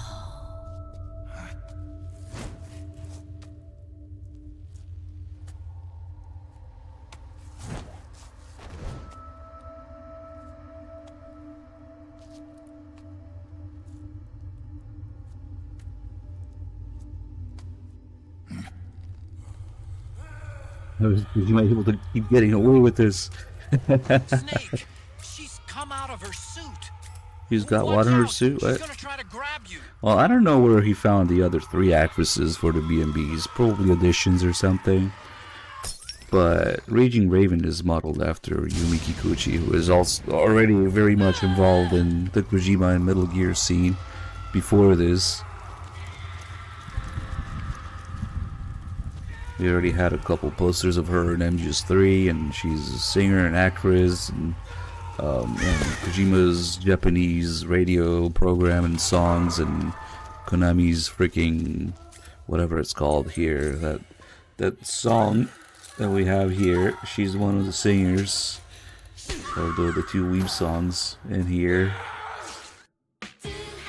Ida-chan Radio, Divine Princess, she's one of them.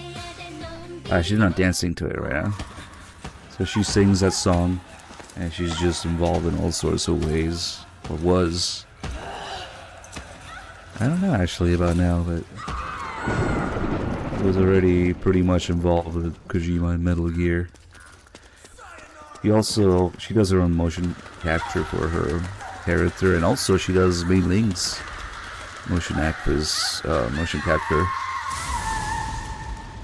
Which is interesting, because later there's a random guy motion acted by Kojima with Mei Ling. Oh, nice. You got stuck. Nice. You just wait around a little bit for the white void area. Snake, she may have shed her suit, but she's still consumed by anger. Anger begets anger. It's a vicious cycle. Don't get caught up in it. Stay away from her.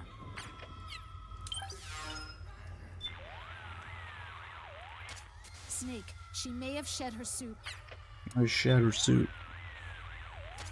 Keep your distance, Snake. Don't let her get too close. But... Keep your distance, Snake. Is that all they say? Keep your distance. I wonder how she felt about Kojima wanting her to be naked.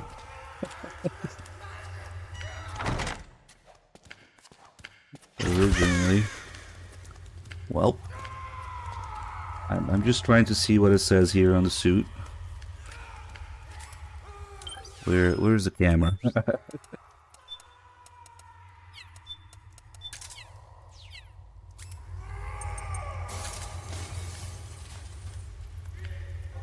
In an emergency, open here for a quick separation of suit systems. Wonder what happens if you scan the barcode. So maybe that's the poop flap in the suit. That's how they poop. That's a mark too. Yeah, I'll just wait on that. Scatman Fiddlestick, holy crap, man. 133 months. Thank you so much. What did Kojima mean by this? We're just waiting for the white void area. What's going on over there? I guess it's nighttime because it takes system time.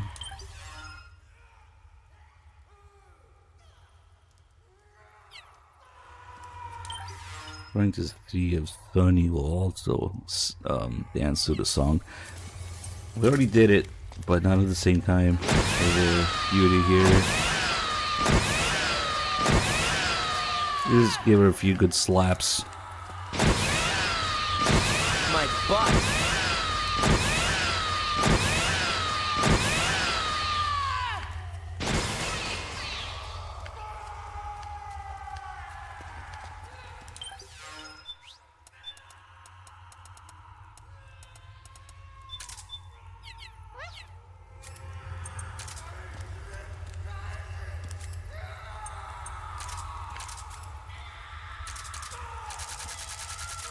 The shit!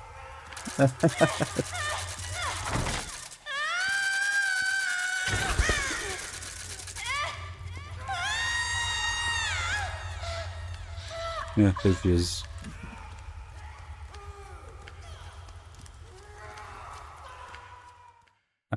Time for the better sound effects.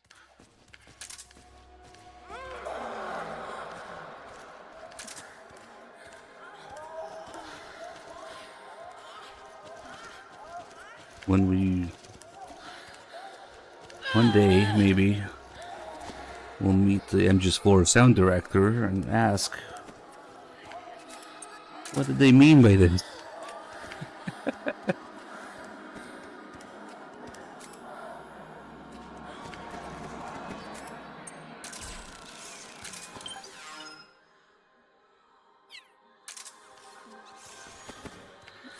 Come on, Mark II. It's a little cursed, but you can also...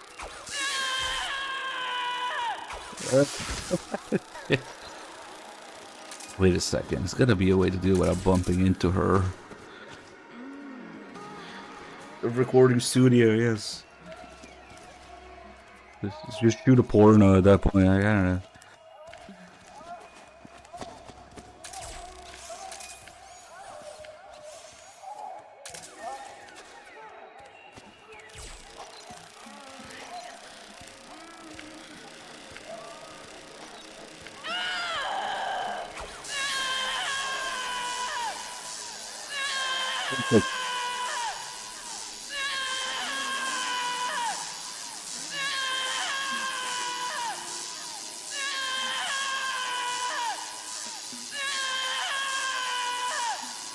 Right.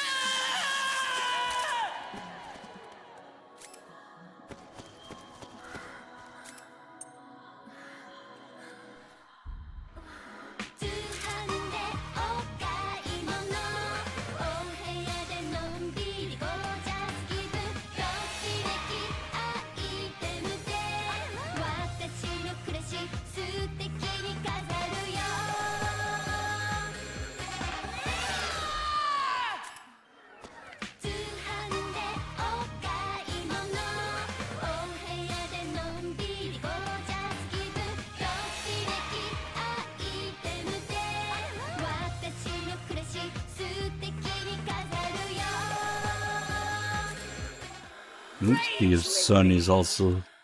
might be asleep, or it might not work in the void here. Yeah.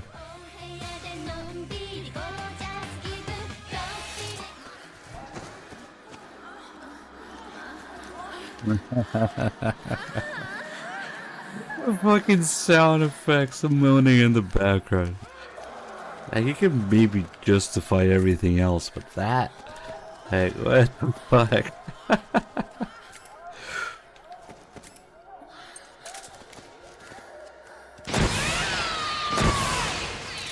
Oh, is it time to finish it already?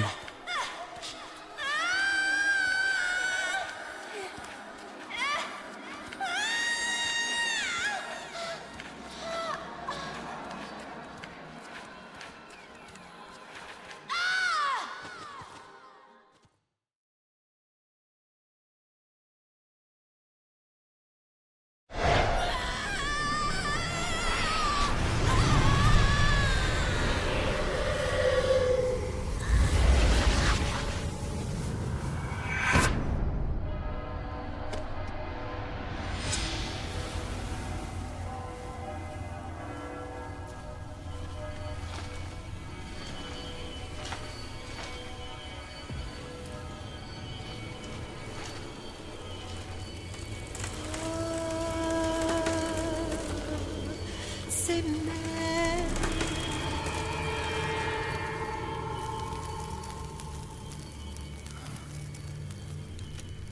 It's surprising at all to me that MGS4 is the horniest game in the series, considering Kojima's state of mind at the time. He's like, fuck it, I'm just gonna have some fun.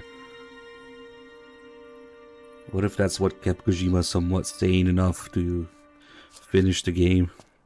Yeah.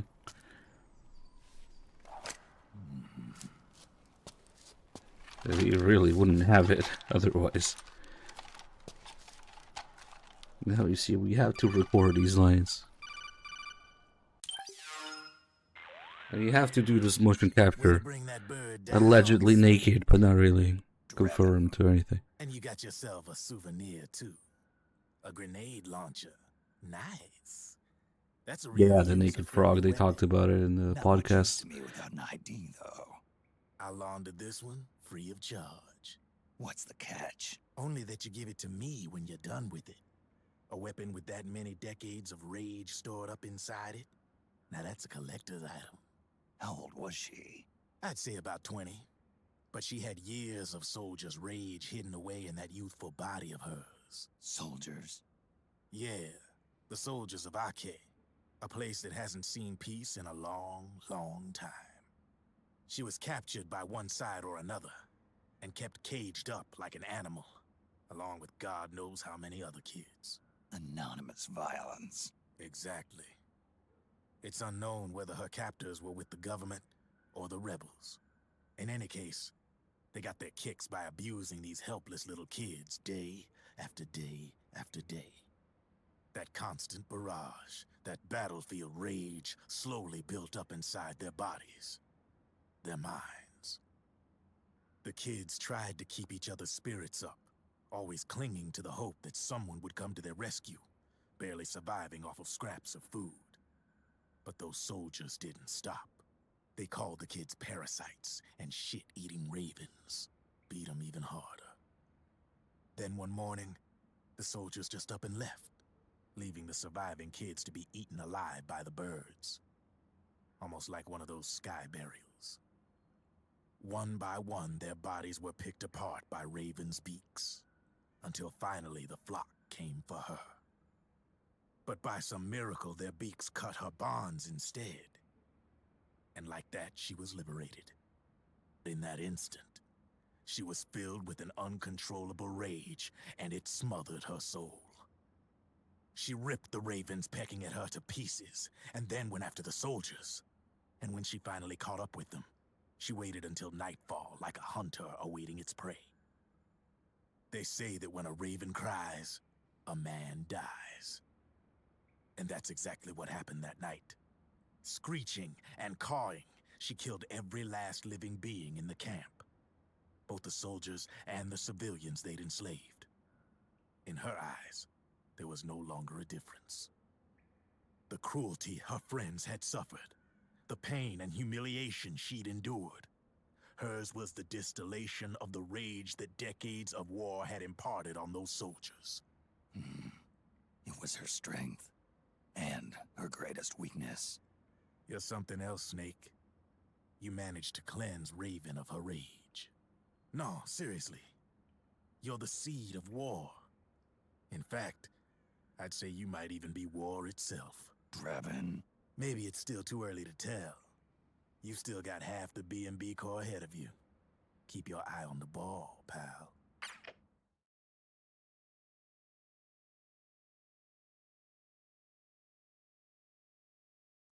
Yeah, just pick a random animal, verb, location, and body part. You can make your own B&B story. Shout out to the Snake Soup website, the B&B story generator.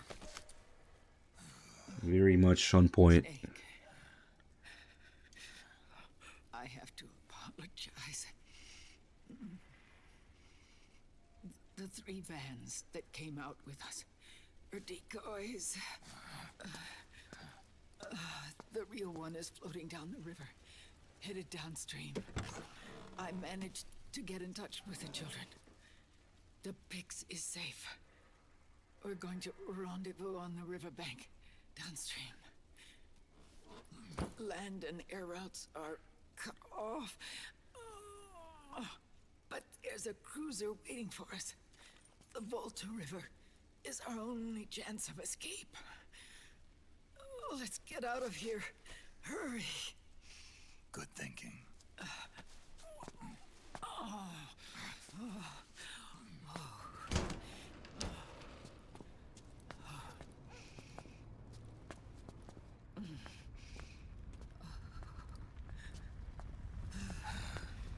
You know what? I think I might have missed these flashbacks last time.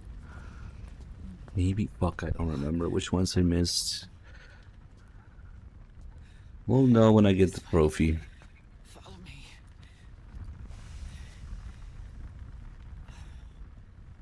I don't need to feel the wind anymore. There's no need to keep lying to myself. I only get off my bike when I fall in love. Or... Oh, Snake. Give me a hand. Yeah.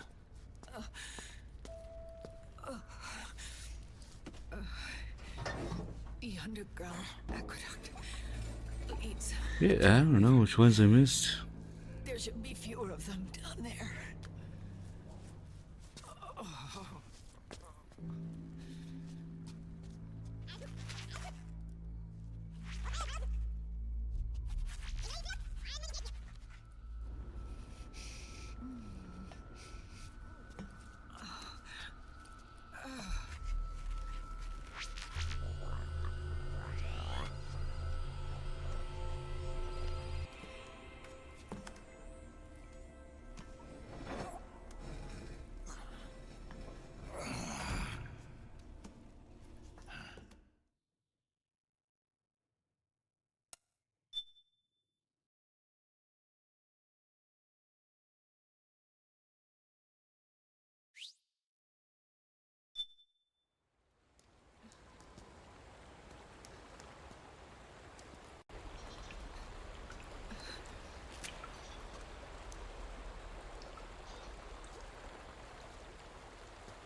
Liquid. Not bad. Where's the pigs? That no longer matters. Where is it? Ah!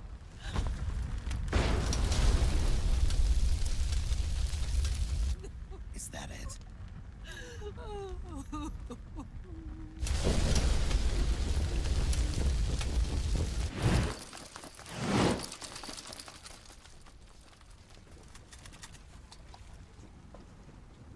At least just like an MGS1, Fox Die doesn't work the first time to come into contact. It has to wait until the cinematic moment. Naomi told me everything. And now, thanks to her, I finally have it. The thing I've sought for so long. Big boss. Put down the gun, Snake. It's already too late. He was missing the eye.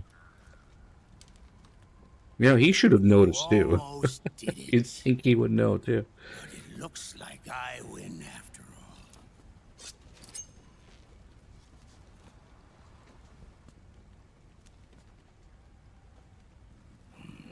Cigars.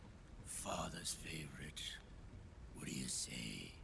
Care for one last smoke? Huh. You think you're big boss now?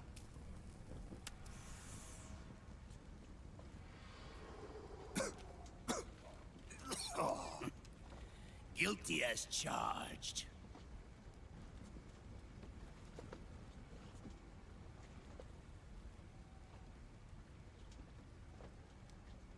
But all that ends today.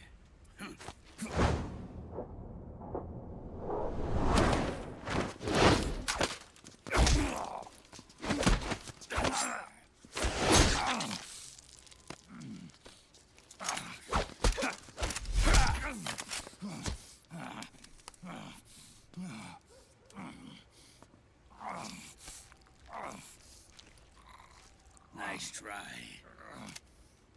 But when it comes to CQC, I've got the upper hand. Even if you do get a hold of the system, you'll only have one part of the Patriots AI. The military part.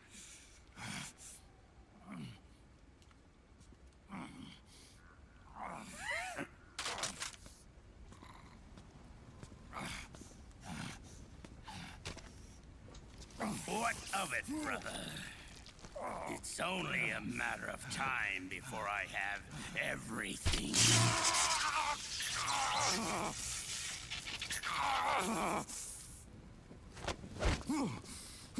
Remember GW? The AI they think they lost? It's mine. A part of my army. Impossible. We destroyed it.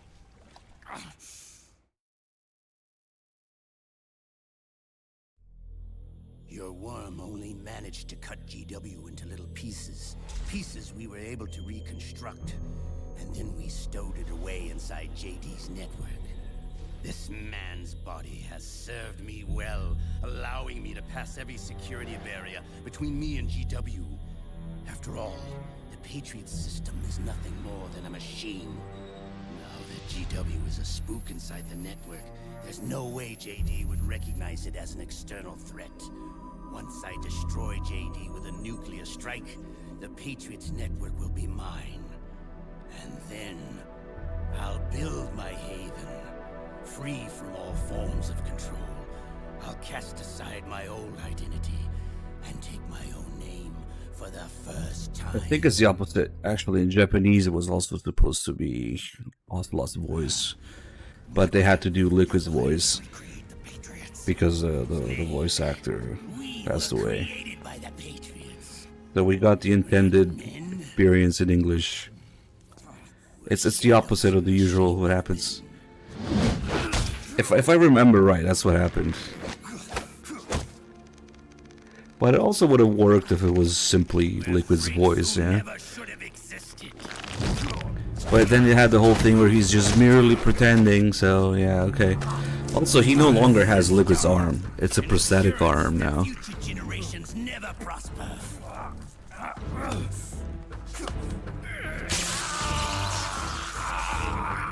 The Patriots saw fit to create us, and in doing so became our only raison d'etre.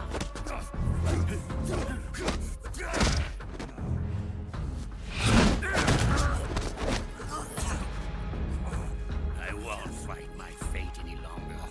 I'll kill Zero and Big Boss and become a Patriot myself. It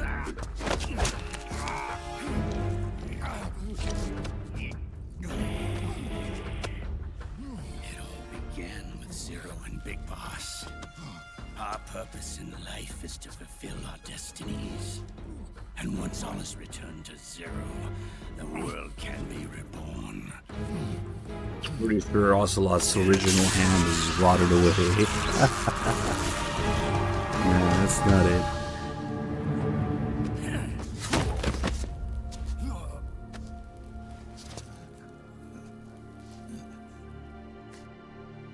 Adam.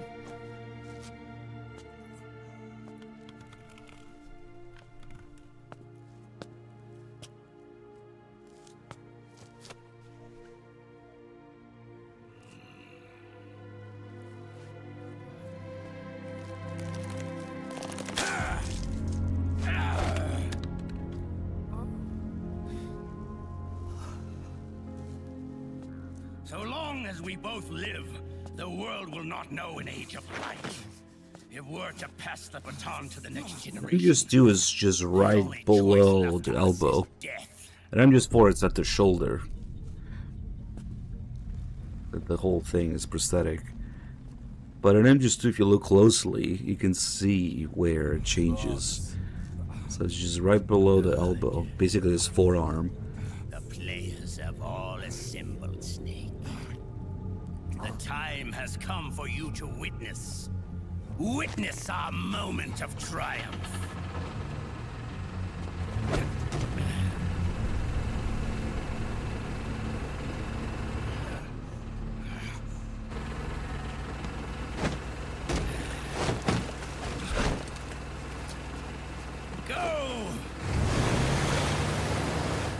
Yeah, he had the whole thing cut off. First at the wrist, then at the forearm, and then at the shoulder.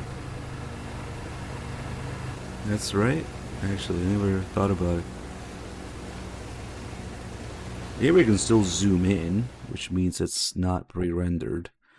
When you can zoom in like that, it's in real time. But this scene, now I can't do that anymore. This scene is actually pre-rendered because there's just too freaking many NPCs, all those US soldiers here. They did a pretty good job. It doesn't really stand out too much on PS3, but like if you emulate it, you can really tell the difference. Hold it right there, Liquid!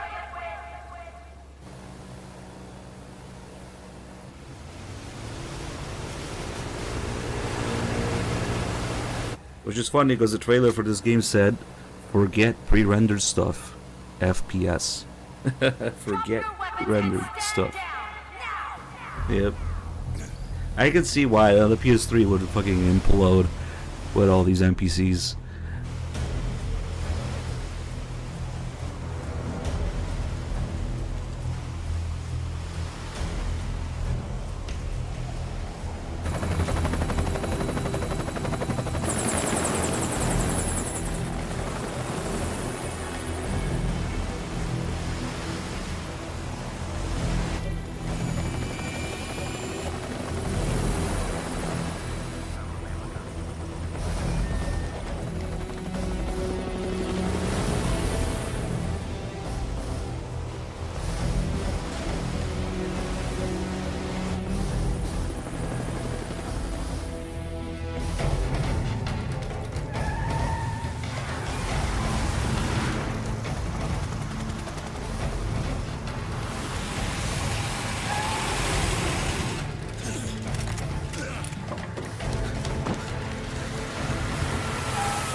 Drop your weapons and put your hands up!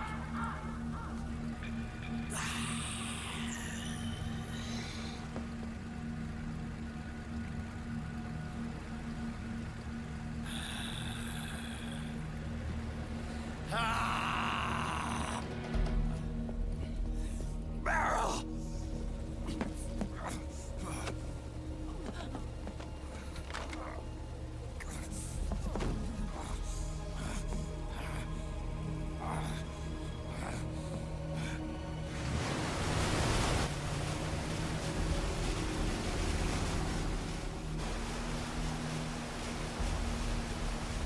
Boats also turn off.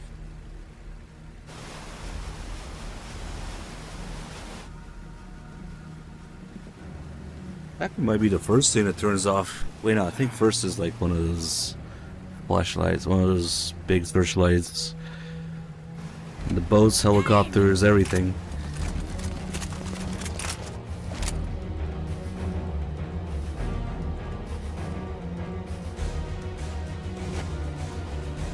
Liquid! Stop! Fire!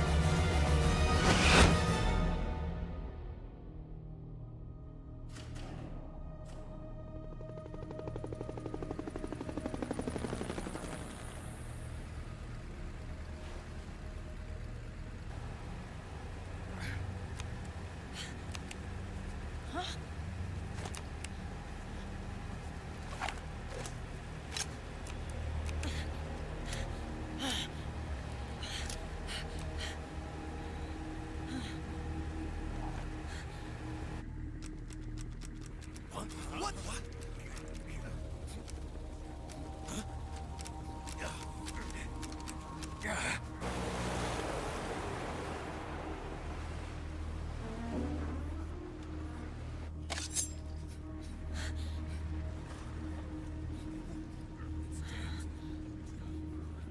Snake has enough guns to equip like 50, 60 people. The system is mine. Your guns and your weapons are no longer your own. Behold, guns of the Patriots.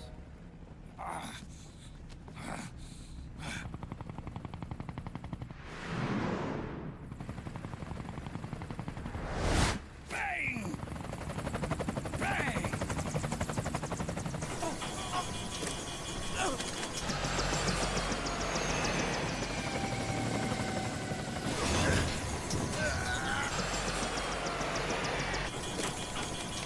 Shit!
Let them have it.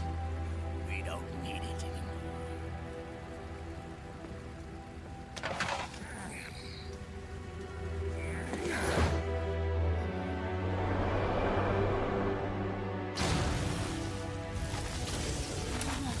Oh, poor Solidus. Vamp throwing him. The disrespect. And then Eva just jumps in the fire for him, okay.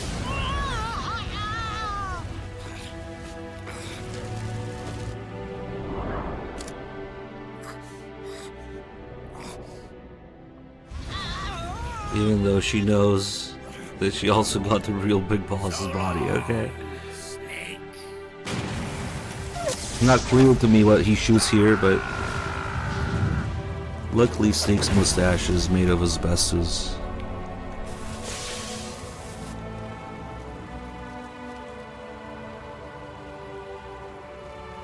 Pretty jerky.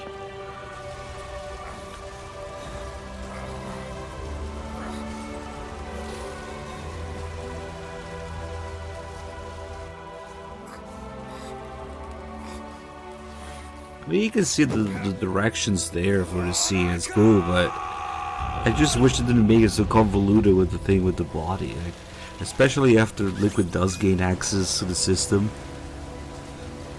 Like, at that point, why not? Yeah, that's a joke. We didn't tell anybody that we got 2 bodies instead of 1.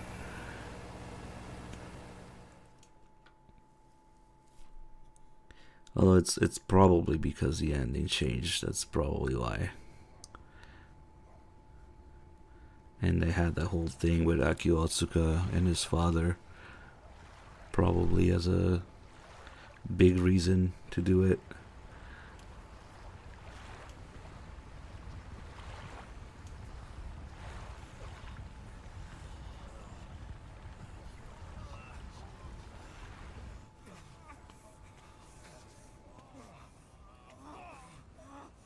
No, they're not tricking shit. Solidus' body actually worked as the key. Because he was a perfect clone now. It's just to keep the twist at the end, I guess. Easily would have been fixed if only Big Boss at the end didn't say that Eva stole my body from them.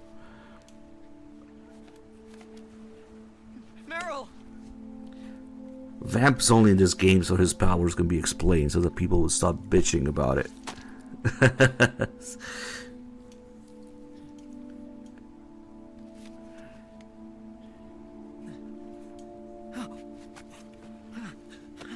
Like, now that the system's down, the nano machines are not there to regulate Meryl's emotions when she wakes up. First thing she sees is Johnny and she imprints on him. That's my tinfoil hat theory as why she falls in love with him. Simply because her emotions are all scrambled. And he's the first thing she sees when she wakes up.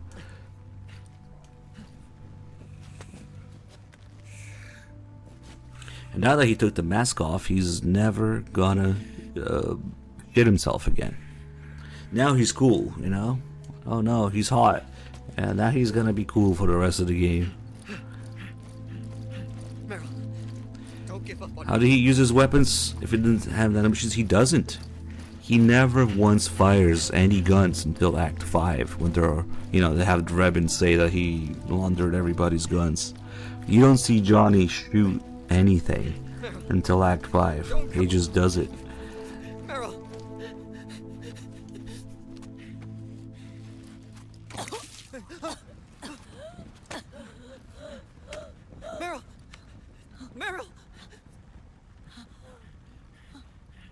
You can kind of see the side of his face in MGS1 when he's naked on the floor. If they kind of based it on that and improved on it. You can also see in MGS3 his grandfather. Well, you can't see his grandfather's face because he's got the mask. But his grandfather shows you a picture of his father and him.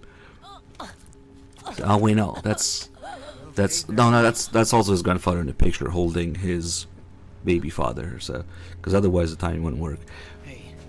So you can see that they all kind of have those looks and that name.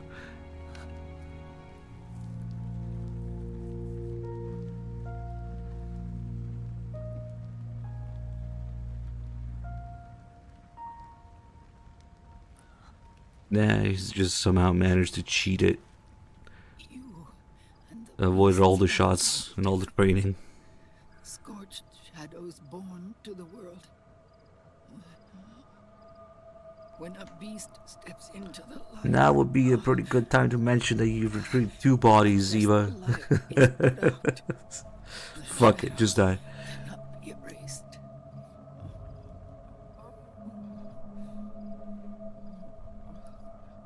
So long as there is light. Like, they almost make her act like she doesn't know the big boss's body is still out there. He's still alive and well, right? To return everything to normal. Which would have made sense. Must be extinct. Except that he says, Eva stole my body from them. So she must know. And when that happens, And Raiden too, probably. you Yeah, we didn't mention it as a joke.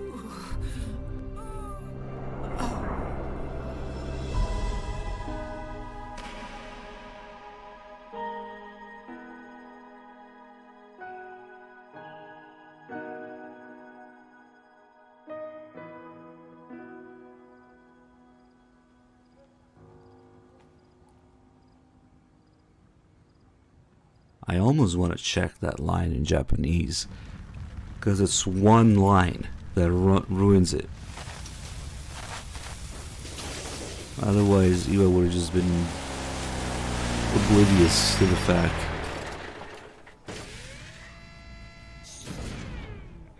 But it still wouldn't work too well, because clearly the wrong eye is missing.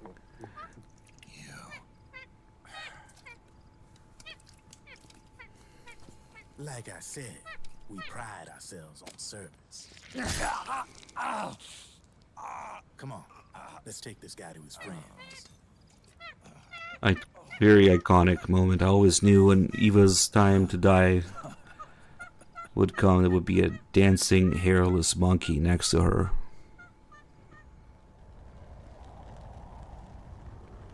It's just a natural evolution of things after MGS3. Anybody could have seen it coming. Fuck.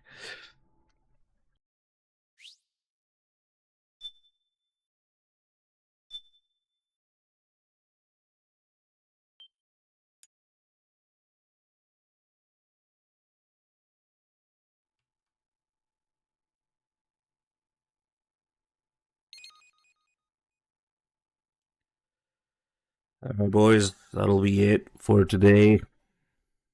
Pretty sure we're gonna finish tomorrow.